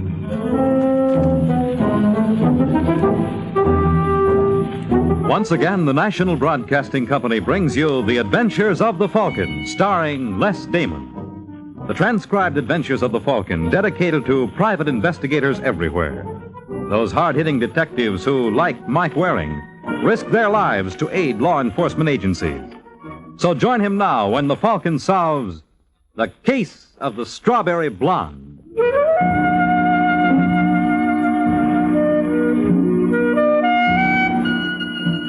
The boy who wrote April in Paris knew whereof he sung. But let me tell you, September in Paris isn't bad either. Maybe the chestnuts aren't in blossom, but Mother Nature still puts on a heck of a show. As Exhibit A, I give you Madeleine Buckman. Madeleine is the strawberry blonde sitting at the corner table at the Perigordine, the sidewalk cafe on the left bank. And judging by that pile of saucers in front of her, she's been sitting there for quite a spell. And suddenly her eyes light up. And you might think either the brandy is responsible or the man approaching her is her husband. And you'd be wrong on both counts. Charles. Darling, it's so good of you to meet me. Have you been waiting long? Since when? I shall never forgive myself. I'm a beast. I would have been glad to wait for you for the rest of my life. I was so happy when you called this morning. Your husband did not suspect anything? Stephen, no. Good. I can't stand him, Charles. When will you permit me to divorce him? You know, Madeleine, if I had my way, it would be different. But for the best interests of the Communist Party... The party, that's all I ever hear. What about me? Don't I count for something? Of course you do, darling. But the party always comes first. Naturally. We communists are fighting for our lives. In the battle, we must sacrifice our personal desires. Well, I have done my share of sacrificing. I only married Stephen because he could be useful to you. And he has been. As an employee of the American Embassy, he has been extremely valuable. How much longer must we continue this farce? You must be patient, Cherie. I have been patient for a year. I promise you, Madeleine, this is the last thing the party will request of you. Yesterday, General Harris held a very important meeting with Sir Peter Haywood of the British Foreign Office. They arrived at a definite decision what they would do in the event the Soviet again blockaded West Berlin. I want Stephen to get us the minutes of that meeting. But you are being absurd. You won't do it. But why not? He's helped us before. But that was different. I only reported to you what he told me in confidence as his wife. Now you are asking him to play the role of a traitor. No.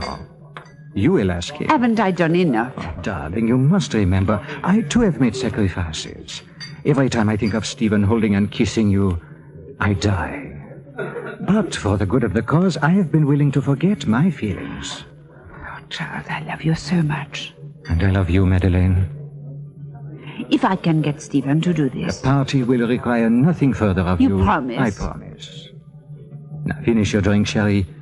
Your husband is probably concerned about you, and under no circumstances do we want Stephen to worry. Do we?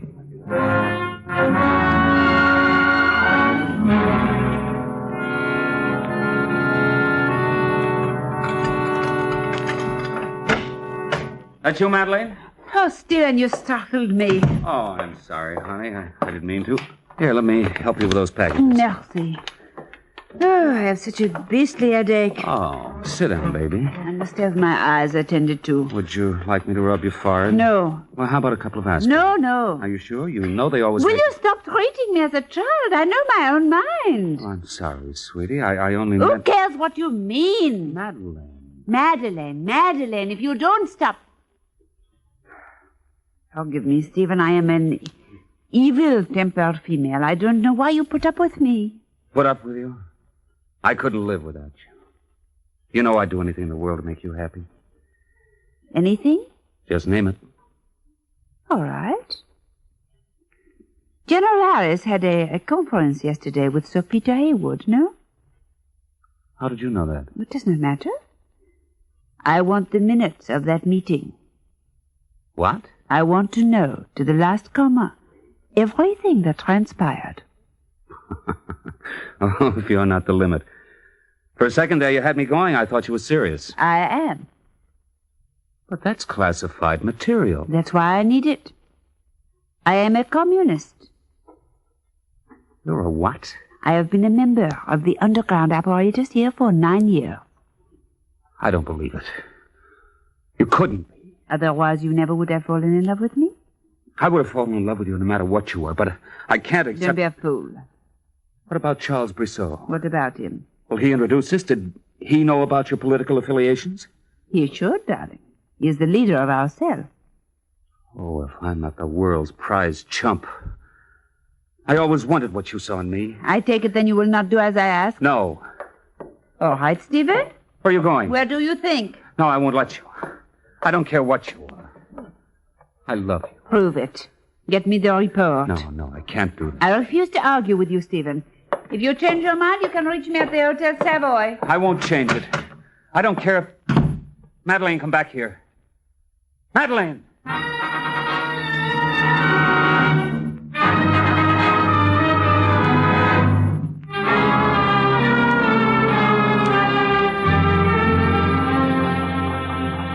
Well, I guess you overestimated your hand, Charles.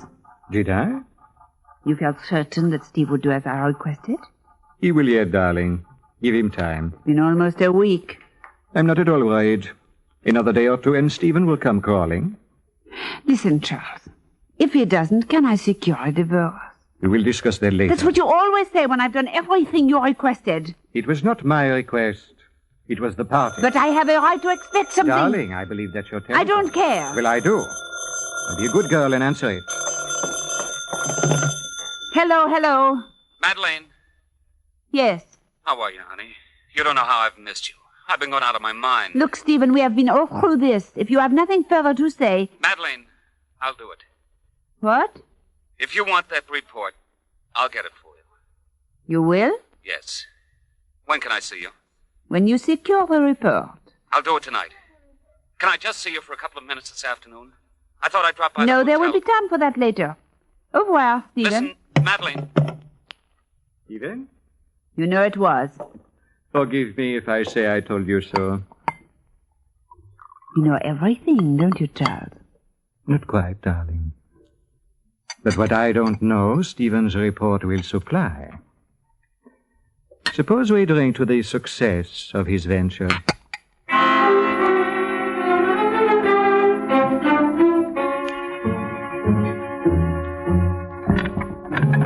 41 left. 13 right. 69... What the... Thought we might as well have a little light on the subject. What are you doing here? Well, isn't this the Trailways bus depot? That's not funny. No, but it's the best I could think up of on the spur of the moment. What's your excuse? I don't think I have to answer to you. I think you do. My name is Mike Waring. Mike Waring? Yes, maybe you better take a look at my credentials. Oh, you're with Army Intelligence. Mm-hmm. Now that we have me identified, who are you? Steve Buckman. Buckman? I'm the aide to the military attaché. Oh, yeah. Now, what are you doing here at this hour? Well, I wanted to finish up some work I had left over. You always work like this? Huh? At the safe with a flashlight? Well, I know it seems funny. Funny is hardly the word. Are you a communist? Are you crazy? I asked you first. There's been a leak out of this office for almost a year. Well, I don't know anything about it. What's in that safe? I have no idea. And why were you so anxious to get in there? You don't understand. No, I don't. Would you like to try briefing me? I swear, I've never done anything like this before. If it wasn't for Charles Brissot, I'd... Whoa, wait a minute. Who's Charles Brissot? He your contact? No. Then who was? What? Who do you pass on your information to? I don't pass it on to anyone. You were after the minutes of the meeting between General Harris and the British. How did you know that? We cooked it up just to flush you out. We figured the comrades would go for the report. I told you I'm not a communist. Then why did you do it? They offered me money. Who's this they you keep referring to? Huh? You claim it isn't this Charles Brissot. Well, I was lying. You got your tenses mixed. You still are. Listen, Waring. Only if you start telling the truth. Now, who are you protecting? No one, I swear. You married? Yes, but Madeleine knows nothing about this. I give you my word. You better come along with me. What for? Because something smells around here, and I think it's your story. No. Now, come on, Steve. Let's not make this any tougher than we have to. Stay away from me. Now, don't be a fool, fella. Put away the gun. I said stay away, sir. Help me. I'll use it if I have to. No, you won't. I'm warning you, Waring. I've got everything to gain and nothing to lose. You're the only one who knows about this. I'll tell you what I'll do, Steve. Get back. I just wanted to show you that... I said get back! Oh. I warned you. I told you I'd shoot. Waring. Waring!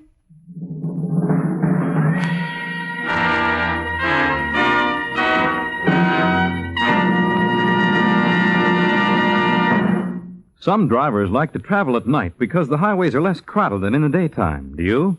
If so, you're courting danger and should be extra careful. Although far fewer cars travel on the roads at night, the death rate per vehicle is 4 times greater at night than in the daytime. You may have the vision of an owl after dark, but your number may be up if you drive too fast or become involved in an accident with one of those drivers with extremely bad night vision. Avoid driving at night whenever possible, and at all times, drive as though your own life depends on it. It does.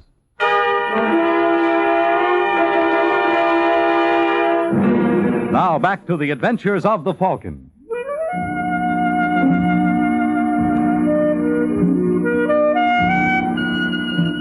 Well, like the man says, you pays your money and you takes your choice. Either it was the luck of the Irish that saved me, or Steve Buckman didn't have his mind on his work. At any rate, that slug only creased my skull. The next thing I knew, I was on my hands and knees, and when I swiveled my head around, I found myself looking at 2 flat feet, neatly encased in black leather boots. When I raised my sights a little higher, I saw the blue pants and blue coat that completed the outfit. Yep, it was a gendarme. And like all Frenchmen, he was real polite. May I assist you, monsieur? Yes, you may indeed. Permit me. Shall we try for the sofa? Why not? Oh. Oh, nothing like living dangerously. Well, I think you will be comfortable here. Oh, thanks. I think we had better call a doctor. No, I think we had better not. But your head... It's still on, isn't it? May I inquire your name? Yes, Michael Waring. I'm attached to American intelligence. You'll find my credentials in my side pocket. This one? Yep. While you're at it, Lieutenant, would you hand me a cigarette? Gladly. Let's see. Tell me, how did you know I was here? A passerby heard the shot. He was good enough to inform us. You will not think me forward if I inquire exactly what transpired here? Oh, nothing worth talking about. Monsieur is too modest. Would you happen to know the name of your assailant? Mm-mm. From the course of the bullet, one might think you were gazing directly at him. Look, Lieutenant, I don't want to be obnoxious, but this doesn't concern you. I am delighted to have your assurance. Did you ever hear of a Charles Brissot? Was Charles Brissot the one who attacked you? No. Then why are you so interested in him? Just curious. Is he a communist? What makes you ask that? Just a hunch. I may be permitted my doubts. If, as you say, Charles Brissot was not the one who attacked you, then I must press you for the name of the man who was. No, I'm sorry, Lieutenant. I can't tell you. You mean you will not? Never your way. I must remind you, monsieur, I represent the authority of France. Yes, but we're in the United States. Pardon? Well, our embassy here is considered American soil. A mere technicality. Nevertheless, I'm going to have to stand on it. I think you will regret that decision. I would not say goodbye, my friend. I have a feeling we will meet again. Au revoir, monsieur.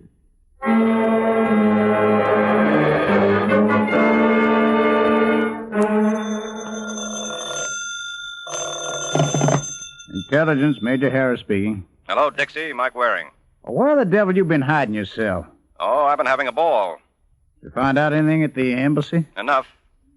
Look, I want a complete dossier on Steve Buckman. Yeah, boy? Yep, he took a shot at me. Obviously, he don't aim too good. Well, I'll see he gets some more practice. I want to know everything about Buckman and his wife, and I mean everything. What he eats for breakfast, what kind of a car he drives. I can tell you that. It's a Nash, same as you. Well, that ain't enough. I want to know the model, the color, how often he changes his mobile oil. In short... You want the work. That's right. How soon can you have it for me? Give me a couple of hours. I'll give you one. Oh, be reasonable, Mike. I can't. With all the airlines out of Paris, our pigeon can fly too far away. Let me hear from you real soon.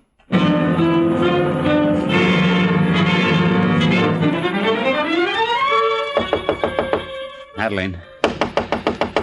Madeleine, it's Stephen. Open up. Just a moment. Did you get it? Lock the door. Where's the report? I didn't get it. I told you not to come unless you... don't understand. I killed a man. What? He was an intelligence officer named Mike Waring. He caught me at the safe. Well, you cannot stay here. I don't intend to. I'm going to give myself up. You are going to... I just wanted to say goodbye and tell you I love you more than anything else in the world. But you have no hesitation about involving me. Well, you don't think I'd do that. How can you keep me out? I'll manage somehow. And what about Charles? Leave Mr. Brissot to me. But we are equally involved. Just leave that to me. Be good to yourself, honey. No, wait. Stephen, you must not give yourself up. How do you know you killed this Michael Waring? Madeleine, he was lying on the floor. That means nothing. And did you feel his pulse? No. Well, there you are. For all you know, he may still be alive. I want you to stay here until I find out. You're not going over to see Charles? Of course not. You can depend on me. Just be patient, darling. I shall return as quickly as I can.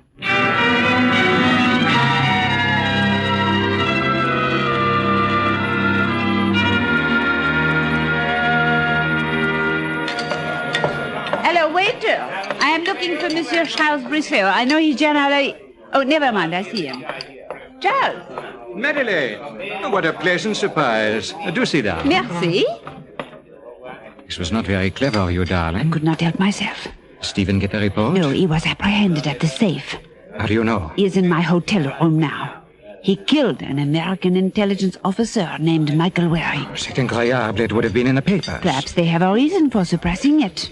Did Stephen leave anything behind that might incriminate him? I have no idea. Find out. But it does not make any difference. He intends to give himself up. He's insane. I've tried to argue him out of it, but he insists. The fool. Doesn't he care about involving you? He claims he can protect me. And what about me? He's not quite so gallant. He must be stopped, Madeleine. I shall have to call Comrade Schnabel in East Berlin. Charles, you would not do that. You must not be blinded by bourgeoisie morality, darling. Your husband represents a threat to our security. Naturally, this situation cannot be tolerated. But Schnabel will send someone to kill him. I prefer the word liquidate. You cannot do this, Charles.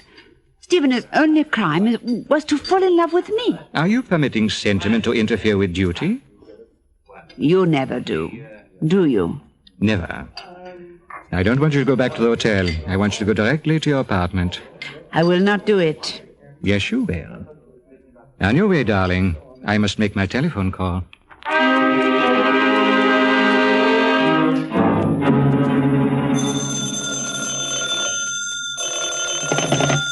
Hello? I would like very much to speak with Eric Schnabel, please. Who is this? Charles Brissot. Oh, how are you, comrade? Excellent. Any new conquests, eh? My dear Schnabel, my prowess with women has been greatly exaggerated. Brissot, you sly one. How are things in Paris? At the moment, not too well. You've had a little unpleasantness. Something serious? Nothing your department cannot take care of adequately.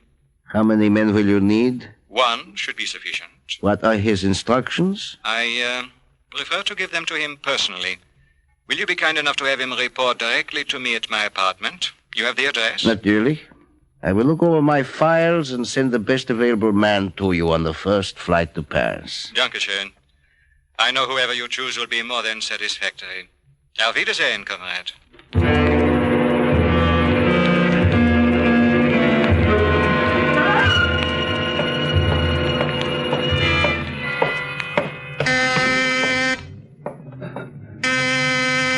Just a moment. I'm looking for Madeleine Buckman. And what can I do for you, monsieur? My name is Mike Waring. But I thought you... Yes? Oh, nothing. I had confused you with someone else. Oh, well, may I come in? For what purpose? Suppose you take a look at this. You are with American intelligence? That's right. Then you will wish to see my husband. And he isn't home. How did you know that? Well, haven't you heard? We don't miss a trick. Well, nice place you've got here. Yes, we find it agreeable. Sit down, please. Thank you. Forgive me for asking, but what happened to your head? What? Oh, you mean this bandage? Oh, that's a very dull story. I was shot. Shot? Yeah. Lucky for me, my assailant was kind of jittery. I don't think he was cut out for that kind of work. This happened in Paris? Well, yes and no. Actually, it was in Paris, but it was still the United States. I don't understand. It happened at the American Embassy. But it seems incredible. Well, then you'll never believe the payoff. Guess who was the man behind the gun? Who? Your husband. What? Well, you did that very well. Do you know Charles Brissot? No. You don't know what you're missing. He's the original Lanolin Plus kid, a real smoothie. Obviously, he's a friend of yours. No, I've never had the pleasure. But you have, haven't you? Are you suggesting... I'm suggesting you've known Charles Brissot since 1946 when you joined an underground communist cell here in Paris. You're insane. I'm further suggesting you and Brissot put Steve up to stealing a report of a joint meeting between the British and the Americans. Get out. All right, Angel. But if you hear from Comrade Brissot, tell him I'm on my way over. I'd appreciate it if he could hang around for me. After that, he can hang around on his own.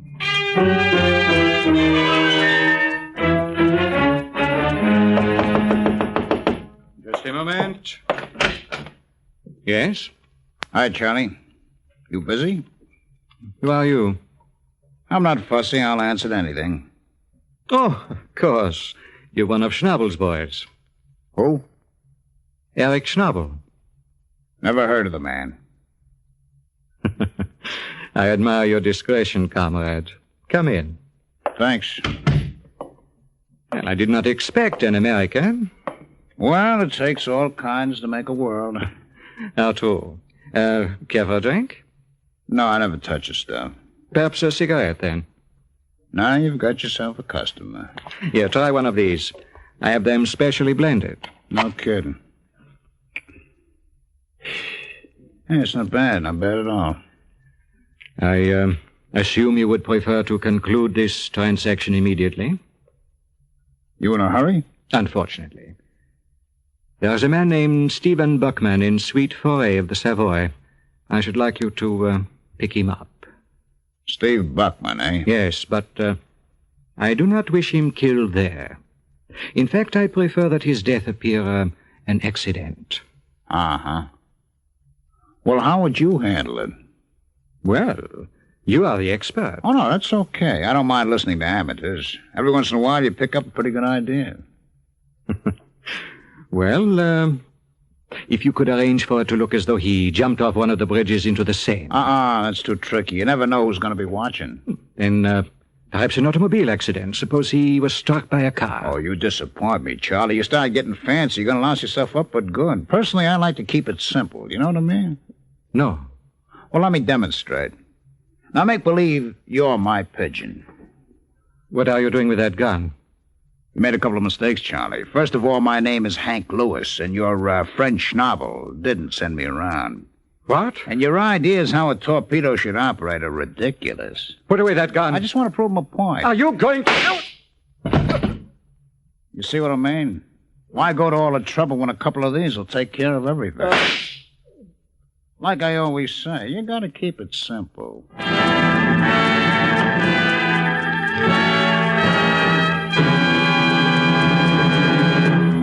If you're an average American, on a Saturday or Sunday, you enjoy your car.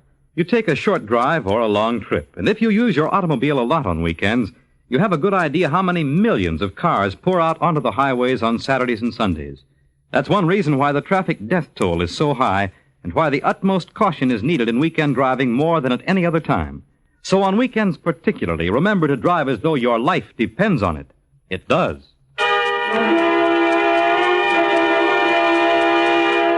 And now back to the adventures of the Falcon.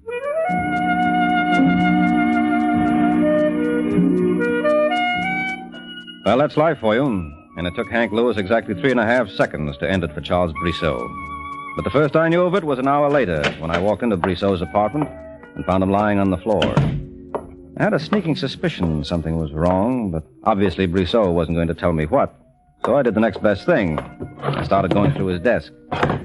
I don't know what I expected to run across, but when I hit the fifth drawer, I found everything I was looking for, including trouble. Perhaps I can assist you? Oh, no. Monsieur Waring, I presume. Well, it ain't Doc Livingston. You are pleased to jest. Look, Lieutenant, I know what you're thinking. You believe I am by nature suspicious, but no. Scarcely 7 hours ago, I found you shot. You would not identify your assailant. Well, it wasn't Charles Brissot. You evinced an interest in him. Yeah, but I can't explain why. Correct me if I'm wrong, monsieur, but this apartment is on the Rue de la Paix. Well, what's that got to do? Bear with me, please. The Rue de la Paix is undeniably French soil. Yeah. And in France, murder comes under the jurisdiction of the prefecture. Well, I didn't kill him. Then who did? I don't know. I just got here a few minutes ago myself. I have only your word for that. Well, if you don't believe it, you can search me for the gun. My congratulations. How in the name of heaven were you able to dispose of it? Oh, how many times do I have to tell... Look, how long would you say he was dead? Judging by rigor mortis, approximately an hour. That would make it 8:30. All right. I've got an alibi for the time. I would be most interested in hearing it. Okay, come along and you'll get your wish. And what of Monsieur Brissot? Well, you might ask if he'd care to join us, but frankly, I think you'll be wasting your time. All right, Lieutenant, let's go.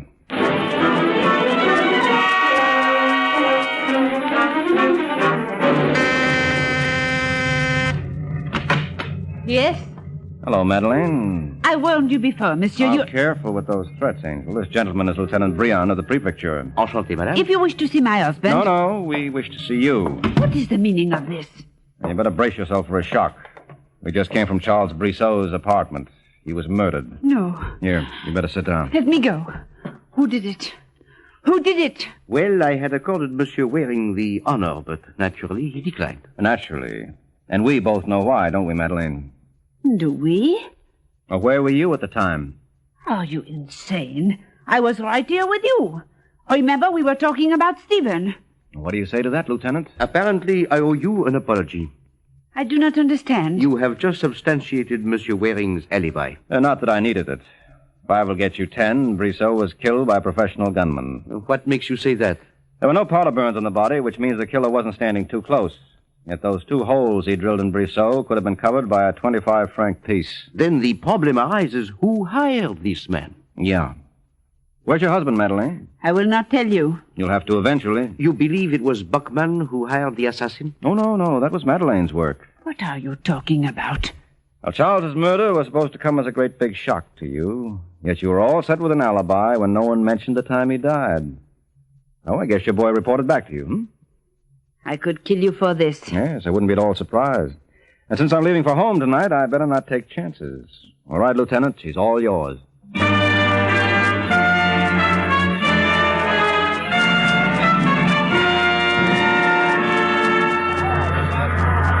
I must confess, Waring, I really hate to see you go. I can't imagine why, Lieutenant. For the most obvious reason. When I report to my superior in the morning, I would like to know a little more about this case.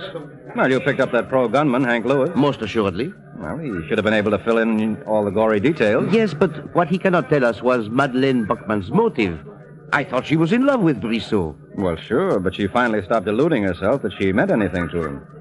There's the old story of the woman scorned. It seems such a pity. He was so successful with the weaker sex. Mm-hmm. Well, I guess it just proves one thing. When you're a ladies' man, as Brissot was, you've got to expect someday to run across a lady killer. Au revoir, Lieutenant.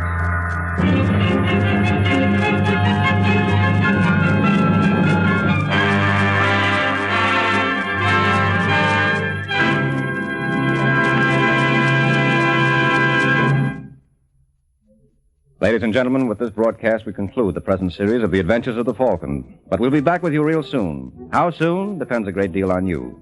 If you want us, all you've got to do is lift a pen and the Falcon will be flying your way again. Till then, this is Les Damon, thanking you on behalf of our writer, Eugene Wang, our director, Richard Lewis, and our producer, Bernard Schubert, for all your wonderful letters and suggestions in the past. And till we meet again, good luck. This program came to you transcribed from New York.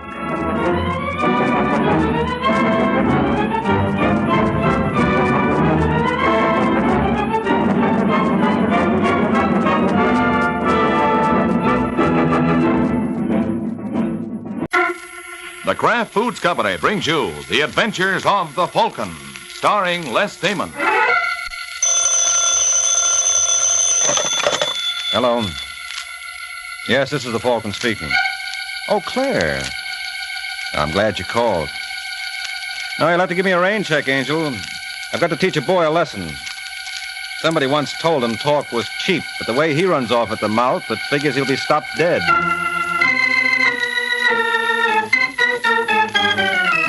This is Ed Hurley, friends, inviting you on behalf of the Kraft Foods Company to listen to The Adventures of the Falcon, transcribed tonight.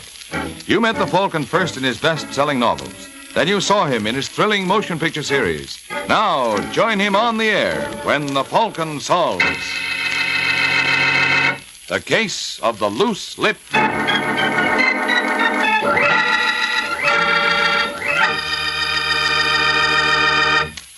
Miracle Whip. Has a flavor so pleasing. Miracle Whip. Tastes so lively, so teasing. Miracle Whip. Only one of its kind. Miracle Whip. Best salad dressing you'll find. Miracle Whip tastes really good. Not too sharp, not too mild, but just exactly right. And Miracle Whip tastes different, too. Different from any other salad dressing, because Miracle Whip is made by a secret Kraft recipe. So, tomorrow when you're shopping, be sure to get a jar of delicious Miracle Whip. Get either the regular size, or if you make a lot of salads, get the thrifty quart-size jar.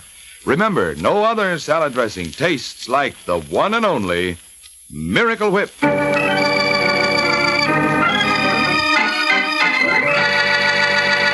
Now, the case of the loose lip.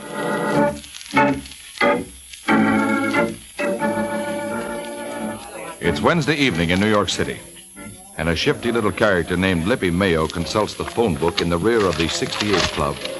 And as his finger glides down the page, someone taps him gently on the shoulder. Excuse me, friend. What? What are you doing here, Daniels? Matter of fact, Lippy, I was looking for you. Me? Yeah. Frank Vargas wants to see you. Well, Vargas will have to wait. I've got an important call to make. That's what he's afraid of. Now, look, Daniels, if Frank is worried about me ratting on that Mason stick-up... Yeah? Well, he don't have to. I'm not the kind of a guy who shoots off my mouth. I'm sure Vargas will be glad to hear that, Lippy. Suppose we step outside and tell him. No. Now, don't be difficult. Hey, put away that cannon, Daniels. You're not bluffing me. You wouldn't dare pull any rough stuff here. You mean because of the crowd? Yeah. Just goes to show you, Lippy, you don't know your mob psychology. A 5 will get you 10 that if I was to plug you here and now, those folks out there would fall all over themselves running the other way. Who do you think you're kidding? Believe me, fella, I know whereof I speak. Now, what do you say we go and see Vargas? No.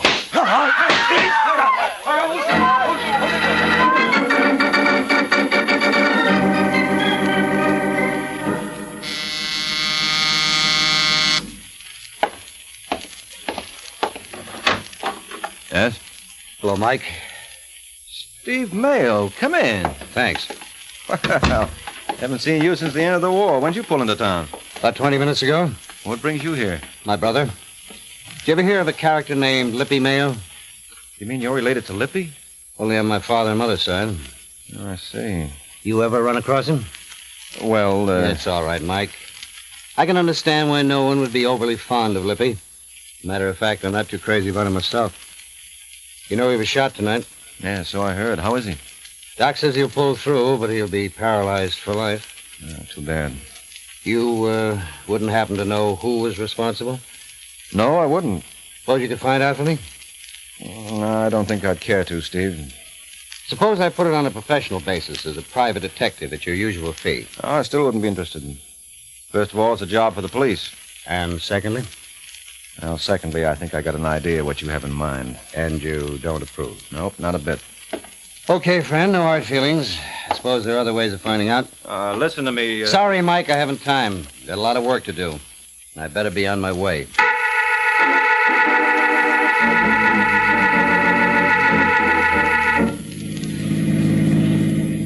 I don't want to heckle Vargas, but don't you think it's time we headed for home? No, Daniels, the cops might be waiting. Well, what do you intend to do, cruise around for the next 5 years? We'll go home when I'm good and ready.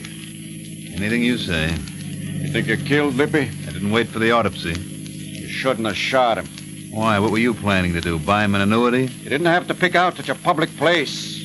Maybe you were spotted. I wasn't. You can't ever tell. Matter of fact, there's a car behind us now. Yeah, so there is. What makes you think we're playing follow the leader? He's been behind us for the last 5 blocks ever since we got off Madison. Turn up 103rd. Well?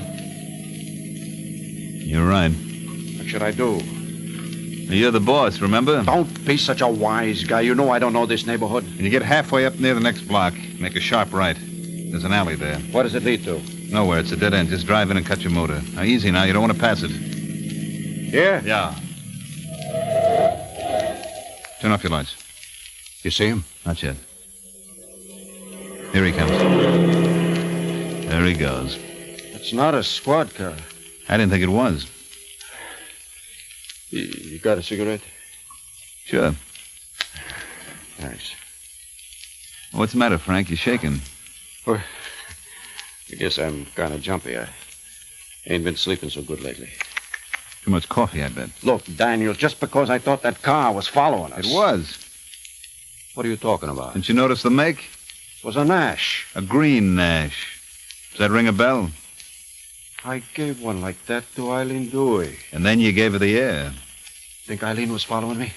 I think it's a point well worth investigating. Okay, Daniels. See what you can find out.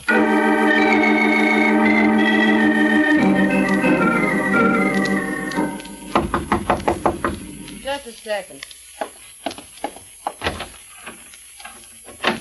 Hello, Eileen. Why, if it is Mr. Daniels. Surprised? Not as much as you think. Why didn't he come himself? Who? Frank. Oh, you think Vargas sent me? Hmm? I know he did.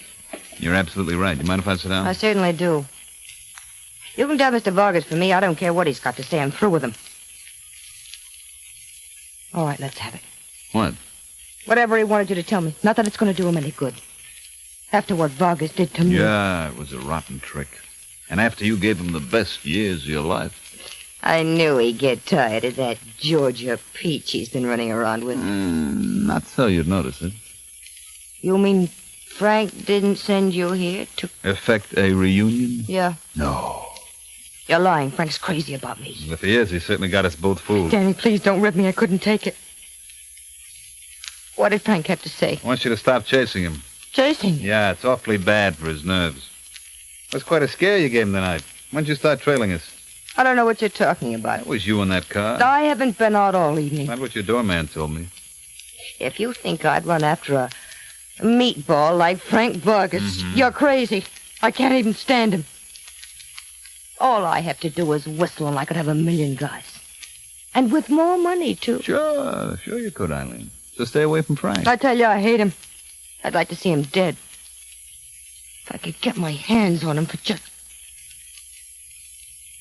Danny, talk to him for me. Will you tell him I won't be jealous anymore? I'll do anything he No wants dice, me to... Eileen. He wouldn't have you back on a bet.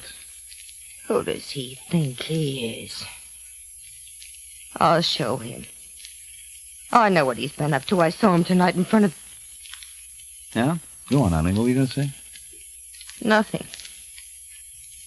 Just tell Mr. Vargas for me he's going to regret this. For every sleepless night I spent, he's going to spend 100. Well,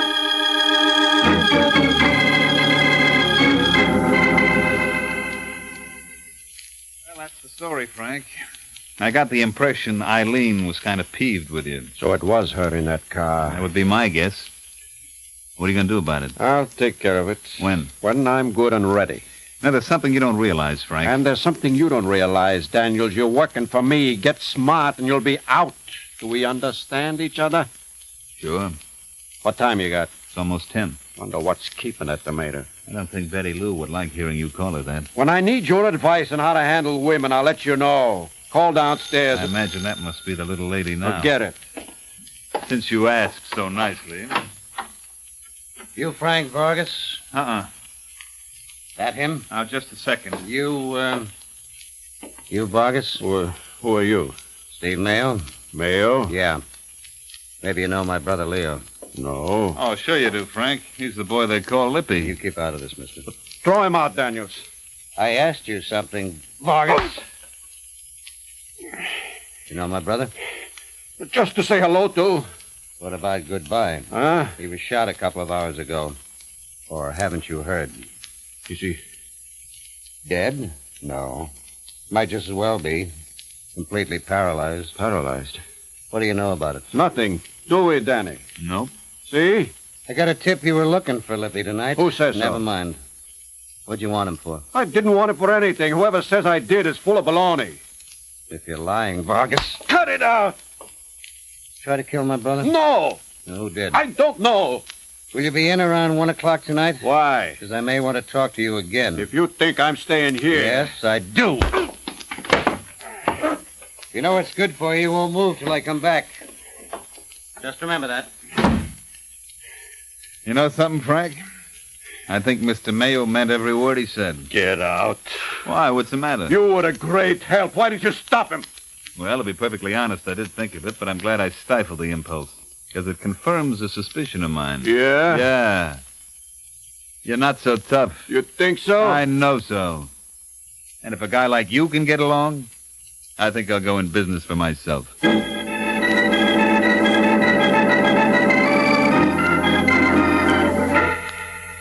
They'll be sorry if they think they can push me. Ooh. What are you doing, Betty? Oh, it's your own fault, Frank. If you're going to squirm like that, I'm not going to be able to fix that eye. How does it look? You just wait till I finish with the powder. Oh, black eye or no, you're still the handsomest thing in New York. Well, that Eileen Dewey was crazy to let you get away. Who told you about Eileen? Oh, I heard stories. But you're not going to get away from me. Come here, baby. Oh, ain't I shameless?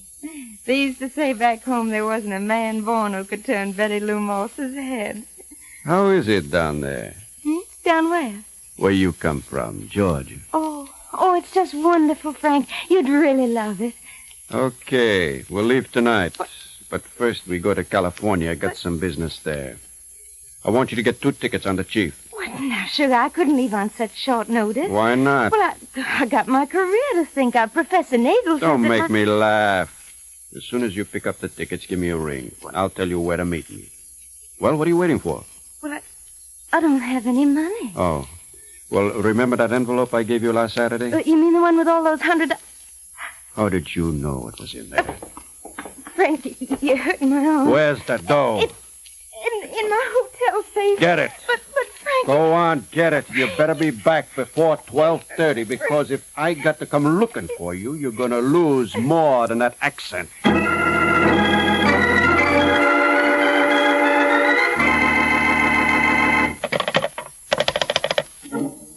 Your order, please. My order, please. This is Frank Vargas in 219. Yes, Mr. Vargas. Yes, Mr. Vargas. What's the matter with you people, anyhow?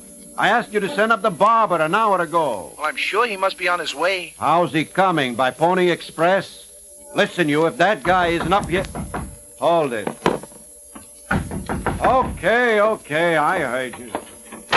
You certainly took your...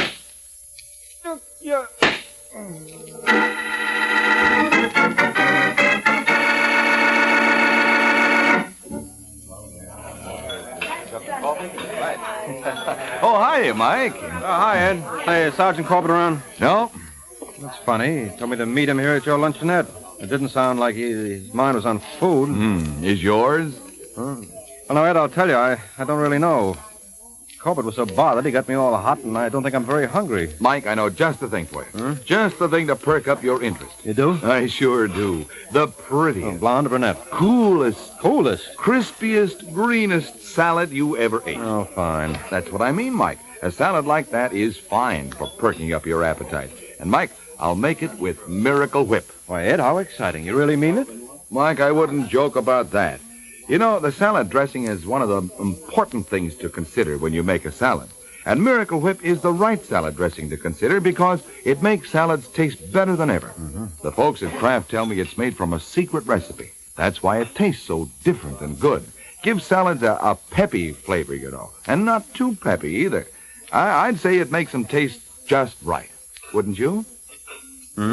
Oh, yes, absolutely. Why, I say that all the time. They taste just right with the... Miracle Whip. Why, millions of folks think so, Mike. That's why Miracle Whip is America's favorite salad dressing. Sure. Did you know that more Miracle Whip is sold than the next 20 leading brands combined? Mike?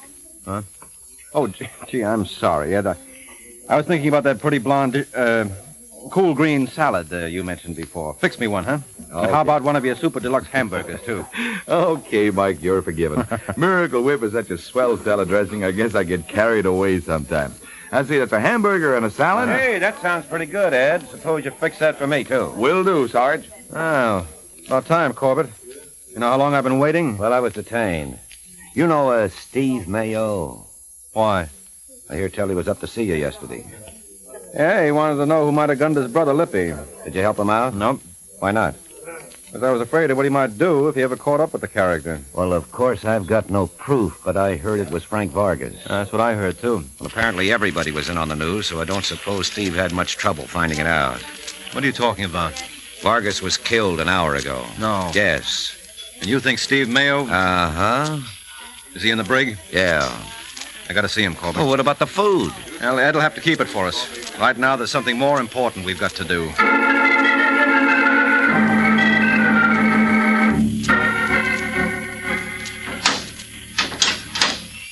Hi, Steve. Mike. Yeah, I thought I'd look in on you. Well, I appreciate it. I, just been talking to Sergeant Corbett. I can imagine what he said. I'd like to help you, Steve. I certainly could use it. Did you kill Frank Vargas? What do you think? You were looking for him. No, I wasn't. Now, look, Steve, you came to me... But I wasn't looking for Vargas. I just asked if you knew anybody who might have shot Lippy. You didn't know. Well, you could have learned it somewhere else. According to his boy Daniels, you were up to see him tonight. I was just taking potluck. Who tipped you that Vargas might have shot your brother? I don't exactly remember. Can you remember approximately? No. Well, do you happen to recall whether it was a male or female? Mm-mm. Steve, you're not being very helpful. I'm sorry, Mike, but I'm not going to involve innocent people. You don't want to go ahead with what you've got. What I've got? You've given me absolutely nothing to go on. Well, they told me the Falcon was the guy who could make something out of nothing. Let's see you prove it.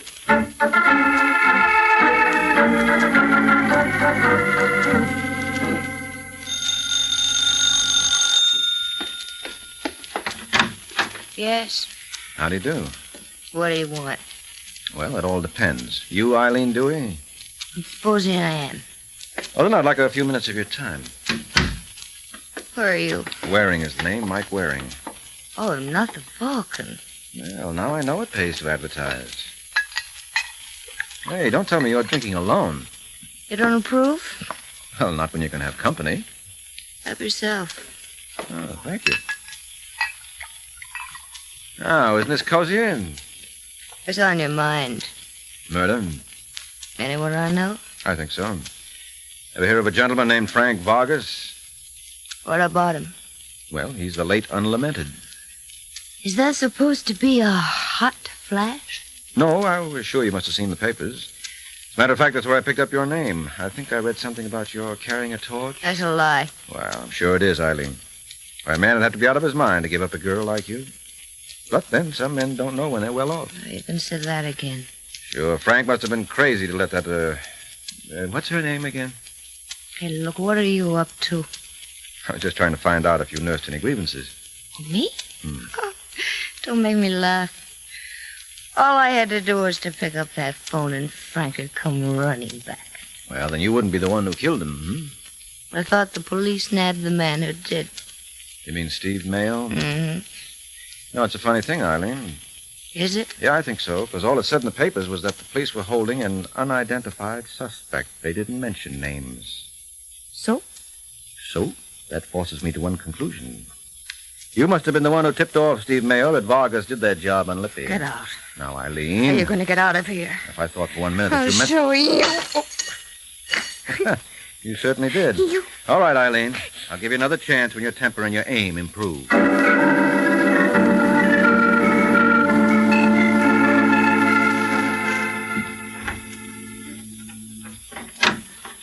Welcome home, Betty Lou.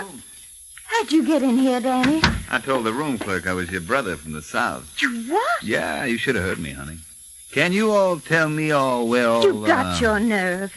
Yeah, but that's all I got, Betty. You got a lot more. What are you talking about? That nasty stuff, money. Money? Mm-hmm. Last time I spoke to Frank Vargas, he told me you were holding a bundle for him. Well, I returned it. When? Well, I don't see where that's any of your business, Mr. Daniels. No, I guess that comes under the heading of police business. What do you mean? When the cops found his body, there wasn't a dime on him. You think you're pretty smart, don't you? Smart enough. Well, you're not as clever as you believe. No? No. Suppose I'd tell the police you had a falling out with Frank. Oh, now you wouldn't do that, would you, Sugar Plum? Danny, you're choking me. Come on, Betty, where's Frank's roll? I gave it to him. And I'll give it to you if you don't stop playing games. Now, where's that dough?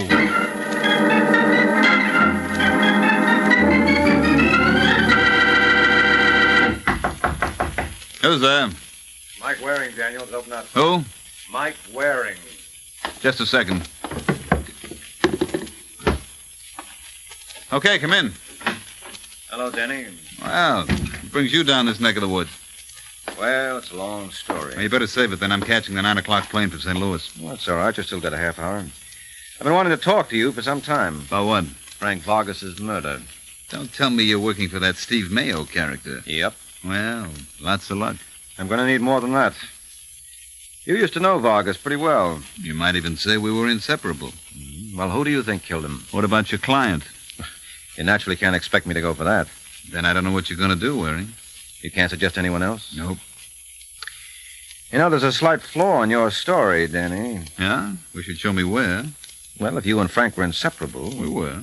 Then how come you let Steve Mayo bounce him around? Oh, we all make mistakes. Yeah, well, that was yours.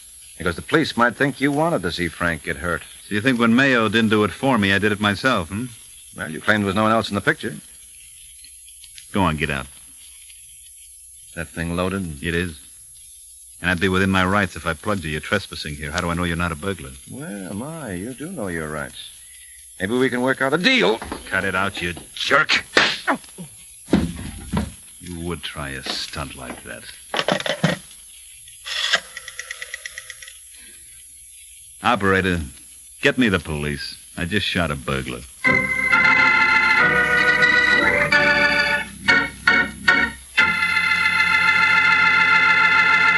Well, right now, I'd venture a guess that Dan Daniels will never win a popularity poll. But talking about popularity, here's something that really is popular. It's the most popular salad dressing ever created. Miracle Whip. Miracle Whip. Has a flavor so pleasing. Miracle Whip. Tastes so lively, so teasing. Miracle Whip. Only one of its kind. Miracle Whip. Best salad dressing you'll find. Miracle Whip is the only one of its kind because it's a different type of salad dressing made from a secret craft recipe. Miracle Whip combines the best qualities of old-fashioned boiled dressing and fine mayonnaise, so it's truly distinctive and delicious, with a flavor millions of folks call just exactly right. Try it, won't you? One taste will tell you why it's America's favorite salad dressing, the one and only Miracle Whip.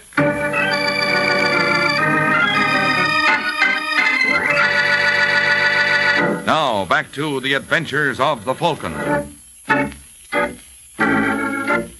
4 hours have passed since Mike Waring was shot by Danny Daniels. And now, as we find the Falcon, he's much the worse for wear. Hey, how do you feel, Mike?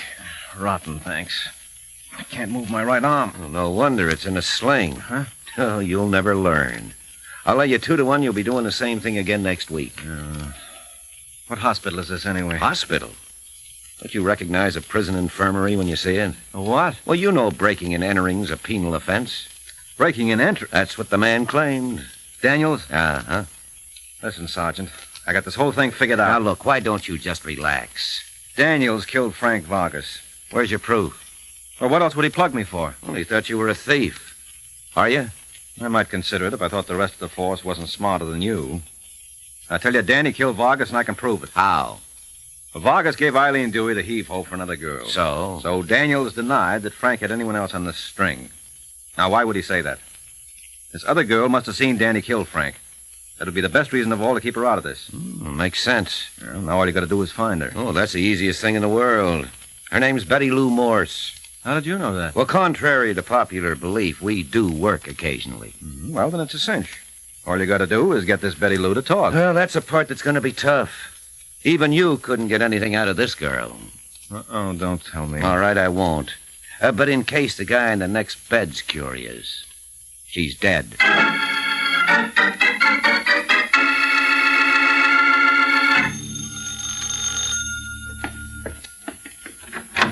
Yeah? Hello, Eileen. Well, well, well. Are you back again? Yes, indeed. Only this time I brought the sergeant along. How do you do? Now, look, I don't have to stand... What happened to your arm? Oh, you weren't the only one who tossed things my way today. Only the other party's aim was better. Now, listen, Eileen. If you're going to start asking me questions again about Frank's murder, Yeah? I still got the same answers. I don't know anything about it. What about Betty Lou Morse?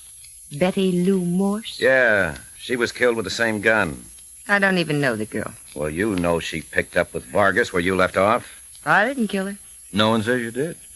All the sergeant and I want you to do is clean up a couple of loose ends. What makes you think I cared? You tipped off Steve Mayo that Vargas shot his brother Lippy. I was just guessing. No, you weren't. It was too close. All right. I was following Frank around yesterday when I saw him pull up at the 68 Club. What time was this? Around 7:45. What happened? Danny got out of the car. A few minutes later, I heard some shots. Well, then Daniels was the one who gunned Lippy, not Vargas. Yep. Well, I guess that does it, Mike. After Daniels did that job on Lippy, he must have had a run-in with Frank and gave him the same medicine, only in a stronger dose.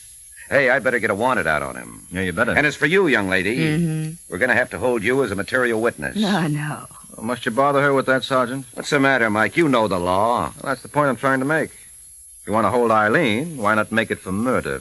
What are you talking about? You've been giving Daniels too much credit. He shot Lippy, but you killed Vargas and Betty Lou Morse.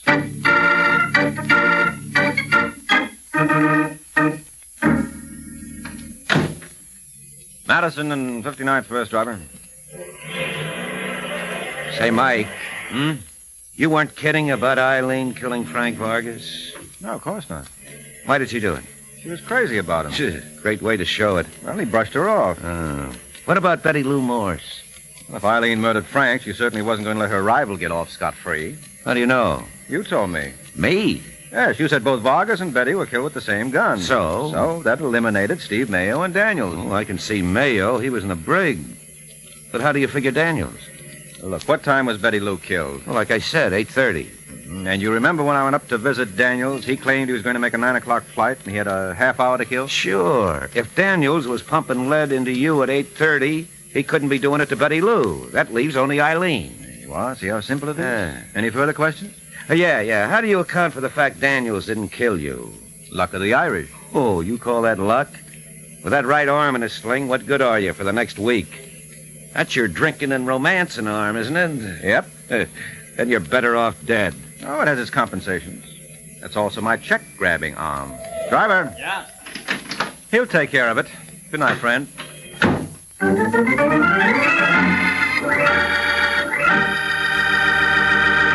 If a rich and cool chocolate-flavored malted milk is one of your favorite drinks, you'll be mighty pleased to discover Kraft chocolate-flavored malted milk. Because with Kraft chocolate-flavored malted milk, you can make a delicious malted right in your own kitchen. Just make a tasty paste of some Kraft malted milk and a little milk in the bottom of a big glass. Then fill the glass with chilled milk, stir once again, and there you have one of the most delicious malted you've ever want to taste. Get a jar of Kraft chocolate-flavored malted milk tomorrow and treat your whole family to luscious, cool Kraft malteds often.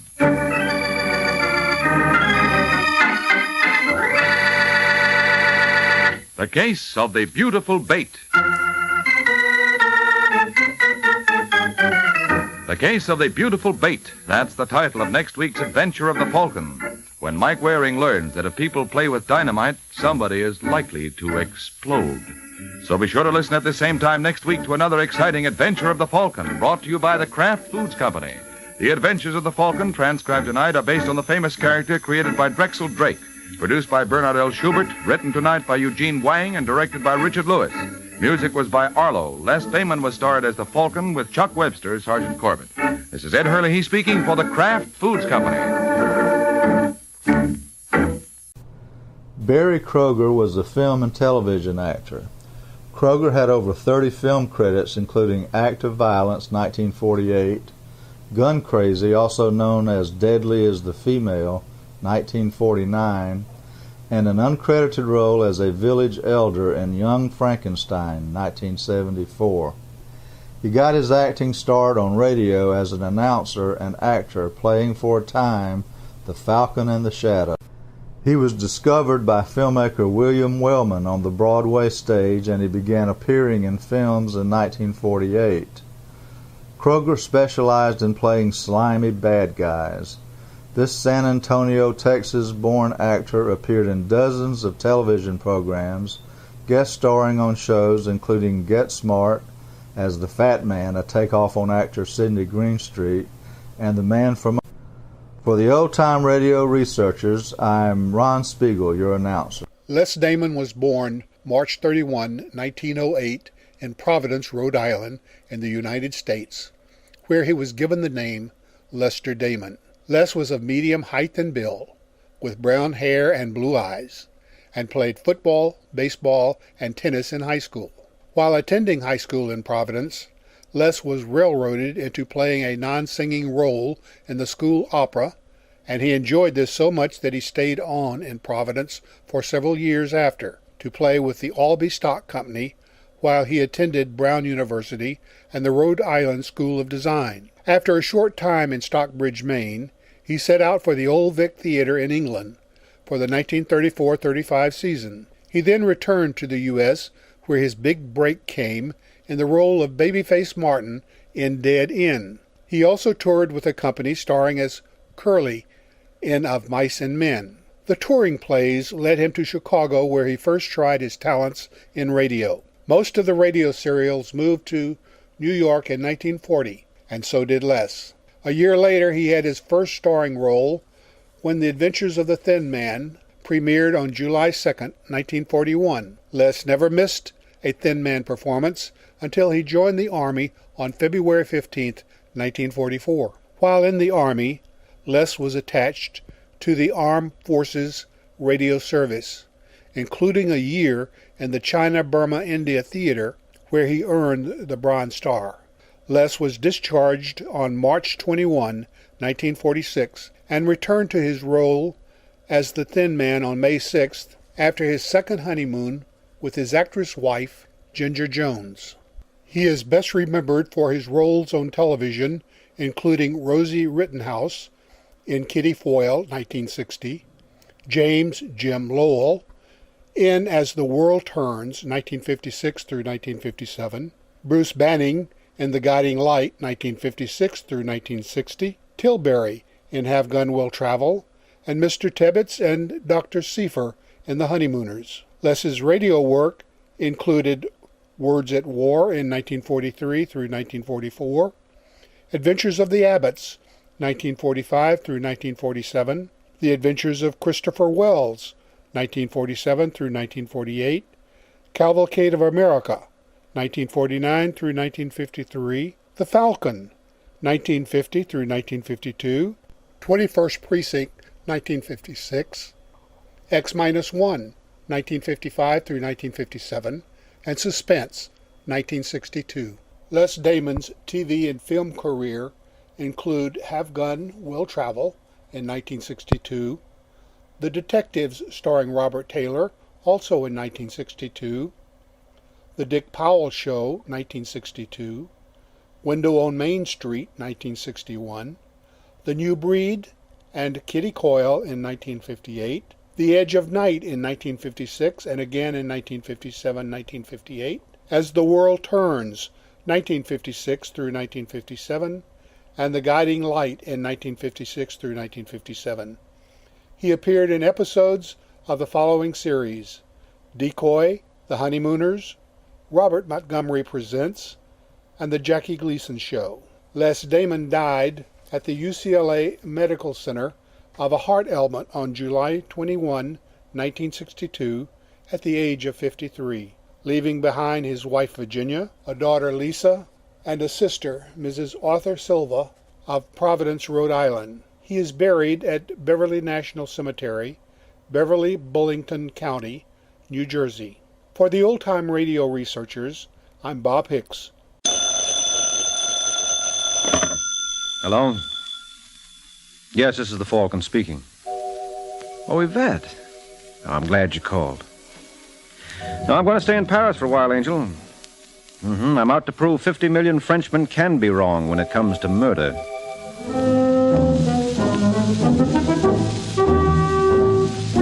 Once again, the National Broadcasting Company brings you the transcribed adventures of the Falcon, starring Les Damon. The Adventures of the Falcon, dedicated to private investigators everywhere. Those hard-hitting detectives who, like Mike Waring, risk their lives to aid law enforcement agencies. So join him now when the Falcon solves the case of the menacing mamselle.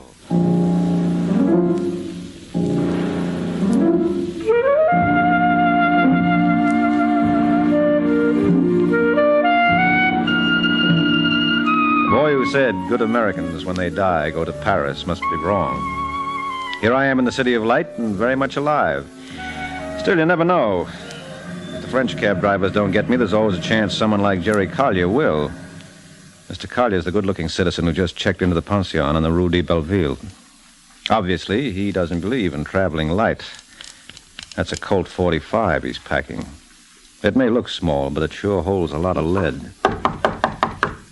Who is it? The concierge, monsieur. The who? Are you called the janitor? Just a second. Where the devil can I put...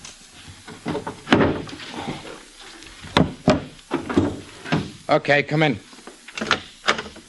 Bonjour, Monsieur Collier. Hi. Permit me to introduce myself. I am Émile Diderot. Glad to know you, Emile. If there is anything I can do to make your stay here enjoyable, you have but to command me. Thanks, I'll remember that. Paris has so much to offer. And Monsieur has seen the Pantheon? Several times. Well, if Monsieur is not interested in dead French men, perhaps live French women would be more to his liking. Look, Emile, I'm busy. I could introduce him to a very charming mademoiselle named Fleurette Duval. You don't see... What was that name again? Fleurette Duval. She works as a model on the Rue de la Paix. She wouldn't be from the Haute Savoy. Monsieur knows her? Yeah. What an amazing coincidence. Don't give me that. You knew I was looking for her. I give you my word, Monsieur Collier. What'd you do, go through my luggage? Pardon? I asked you something. Monsieur is very free with his hands. How did you know I was looking for her? My mother was a gypsy. Don't get gay. You went through my diary, didn't you? Yes, monsieur. Where'd she live? Come on, Emile, I'm not clowning. Where does this Fleurette Duval live? She has a flat in the Pelouse d'Evron, number 27. It's right off the Grand Boulevard on the east side, isn't it? Yes, monsieur. Thanks a lot, Emile. You've been a great help. Monsieur has such a forceful personality, I could hardly be otherwise. I look forward to the opportunity to serve him again.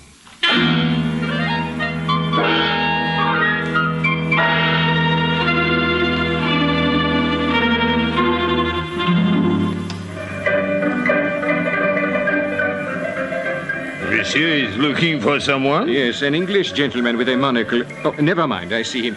Monsieur Vaughn. My dear Emile. Would you care for brandy? And some caviar. For a member of the proletariat, your tastes are surprisingly exotic. All right, garçon. Very good, Monsieur Vaughn. How did it go, Emile? Perfectly. I wouldn't judge so from your appearance. These bruises? They merely indicate how well I played my part with Monsieur Collier. He has no idea how you knew he was looking for Fleurette Duval? No. He thought I ran across an entry in his diary. Naturally, I said nothing to contradict it. You amaze me, Emile. I do. Yes. How can a man with your talent be satisfied with being a concierge? I'm only too happy to serve the party wherever they think best. And I suppose the 100,000 francs I promised you... It was 200,000, monsieur. I'm quite sure I said 100. Perhaps. But I am sure you would not wish me to go back to Monsieur Collier and tell him how I knew he was looking for Fleurette Duval. In my country, they call that blackmail. What a coincidence, monsieur. In France, they call it blackmail, too. I like you, Emile. And I'm very fond of you, Monsieur Vaughn. You brandy, monsieur. Ah, you're just in time. All right, Emile. Let's drink to our perfect understanding. May Mr. Collier find his meeting with Fleurette Duval as profitable.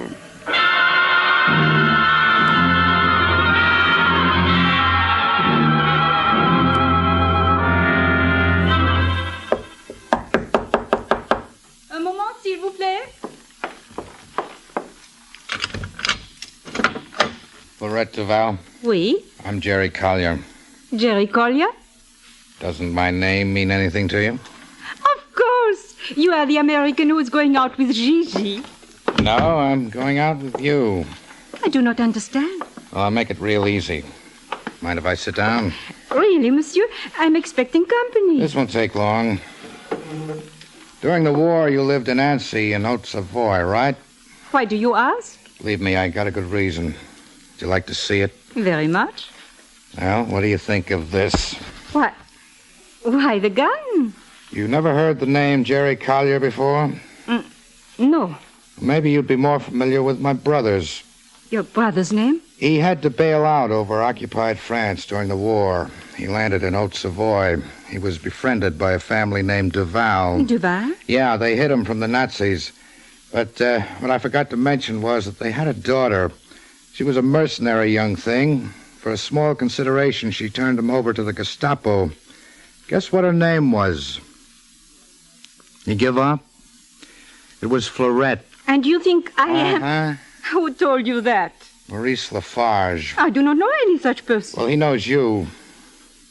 All right, honey. Anytime you're ready. No, you are making a mistake. What are you complaining about? You're going to have it a lot easier than my brother. He was tortured first. I swear I am not the same girl. Are you kidding? Monsieur does not understand. Duval is a very common name in France. It is like Smith in your country. There were 100 in Haute-Savoie. Don't give me that. I can prove it. You said your brother Paul was befriended by this girl's family. Well? Well, I have none. I am an orphan. I was raised at the convent at Chamonix. There on the wall, you can see my diploma. And why was I told Fleurette Duval was in Paris? She may be. Did you ever think to consult the directory? There are over 50. I should have thought of that, but when Emile Diderot, he's the concierge at the pension where I'm staying. When he mentioned your name, I jumped to the wrong conclusion. All I can say is I was stupid. Well, you have said it. Now go. Believe me, I'm sorry. Operator, Alpine 5413. Hello. Jacques, Fleurette Duval. What is it, Fleurette? I thought you might be interested. I just entertained a young American named Jerry Collier. Well?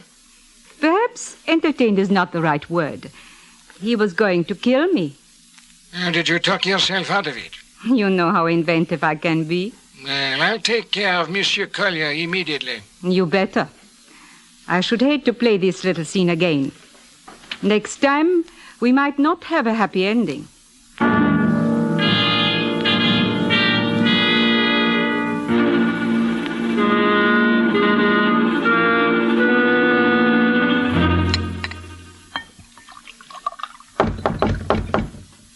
Yeah. Hello, you Jerry Collier? That's right. My name is Mike Waring. I just moved in next door. Come on in. Thanks. The concierge told me there was a fellow American on this floor. Sit down. Thanks. Drink? Well, Waring never says no. Did you say your name was Mike Waring? Uh-huh. Seems to me I heard of you in the States. Aren't you the private detective they call the Falcon? Not so loud. I wonder if you could help me out. Well, if it entails making like a bird dog, I'm afraid not. I've quit the racket. This would be a cinch. I'm looking for a girl named Fleurette Duval. That's like looking for John Smith in New York. So I learned the hard way. I ran into one of them this afternoon and almost got myself in a jam. What happened? It's a long, dull story. Well, I don't mind, as long as your brandy holds out. Well, during the war, my brother wound up in the hands of the Gestapo, thanks to a Fleurette Duval. I got a tip she was in Paris and living in the Pelouse de Vrong. Lucky she was the wrong girl. Lucky for whom? Huh? I see you're packing a gun. Yeah. If she hadn't done some fast talking, the gendarmes might be hunting a killer tonight. Well, obviously she was the wrong girl. Yeah, she couldn't possibly have known Paul. She was brought up... Wait a minute. She knew his name was Paul. Well, you probably told her. No, I just referred to him as my brother. She was the one who came up with the name. Now, look, Collier. Well, what do you know? She was the right Florette Duval after all. Sorry, Waring, I gotta run. Where do you think you're going? To correct a mistake I made. You're out of your mind. Be a good kid and stay out of this. Look, if you think I'm going to let you walk out of here and commit murder... That's exactly what I think. Now get out of my way. Now, don't be a fool, Collier. You're gonna get out of my way? Give me that gun. Okay. Sorry, fella, but you asked me to give it to you. I hope that's what you had in mind.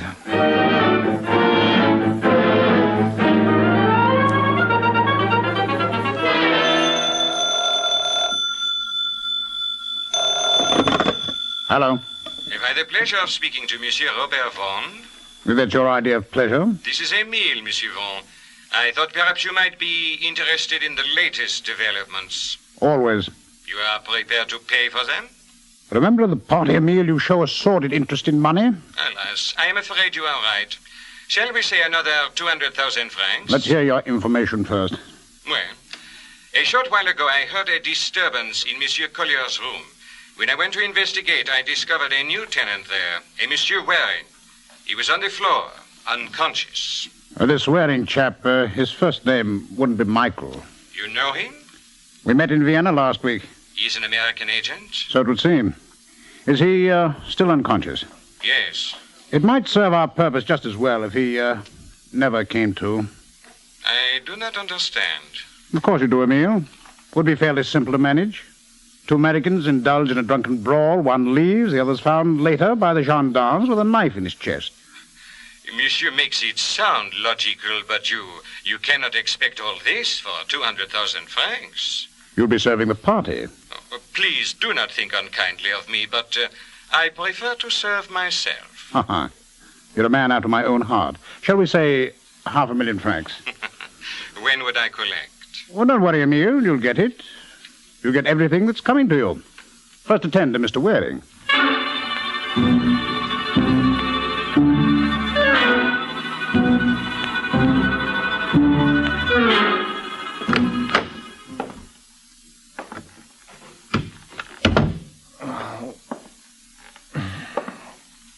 All right, Emile. Oh. What do you think you're doing?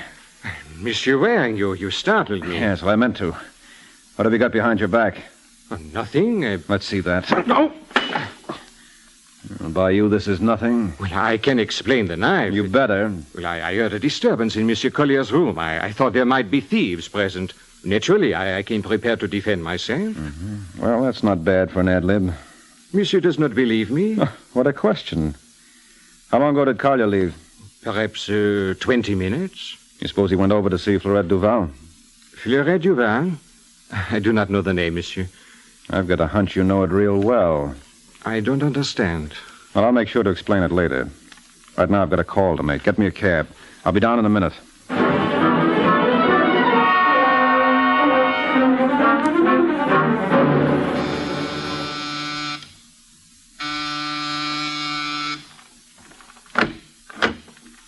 Oui?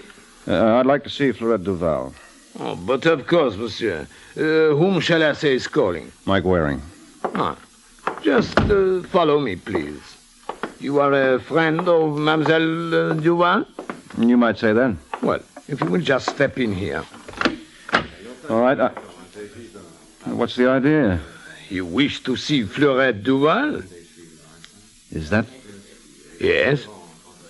Can I lift the blanket? Allow me.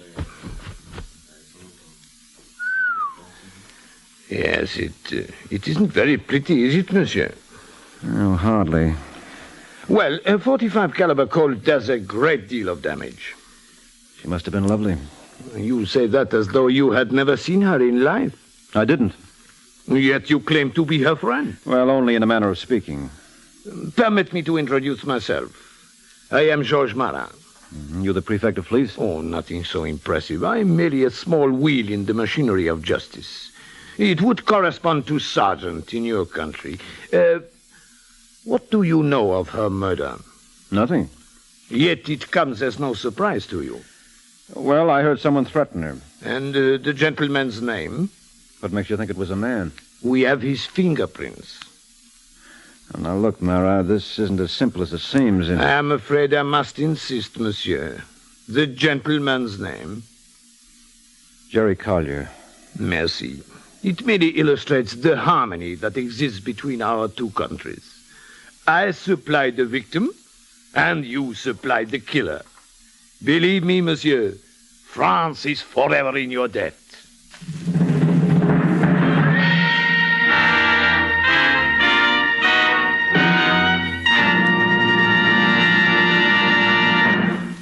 Last year, thousands of Americans who tried to get away with carelessness on the highways were killed or permanently injured in traffic accidents. Most frequent causes of such accidents are speed too great for the conditions of the road, failure to keep to the right of the center line, and immoderate drinking by the driver. Studies have shown that there are one or more violations of the law or of safe practice in almost every motor vehicle accident. Encourage driver training in your high schools. Teach your children the rules of safety on the highway. And remember, the life you save may be your own.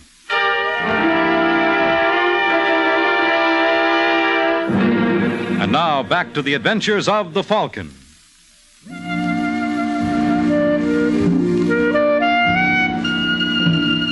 Well, it merely goes to show that Americans ought to hang together on foreign shores. I'm sure Jerry Collier felt that way, especially after I'd arranged for him to hang alone. The next 3 hours are kind of hectic.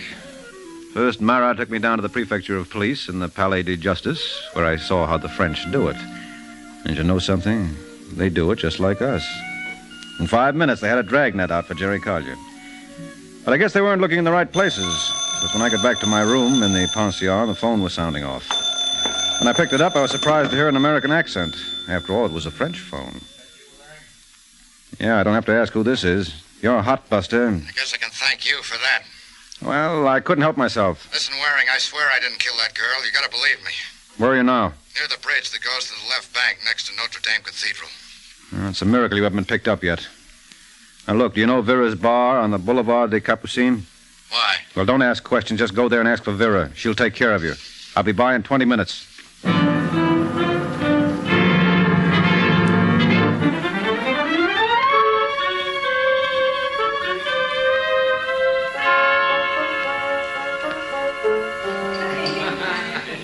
Now, don't you worry, honey. Any friend of Mike's is a friend of mine. Thanks, Vera. Did he ever tell you about the time right after the war when the two of us... No, Angel. You're telling tales out of school. Oh. Well, I suppose you two lugs want to be alone, huh? Well, I'd appreciate it. Listen, Vera, if a gendarme should drop around... I don't know from nothing. That's my girl. If you want anything, just holler. Listen, Waring, how well do you know the dame? Vera? She's a legend here. You sure you can trust her? You're missing the point, Collier. The question is, can we trust you? I tell you, I didn't kill Florette. You were on your way over when I last saw you. She was dead when I got there. I didn't even go in the room. I just opened the door, and that was enough. Mm-hmm. Did you know that Florette Duval worked for the Underground during the war? She still gave my brother away. Where did you pick that up? A man named Maurice Blanc told me. He lives in Haute-Savoie and knew the whole story. Tall, heavy-set character with a handlebar mustache? Yes. He's a commie agent. What difference does that make? Look, Collier, try to get this through your head. Florette Duval was planted in the Communist Party by people who must be nameless. So? So the comrades discovered it and decided to liquidate her. That's where you came in. I don't get you. Well, you were walking around France ready to commit murder. So they planted a bug in your ear that Florette was the party you were looking for. You mean she had nothing to do with my brother's death? Nothing at all. How do you know so much about this? I was assigned to protect her. You think it was an accident I moved into the same pension with you? I can't believe it. Well, you better. They just intended to use you as an executioner. Why, the dirty... Look, who told you Florette lived in the Palais d'Avram? The concierge at the pension. Emile? Yes. How did he know you were looking for her? I keep a diary. He claimed he saw it there. He was lying. He's a communist agent, too.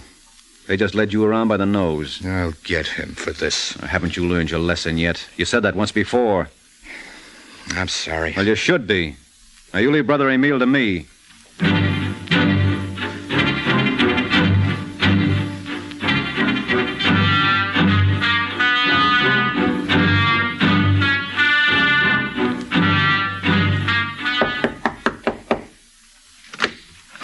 Hello, Emile. Monsieur Waring. Mind if I come in? I was just leaving. I won't keep you long.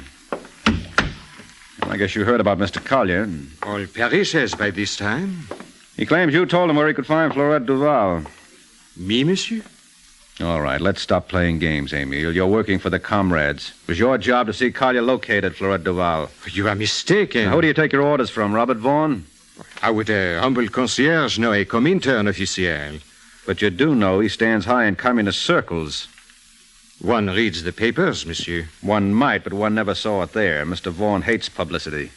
Is he in Paris? I do not know what monsieur is talking about. Well, would you for $1,000? Now monsieur is talking my language. Where is the money? I'll have it for you in an hour. Then in an hour I shall be glad to assist you. Au revoir, Monsieur Waring. I look forward to your return.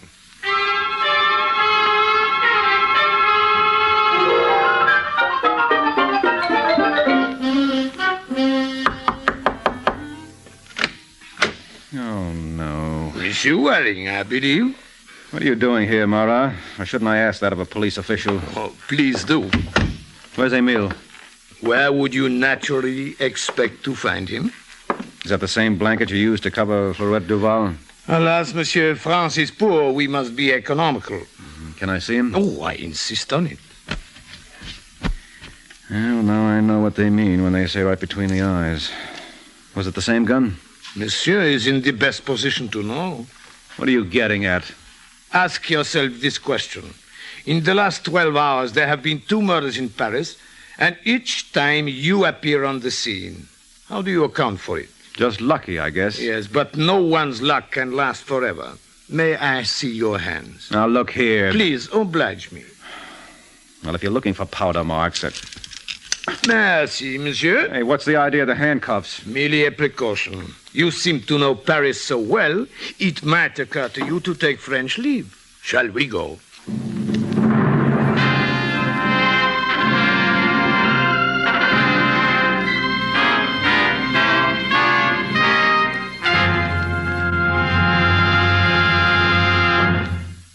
You and your children can expect to live long thanks largely to better medicine and surgery. But you could expect to live even longer were it not for the danger of automobile accidents. If driver education could be taught in all of our high schools instead of only 1/3 of them, it might someday help to save the life of your own son or daughter. If your schools don't have these courses, demand driver education for your children. And in your own automobile, remember to drive as though your life depends on it. It does.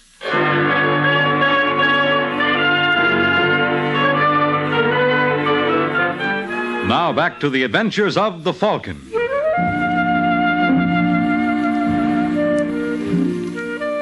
If you're planning a trip to Paris this summer, let me tip you off about the Palais de Justice. Go out of your way to miss it. France is no place to see through iron bars. One look convinced me I ought to tell Marat about my work as an American agent. Well, he was properly impressed. He phoned the embassy. I see. And they must have told him plenty. There is no question in all your of mind. it bad. Well, I'm very much obliged for your help. Well, it will no doubt come as a shock to you, Monsieur Waring, that your embassy... Knows nothing of my activities. Well, they warned me if I got into a jam and have to get myself out. Ah, what a pity. Now, look, I tell you, I didn't kill Emile Diderot. No, Florette Duval, I suppose. No. Then who do you think did? Why don't you ask Vaughn? Pardon? Robert Vaughn. He's the one who made the wheels go. Emile was working for him. Well, then why should he kill him? Emile was going to sell him out. If you'd only pick him up... But we already have. What? Unfortunately, we were compelled to release him. He had an excellent alibi. Oh, sure. He was at the Soviet embassy when Emile was killed. How did you guess? I'm psychic. You don't believe him, do you? Well, can you prove that he is lying? Wait a minute. Maybe I can. But I'm going to need Jerry Collier's help. Oh, unfortunately, that raises a problem. Oh, no, it doesn't. You know where Monsieur Collier is? I ought to. I took him there. Get a car and I'll do as much for you.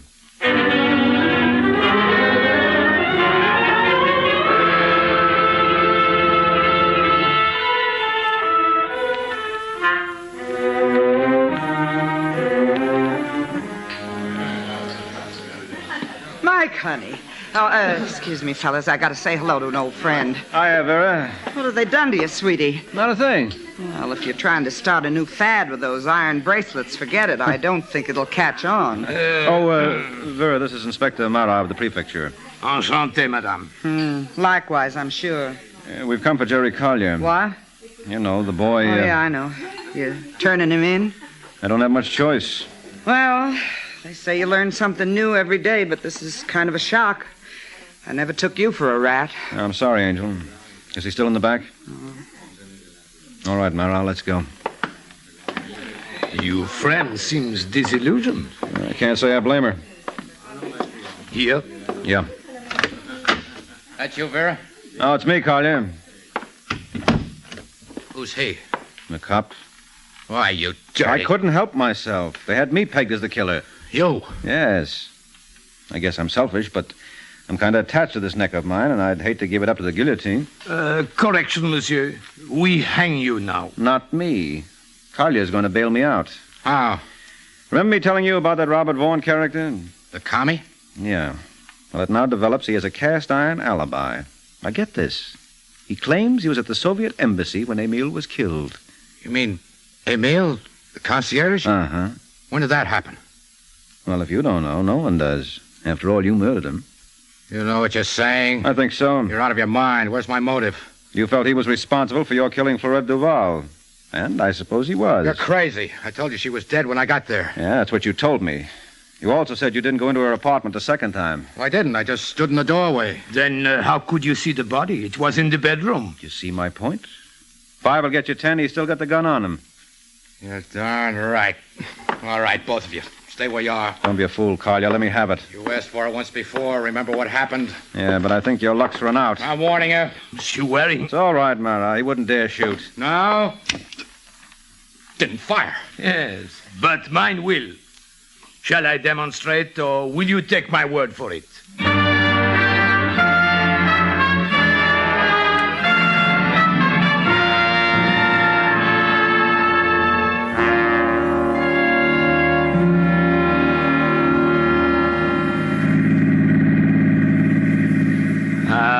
I cannot get over it, Monsieur Waring. Such fortitude, such courage. I have never seen the like of it in my life. Who are you talking about? You? Oh.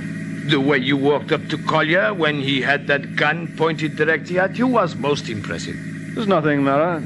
Oh, nothing, he calls it. I know whereof I speak. How many shells does a Colt 45 hold? 6. How many slugs did you find in Emile? 3. And in Florette? The same number. Well, there you are. 3 and 3 make 6. I knew Collier's gun had to be empty. But he could have reloaded after the murders. Huh? But, of course, with your knowledge of criminal psychology, you figured on that. You want to know something? I never even thought of it. Good night, Inspector. Bonsoir.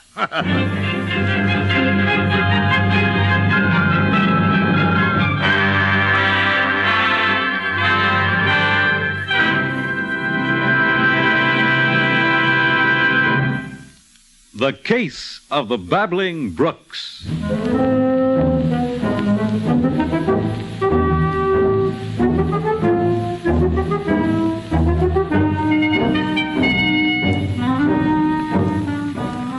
The Case of the Babbling Brooks. That's the title of next week's adventure of the Falcon. When Mike Waring learns that even though blood is thicker than water, it sometimes is a lot easier to spill.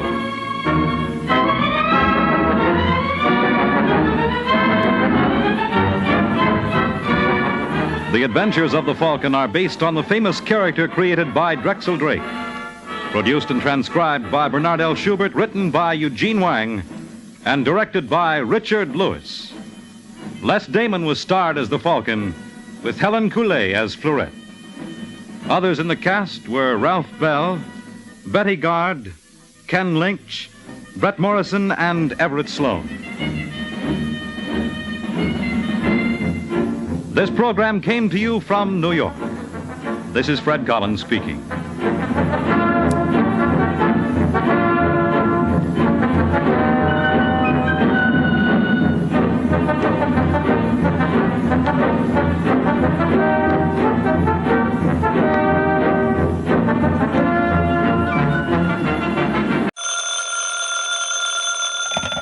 Hello? Yes, this is the Falcon speaking. Oh, Vivian. I'm glad you called. Now, you'll have to pass me by tonight, Angel. I'm all tied up with some practical joker. Mm-hmm. This boy thinks the only way to get a bang out of life is by using a gun.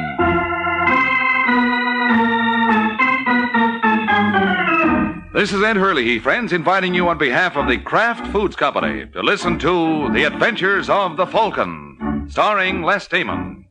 You met the Falcon first in his best-selling novels. Then you saw him in his thrilling motion picture series. Now join him on the air when the Falcon solves the case of the unsilent butler.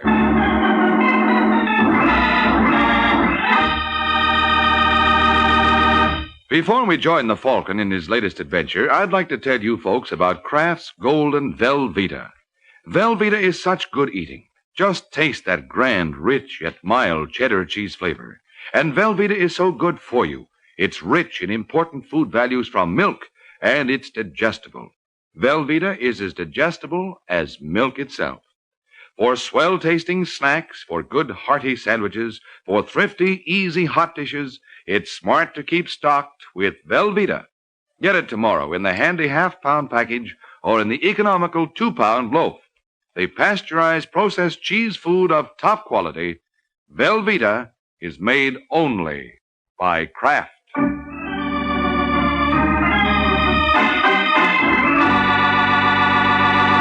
And now, the case of the unsilent butler.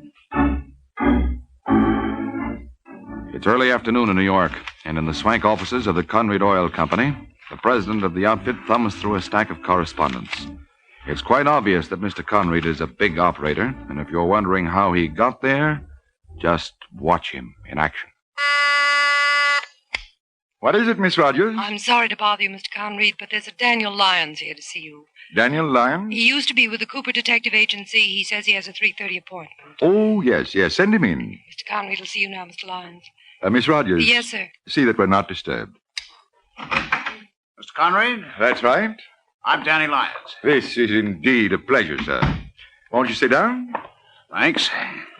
You're probably wondering why I sent for you. Now that you mention it, I am. Your company has its own staff of troubleshooters. Well, the assignment I had in mind calls for peculiar talents, and I don't think our boys are equipped to handle it. What makes you think I am? Weren't you the detective whose license was revoked for your part in the Norden affair? Yeah, but I was framed. I'm terribly sorry to hear that. What do you mean? The man with an imagination capable of figuring out a method of swindling Mr. Norden should go far. Could you use someone like that? I could. Then I'm your boy. What's the pitch? Mr. Lyons, I don't know how much you know about the oil business. Very little. Have you any idea how we locate a well? I always assumed you just kept digging and hoped for the best. Oh, it's a little more scientific than that. However, there's still a great deal of guesswork involved. So much so that last year alone, my company lost $6 million sinking new wells. Oh, that's tough, but that's one of the gambles of your racket, isn't it? Yes, indeed. However, 3 months ago, an engineer named Robert Butler invented a device that takes practically 80% of the guesswork out of locating oil wells. He called it the Butler Petroleum Detector. Gimmick like that ought to be worth a fortune. It is. Then it seems to me I'd get hold of this Butler character. You should give me credit for that much intelligence, sir. But you see, Robert Butler died in an accident 2 weeks ago. What happened to the invention? He left it to his brother, Arthur, who unfortunately contracted to sell it to an independent prospector named Just Stevens before he heard from us. What if he did sell it to Stevens? Couldn't you arrange with Arthur Butler to give you a set of plans? There are no plans. They were all destroyed in the accident that killed the inventor. The only thing that exists is a 12-inch working model. Need I add, Mr. Lyons, as such, it's extremely valuable. What do you call valuable? If we got it instead of Stevens, it would be worth $100,000. And no questions asked, Mr. Conrad? And no questions asked, Mr. Lyons.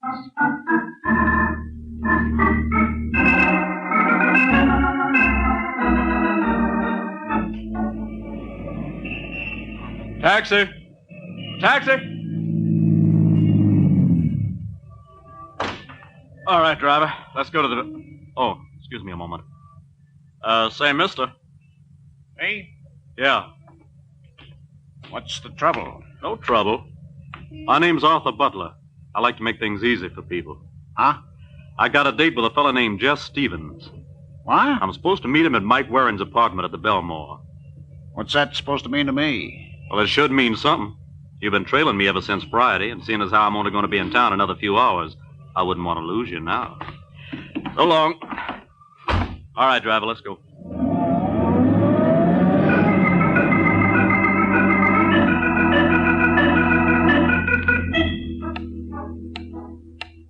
Is at the right time, Mike?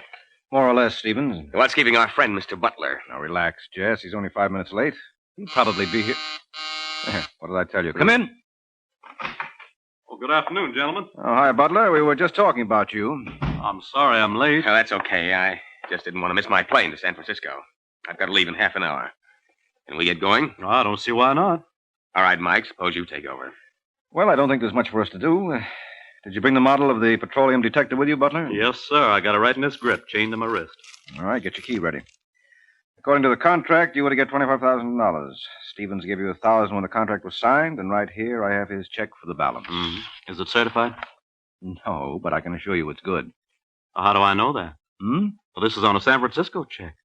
I'm sorry, gentlemen, it won't do. Now, look here, Butler. We made a deal. Take it easy, Jess. I'll handle this. Listen, Butler. That contract is legal and binding. You try to renege on it. Oh, I have no intention of reneging, Mr. Waring. But until I see that $24,000 balance in cash, I'm not turning over this model. And where can we cash a check this size on Saturday afternoon? Well, that's your problem. Mm-hmm. All I can say, Butler, is that you picked an awfully queer time to turn suspicious. Maybe I did, but you can't blame me. I don't know you people too well. And, well, meaning no offense, sir, but what guarantee have I that Mr. Stevens isn't trying to flim-flam me? Why, you... Now, Jess, easy. What do you mean, Butler? Just what I said.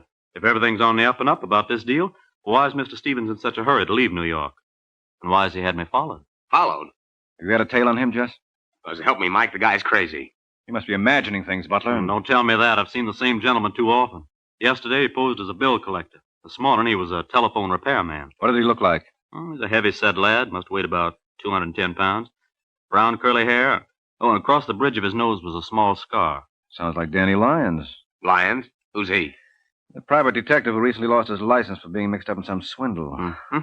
Now tell me I'm imagining things. And now look, Butler, Stevens didn't hire Lyons. Well, then who did? I don't know. Maybe I can guess. Who? Carl Conrad. Carl Conrad? Who's he? Oh, one of my competitors. Listen, Mike, is this man Lyons dangerous? Enough. Then I want you to leave that model here, Butler. You're crazy. I'm not letting this out of my sight till I collect that $24,000 I got coming. You'll have it Monday morning, just as soon as my bank opens in San Francisco. Fair enough. You'll get the detective then. Well, the least you can do in the meantime is to hire a bodyguard. Don't you worry about me, Mr. Waring. I'd look after myself. Oh, sure. Last man I heard say that was guest of honor at an autopsy last week. All right, Butler, we'll supply the bodyguard.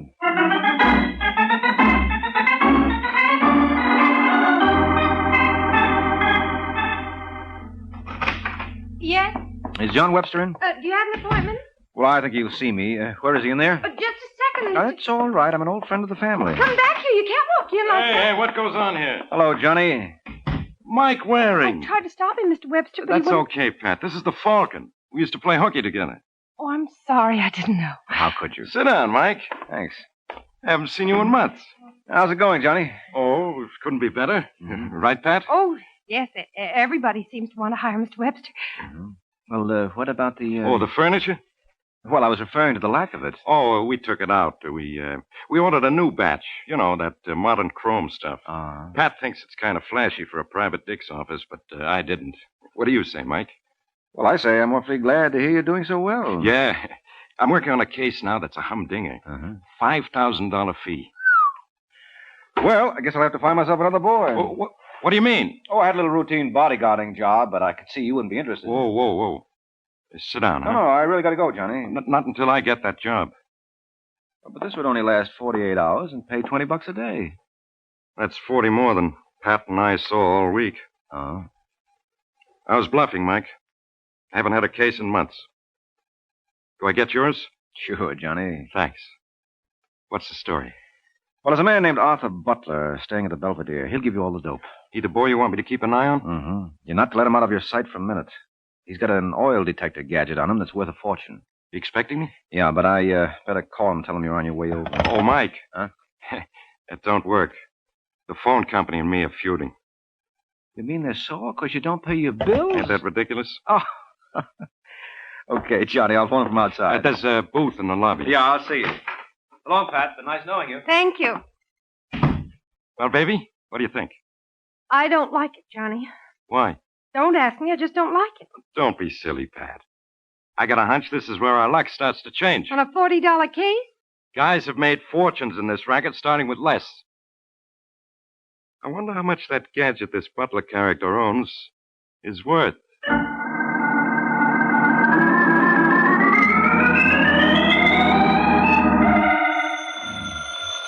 Oh, go away. Look, will you please go away? There's nobody home. That you, Warren? So sorry, Mr. Waring, not to go to Saskatchewan. I don't be funny. Huh? Who is this? Arthur Butler. Oh, do you realize what time it is, Butler? I'm sorry to disturb you, but I wanted to congratulate you and your buddy, Mr. Stevens, for that cute stunt you pulled. Stunt? Yeah, sending around that Johnny Webster. What's the matter with Johnny? Well, that all depends on your point of view. From yours, he couldn't have done much better.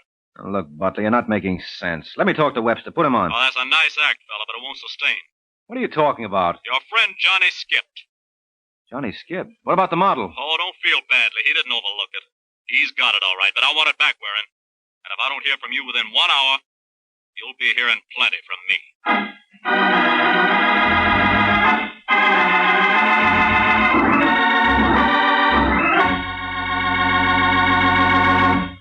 This is Ed Hurley again, friends.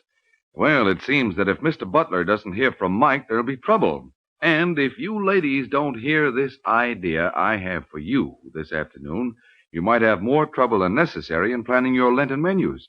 So let me tell you how you can melt Kraft's famous pasteurized processed cheese food, Velveeta, for a golden, smooth cheese sauce that's perfect with vegetable plates or seafood or rice or just over toast for a grand Lenten main dish. And this sauce is so easy to make. You just melt a half pound of Velveeta in the top of your double boiler. You don't need to cut it up because Velveeta melts so easily and smoothly without any lumps at all. Then stir in a quarter cup of milk, season, and there it is, a cheese sauce that's simply delicious, with a grand, rich, yet mild cheddar cheese flavor. And you know this wonderful Velveeta sauce will add extra nourishment to your meal, because Velveeta is so rich in important food values from milk, and it's as digestible as milk itself. So it's perfect for all the family, the youngsters and Grandma, too. Make Velveeta your handy helper, Mother. Melt it for fine, hot dishes. Slice it thick for hearty sandwiches and between-meal snacks. Get a 2-pound loaf tomorrow and enjoy America's favorite pasteurized processed cheese food, the one and only Velveeta, made by Kraft.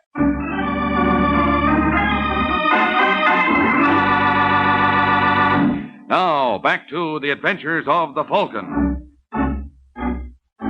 An hour has passed since Arthur Butler informed Mike that Johnny Webster removed not only himself, but the Butler petroleum detector as well. Now in his hotel room, Mr. Butler seems strangely annoyed. Well, what do you got to say for yourself, Warren? You told me this Johnny Webster was trustworthy. You said with him on the job, I had nothing to worry about.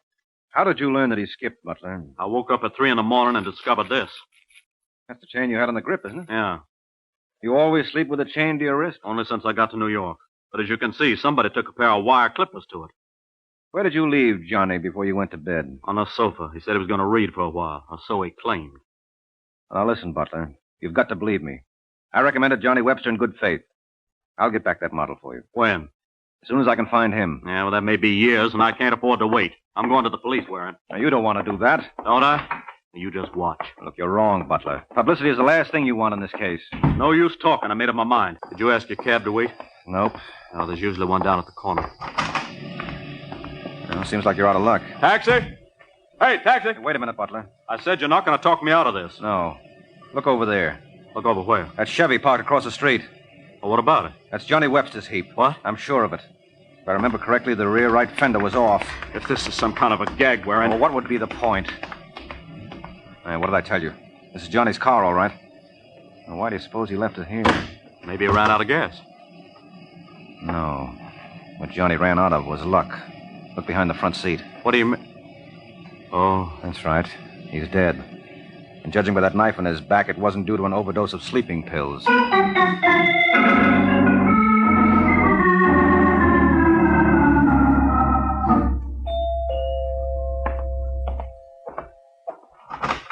Yes? I'm looking for a party named Danny Lyons. Lyons? Mm-hmm. I'm sorry, Mr. Waring, Mike Waring. You have the wrong apartment. There's no such person here. Are you Carl Conrad? That's right. Come in. Thank you. I was given to understand that Lyons is working for you. Where did you hear that? From the usual reliable source. Well, you know how trustworthy they generally are. Yes, well, this came from a friend of mine, a man named Jess Stevens. Ever hear of him? Stevens? I don't believe I have. He's in the oil business, too. Though not on the scale you people are. Oh, of course. He prospects for oil on his own. What we call a wildcatter. Uh-huh. And Mr. Stevens led you to believe that this Lyons chap was in my employ? That's right. Doing what? Trying to get hold of the Butler petroleum detective. Believe me, Mr. Waring, I've been in this business 35 years, and I never heard of that. Just what is that contraption supposed to do? Take a lot of the guesswork out of locating new oil fields. It must be extremely valuable. Yes, must be. Someone knifed a private detective named Johnny Webster to get it last night. Surely, Mr. Waring, you don't think... Yes, I do. I don't know whether you're aware of it, sir, but you're being very insulting. If I am, it's entirely intentional. Then you can understand, under the circumstances, I must ask you to leave. Oh, sure. Then I'll be back. You needn't bother, Mr. Waring. First of all, I don't believe any such object as the Butler petroleum detector exists. Well, that's your privilege. Oh, just a moment, sir. Yeah? I wouldn't want you to go off feeling I'm one of those diehards who doesn't believe there's anything new under the sun. No, of course not. As I said, I don't believe any such invention exists. However, I'd be willing to pay $100,000 to the man who can furnish the necessary proof that I'm wrong. I hope I'll be seeing you, Mr. Waring.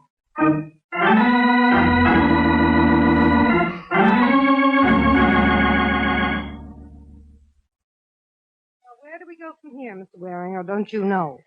Well, I'm convinced that Conrad was lying to me, Pat. But I'm sure he doesn't have the Butler detector yet. He practically offered me $100,000 to turn it over. On the other hand, I'd swear it came as no surprise to him that your boss was murdered. Well, it came as no surprise to me either. I told Johnny I didn't want him to get mixed up in this. Why? Isn't that obvious? No, who could foresee that Johnny would be hurt? This was a routine job. As a secretary, you ought to know that. I only know he's dead. Kind of went for the guy, didn't you? What do you think? I think if I never accomplish another thing, I'm going to find his killer. Now, who knew that Johnny got the job to nurse Butler along? No one. You sure there wasn't a leak? I'm positive.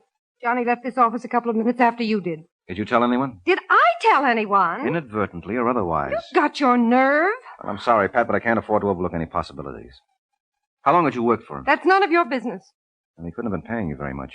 If my memory serves me right, he said this was the first case he'd had in months. You think you can browbeat me because I'm a woman. I notice you haven't tried it with Danny Lyons. I haven't been able to locate Mr. Lyons yet. Well, what about your friend Jess Stevens? What about him? Well, it seems to me if you're going to ask personal questions, he ought to take his turn in answering them. How well do you know him? Well enough. I was in the Army with him. So what does that prove? Just because a man wears a uniform, does that make him a solid citizen? Suppose Butler was right. About what? That check Stevens tried to give him for $24,000. Suppose it was rubber, and since Butler wouldn't accept it, Stevens knew that the only way he could get the model was to steal it. And Johnny caught him in the act. Got it all figured out, haven't you? Well, it makes as much sense as any theory I've heard you advance. Yes, it does. Even I'll have to admit it's worth looking into. I'll let you know how I make out.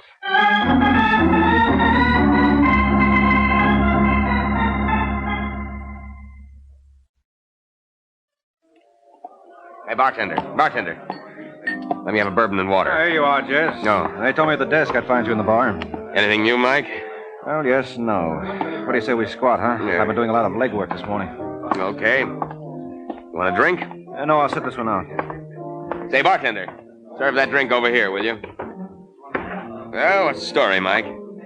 How long do you think it'll be before we can locate that model? You seem more concerned about finding that than nabbing Webster's murderer. Okay, if you want an honest answer, yes. I want to get my hands on that detector. To me, that's all that counts. Well, let me tell you something, Jess. I don't care if I never see that miracle machine again. I'm only interested in one thing. I'll bet you are. You've been in touch with Conrad, haven't you? And what's that supposed to mean? Just what it sounded like. What'd they offer you? You accusing me of selling you out? All I know is you seem to have forgotten suddenly that you're supposed to be a friend of mine. Yeah, well, friendship works two ways, Jess. We have a mutual agreement. I can drop you just as you can cancel me out. Thanks for reminding me, Mike.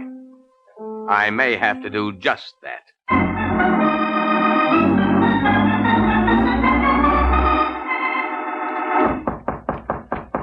Just a second. Hello, Lyons.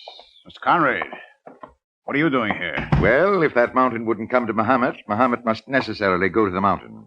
Well, I was keeping out of sight. You might have at least phoned me, Lyon. I had nothing to tell you. Mike Waring had. He told me that a chap named Johnny Webster lost his life last night trying to prevent a theft from Butler's hotel room. So? So, I'm merely putting two and two together.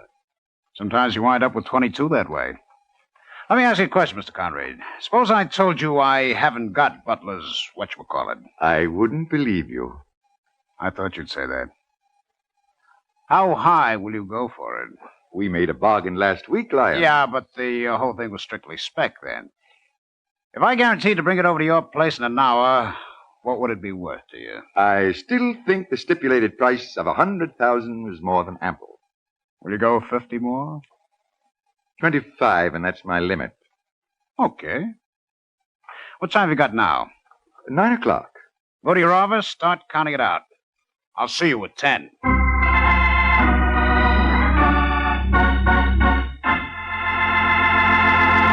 This is Ed Hurley again, friends. Sounds like Lyons and Conrad have made a bargain. And if you ladies would like to make a good bargain, get a 2-pound package of Kraft's famous pasteurized processed cheese food, Velveeta, from your grocer tomorrow. Because when you buy Velveeta, you're getting the finest quality cheese food your money can buy. Velveeta not only tastes good, but it's mighty good for you, because it's rich in important food values from milk. And Velveeta is as digestible as milk itself. So it's a wonderfully handy helper anytime you need snacks or sandwiches or a hearty main dish. Get a 2-pound loaf of Velveeta tomorrow. It's the pasteurized processed cheese food of top quality.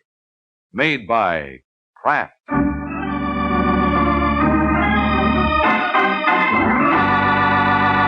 Now, back to the adventures of the Falcon.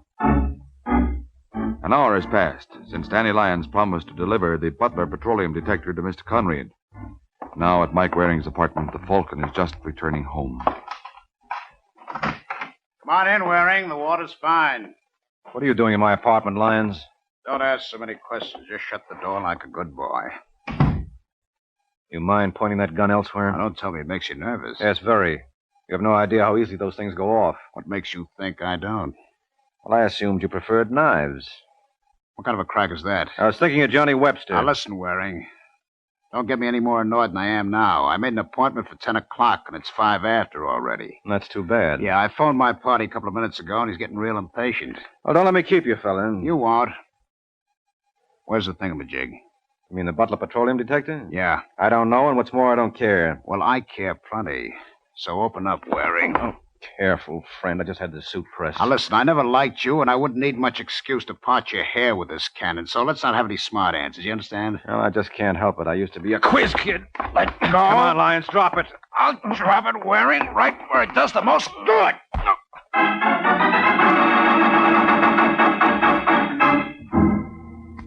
Waring? Waring. Oh, cut it out, Butler. You all right? How can I tell with you slapping me silly? I'm sorry. Can I get you anything? Yeah, you wouldn't happen to have a spare head on you. I'm afraid not. What happened? Well, it'll take too long to tell you. How'd you find me? I came up to see if you had any more information. What about the police? There's nothing new there. You know if they've spoken to Pat Dryden yet? Pat Dryden? Who's he? It's a she. She was Johnny Webster's secretary. Well, what's she got to do with this? Well, she's a gal with plenty of ideas. Hey, is she hooked up with Stevens? Because I'm convinced he's the boy I'm after. I'll bet you anything you want he killed Webster and stole my model. Now, look, Butler. Don't misunderstand me, Waring. I don't think you had anything to do with it. Oh, thanks. What time have you got? 10:30. Why? Because I've got a hunch. And with a little luck, I may be able to wrap this whole thing up in a couple of minutes. Who you calling? Carl Conrad. You're barking up the wrong tree. I've been riding a merry-go-round for the past 24 hours. It's time I got lucky and caught the gold ring. Hello? Hello, that you, Conrad? Yes? Mike Waring. I have nothing to say Now, to you. don't hang up, Conrad. You'll be sorry. Remember that proposition you made me this afternoon? No. All right, I'll refresh your memory. You offered me $100,000 for the working model of the Butler Petroleum Detector. I'm no longer interested, Mr. Waring. What? I don't care to buy. I'll sell it for $75. I guess there's only one way to convince you I'm not interested. Hello, Conrad. Conrad! Well, he hung up. I'll get the number back. No, there's no need to do that. I proved my point. Oh? What was it? Oh, I'm sorry, Butler. I thought you knew. I was just proving that you killed Johnny Webster.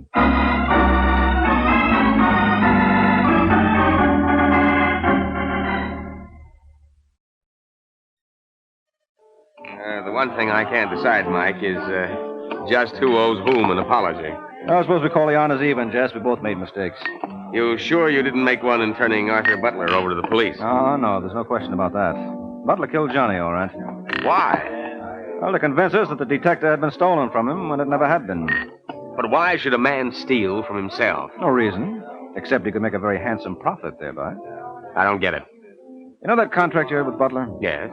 Well, after Butler signed it, Conrad offered him more for the model. But by then it was too late. Butler knew he couldn't break the contract with you because you've sued and collected every penny he had. You follow me? I think so. Is that why Butler refused to accept my check? Sure, he knew it was good. He just wanted to stall. That's when he decided on this brilliant scheme of robbing himself. That was the only way he could weasel out of the contract. Now you've got it. The Butler Petroleum Detector was unique. If it was stolen, there was nothing you could do about it. You couldn't ask him to turn over the plans because none existed. I still don't see why he killed Johnny. Well, he had to. With Webster on the scene every minute of the time, Butler's story of the theft would never stand up. But this way, with Johnny dead, it looked even better. Yeah. But how did you learn the truth? At 10 o'clock tonight, Conrad was ready to buy the model from Lyons. Now, Lyons didn't have it. Otherwise, he wouldn't have come to my place. And he couldn't have gotten it from me because I never had it to begin with. So when I phoned Conrad just half an hour later, he was no longer interested in the model, not at any price. Well, that convinced me that Conrad already had it. A man doesn't cool off like that. So the only one he could have bought it from was Butler. Once I hit on that, the rest was easy. I see. Yes, it's simple enough now. But we all should have realized it right at the beginning. Why? You don't know your detective stories. In practically all of them, it's always the butler who did it. Good night, Jet.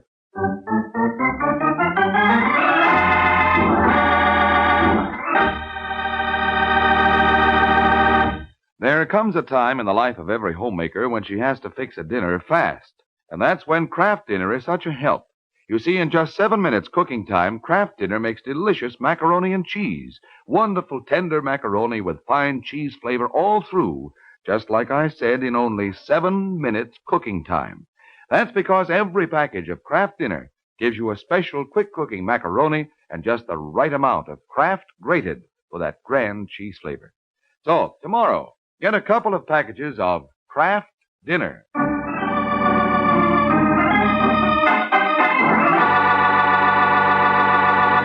The Case of the Witty Widow.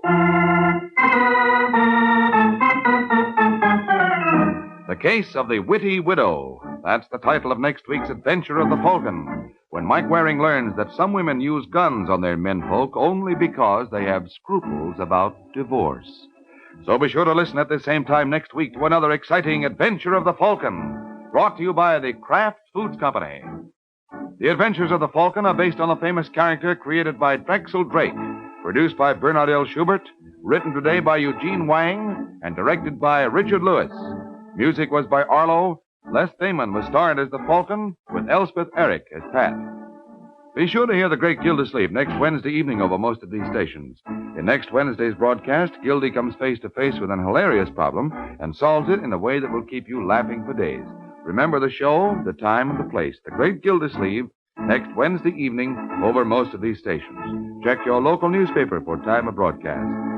This is Ed Hurley speaking for the Kraft Foods Company.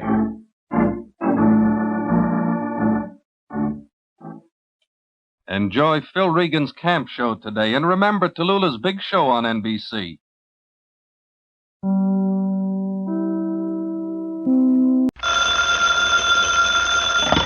Hello? Yes, this is the Falcon speaking. Oh, Betty. Now, thanks for calling, but I'll have to skip this one, Angel. Yeah, I'm involved with a little character who has an idea he's a lady killer. And I have to see to it that he doesn't take it too literally.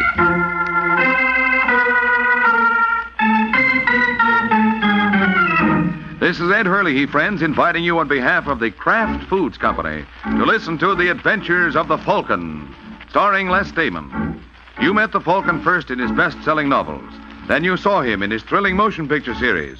Now join him on the air when the Falcon solves the case of the neighbor's nightmare.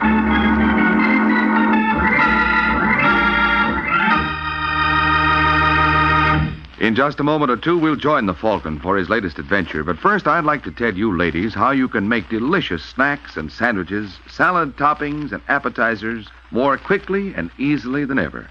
Just make them with those wonderfully handy Kraft cheese spreads.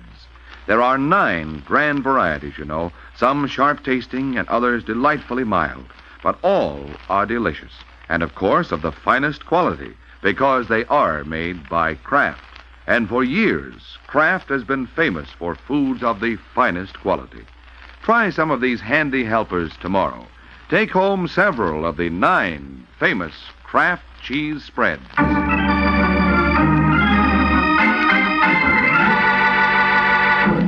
It's late Sunday night, and at one of New York's most expensive hotels, short, baldish Gordon Daly is asleep in his room when there's a loud knocking on his door.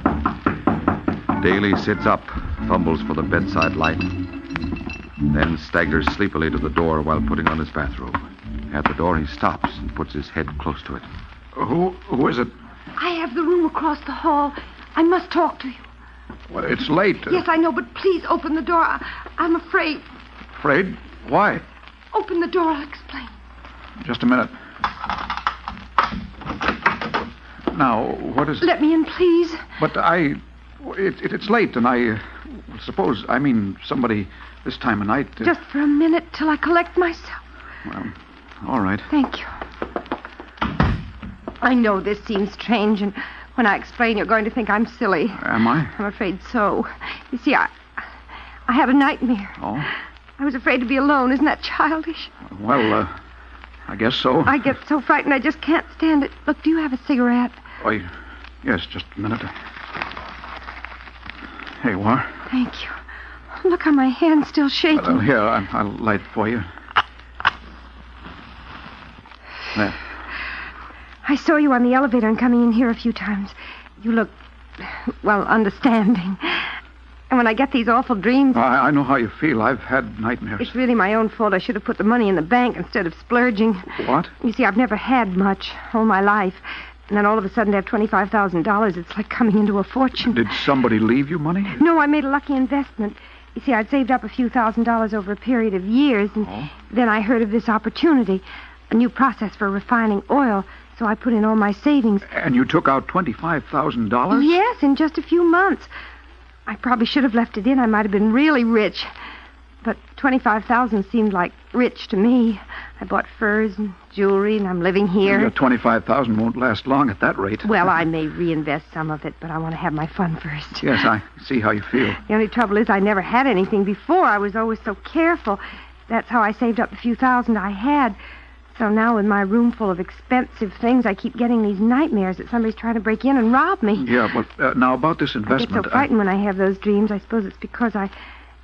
Oh, listen to me rattling on about myself. I'm sorry. I didn't mean to bore you. Oh, you didn't bore me. You're kind. I knew you would be. This investment, a new process you said for refining oil? Oh, let's not talk about that now. Maybe tomorrow if you'd care to see me. Oh, may I take you to lunch? Oh, I'd be delighted. You know, maybe this was a lucky accident. I don't know many people in New York. Well, now you know me. I think maybe we'll turn out to be good friends.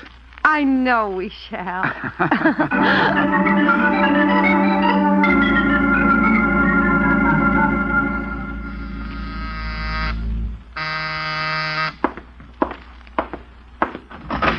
Yeah? How do you do, sir? Am I in the right place? Well, look, pal, I'm a detective, not a mind reader. Oh, then I am in the right place. This is the address I was given, but I expected an office building, not an apartment. Mm-hmm. You are Michael Waring, the gentleman they call the Falcon? Well, you're 2/3 right. What? I'm Michael Waring. I'm called the Falcon. But about the gentleman, well, there are various opinions about that. Oh, well, may I come in? I'd like to talk to you. Yeah, sure. Thank you. Well, Mr. Daly. Gordon Daly. Daly. Gordon Daly. What can I do for you? I want you to investigate someone for me. Mr. Barnes. Harold Barnes. Mm-hmm. And what's this Barnes, Harold Barnes done? Well, I invested $15,000 with him a month ago, and something's come up. I need my money.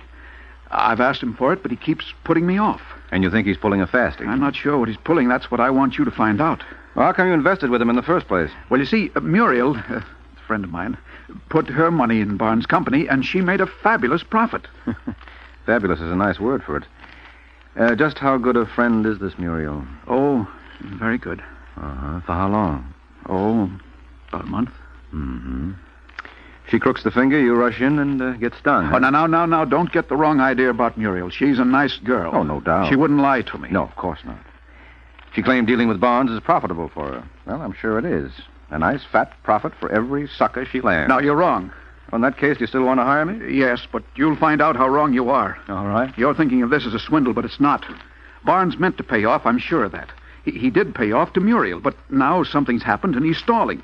Apparently, he's hard-pressed for cash. Mm-hmm.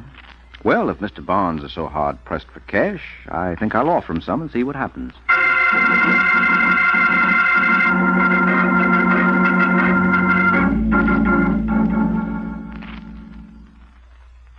Oh, you're interested in investing with us, hmm? That's right, Mr. Barnes.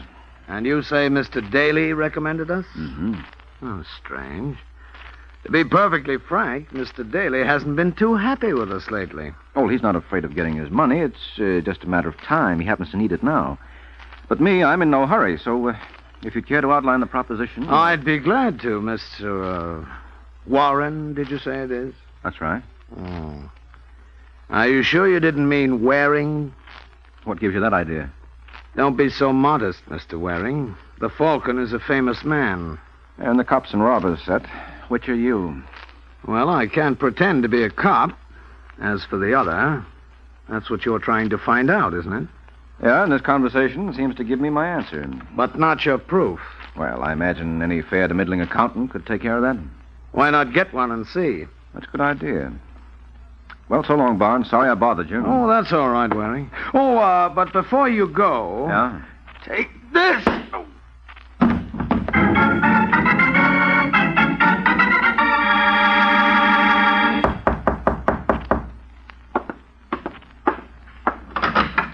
Oh, come on in, Muriel. I've almost finished packing. Say, where are your bags? I haven't packed yet. Why'd you want me to drop by here?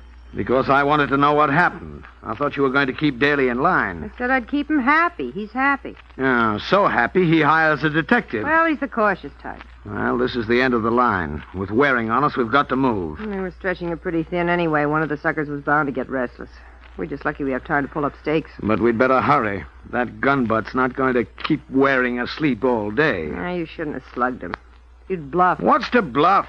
He could smell the setup. You didn't have to tip that you knew him. You could have played along. That would have given us more time. We have enough time if we don't waste it gabbing. All right. Where's the cash? In this suitcase. How much does it come to? Oh, somewhere around 80 grand. That's 40 apiece. Not bad. I was counting on more. Well, if Daly hadn't got itchy... I'm not interested in ifs. I want cash. You'll settle for what's here. Not 40. I have plans. They call for big money. Now, don't get the idea I'm cutting you in for more than half. Oh, I'd never make that mistake, Barnes, knowing you. So I'll have to do my own cutting. I'll settle for 80. What? I said I'm taking the full 80. You're out, chum.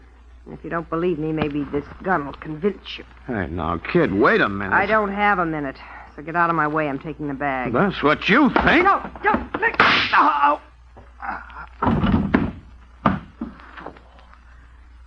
You fool! Why did you make me do that?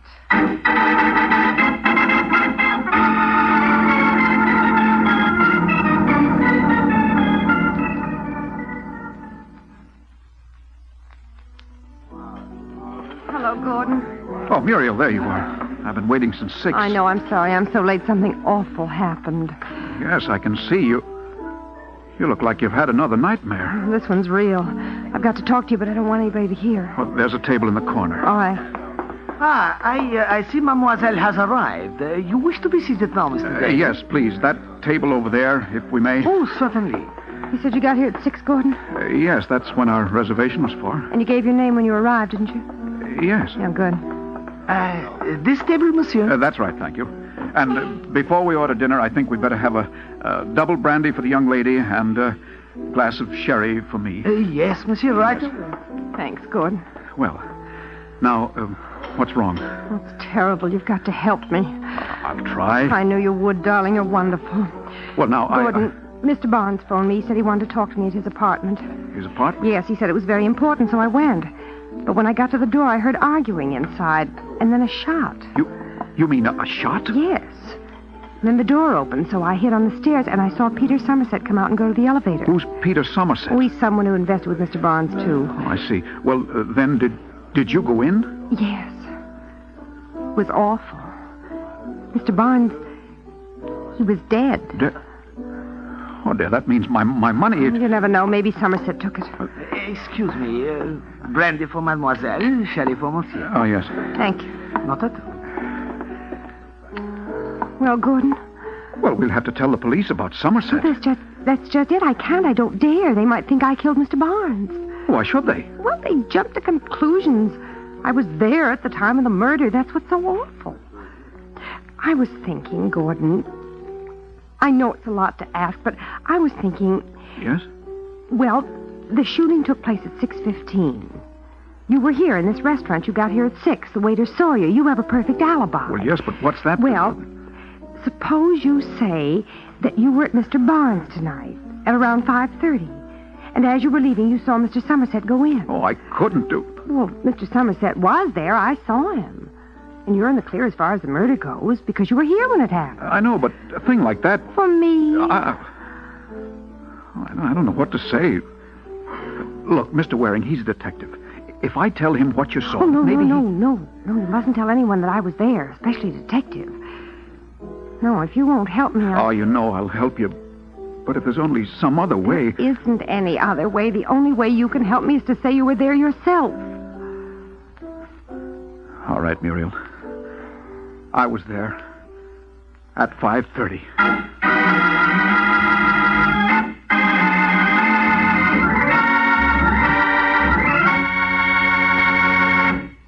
This is Ed Hurley again, friends.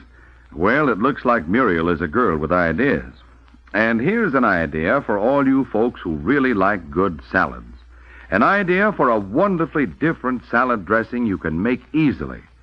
Just empty a glass full of Roca cheese spread, one of the 9 delicious cheese spreads made by Kraft, into a little bowl. Then use that empty Roca glass to measure out an equal amount of Miracle Whip salad dressing. Blend the two together, and the result is a delightfully different salad dressing. Creamy, smooth Roca cheese spread has a zesty blue cheese flavor that's unusually delicious, really tantalizing. And for wonderful snacks and sandwiches, try Old English brand and Smoke Hill and Kraft cheese and bacon spread, too. But, of course, you'll want to try all 9 delicious Kraft cheese spreads. Look for them in colorful tulip-designed drinking glasses you can use again and again. And remember, the Kraft cheese spreads are so delicious that they've become America's favorites. So, enjoy the best. Tomorrow, get several of the 9 famous Kraft cheese spreads. They're America's favorites.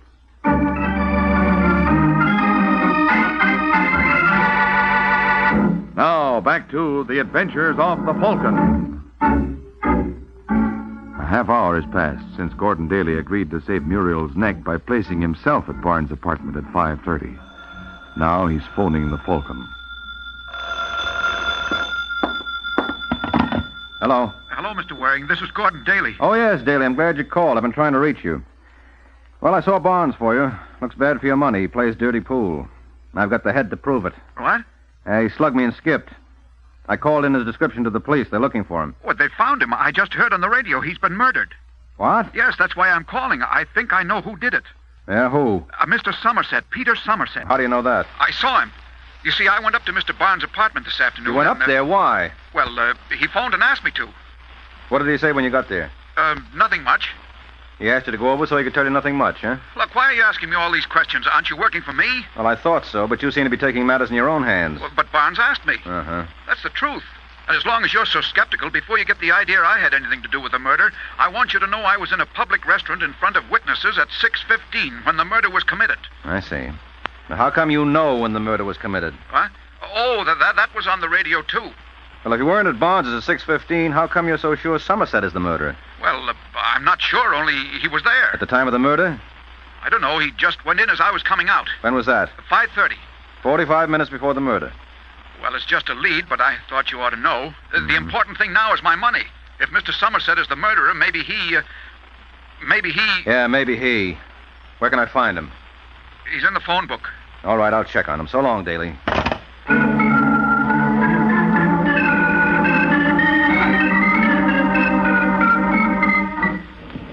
Taxi!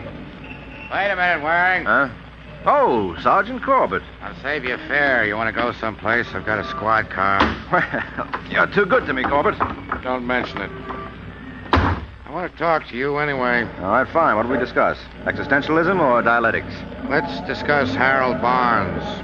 Isn't he a pretty dead subject? Very dead. How did you know? It's on the radio. Huh? How did it get on the radio? What's the matter? Haven't you given out a story on it? No. There's a leak someplace. Whole thing's on the air. Time of death and all. Time of death? Yep.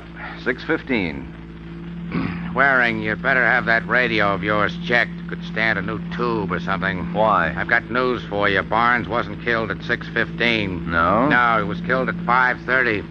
What's that? That's right, Waring. 5:30.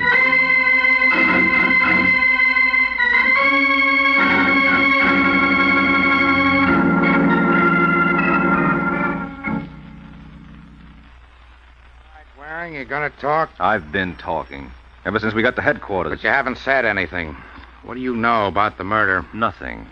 You admit you had a fight with Barnes? Some fight. He slugged me when I wasn't looking. This is not going to make you love him. All right, so I killed him. You want to sign a confession? You don't have enough rubber hose for that, Corbett. I don't say you pulled the trigger, Waring, but you know something. You're covering for somebody. Now, that's a brilliant piece of deduction. Who is it? No comment. What's with the phony radio yarn you handed me? That's what I want to know. If you'd stop wasting my time, maybe I could find out. And if you'd cooperate... You'd die of shock. I couldn't do it to you, Corbett. I simply couldn't. I ought to book you, Waring. On suspicion? On general principles. But we've just cleaned the jail, so get out of here. You say the sweetest things. If this case isn't cracked in 24 hours, I may change my mind. Now beat it.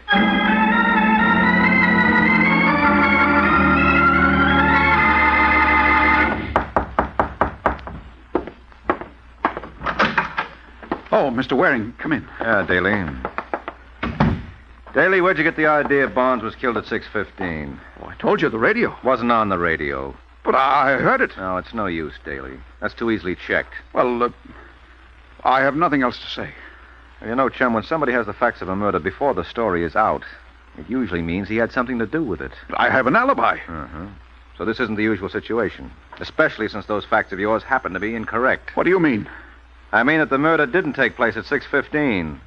It didn't? No, it didn't. It happened at 5:30.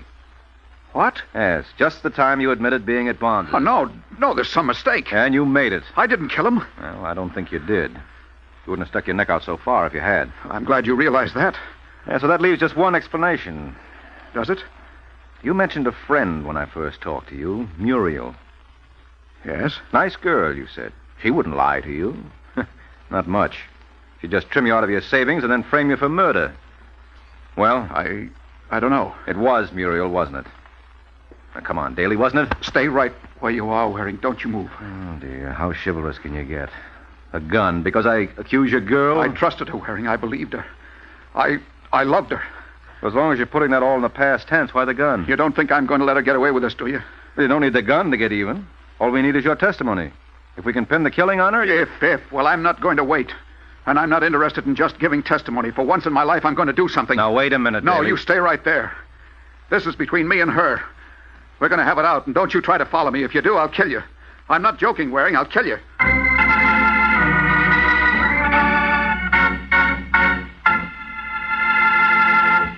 This is Ed Hurley again, friends. Well, I'd hate to be in Mike's shoes right now, but then I have a much more pleasant job than Mike's. Yes, I really enjoy telling you about the 9 delicious Kraft cheese spreads, because I know how good tasting all 9 of these fine cheese spreads are. Each one is extra good, and there's a variety to please every taste. There are mild-tasting ones like Kraft pineapple cheese spread, and there are sharp-tasting kinds, too, such as Roca, Smoke Ale, and Kraft cheese and bacon spread. They're all good to eat, and actually good for you, too, because they're wholesome dairy foods made from only the finest, purest ingredients.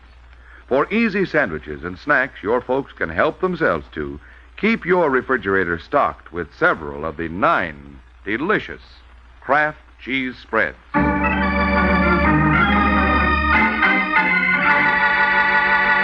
Now, back to the adventures of the Falcon. 20 minutes have passed since Gordon Daly took matters and a gun in his own hands. Now he confronts Muriel in her apartment. You cheat, you lying little cheat. Gordon, listen to me. I did listen to you. I let you make a fool of me. You don't understand. I do understand at last. You were just using me, that's all. Just using me. No, Gordon, if you'd only... Just using me. I thought, I hoped... No, don't you move. Please, Gordon. Now you're going to pay. Don't kill me. Somebody will hear the shot. You won't get away. You'll be caught. Yes, I'll be caught. Well, I don't care. I'll give myself up. Wait, there's money, a lot of I'm not interested in money anymore. Please, Gordon, put down the gun, please. Yes. Yes, Muriel, I will put down the gun. There. Thank you. I won't need it for what I'm going to do. What do you... No, stay away. I don't need a gun. Don't. All right, Daly, that's enough. Waring, where did you come from? The window. Now let her go. Thanks, stranger, for giving me a chance to get the gun. Now put up your hands. What? Well, that's gratitude for you. I saved your life. So thanks. All right, Gordon, get up. Yes. Waring, how did you get here? I made sure you didn't follow. You're not too good at the rough stuff, Daly. You shouldn't try it. You left me in your room. Muriel's address is on your phone pad. Oh, of course. When I got here, I knew you wouldn't let me in. That's why I tried the window instead of the door. Well, if you're all through congratulating yourself, maybe you'll tell me what this is all about. Yeah, sure. It's all about your pretty neck, as if you didn't know. Daly wanted to ring it. I wanted to save it, so that you can face the murder rap you're trying to pin on him. Murder rap? Now, don't tell me it's news to you. Your frame isn't going to work, Angel. Daly was supposed to put his neck in the noose by admitting he was at Barnes's at 5:30. I don't know what you're talking about. Well, we won't argue that. Anyway, so far he's only said it to me. He didn't tell the police, and if I deny he told me, where's your proof against him? Maybe there isn't any. But aren't you overlooking one thing? What's that? Where's your evidence against me? Since you seem to be accusing me. You tried to frame Daly. Can you prove that? I can try. You'll get your chance. We'll see whose story holds up. And don't move, either. What are you doing? Calling the police. Any objections?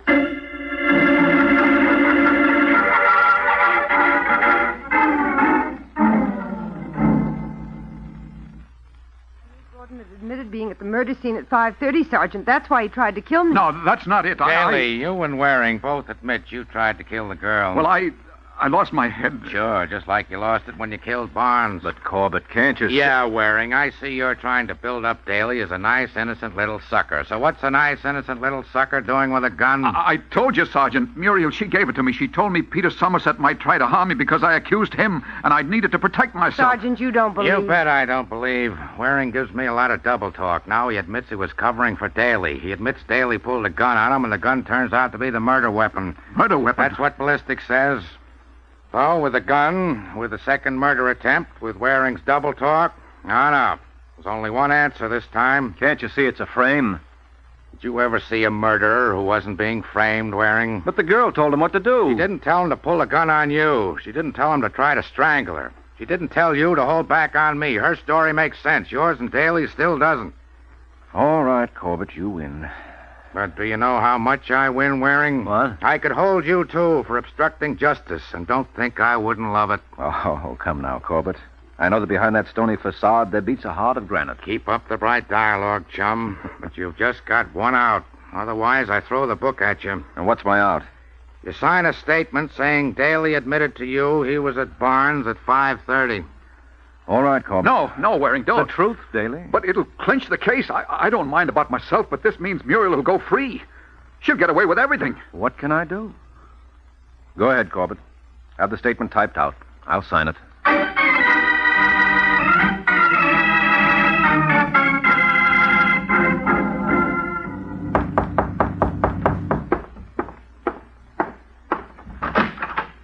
Oh, it's you. Well, that's a friendly greeting, Muriel. Still haven't forgiven me for saving your life. I still haven't forgiven you for trying to pin a murder on me. Oh, well, we all make mistakes. I signed the statement tying it to Daly, didn't I? When you couldn't help yourself. What do you want? In? Sorry, I'm busy. Doing what? What's it to you? I thought I might help. No, thanks. Goodbye, Mr. Waring. Not so fast. I happen to be interested in you, Muriel. Thanks again, but it's still goodbye. In fact, I'm so interested, I've been following you ever since they threw Daly in the can. What's that? You see, I knew this was more than a murder. Barnes was working a neat swindle. Must have collected quite a bundle. But the police had searched his place and Daly's. No dough. So what am I supposed to do? Well, I haven't given up on you, Angel. That's why I've been hanging around. A little while ago, you received a parcel post package. What was in it? You tell me. Okay, I'll make a stab at it. You mailed the swindle money to yourself. Let Uncle Sam hold it for you while the heat was on. Nice guessing. Where does it get you? I'd like to see the package. You'd like to take a walk. All right. I'll be back with Sergeant Corbett. No, you don't. No guns, Angel. Let go. Not yet. Let me have that. You're trying to pull this just about clinches things, Muriel. You can't prove anything. I proved enough to get Sergeant Corbett up here with a search warrant. That ought to wrap things up. Let's go phone him, shall we?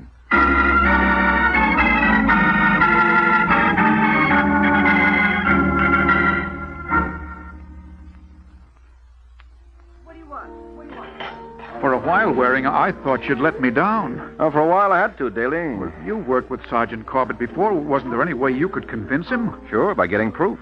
That's what I did.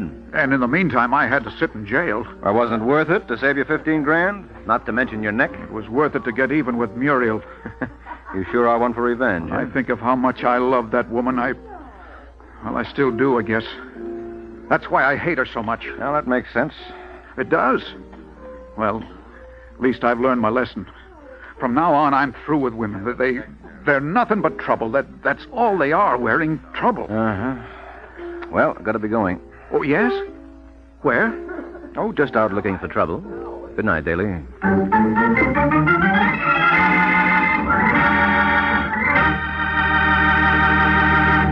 For the best in taste in the margarine you buy, get Parquet margarine made by Kraft. Yes, Parquet is the margarine millions prefer to any other because it tastes so good. And it tastes so good because it's always fresh. In states where the law permits, get yellow Parquet in its wonderful new Flavor Saver aluminum foil wrap. Elsewhere, get Parquet in the regular package or handy Color Quick bag. In any package, Parquet is the margarine that tastes so good because it's always fresh. That's Parkay, Parquet margarine, made by Kraft. Get a pound tomorrow.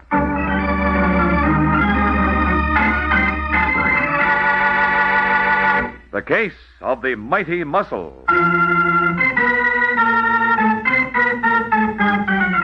The Case of the Mighty Muscle. That's the title of next week's adventure of the Falcon, when Mike Waring learns that some people don't need a moving van to move in. A little Colt 45 can carry a lot more weight. So be sure to listen at the same time next week to another exciting adventure of the Falcon, brought to you by the Kraft Foods Company. The Adventures of the Falcon are based on the famous character created by Drexel Drake, produced by Bernard L. Schubert, written today by Gene Wang, and directed by Richard Lewis. Music was by Arlo. Les Damon was starred as the Falcon with Ken Lynch as Sergeant Corbett. Be sure to hear The Great Gildersleeve next Wednesday evening over most of these stations. In next Wednesday's broadcast, Gildy comes face to face with an hilarious problem and solves it in a way that will keep you laughing for days. Remember the show, the time, and the place, The Great Gildersleeve, next Wednesday evening over most of these stations. Check your newspaper for time of broadcast. This is Ed Hurley, he's speaking for the Kraft Foods Company. Jimmy Durante, Fred Allen, and Judy Holliday visit the big show today on NBC.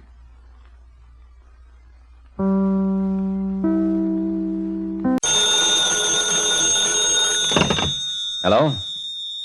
Yes, this is the Falcon speaking. Oh, Nina. I'm glad you called. Now, you'll have to count me out tonight, Angel. I'm in the middle of a hot deal.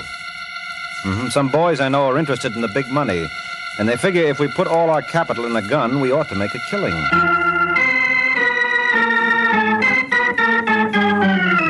The Kraft Foods Company brings you The Adventures of the Falcon, starring Les Damon.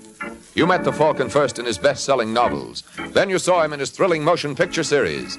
Now join him on the air when the Falcon solves the case of the Quarrelsome Quartet.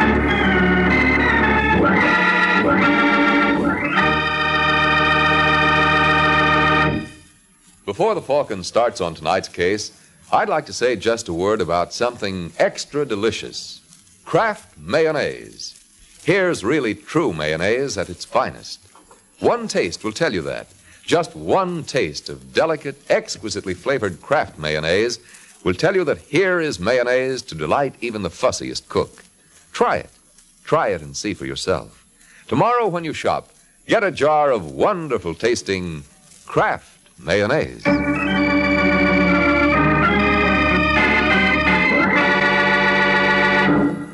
And now, the case of the Quarrelsome Quartet.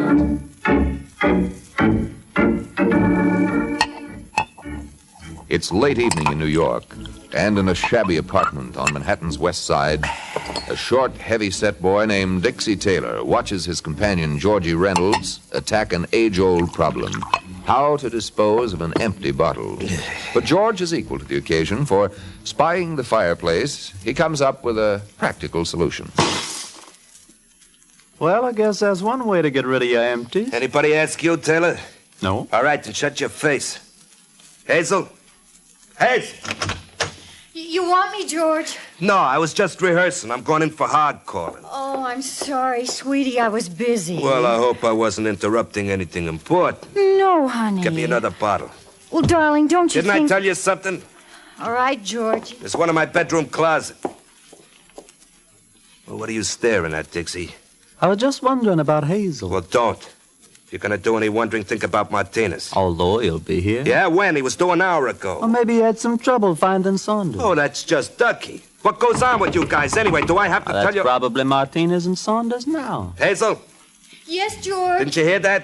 Well, I was trying to get Never down... mind the alibis. Answer it. Yeah, just a second. Hello, Hazel. Hello, Mr. Martinez. Your boyfriend here? Yeah, we're in the kitchen. Come on in. Bring your friend with you.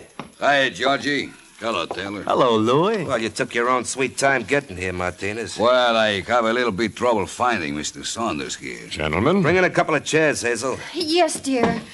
All right, now go on, beat it. But, darling... I said beat it. These fellas and I have some business to discuss. Well, Martinez, did you tell Saunders what I lined up? No, I think was maybe better I leave that for you. It's a snatch, Saunders. A what? A snatch. That's what I thought you said. Well, it's been nice knowing you, gentlemen. Sit down, Saunders. No, thanks, I'm not interested. Cost you something to listen? All right. Ever hear of Big Joe Gallagher? Well, enough to know that if he's the party you got in mind, you can include me out, as the saying goes. Now, don't be a jerk, Saunders. Sure, Gallagher's a big rackets boy, but that's just why we can get away with this. You're crazy. Now, look, Martinez, why didn't you tell me Let that... Georgie finish. Dixie and I used to work for Gallagher. We know what makes him tick. A guy in his position would never yell copper. Yes, but there's one thing you're overlooking. From what I know of Mr. Gallagher, he never goes anywhere without 2 or 3 of his boys. How are you going to separate the wheat from the chaff? I got it all figured out. Gallagher's a ladies' man, see? Now, if a babe were to call him up and arrange a blind date, it's dollars to donuts he'd go for it. I doubt it. Don't tell me. I've seen it work a dozen times. You got the girl? Yeah, Hazel, the one who let you in. I suppose she talks. She wouldn't dare. Besides, she doesn't have to know what's going on. I'll tell her the whole thing's a gag. Well, where do I come in? Hazel will arrange to meet Gallagher at the 49 Club. You and Martinez will pick him up. What about you and Taylor? Oh, we can't take a chance. He knows us. Well, what do you say, Saunders? You think this will work, Martinez? Why not? Georgie's got all the angles figured out. So it would seem. Okay, gentlemen. Deal me in.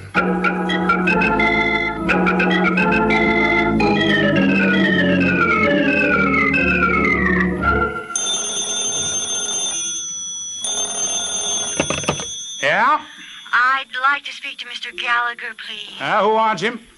Well, he wouldn't know me, but you can tell him I'm a friend of Gloria Wilson. I never heard of her. Are you Mr. Gallagher? Yeah, that's right. Well, Gloria made me promise to look you up when I got to New York. I'm sorry, sister. I don't know anybody by that handle. She was a chorus girl at Pirandello's. Hey, wait a minute, baby. What's your name? Hazel Walsh. You look anything like you sound, Hazel? Oh, now, really, Mr. No, Gallagher? kidding, because if you do, I'd like to see you. I'm afraid that's out of the question, Mr. Gallagher. I'm flying to the coast tonight. What time? 1:15. Well, that still gives us 3 hours to get acquainted. What do you say, baby? All right. But you will have to meet me here. You see, I'm expecting friends. Oh, that's okay. Where are you? It's a little place called the 49 Club. Do you know it? No, but I'll manage. What color dress you wearing? Blue. My favorite color. Okay, Hazel. I'll see you in 20 minutes.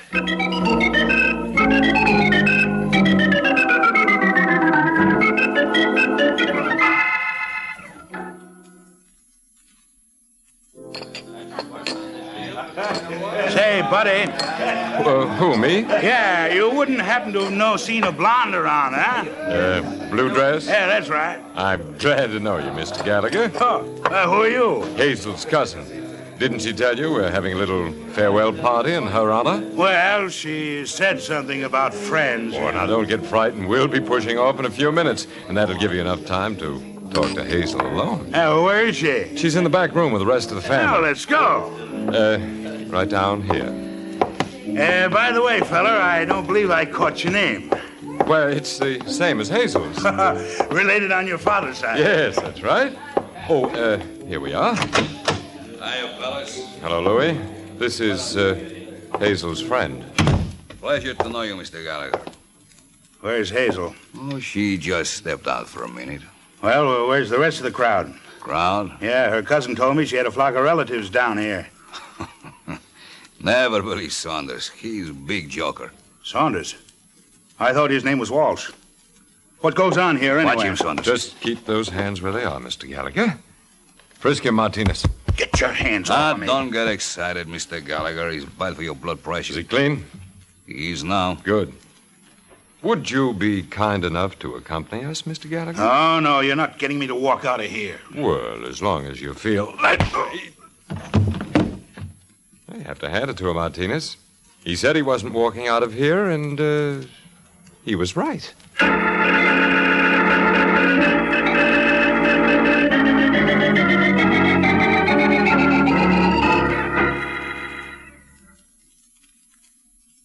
Those guys, anyway. Got the time, Dixie? You asked me that just 5 minutes ago, George. Now, don't get smart. Think anything could have gone wrong? Not a chance. What'd you tell Gallagher's wife? Just what you told me. I said we had a husband, and if she wanted them back, she was to dig up $100,000. Yeah, maybe I should have gone for it myself instead of sending Saunders and Martinez. What are you worried about, Georgie? They managed the snatch, all right. Yeah, but how do I know that they're George. I'll get it. Hello, George. You got it, Saunders?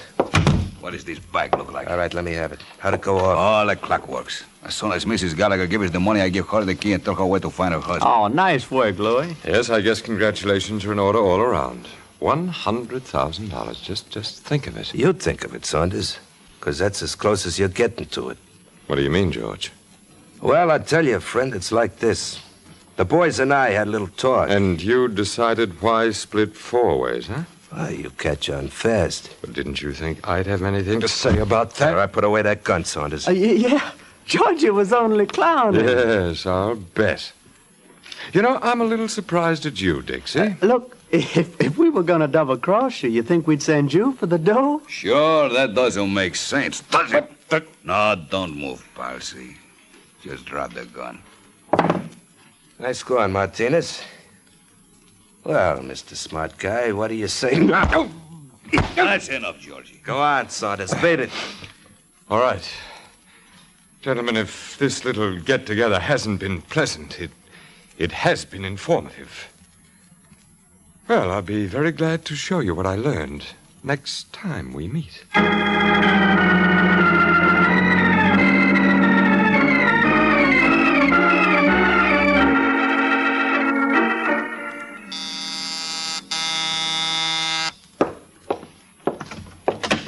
Hello? I'm looking for a Michael Waring, private detective called the Falcon. Well, you picked the right place. Oh, are you... Mm-hmm. Come on in, Angel. Thank you. Sit down. I suppose I should introduce myself. It's customary. Well, my name is Hazel Walsh. Hazel Walsh? That's right. Who recommended me? Well, I remembered hearing about the Falcon years ago. And you filed the information away for this more convenient date, Yes. Are you available for a case? At $50 a day in expenses, I am. What's your problem? Well, it's really not my problem, Mr. Waring. A girlfriend of mine is engaged to some man, and she believes that he's done something... Crooked? Of course not. All right, let's call it unethical. Go on. Well, if the man ever was caught, could they force my friend to be a witness against him? They certainly could. Even though she found out about it by accident? Doesn't make any difference, Miss Walsh. Well, isn't there anything she can do? Nope. Only if she were married to him could she refuse to testify. Well, if we got married... I mean, if they got married, I'd... Let's use the first example, Hazel. It'll be easier on us both. Now, look here, Mr. Waring. No, you look, Angel. You're obviously in some sort of a jam. Now, what is it? I tell you, you're wrong. What did your boyfriend do? Nothing. Absolutely nothing. All right. I suppose you tell me his name. It's Harry Prescott. Come on, Hazel. What's his name? Well, you have no right to question me like this. No, but the police have. Well, you're not going to call him. No? Well, it's George Reynolds. You the same Georgie Reynolds who used to run with the Gallagher mob? No. No, it's not that one at all. Well, suppose you introduce us and let me see for myself. I'm an easy man to convince.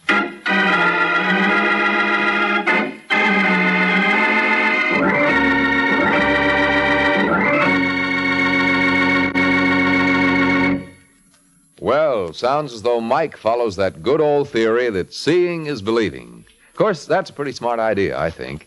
And it's a good one for everyone to follow when it comes to food.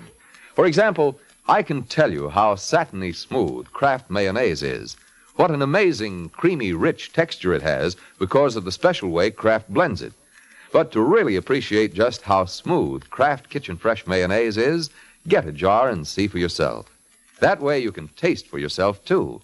You won't have to take my word for it that Kraft mayonnaise is especially good, with a delicate, delightful flavor, the result of careful blending of only the finest oils and eggs, the most fragrant vinegars and spices.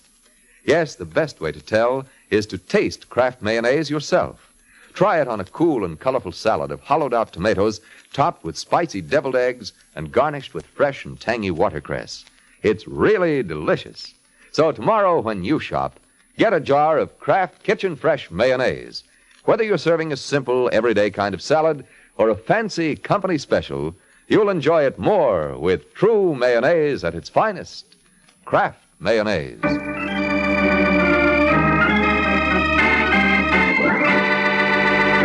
Now back to the adventures of the Falcon. 15 minutes have passed since Hazel Walsh introduced herself to Mike Waring, and now the two are on their way to Georgie Reynolds' apartment. And strangely enough, Miss Walsh doesn't seem too delighted by the trip. I don't know why I let you talk me into this, Mr. Waring. It's simple, Hazel. You're the kind of girl who's taken such a licking you could be talked into anything. That's a lie. All right, then why did you bring me here? Because I thought you could help George. Well, if it's the same George I think it is, you'll have to get yourself another boy. Whatever made you tie up with a guy like that? I don't think that concerns you. This the place? Yes.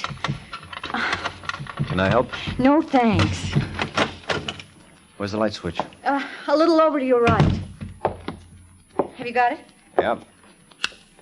George! Stop that. I saw him. Now you stay where you are. Is he? Yes, he's nothing else but. Oh, no. Someone gave it to him right through the temple. George! Look, will you get a grip on yourself? How can you talk to me like that when my fiancé's been murdered? I can talk to you like that because it's not your fiancé. What? This is a boy named Dixie Taylor. Now will you behave?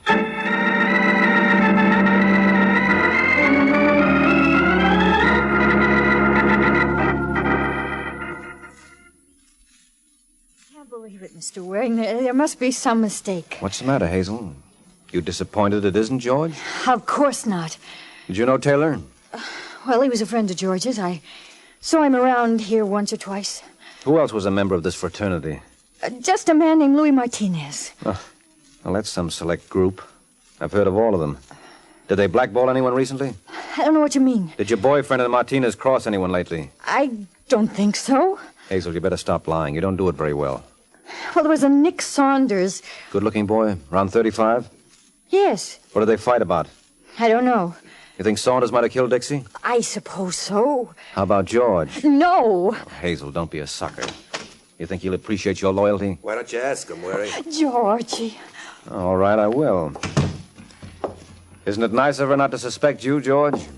Not to suspect me of what? Take a look under that blanket. Oh. Who did it? That's just what I was asking.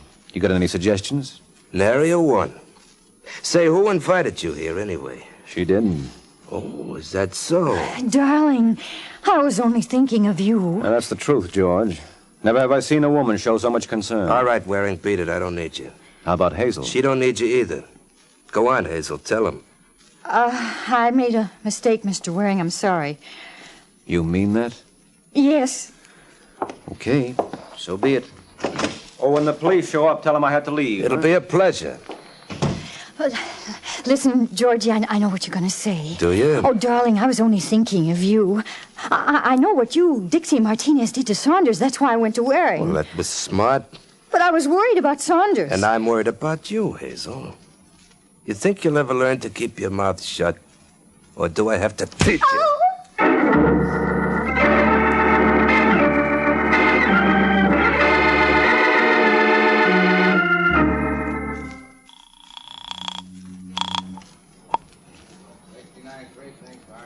Hello, Corbett. This is Mike Waring.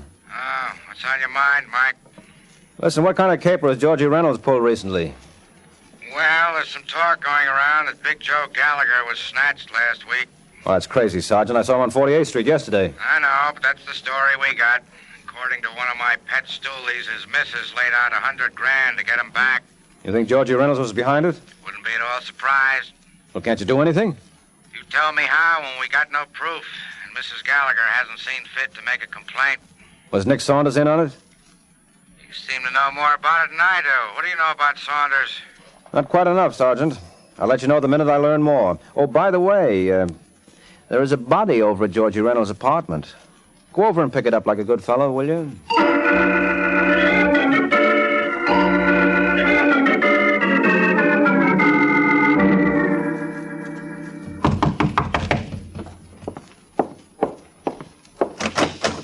Yes?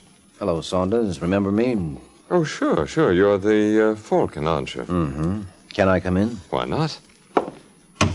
Sorry I can't offer you anything. Well, you never know unless you try. All right, Waring, what's on your mind? Well, I heard you and George Reynolds had a little trouble last night. You must be thinking of two other guys. Well, what gets me is why you took it out on Taylor. Taylor? Yeah, haven't you heard? He's dead. Not my old pal, Dixie. Well, what do you know? I know you better have a pretty good alibi handy. Come on, Saunders, get your coat. We're going to headquarters. Just brief me on one thing, Waring. You're a private detective, aren't you? That's right. Now, where do you get off pushing people around? It's my hobby. You going to get your coat, or will you go like that? Oh, act your age. Put away the gun, Saunders. Put it away before I... Cut it out. Go on, drop it. No, Drop it. All right, now what do you say, friend? Do we take that little ride I mentioned? Okay, Waring. But don't be surprised if someday I return the favor.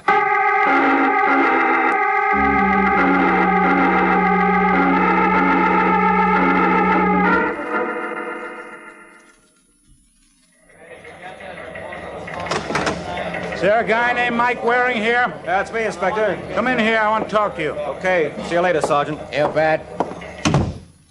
Sit down, Waring.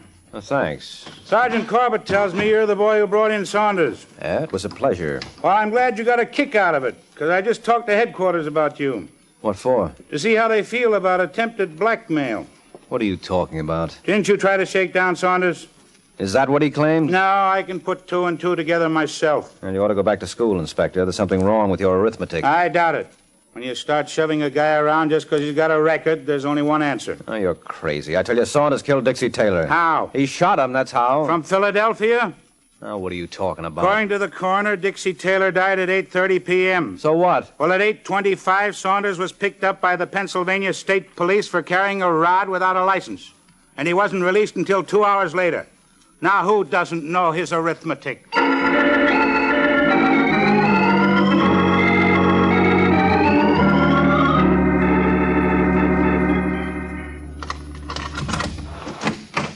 Hello, Mike. Huh? Hazel, how did you get in here? The superintendent let me in. I've got to talk to you. Now, that makes us even, Angel, because I want to talk to you. Look, you've got to drop the case. Now, that raises a problem. How can I drop something I've never been paid for in the first place? I don't understand. I mean, if I'm going to work for free, I might as well do it for myself. You can't do that. Well, I'd like to see someone stop me. What's Georgie's phone number? Why? Because I want to talk to him. What about? The murder of Dixie Taylor. He doesn't know anything about it. Are you kidding? Now, what's the number? Come on, Hazel, I'm not clowning. It's Raleigh 4099. Now, cheer up, baby. When I get through with Mr. Reynolds, he won't ever lay a hand on you again. You don't hear me complain. Next, you'll be telling me you love the guy. I do. Hello. Is that you, Reynolds? No, this is Luis Martinez. Who are you? Mike Waring. Let me talk to George. I'm afraid that is out of the question. Listen, Martinez, if I have to come over there... It still won't do you any good. He's dead. He's what? Yeah. Someone fed him a dose of strychnine about an hour ago. And somehow we didn't seem to agree with him.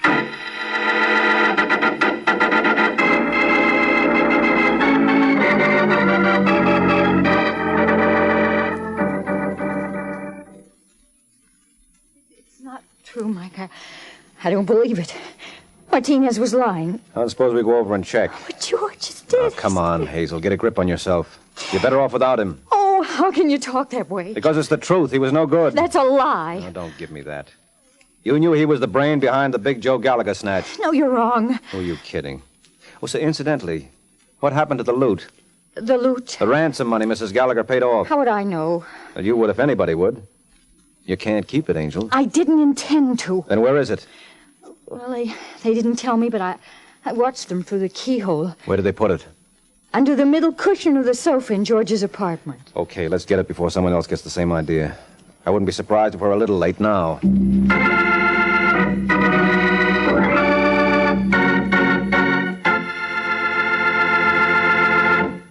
You know what Mike said just now about getting there first?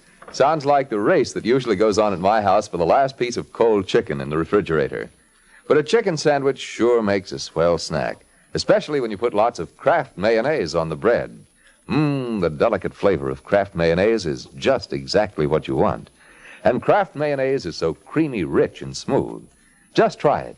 For a grand sandwich spread, as well as for fine salads, there's nothing like true mayonnaise at its finest. Kraft Kitchen Fresh Mayonnaise.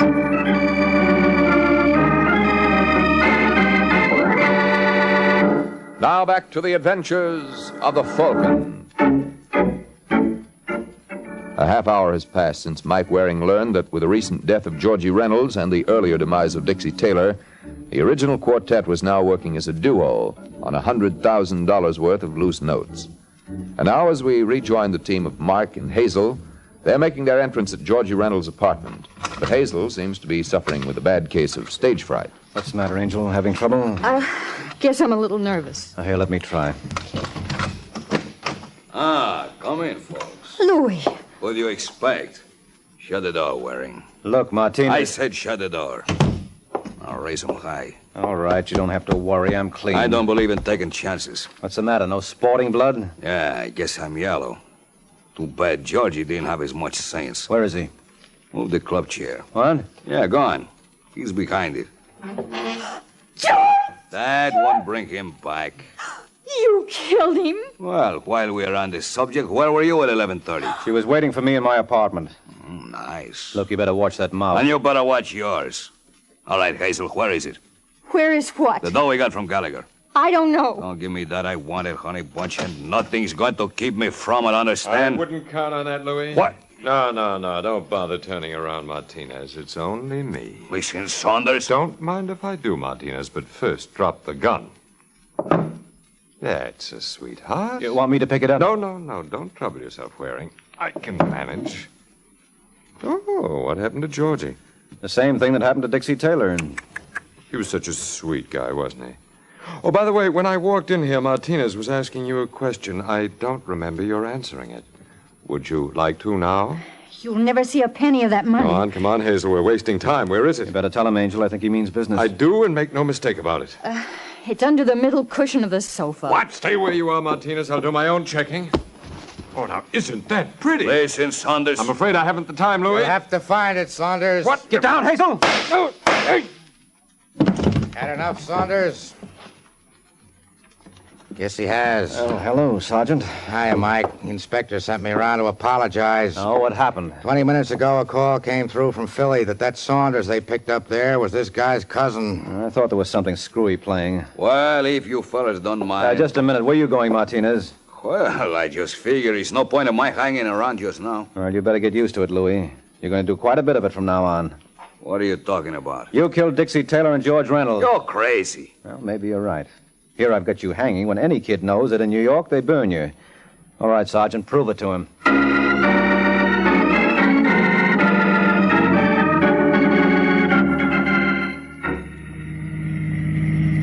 Mike. Oh, don't say it, Angel. But I was just going to Ask me to explain things. Well, yes. Well, I guess you're entitled to it. You see, this was a modern version of thieves falling out. When Louis Martinez saw how George double-crossed Saunders, it didn't take him long to figure that he was next. So he decided to beat your boyfriend to the punch. First he killed Dixie, which made it look bad for Saunders. And then to ensure his bet, he killed George. Then why did he wait at the house for us? Well, he had to. You were the only one who knew where the money was stashed. And until he got it, he'd committed 2 murders for nothing. Well, couldn't Saunders have done that? I knew Martinez was the killer long before Saunders ever showed up. How? Well, Martinez told us he hadn't called the police, so obviously there was no autopsy performed. Yet he knew exactly what poison killed George and the time he got it. Remember he told me over the phone that George had been fed a dose of strychnine an hour before I called? Mm-hmm. Well, now, how would he know that unless he was right there feeding it to him? Shall I tell you something? I wish you would. I lied to you about loving George. You see, otherwise I was afraid you might suspect me. Oh, I couldn't afford to, Angel. Why not? Well, you're much prettier than Martinez and Saunders. Well, I don't understand. Well, you see, I figured to wrap up this case around midnight. And if you were guilty, what would I do for a date?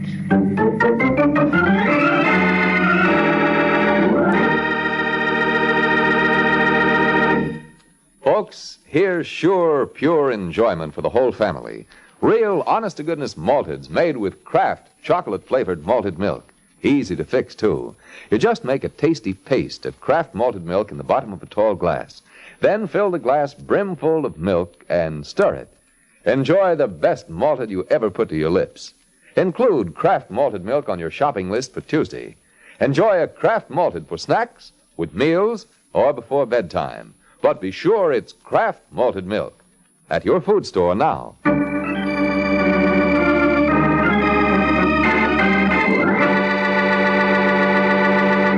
The Case of the Worried Champion.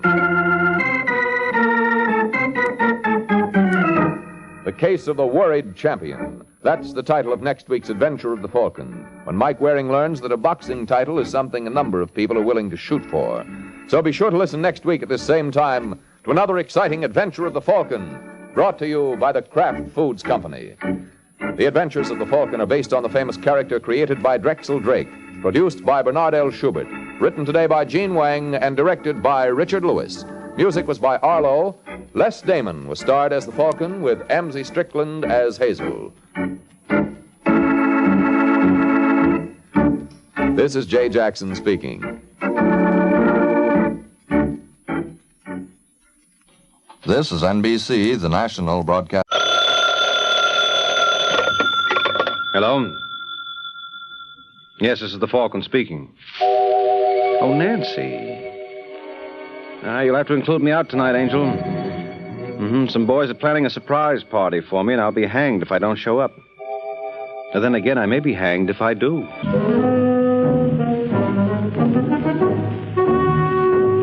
Once again, the Adventures of the Falcon, dedicated to private investigators everywhere. Those hard-hitting detectives who, like Mike Waring, risk their lives to aid law enforcement agencies. So join him now when the Falcon solves The Case of the Happy Hoodlum.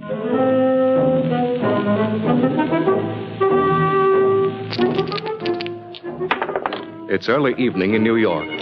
And at Novak's, a smart gambling spot on New York's east side, the proprietor steps out of his office and surveys his domain. Obviously, what he sees doesn't please him. Letty. Yes, Mr. Novak? I'd like to see you. Sure. Harry, take the stick, will you? The boss and I got business to discuss. What's on your mind, Mr. Novak? Sit down. Thanks. Drink? You know I'm working. Is that what they call it? Huh? Take a look at these. That's last month's take. 374, 1495. Not good. Well, that's the understatement of the year, Paletti. We're 14 grand off April. When I gave you the job as manager... I guaranteed I could double the take. Uh-huh. Well, you got to understand, Mr. Novak. Things have changed. I couldn't figure on Lasker opening his joint just 2 blocks away. Well, what do you intend to do about it? What can I do? Of course, if this was the old days in Chicago, I could handle it easy enough. Like I once told Al. You know, Al Capone. There's only one way to deal with a character like Lasker. Take care of him. Take care of him? You know what I mean. And you do that for me? That's nothing. If I thought it would help, I'd cut off my right arm. I'm touched. I mean it. I'm not much for talking, but you've been real swell. All you got to do is say the word. All right, Paletti, I'm saying it. Take care of Lasker. What? Aren't those the right words? Oh, now look, Mr. Novak. What's the trouble? You just said you'd do anything in the world for me. Well, suppose I talk to Lasker first. There's been too much talk already. I think a little action is indicated. You got a gun, Paletti? Or will you use mine?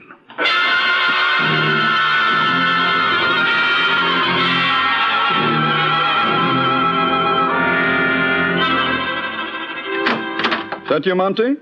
Yes, again, Lasker. Who are you? Tony Paletti. Maybe you heard of me. I can't say I have. I work for Frank Novak. How did you get in here? Never mind. I'm here, that's all that counts. You may have a point there. They do pay off on results, don't they? However, Mr. Paletti. I'd advise you... Get away from that buzzer. Get away, Lasker, or I'll plug you. I mean it. You're kind of new at this, aren't you? Huh? What's the trouble? Couldn't Novak find a more qualified man? I'm doing all right. I got in here, didn't I? There must be an answer for that, though it escapes me at the moment. What's on your mind? You ought to know. Novak warned you to shove up shop. Let me ask you something, Paletti. How much does Novak pay you? What difference does that make? You look like a bright boy. How would you like to go to work for me? What? You could start right now. Now look, Lasker, if you think you can buy me off... I'll pay $5,000 for that gun. 5,000? And Novak would never know. You're crazy. He'd find out in 10 minutes. He needn't. Tell him you couldn't get to me. I don't like those kind of jokes, Lasker. I'm not joking. You said 10 grand? I said 5. Where's the dough? In my desk. I'll get it. It's in the top drawer. You'll find 12 $1,000 bills in an envelope. Just leave the other 7 there. Wouldn't I be a chump to do that? All right, Lasker. Well, you take it. Don't be a fool, Paletti. You didn't really think you were going to buy your way out of this? I certainly did. You couldn't walk out if you're alive. I'd like to see someone stop me. That would be fairly simple. You see, there's a recorder in the basement. Huh? It's taking down every word of this dialogue. When you get downstairs, you'll find a couple of boys ready to usher you out. You're lying. Think so? I'll be glad to show you the microphone. Neat, isn't it? Looks like a cigarette box, doesn't it? Why, you dirty... Now, there's no reason to be annoyed, Paletti. I'm still willing to stand by my end of the bargain. Keep $5,000 and let me have the gun. How do I know you won't have me knocked off? You have my word. That's a hot one. Naturally, you wouldn't understand, but a gentleman's word is his bond. In any event, you have no choice. If Novak ever finds out, he'll kill me. You should have thought of that before. Now, may I have the gun, please? Thank you. Yes, I wouldn't be at all surprised if this proves a wonderful arrangement. Hey, you won't be sorry, Lasker. I'm the kind of guy, if you ask me to cut off my right arm, I may at that. All right, Pletty. Keep in touch. I'll have something for you real soon. But don't call us. We'll call you.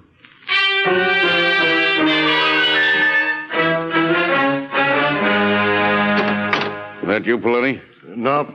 He hasn't come back yet, Mr. Novak. That's funny, Red. Did he call in? Not that I know of. What time you got?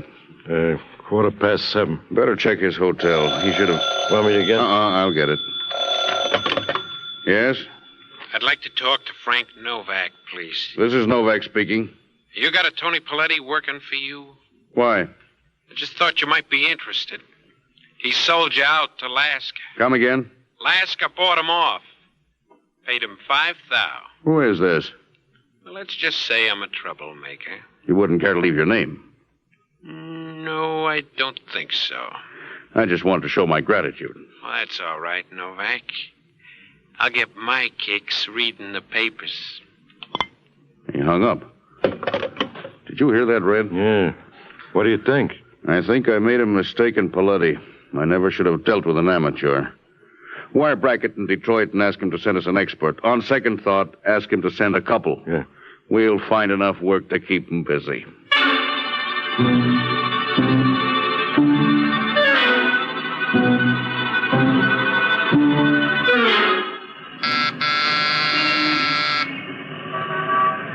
Who is it?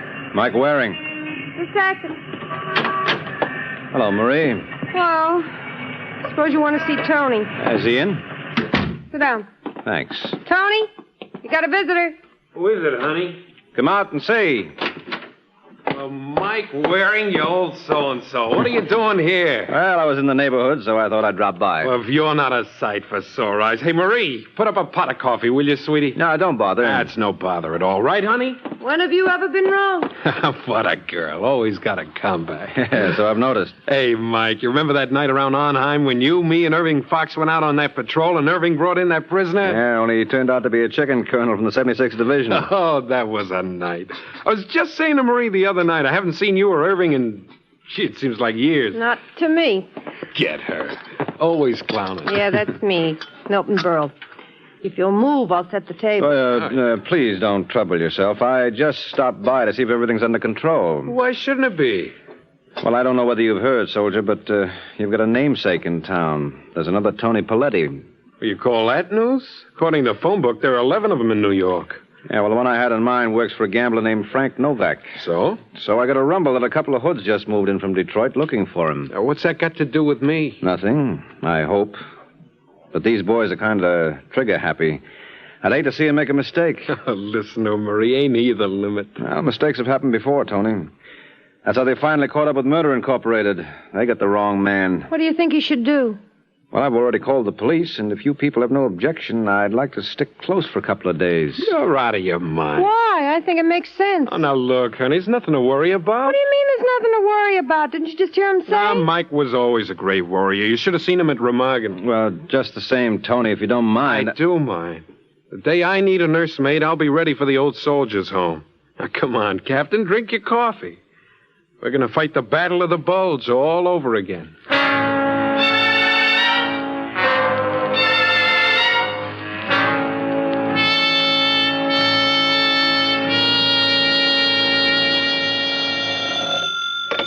'86th Precinct, Corbett. Hello, Sergeant. Mike Waring. Oh, I knew my luck couldn't hold out. The minute I woke up this morning, I read my horoscope, and it said, beware. You know, if someone tapped this phone, they wouldn't realize how much you love me. I hide it real well, don't I? What's on your mind? What's the latest in that Tony Paletti mess? Well, we still don't know who's behind it. But from what I hear now, the boys who were imported for the job went back to Detroit. Where did you pick that up? Some stoolie. And he claims they left without finding Paletti? Yeah. Doesn't make sense. Now, look, Mike. Well, they wouldn't leave without doing their job, not pros. What's your interest in this, anyway? I told you I've got a buddy with the same handle. I'd hate for any accidents to happen. Honest, you're getting to be a real old lady. I'm serious, Corbett. Yeah, so am I. All you need's a rocking chair, and you could pose for Whistler's mother. Maybe I'll get you one for Christmas.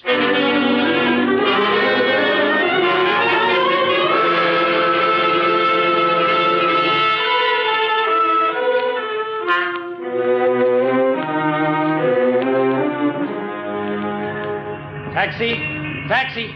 That's him, Dave. Let's go. Hey, cab! You going our way, fella? We'd be glad to give you a lift. No, thanks. What's the matter? You bashful? Well, who are you? Oh, that's unimportant. Question is, are you Tony Paletti? Yeah, that's right. I was just telling Dave here. I thought I recognized you. Remember me? No. Harry Froman. We did a hitch in the Navy together in the Pacific. Well, that's a good trick, because I was with the Army in the Atlantic. Atlantic, Pacific. What's the difference? It's all one world. Get in. Oh, you got the wrong Paletti. I don't think so. I tell you, you're making a mistake. We'll soon find out. Let's go. No. Okay, sucker. Then take it here.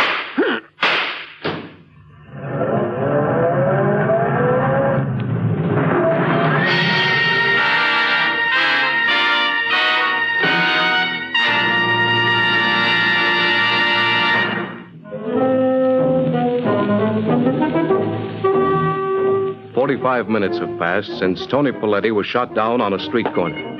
Now we find Mike Waring down at the morgue in answer to Sergeant Corbett's call. All right, Jim. What's the idea? If you think spending a Sunday afternoon here is my idea of fun, you're crazy. Well, I want you to identify a body. Whose? Well, that's for you to decide. All right, Haskell. Oh, no. You know him? You know I know him. It's Tony Paletti. I warned you about this. I had a hunch. I know, Mike, but what could we do? He refused police protection. Wouldn't even let you hang around. How did it happen? Well, there were like 8,000 eyewitnesses, so we got 8,000 different versions. The best we've been able to put together is your friend was waiting on the corner of Amsterdam and 73rd when this blue Nash pulled up. The driver got out, let him have it, took off.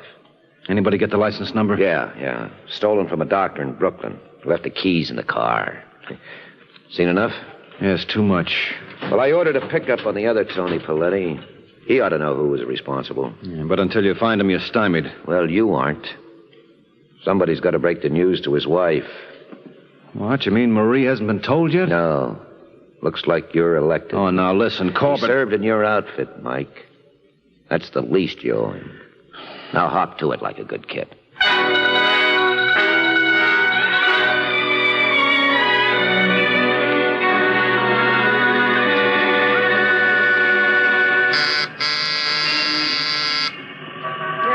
Just a second. Hello, Marie. If you're looking for Tony, he isn't home. Will you mind if I come in? You want to wait? It's all right with me. I don't know why I put up with it. He has no consideration. Promised he'd be home at 5. Probably met a couple of boys started to fight the war over again.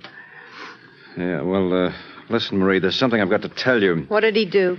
He didn't do anything. Don't kid me. I know Tony. Got himself in a mess, and he sent you here to square it. Well, you can tell him for me. No, you don't understand. Tony's been hurt. Where is he? Well... Where is he? I want to see him. You can't. I can't. No, he's dead. No. I'm sorry, Marie. I don't believe it. It's not true. Yes, I'm afraid it is. I identified him for the police. No, there must be some mistake. There was. They got the wrong Tony Paletti. Would you get me some water? Yeah, sure. And maybe you'd like something a little stronger? No, I'll be all right. Here you are. Thanks. Nobody could tell him anything.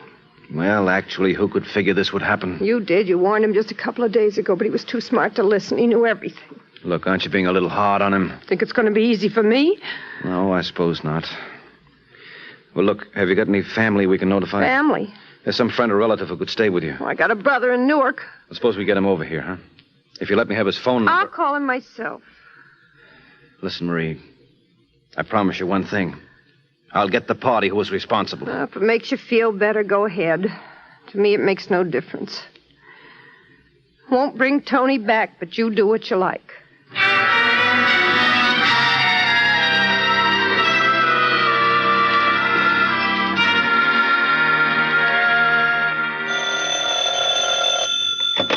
Homicide, Corbett.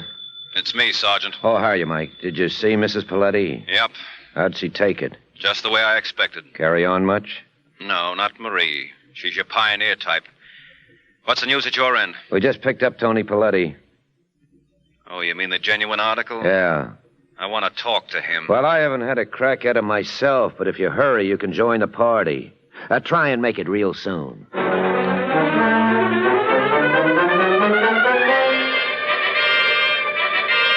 Fellas ain't gonna get away with this. Don't think you are. I know my rights. Anyone abusing him, Paletti? Yeah, where do you come off pulling me in? Well, I told you could go as soon as you answer a few questions. And I told you I'm not doing any talking. Now, listen, you. Now, take it easy, Corbett. He's right. What? If he won't cooperate, there's nothing you can do. Now you're being smart. Oh, you think so? Well, I can book you as a material witness. I wouldn't. No? What would you do, Mr. Waring? I would let him go. Now you talk. Shut up. So you'd let him go? Yeah. Of course, you can't help it if the boys catch up with him. Huh? What are you talking about? Yeah, those hoods from Detroit who gunned the other, Tony Paletti. I guess they must have discovered their mistake by now. Yeah. All right, Paletti, beat it. Well, you've been complaining you wanted to leave. But don't come crying to us when you get a half a dozen slugs in your belly. Well, what are you waiting for? No, I don't want to go. This ain't a boarding house. You got to protect me. That's the law. It's your job to see nothing happens. What could happen? You know they're after me. Who? I don't know. Come on, Paletti, who is it? I tell you, I don't know. Well, what do you think, Mike? Well, the man's obviously suffering from a persecution complex. Oh, well, then jail certainly isn't the place for him. Oh, definitely not. I'd get him out on the street as soon as possible. No, I'll tell you. It's Frank Novak. Why is Novak after you? He got some screwy idea. I sold him out. Did you? You take me for a rat? Yes. Who does Novak think you made the deal with? Gerald Lasker. Gerald Lasker, huh? Well, that ought to give us enough to go on. All right, Paletti, you can go. No, you said I could stay. You promised. They kill me if they get me outside. Okay. Haskell, we're holding Paletti in protective custody. Give him the royal suite. All right, go on. They'll take care of you. Thanks, Sergeant. You won't be sorry. Don't give odds. Nice boy. Who do you think tried to get him? Sounds like Novak. Could be Lasker, too. Yeah, could be. Well, you take one, I'll take the other. Let's hope that between us we wind up with the killer in the middle.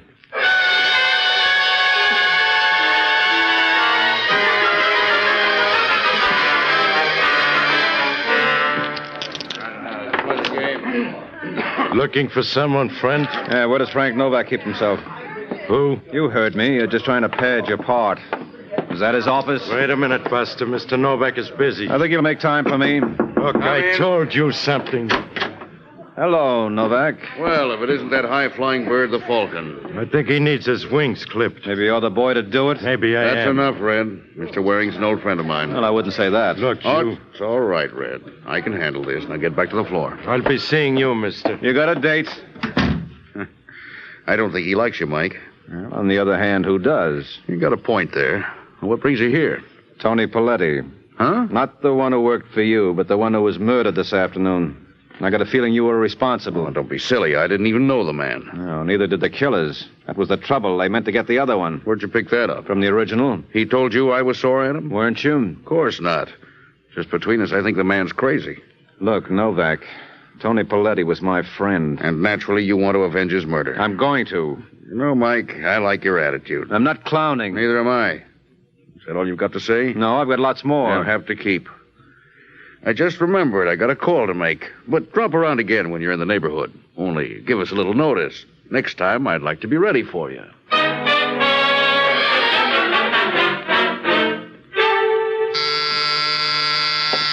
Never mind, Harold. I'll answer it. Hello, Lasker. Harold. Take it easy. This is a peaceful mission. I may be permitted my doubts. Okay, have your boy frisk me. It's exactly what I had in mind. He's not the talkative type, is he? I prefer it that way. Sit down. Thank you. Drink? Why not? Was Mike Waring around to see you? No. Well, he will be. I just spoke with him. He's investigating the Tony Paletti murder. Tony Paletti? Seems there are a couple of them. This one was killed by mistake. I wonder who could have blundered. Me, too. Waring thinks it was one of us. How absurd. That's what I said, but he didn't seem too convinced. I think he ought to be straightened out. I'm not sure I understand you, Novak. This guy Waring can get into more here than the new Tony. If he gets into ours, the least they'll do is to close us up. That would be a pity. Yeah. Now, I know a couple of boys in Detroit. No, thanks. What's the matter? Your Detroit friends don't seem to be too effective. I prefer the local product. Got someone in mind? Harold. You mean the dummy? As you pointed out, Harold isn't given to talk. But he is a craftsman. It's your tools, Harold. And give Mr. Novak a demonstration.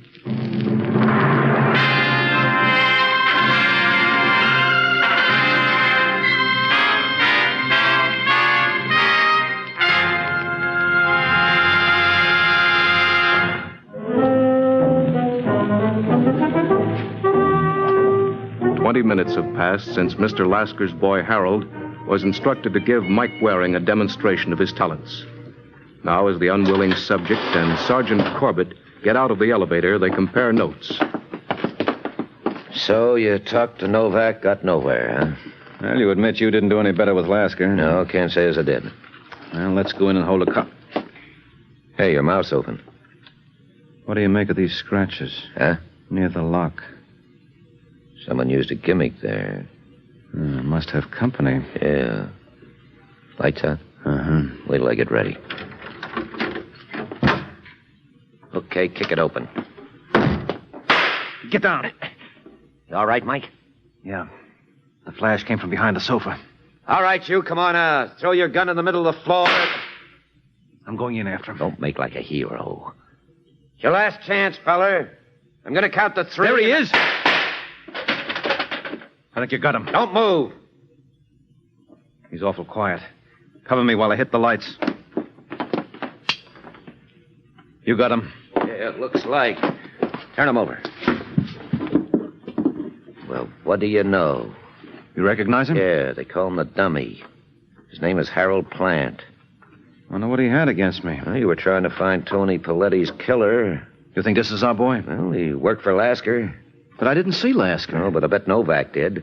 5 will get you 10. They planned this little surprise together. Yeah, you're probably right. Get him out of here, will you? Hey, where you going? Over to see Mrs. Paletti. Just make sure you don't leave the place in a mess.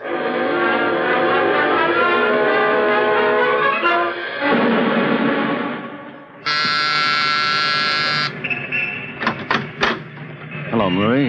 It's you. Yeah, just dropped by to report the latest. Come on in, Mike. Thanks. Oh, are you alone? No, my brother's here from Newark. He just stepped out to get a paper. Uh-huh. Did you make any arrangements for Tony's... Funeral? You don't have to be afraid to say the word. It's going to be Tuesday. You coming? Of course. If you think of anybody else that should be notified, let me know. Yeah, I'll call the boys myself. They almost had a doubleheader. What do you mean? Some hood was waiting for me in my apartment. Luckily, Sergeant Corbett proved a better shot. Who was it? A boy they call the dummy. He works for Lasker. You think he was the one that killed Tony? No, I don't think so. For one thing, the eyewitnesses who saw the murder said Tony talked to the man who shot him. This boy was a mute. Maybe he was the one driving the car. I doubt it. Well, it's not important. As a matter of fact, it's very important. How did you know there were 2 men involved in Tony's murder? You said so. I don't see how I could have. I didn't know it myself. According to the reports, there was only one. So I made a mistake? Yes, you did, Angel. A bad one. What are you talking about? You were responsible for Tony's murder. You feel all right? And you heard me tell him his namesake was in trouble. It gave you ideas. You're crazy. You must have figured it was too good an opportunity to miss.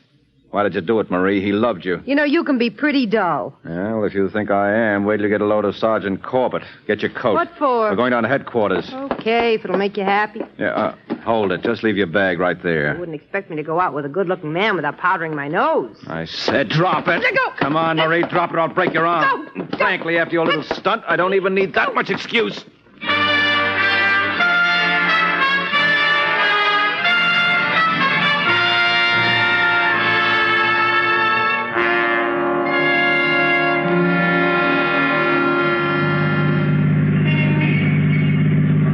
Just goes to show you.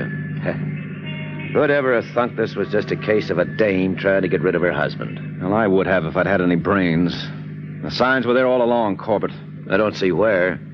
You told me those hoods from Detroit left town without finding the other Tony Paletti. That should have been the tip-off. Well, my information could have been wrong. Why'd she do it anyway? Well, that's what got me. Then I realized her brother from Newark must have supplied the motive. Huh? He wasn't her brother. You mean the two of them? Yes. You suppose Tony knew?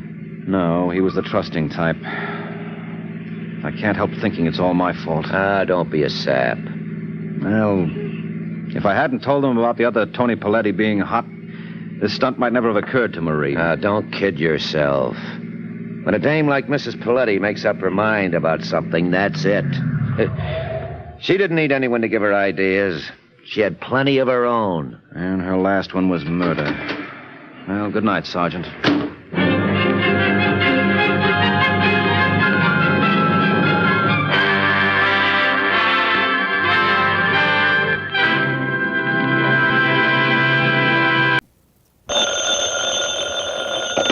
Hello? Yes, this is the Falcon speaking. Oh, Grace. Well, I'm glad you called. I'll have to cancel out tonight, Angel. I'm all jammed up. Some girl I know just brought me a very unusual proposition, and I'll be hanged if I touch it.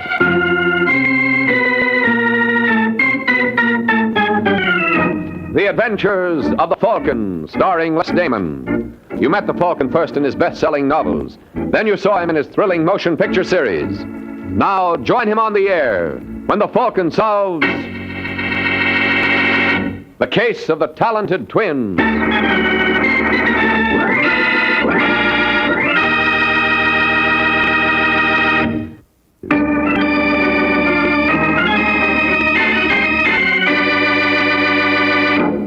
And now, the case of the Talented Twins.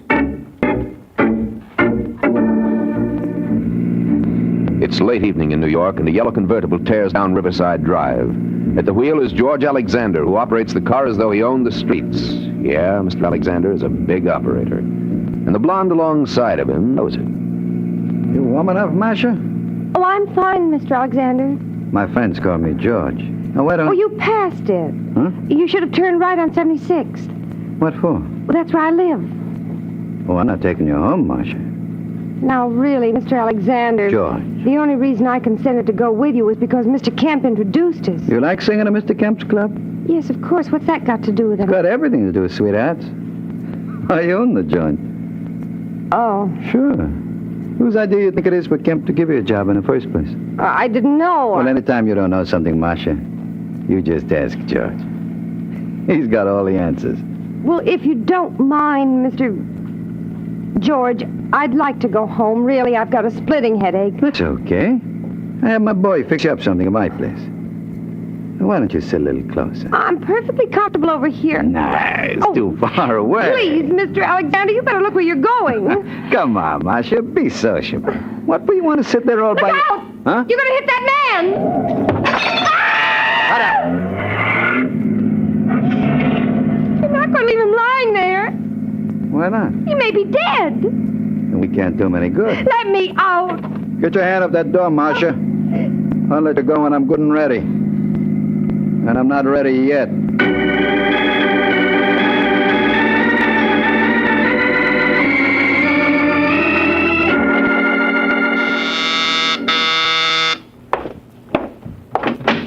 Yes? I'm looking for Michael Waring. Well, you've come to the right place. Are you the one they call the Falcon? When they can't think of anything worse. Come on in, Miss... Davis. Ruth Davis. Sit down. Thanks. Now, what can I do for you? I'm not quite sure. Did you happen to notice an item in this morning's paper about a man being killed in a hit-and-run accident last night? Yes? That man was my father. Oh, I'm sorry. I want you to find the driver of that car. Why? Well, isn't that obvious? That man murdered my dad. He murdered him just as surely as if he used a gun. I don't care what it costs. Well, you should, Angel. I'd be lying if I didn't tell you that anything you invest in a case like this would be money thrown down the sewer. As I recall, the police don't have a single lead. Oh, yes, they do. There was a man named Arthur Crane who witnessed the accident. He might know more than he's told them. What makes you think so? call it a woman's intuition? You know, that's greatly overrated. Maybe, but there's no harm in trying. Mm-hmm. What did you say this witness's name was again? Arthur Crane. Arthur Crane. All right, Angel. I'll do what I can.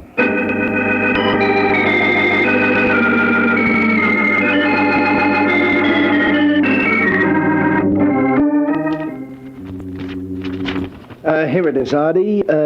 Alexander George, real estate, 1792 Belmore. It's Elwood 06742. Wonder if that's the right Alexander. Well, it has to be. Didn't the license bureau tell you that was the name of the party who owned the car? Yep. Well, it's the only George Alexander in the book. All right, hand me the phone. What's that number again?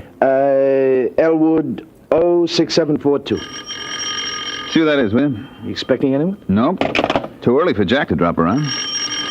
Just a second. Yeah. You Arthur Crane? No. Well, is he in? Who is it, Pete? It's some guy who wants to see you.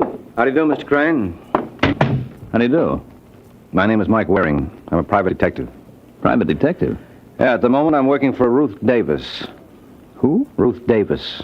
She's the daughter of the man who was killed last night in that hit-and-run accident. Oh, well, sit down, won't you? Pete. See if we got any beer on ice. Yeah. Don't bother, Mr. Jordan. Pete Jordan, and it's no bother at all. Yeah, go on, Pete. Now, what can I do for you, Waring? Well, according to the police blotter, you were the one who discovered Davis's body after the accident. That's right. I was coming home from a club date. Club date? Mm-hmm. I'm a musician. I play piano with a small combo around town. Mm-hmm. Well, go on. Well, just as I got out of the subway, I saw this guy Davis laying in the gutter. What time was that? Oh, it must have been around 3:15. First, I thought it was just some stew bum, you know. But I saw that briefcase under his arm, then I realized it must have been an accident. Well, you couldn't have gotten there much after it happened. That's what the cops told me. You didn't notice any sign of a car around? Nope. Well, there couldn't have been too many cars out of that hour. This is very important to my client. Look, Waring, if there was any way I could possibly help you, I'd be glad to.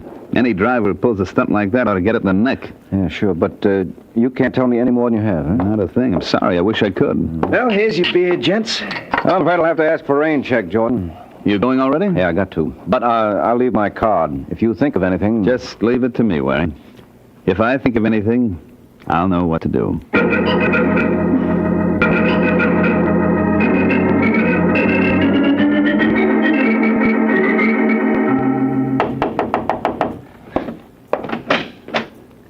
Yeah?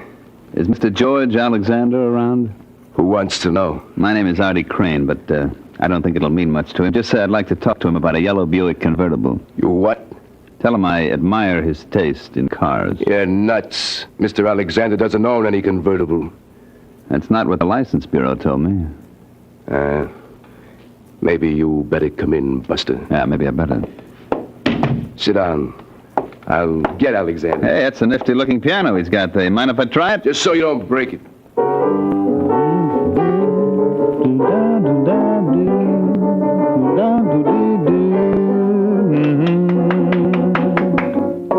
That's very pretty, mister. Mm-hmm. You like? Yeah. What do you call it? I've got those gimme blues. It's a very original title. I'm a very original guy, Mr. Alexander. How so? Well, 99 guys out of 100 who know what I know would have spilled everything to the cops. But not you, huh? Mm-mm.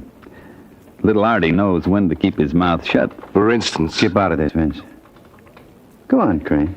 Well, for instance, last night I was coming home late and I saw a car bowl over some character who was crossing the street. Fortunately, I had enough presence of mind to copy down the license number. And you think this car belongs to me? Mm-hmm. You're wrong. Okay. I'm perfectly willing to leave it to Mike Waring.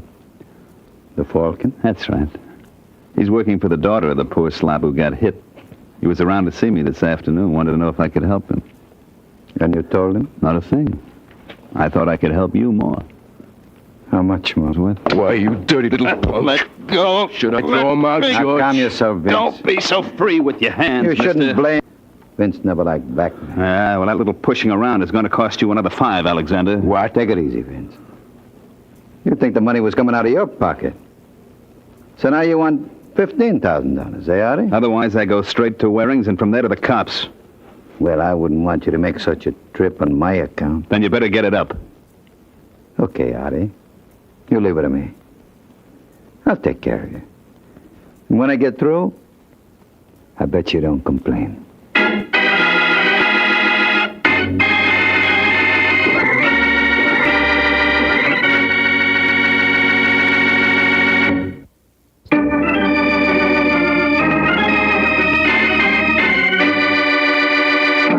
Now back to the adventures of the Falcon.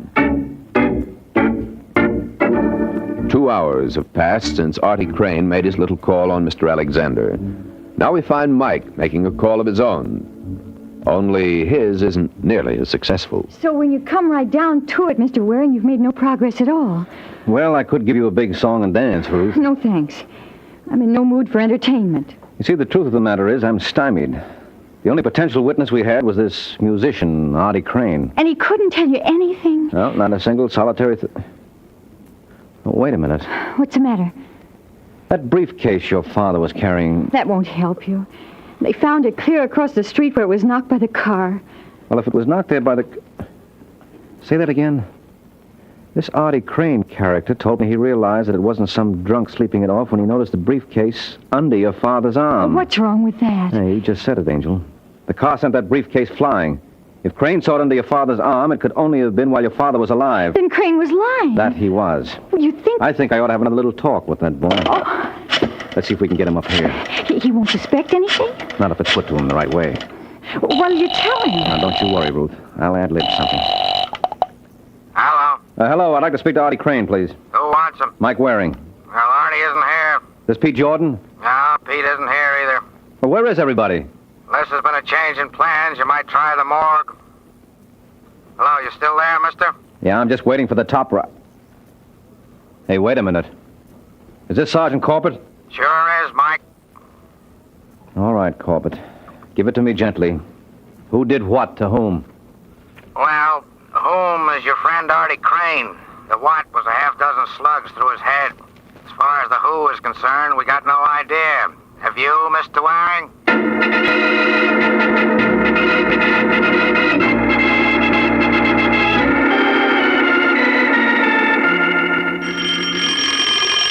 Okay, I'm coming. Hello, Pete. Oh, hi, Mr. Waring. Thought I'd drop around and redeem that rain check. Rain check? I asked for one the last time I was here. Oh, yeah. Well, I guess you heard about Artie. Mm-hmm. That his piano? Yeah.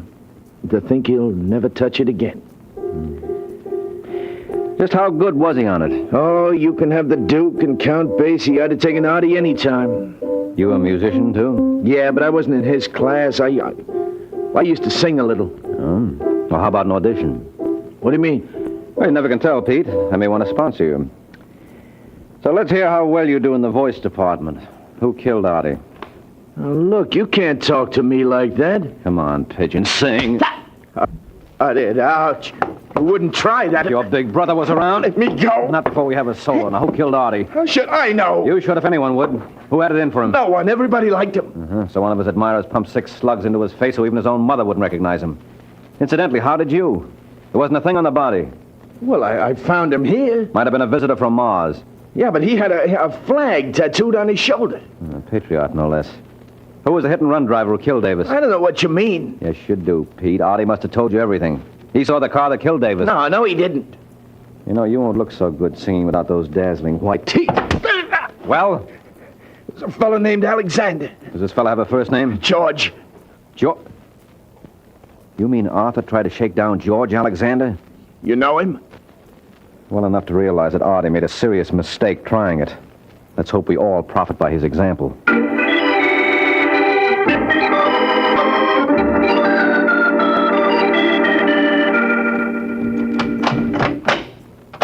That you, Vince? Yeah. How you make out? Just look. All right, beautiful. Inside. Stop that! Inside. Hello, Marcia. You're not going to get away with this, Mr. Alexander. I told you my friends called me George. You want to be my friend, no? No. You're fooling. Sit down, baby. You can't keep me here. You can't keep me here. You can't do this. You can't do that. Why don't you give that tongue a rest? All right, that's enough, Vince. Marcia and me, we understand each other. Well, don't we, sweethearts? What do you want? I just want to make sure you didn't tell anybody about our little ride. Get it, Vince. What about Marcia? What's the matter? Can a gentleman invite a lady up to his apartment? After all, we got you for a chaperone. All right. Hold your horses, will you? Hello, is George here?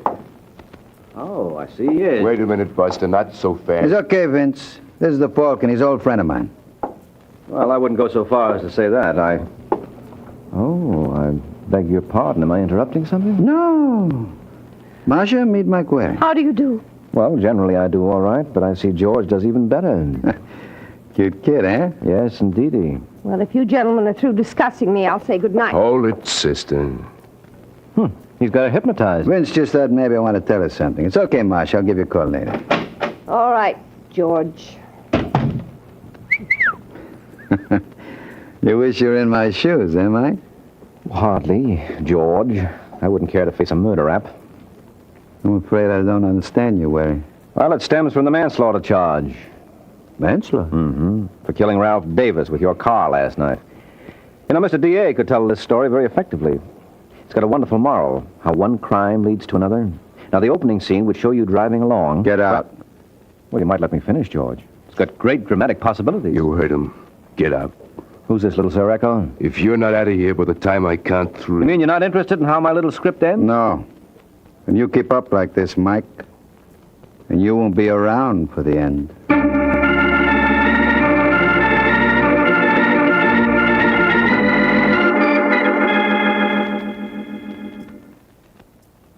Very interesting, Mr. Waring, but what happened after that? That's all there was, Ruth. You mean you know who killed my father and you let him go? I mean, he let me go. He bought you off. No, wait a minute, Angel. Sure, I was a fool not to see it before. But we'll see what the police think about... Sit down. Oh. You listen to me, Ruth. I walked out on Alexander because there wasn't a thing I could do. You know he ran over my father. Yeah, sure I do, but where's our evidence? There isn't any way I could tie it to him. The only witness was murdered. Well... Well, what? You know he murdered Arthur Crane. Can you prove that? Well, it stands to reason... Look, Angel, you can build as good a case against several other people.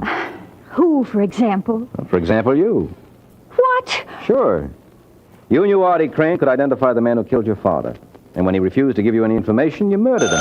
That's the most ridiculous piece of... Yes? Mr. Waring? That's right. My name's Marcia West. I don't know if you remember me. Oh, you underestimate your charms, Marcia. You're the kind of a girl my kind of man could never forget. Well, I'd like to talk to you. Well, what would be the point? I thought you were a close friend of Alexander's. Well, I was in his car last night. You what? Yes, he was taking me home when he killed that man. Where are you now? At the place where I work. It's called the TCOT Club. When can I expect you? Just open your door, Angel. I'm practically there now.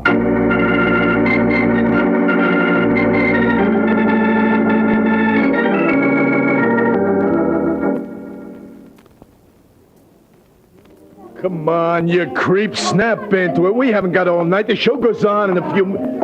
Yeah, what do you want, mister? Where's Marcia West's dressing room? The first one on your left. This one here? Yeah, that's right. I don't keep her too long. She's on in 10 minutes. Come on, girls. Don't stand up. Marcia? Marcia? She ain't here, Waring. What? No, just stay like you are, Falcon. Lock the door, Vince. All right. Where is she, George? Where is Sue? Marcia. She called me from here not more than 15 minutes ago. You say her, Vince? Was it that old hag with the mop? You boys ought to try television. That's a great act you've got there. I'm glad you like it. What did Marcia tell you on the phone? Who? Don't be smart. And I just wanted to show you that two could play that game. What'd you tell you? Enough. You know, I wouldn't need much excuse to paste you one right now, Buster, so don't tempt me. What do you say, Mike? I say you boys aren't very smart. There are a dozen people out there. And they all work for me. So start talking, pal. Why, you... Careful, chum. Now, why you want to knock him down for Vince? You only got to pick him up again. That's all right, Alex. I'm in very good shape. I can keep this up all night.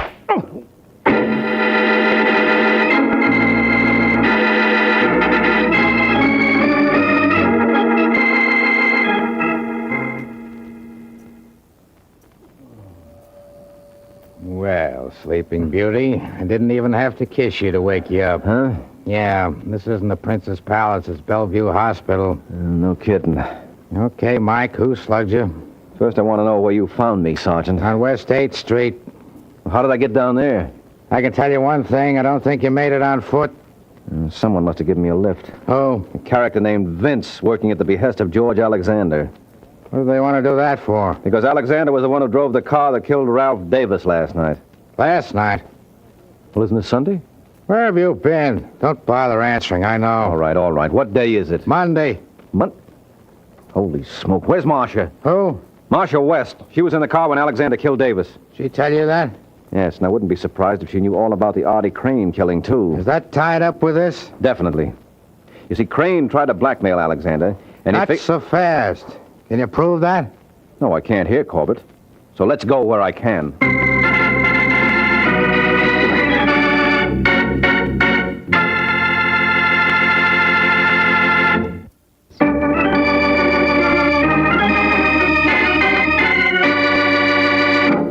Now back to the adventures of the Falcon.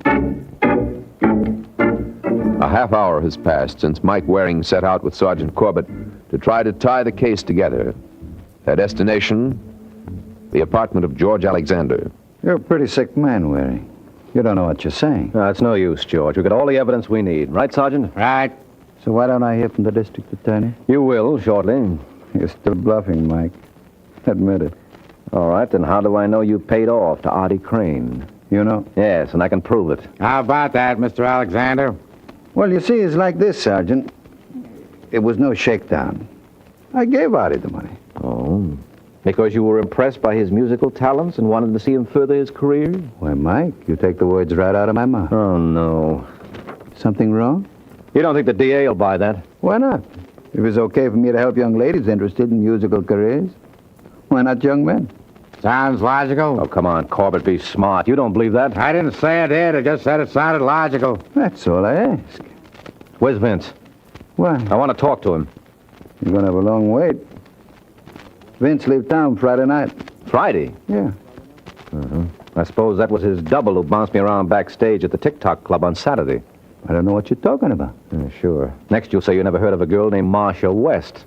Of course I have. Oh, sweetheart. You call me, George? Marcia.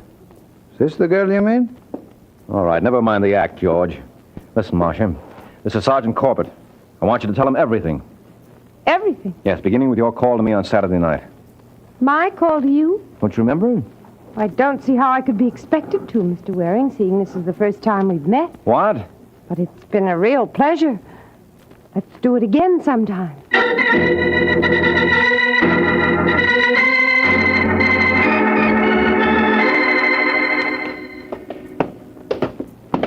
You know, Mike, maybe we ought to go back to the hospital. It's not a bad place. They got a couple of good-looking nurses there. Okay, so I'm nuts, Sergeant. But just humor me a couple of minutes more. I still don't see what you're going to accomplish with Pete Jordan. I tell you, he knows that Artie Crane went to see Alexander. That still don't prove anything. Crane could have gone to see Alexander for a million reasons. Well, suppose Pete's willing to swear that he... Yeah? Well, if it isn't the gay troubadour. Hello, Pete, remember me? Now, look, Waring, I'm busy. Yeah, sure you are. This won't take much of your time. Didn't Artie Crane tell you he saw the car that killed Ralph Davis in that accident? Well, didn't he? Yeah. Get your coat, Jordan. We're going downtown. Now, don't rush him, Sergeant. You might break the spell. As long as Pete's in the mood for singing, maybe he'll be willing to croon you something else. I told you everything I know. Not quite. There's one song you forgot. The one that goes, I killed my best friend and am I sorry? What are you talking about? The murder of Artie Crane. You know enough about that to give us a complete chorus. So start singing, Pigeon.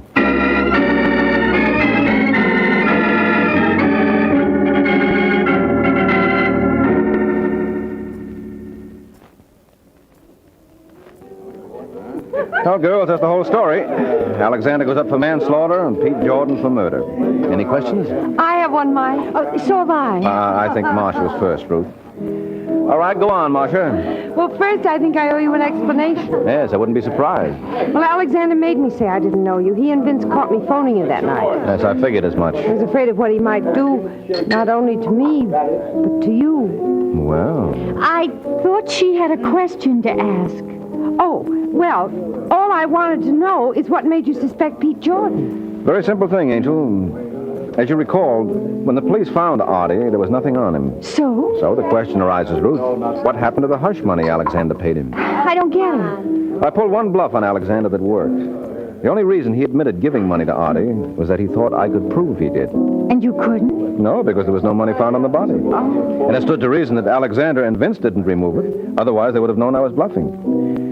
So I figured maybe this was just a plain, everyday murder for money. And once you realized that, it was just a matter of picking out the only party who had the opportunity. That's right. And that gave me Pete Jordan. But I'll tell you one thing this business taught me. What? Never take a case where two beautiful women are involved. Makes for complications. How so? Well, it's too much of a good thing. You know the old saying, two's company, three's a crowd. He's got a point there, Ruth. He certainly has. No, don't fight. I'm sure we can settle this peaceably. I'm sure we can. That's the spirit. Now, how are we going to work it? That's easy. Mm-hmm. Good night, Mr. Waring.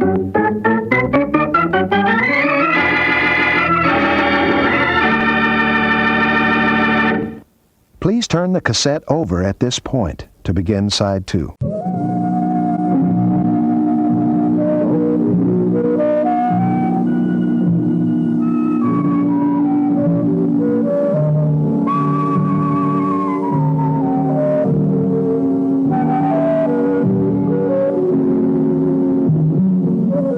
There's one thing you learn working as a private detective. People will do the darndest thing. The case in point, I give you Alan Crane. He's a young man hiding in the underbrush in the New Jersey Palisades. For an hour, he stands there motionless. And only when he hears a car draw up does he make his presence known. That's you, George? Who'd you expect, Alan? Lady Godiva? I wish you wouldn't act that way. Oh, don't be a scoop. Get in. You weren't followed out here, will you? You stop acting like a child. I'm sorry. Sometimes I wonder that I ever saw in a man like you. You know I'm crazy about you. Listen, George. Stop it, Alan.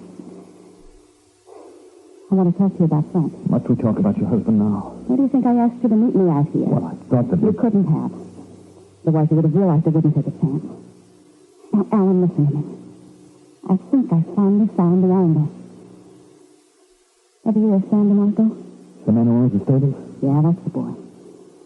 He won Frank up for $26,000 last week. That's on a bet. What's that got to do with us? Maybe everything. When he said he wouldn't pay off, Frank got excited and made a couple of threats. Now, if anything were to happen to Mr. DeMarco, can you see the position that would place Frankie in? But what's going to happen to DeMarco? I can't tell. He might even have a fatal accident. I don't follow you. Look, Alan, there's nothing very difficult about it. But if I've got to put it in words of one syllable, all right. If DeMarco was murdered, Frank would be the number one suspect. And after the cops got through with him, that would leave us free to do what we wanted. You don't know what you're saying. Oh, it's the only way. We'd never have to worry again. Now, DeMarco got an apartment at the Chelsea Arms. He'll be there tomorrow night, and so will you. Only you'll be carrying a 38 police special. I won't do it. You claim you love me. You know I do. If you don't do as I ask, you'll never see me again. And make up your mind, honey. Gonna let a little murder stand in your way?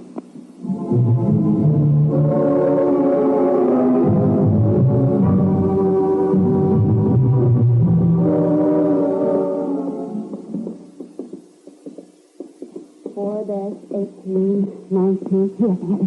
Here. I guess you're right. Oh, don't stand there with your mouth open. Go ahead, knock. It's no use, Joyce. I can't do it. Oh, don't be a fool. Everything's going like clockwork so far. I'm proud of you the way you talk to the desk clerk. Spoke up like a real man. That phony mustache and that coat will be sure to remember you. I'm scared, honey. Oh, listen, you spineless jellyfish. Gonna let all our work go down the drain? Now get a grip on yourself. Knock on the door. I can't. Oh, right, I'll do it for you. Joyce, listen. It's too late. For Pete's sake, try to act like a man. Yes? Hello, DeMarco. Now, look, Marshal, what are you doing here? I told you... Hey, wait a minute. You're not Frank Marshall. No, he isn't. But you're Mrs. Marshall, aren't you? Yes. I wonder if we could have a few words with you. Okay, come in. Thanks. Coming on? Sure. What's this all about? I understand you owe my husband some money. Well, if Frank sends you around to collect, he's wasting his time. Don't jump to conclusions, Mr. DeMarco.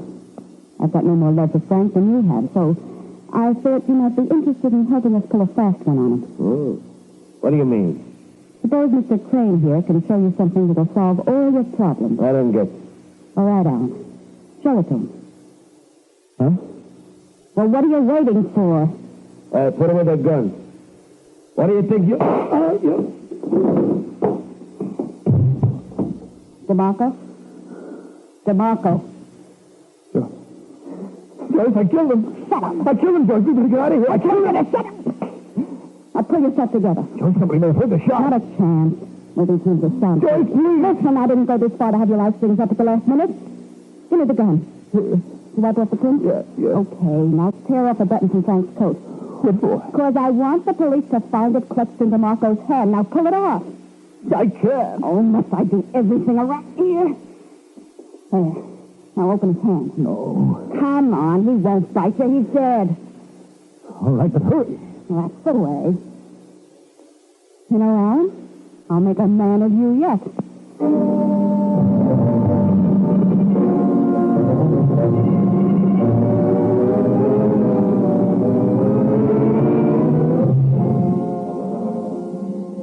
In a moment, we'll return to the adventures of the Falcon. But first...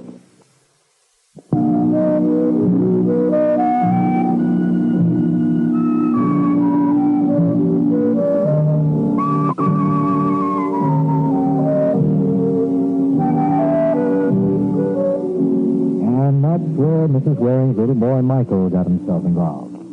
For 3 hours after the murder of Sam DeMarco, my door buzzer sounded off, and when I answered it, there stood Trouble with a capital T. Hello, Mike.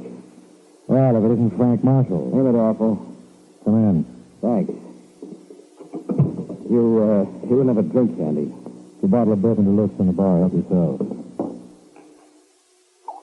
Better take it easy, Marshall. You don't know how I needed that. I got a small idea. I've been listening to the radio. Then you know I'm hot. Well, you got the thermometer higher than Zsa Zsa and Porfirio. They got a tri-state alarm out. I didn't kill Sam DeMarco. You Welsh on a big bet to you. Yeah. And in your racket, letting a man get away with that could ruin your business. That doesn't mean a thing. It does when they find your gun next to his body and a button off your coat in his hand. And what about the bellboy? What bellboy? The kid from the Chelsea Arms. He identified you from one of your pictures as the man who asked him for DeMarco's room number. I tell you, it's a frame. Why did you come here? They can nail me for harboring a fugitive, and that means my license. Okay, Mike. Sorry I bothered you. Wait a minute. You say this is a frame? I swear it. If you're lying to me, I give you my word. Wouldn't I be a sap to let anybody see me going into DeMarco's room? That's what I was thinking. Sounded like the killer went out of his way to be spotted. And while I might buy that button they found in DeMarco's hand, when you add it to the other things like the gun, it's too much. Will you believe me? You're staying here, aren't you? Thanks, pal. I won't forget this. Give it. You got any idea who might be behind this routine? No. Well, obviously, it had to be somebody who could pass for you. Now, who do you know about your size? Oh, 100 guys. Name one. Well, Steve Burns. Where can I find him? He's out on the coast. Yeah, that's a big help. Got any further nominations? I tell you, a million guys. I'm still waiting for number 2. Well, Alan Crane. Who's he? A guy who used to work for me. Did you fire him? Yes, he didn't have nerve enough for the business. Well, then, Mr. Crane sounds like a likely suspect. Oh, you're out of your mind. Alan's yellow. He'd never have enough guts to pull a deal like this. You ever heard the story of the worm that turned? Where does Alan Crane live? At the Kenyon. Okay. Sit tight till you hear from me. With a little luck, it'll be real soon.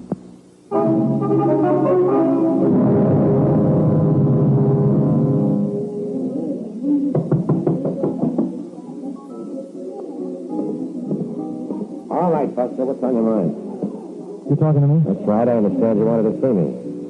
You Alan Crane? No, I'm his fellow Walter. Well, it was Alan I wanted to see. Any idea where I can find him? What's your name? Mike Waring. Private dick, aren't you? That's right. What do you want with Alan? I just want to talk to him. About what? It's a personal matter. That tells me a lot. It tells you all you have to know. Look, Waring, I asked you something. And I answered you. I suppose you answer me. You got any ideas where I can locate him? No, but let me give you a little tip. Don't search too hard. Who knows? You might find something you're not looking for.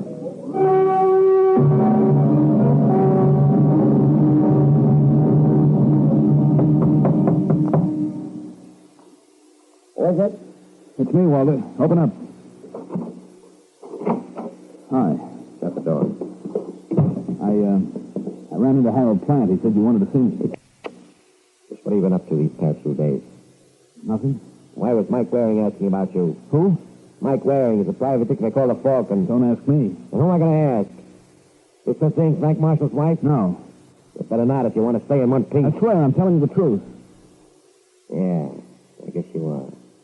Come to think of it, I saw a couple of times last week at the Warumba Room with Charles Montaigne. Who? Charles Montaigne. The guy Winchell called the latest in French heels. You're lying. Okay, I'll show you the collar. No, I mean about Joyce and Miss Montaigne. Why would I want to do that? Because you know... What?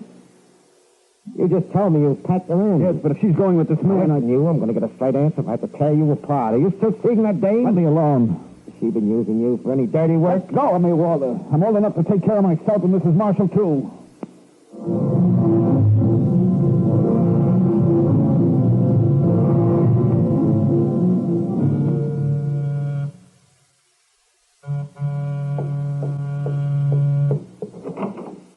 Hello, Joyce. Alan, what are you doing here? I had to see you. Oh, that was smart, with a cop hanging around outside. I couldn't help myself. I got worried. What's there to worry about? You don't understand. I killed a man. Shut up. I did it for you, Joyce. That's right. Blame me. No, I didn't mean it like that. You know, there's nothing in the world I wouldn't do for you. Then why don't you stop talking so much? Joyce, there's something I've got to ask you. What? Do you know a man named Montaigne? Montaigne? Charles Montaigne. No. Are you sure? What is this, a third degree? I just heard that you've been seeing places with him. Whoever told you that is a liar. It comes from an awfully good source, Joyce. My brother, Walter. He claims he saw the two of you at the Warumba Room. Are you going to take that sneak's word against mine? He says he's seen you several times. Well, maybe he has. Joyce. Why, you sniveling fool. Use your head. What can any woman with blood in her veins see in a man like you? You were only using me. What are you going to do about it? You're a murderer, Alan. Don't say that. Well, that's what you are. It was your idea. You're in this as deep as I am. If I went to the police, they'd... Shut your mouth. Now, you get out of here before I really lose my temper.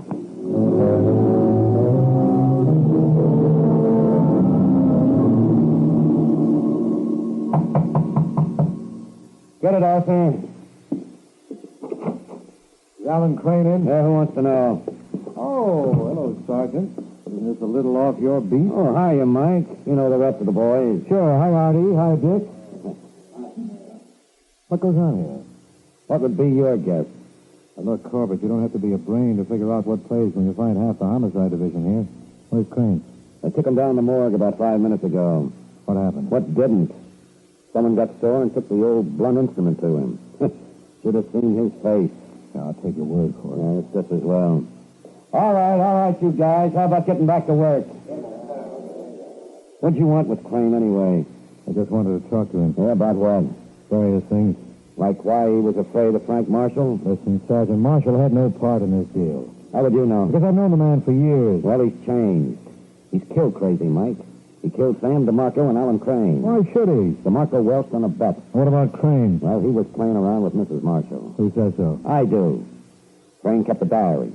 And when you can spare a week for some light reading, I'll let you take a peek at it. I tell you, you're barking up the wrong tree. I can prove that Marshall had nothing to do with this. Well, I'd like to see you. All right. What time did Crane die? About a half an hour ago. Give or take a couple of minutes. Okay. Marshall's at my place. What? Now keep your shirt on. I can prove it's a frame. Who are you calling? My apartment. If Marshall killed Crane a half hour ago, he wouldn't be at my place. It'd take him at least an hour and a quarter to get there from here. And you think... I told you what I think. It's a frame. Yeah, but I don't care what you found. Marshall couldn't have done this.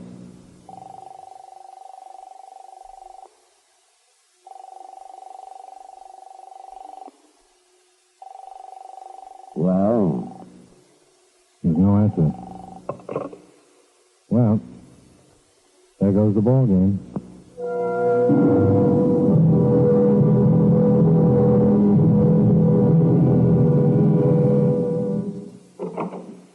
Yes? Hello. You're Joyce Marshall, aren't you? You another one of those cops? Not exactly. My name is Mike Waring. Oh. You're the one they call the Falcon. Frank often spoke of it. Can I come in? Sure.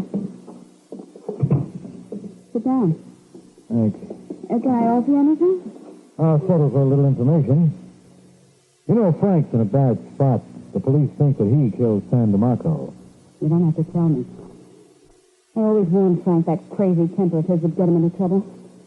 You want to be careful when you make statements like that, lady. That's the kind of thing that can put a rope around your husband's neck.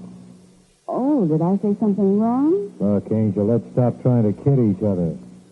Suppose I told you that Alan Crane was dead. Is that a fact? Yes. So he killed himself? Who said he did? Well, naturally assumed. That's not safe when a man's had his face bashed in with a ball bat. Who did it? Frank? Why should he? Oh, I thought they might have had a disagreement over business or something. You sure it wasn't over you? Really, Mr. Waring? That's the funniest thing I've heard in years. The cops think you were in love with Crane. Well, don't I look all broken up over his death? Yeah, I can see I made a mistake. A bad one. And now, if you don't mind, would you please go? I've had a very exhausting day, and you've done nothing to improve it.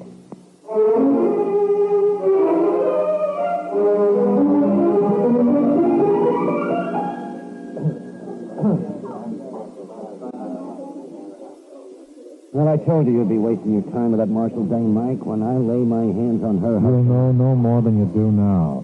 Frank Marshall didn't kill Sam DeMarco and Alan Crane. Well, if Marshall's innocent, why didn't he give himself up? Because he knew you'd never believe him. Listen, Sergeant, you're proceeding on the wrong theory. Oh. Now, suppose Joyce Marshall wanted to get rid of her husband. Well, then why didn't she shoot him and be done with it? Because she would have been the most obvious suspect. She'd have grabbed her 5 minutes after the kill. No, it was much safer to frame Frank into the chair. You think she and Crane killed DeMarco? Right. Well, then riddle me this. After they get all through, why should she kill her boyfriend?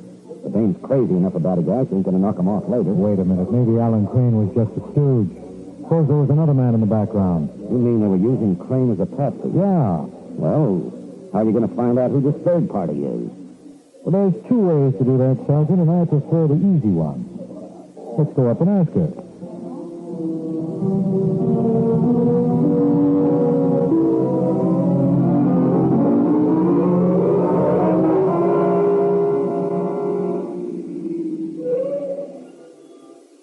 Okay, Mike, here's where we get off. You can go back to headquarters, Lewis. I won't be needing the car for a while.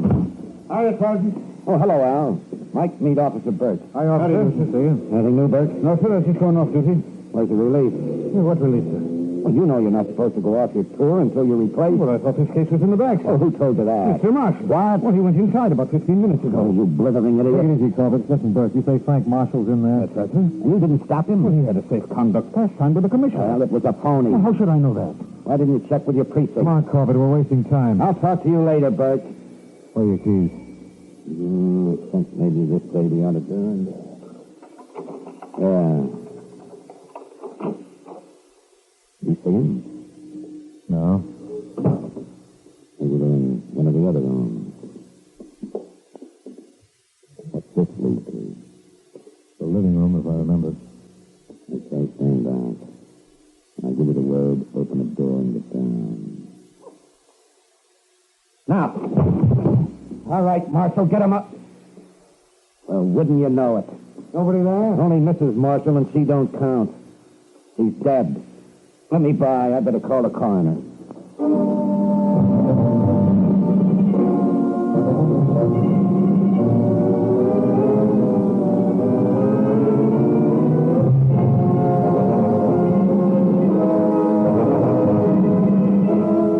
In a moment, we'll return to the adventures of the Falcon. But first, now back to the adventures of the Falcon.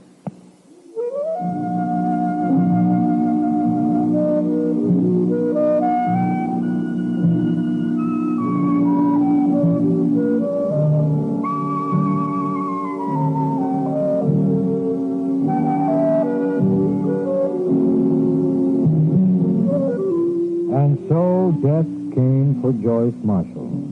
And while Sergeant Corbett made with the telephone, I went on a safari through the apartment. It didn't take long. How'd you make out, Mike? There's no one on the house. You know there's a back entrance to this place? Well, there is. Right off the kitchen. Well, then that explains how Marshall got out. I guess so. What'd you find out about her? She was strangled. That's a switch. Yeah. I'll say one thing for your friend, Mike. He's a versatile boy. He killed DeMarco with a gun. I still say he didn't. All right. I'll even grant you that.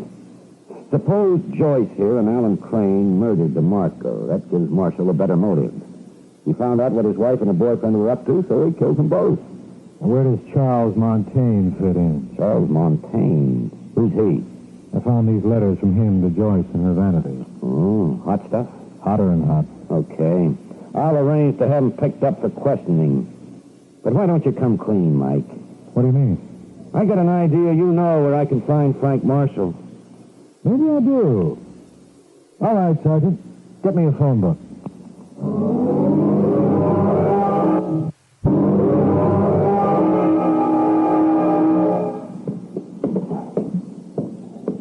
How much further do we go? Just another flight. Another?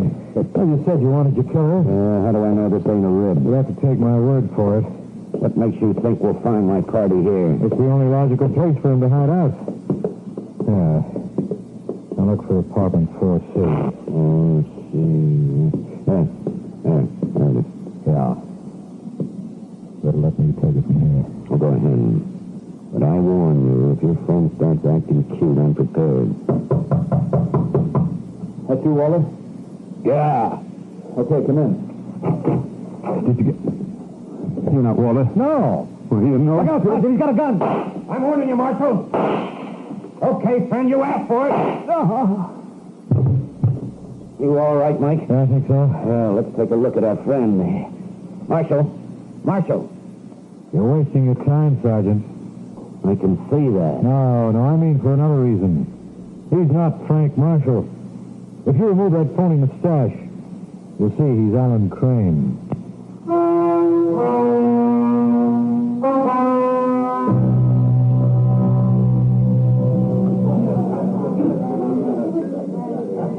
Have another, Corbett? No, thanks. I gotta be at home. But before I go, I wish you would answer something for me. Okay. You expect to find Crane in that apartment instead of Frank Marshall? Naturally. It was Crane's brother's apartment. And when you said you knew where to find Frank Marshall... I meant the morgue. When I asked Marshall who could double for him, he named Crane. Well, while I went around looking for him, Marshall must have gone right to his apartment, and the two of them had it out. Well, that figures. Yeah, especially when you told me that Crane's face had been battered in. I thought it might have been done for a purpose, to keep the police looking for a man who was already dead. That left Crane in the clear. And then there was that cop you had staked in front of Marshall's home. He claimed he saw Marshall go in, but not out. Yeah, naturally. He went out the back way. Now, you tell me why a man who's wanted by the police takes a chance on flashing a phony pass when he could have avoided trouble by going in the back way. So he wanted us to think that Marshall was still alive. Right. And then Crane was the one who killed Joyce Marshall, too. Yep.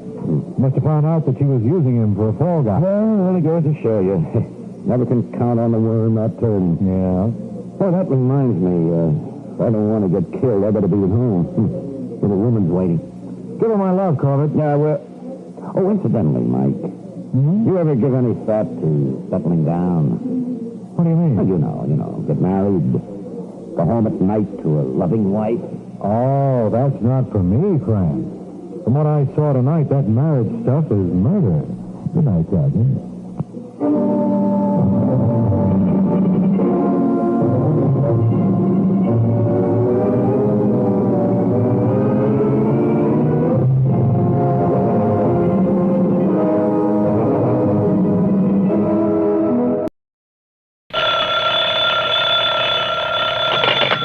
Hello? Yes, this is the Falcon speaking. Oh, Marta. Now, you'll have to include me out tonight, Angel. Army intelligence is firing me to Casablanca. Yeah, that's the place in North Africa they made that movie about. No, they don't plan to star me in the picture, but if I behave myself, they may use me in a frame.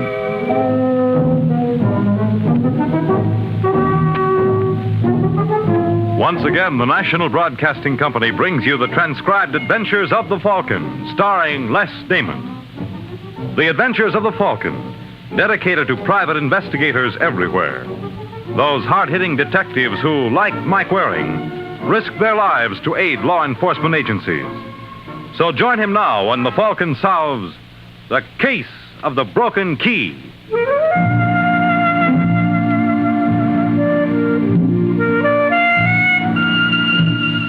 According to the encyclopedia, Casablanca is a seaport on the Atlantic coast of Morocco. situated 33 degrees, 27 minutes north, 7 degrees, 46 minutes west, which shows you how little the encyclopedia knows. What does that tell you about Casablanca? Does it conjure up the romance and intrigue? Does it say if you peek behind the beaded curtain in the Café Tangier, you'd find both there personified by Helene Grant? And though Helene may not be Ingrid Bergman, it works out even, because the boy who just parted those curtains isn't Humphrey Bogart either. Mamselle Grant? Yes? I am Mulai Hafid. I was told to meet you here. Of course you can identify yourself. My credentials, comrade. Well, they seem to be in order. You are disappointed? Very. These papers show you're Mulai Hafid, but how do you know I'm Helene Grant? I naturally assumed. You had no right to. A Comintern agent takes nothing for granted. Forgive me. Sit down. Would you care for a drink? I am a Muslim, comrade. Oh, yes. I forgot. You find it strange a follower of Mohammed can be a member of the Communist Party? I don't care who you follow, as long as it doesn't interfere with your work. You cabled Paris that Robert Foch is in Casablanca. He is. You're sure you've got the right man? Yes, I took this photograph of him last week. Mm-hmm. It's Robert, all right. Who's the girl? She arrived with him from Marrakesh. Her name is Yasmin Marin. So, Robert has gone native. Pardon? I meant no offense, Mullah. It was a natural reaction. You're annoyed. Disturbed is perhaps a better word. I have a problem, comrade. I would like to disaffiliate myself from the party. Oh, ridiculous. Just because I hurt your feelings. My feelings count for nothing. I made this decision many months ago. I joined the party hoping it would improve the lot of my countrymen. You're an idealist, Mullah. You are amused.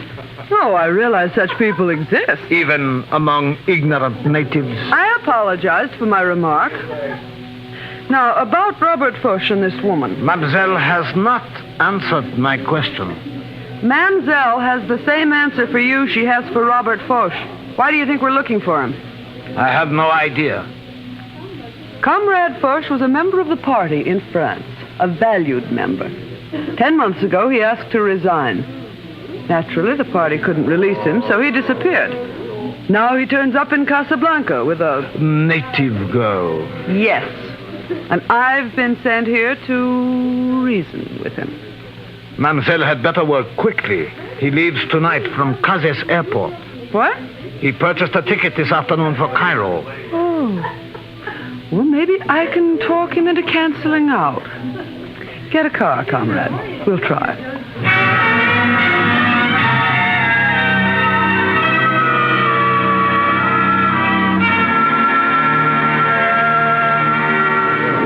Messieurs, mesdames les passagers, attention, s'il vous plaît. Numéro 23, Casablanca. Why, Robert Foch. Helene. Now imagine finding you here. Well, it certainly is a small world. Much too small. You going somewhere? Why? Well, if you are, I'd avoid Cairo. I don't think you'd like it this time of year. Well, if I knew you were in Casablanca, Helene, You'd have arranged to stay? Naturally. Oh, that would have been lovely. Still, it might have posed a problem. What about Yasmin? Yasmin? Isn't that her name? She's beautiful, Robert. Mullah showed me her picture. Suppose we leave her out of this discussion, eh? She knows nothing of my activities. Why, comrade, you haven't gone middle class and fallen in love. I said we will leave her out of this. Yes, you will. Now, here are your orders. I refuse to accept them. I wouldn't get on that plane, Robert. I don't think you'd like the welcoming committee in Cairo. Do you remember Émile Rousseau? Émile? Mm-hmm. He's waiting for you at the airport there. Now, personally, I never believed those stories that he learned his trade working for the Nazis at Dachau. Still, one never knows, does one? You win. Oh, I'm so glad you decided to stay. And won't Yasmin be pleased? Suppose I drop you at the hotel and you can break the news.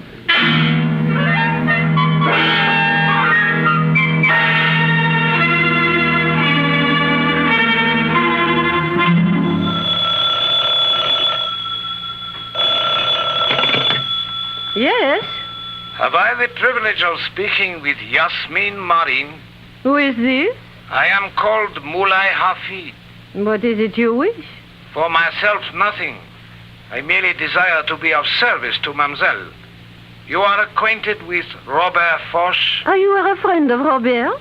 I am a better friend of yours. Did you know Monsieur Foch plans to desert you? You lie. Robert would never leave me. Did he ever mention a European lady named Helene Grant? Why are you torturing me? Why are you telling me all this? Because we have a great deal in common, Yasmin. We both have been betrayed by foreigners. I do not believe you. But you are not as certain as you were before. No, you are lying. If it pleases you to believe that, so be it. But I suggest at least an investigation might be in order. May Allah be good to you.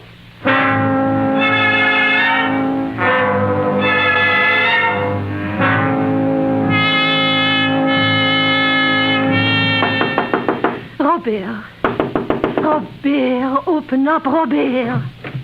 I told you 1,000 times, Yasmin. Oh, Sherry, I should have known he was lying. What? Imagine I almost believe him. What are you talking about? That man who called the one who gave his name is Mulai Hafid. Mulai Hafid? He said the most awful things, Robert. That you were running away with some woman, and I was jealous enough to... What are you staring at?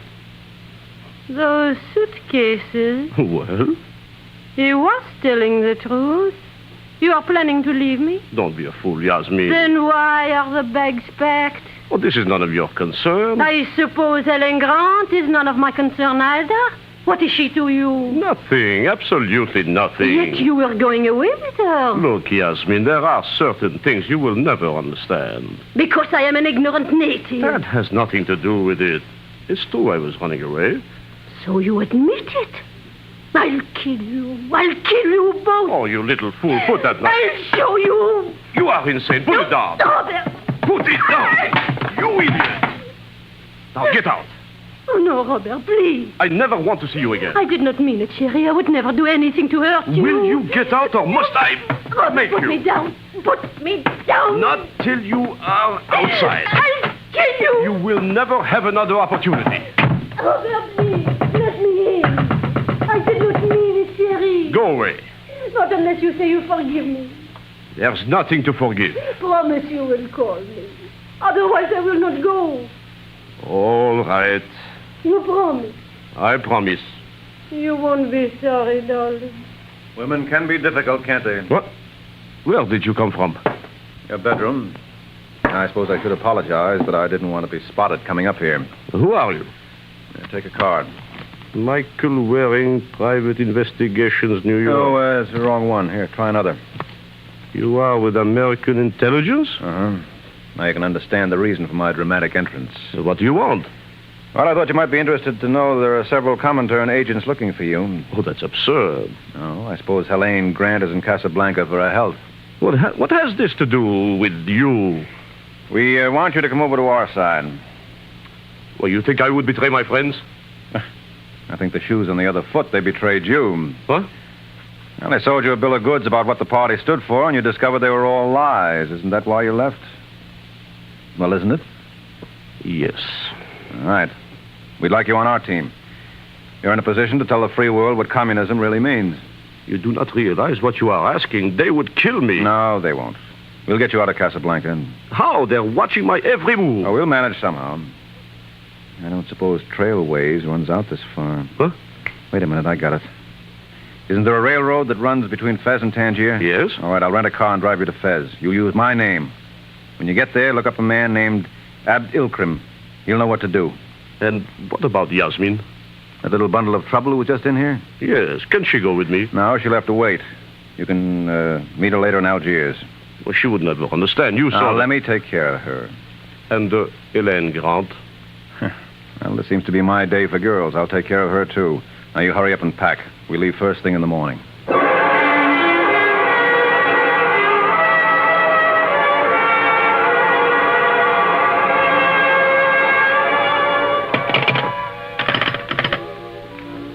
Votre service.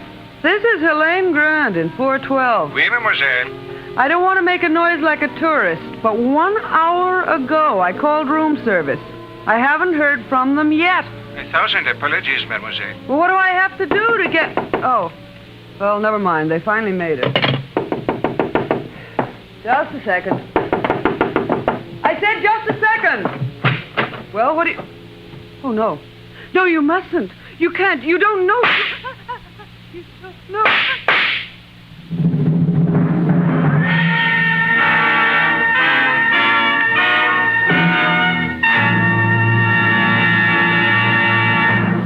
Summer is just about hitting its peak, and we still have the Labor Day weekend to look forward to and plan for.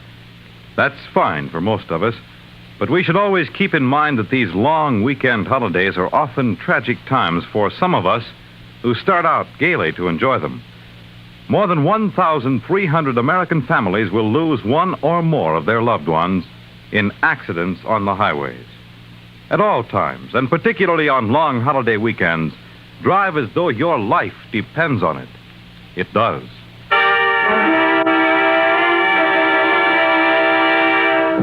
And now back to the adventures of the Falcon.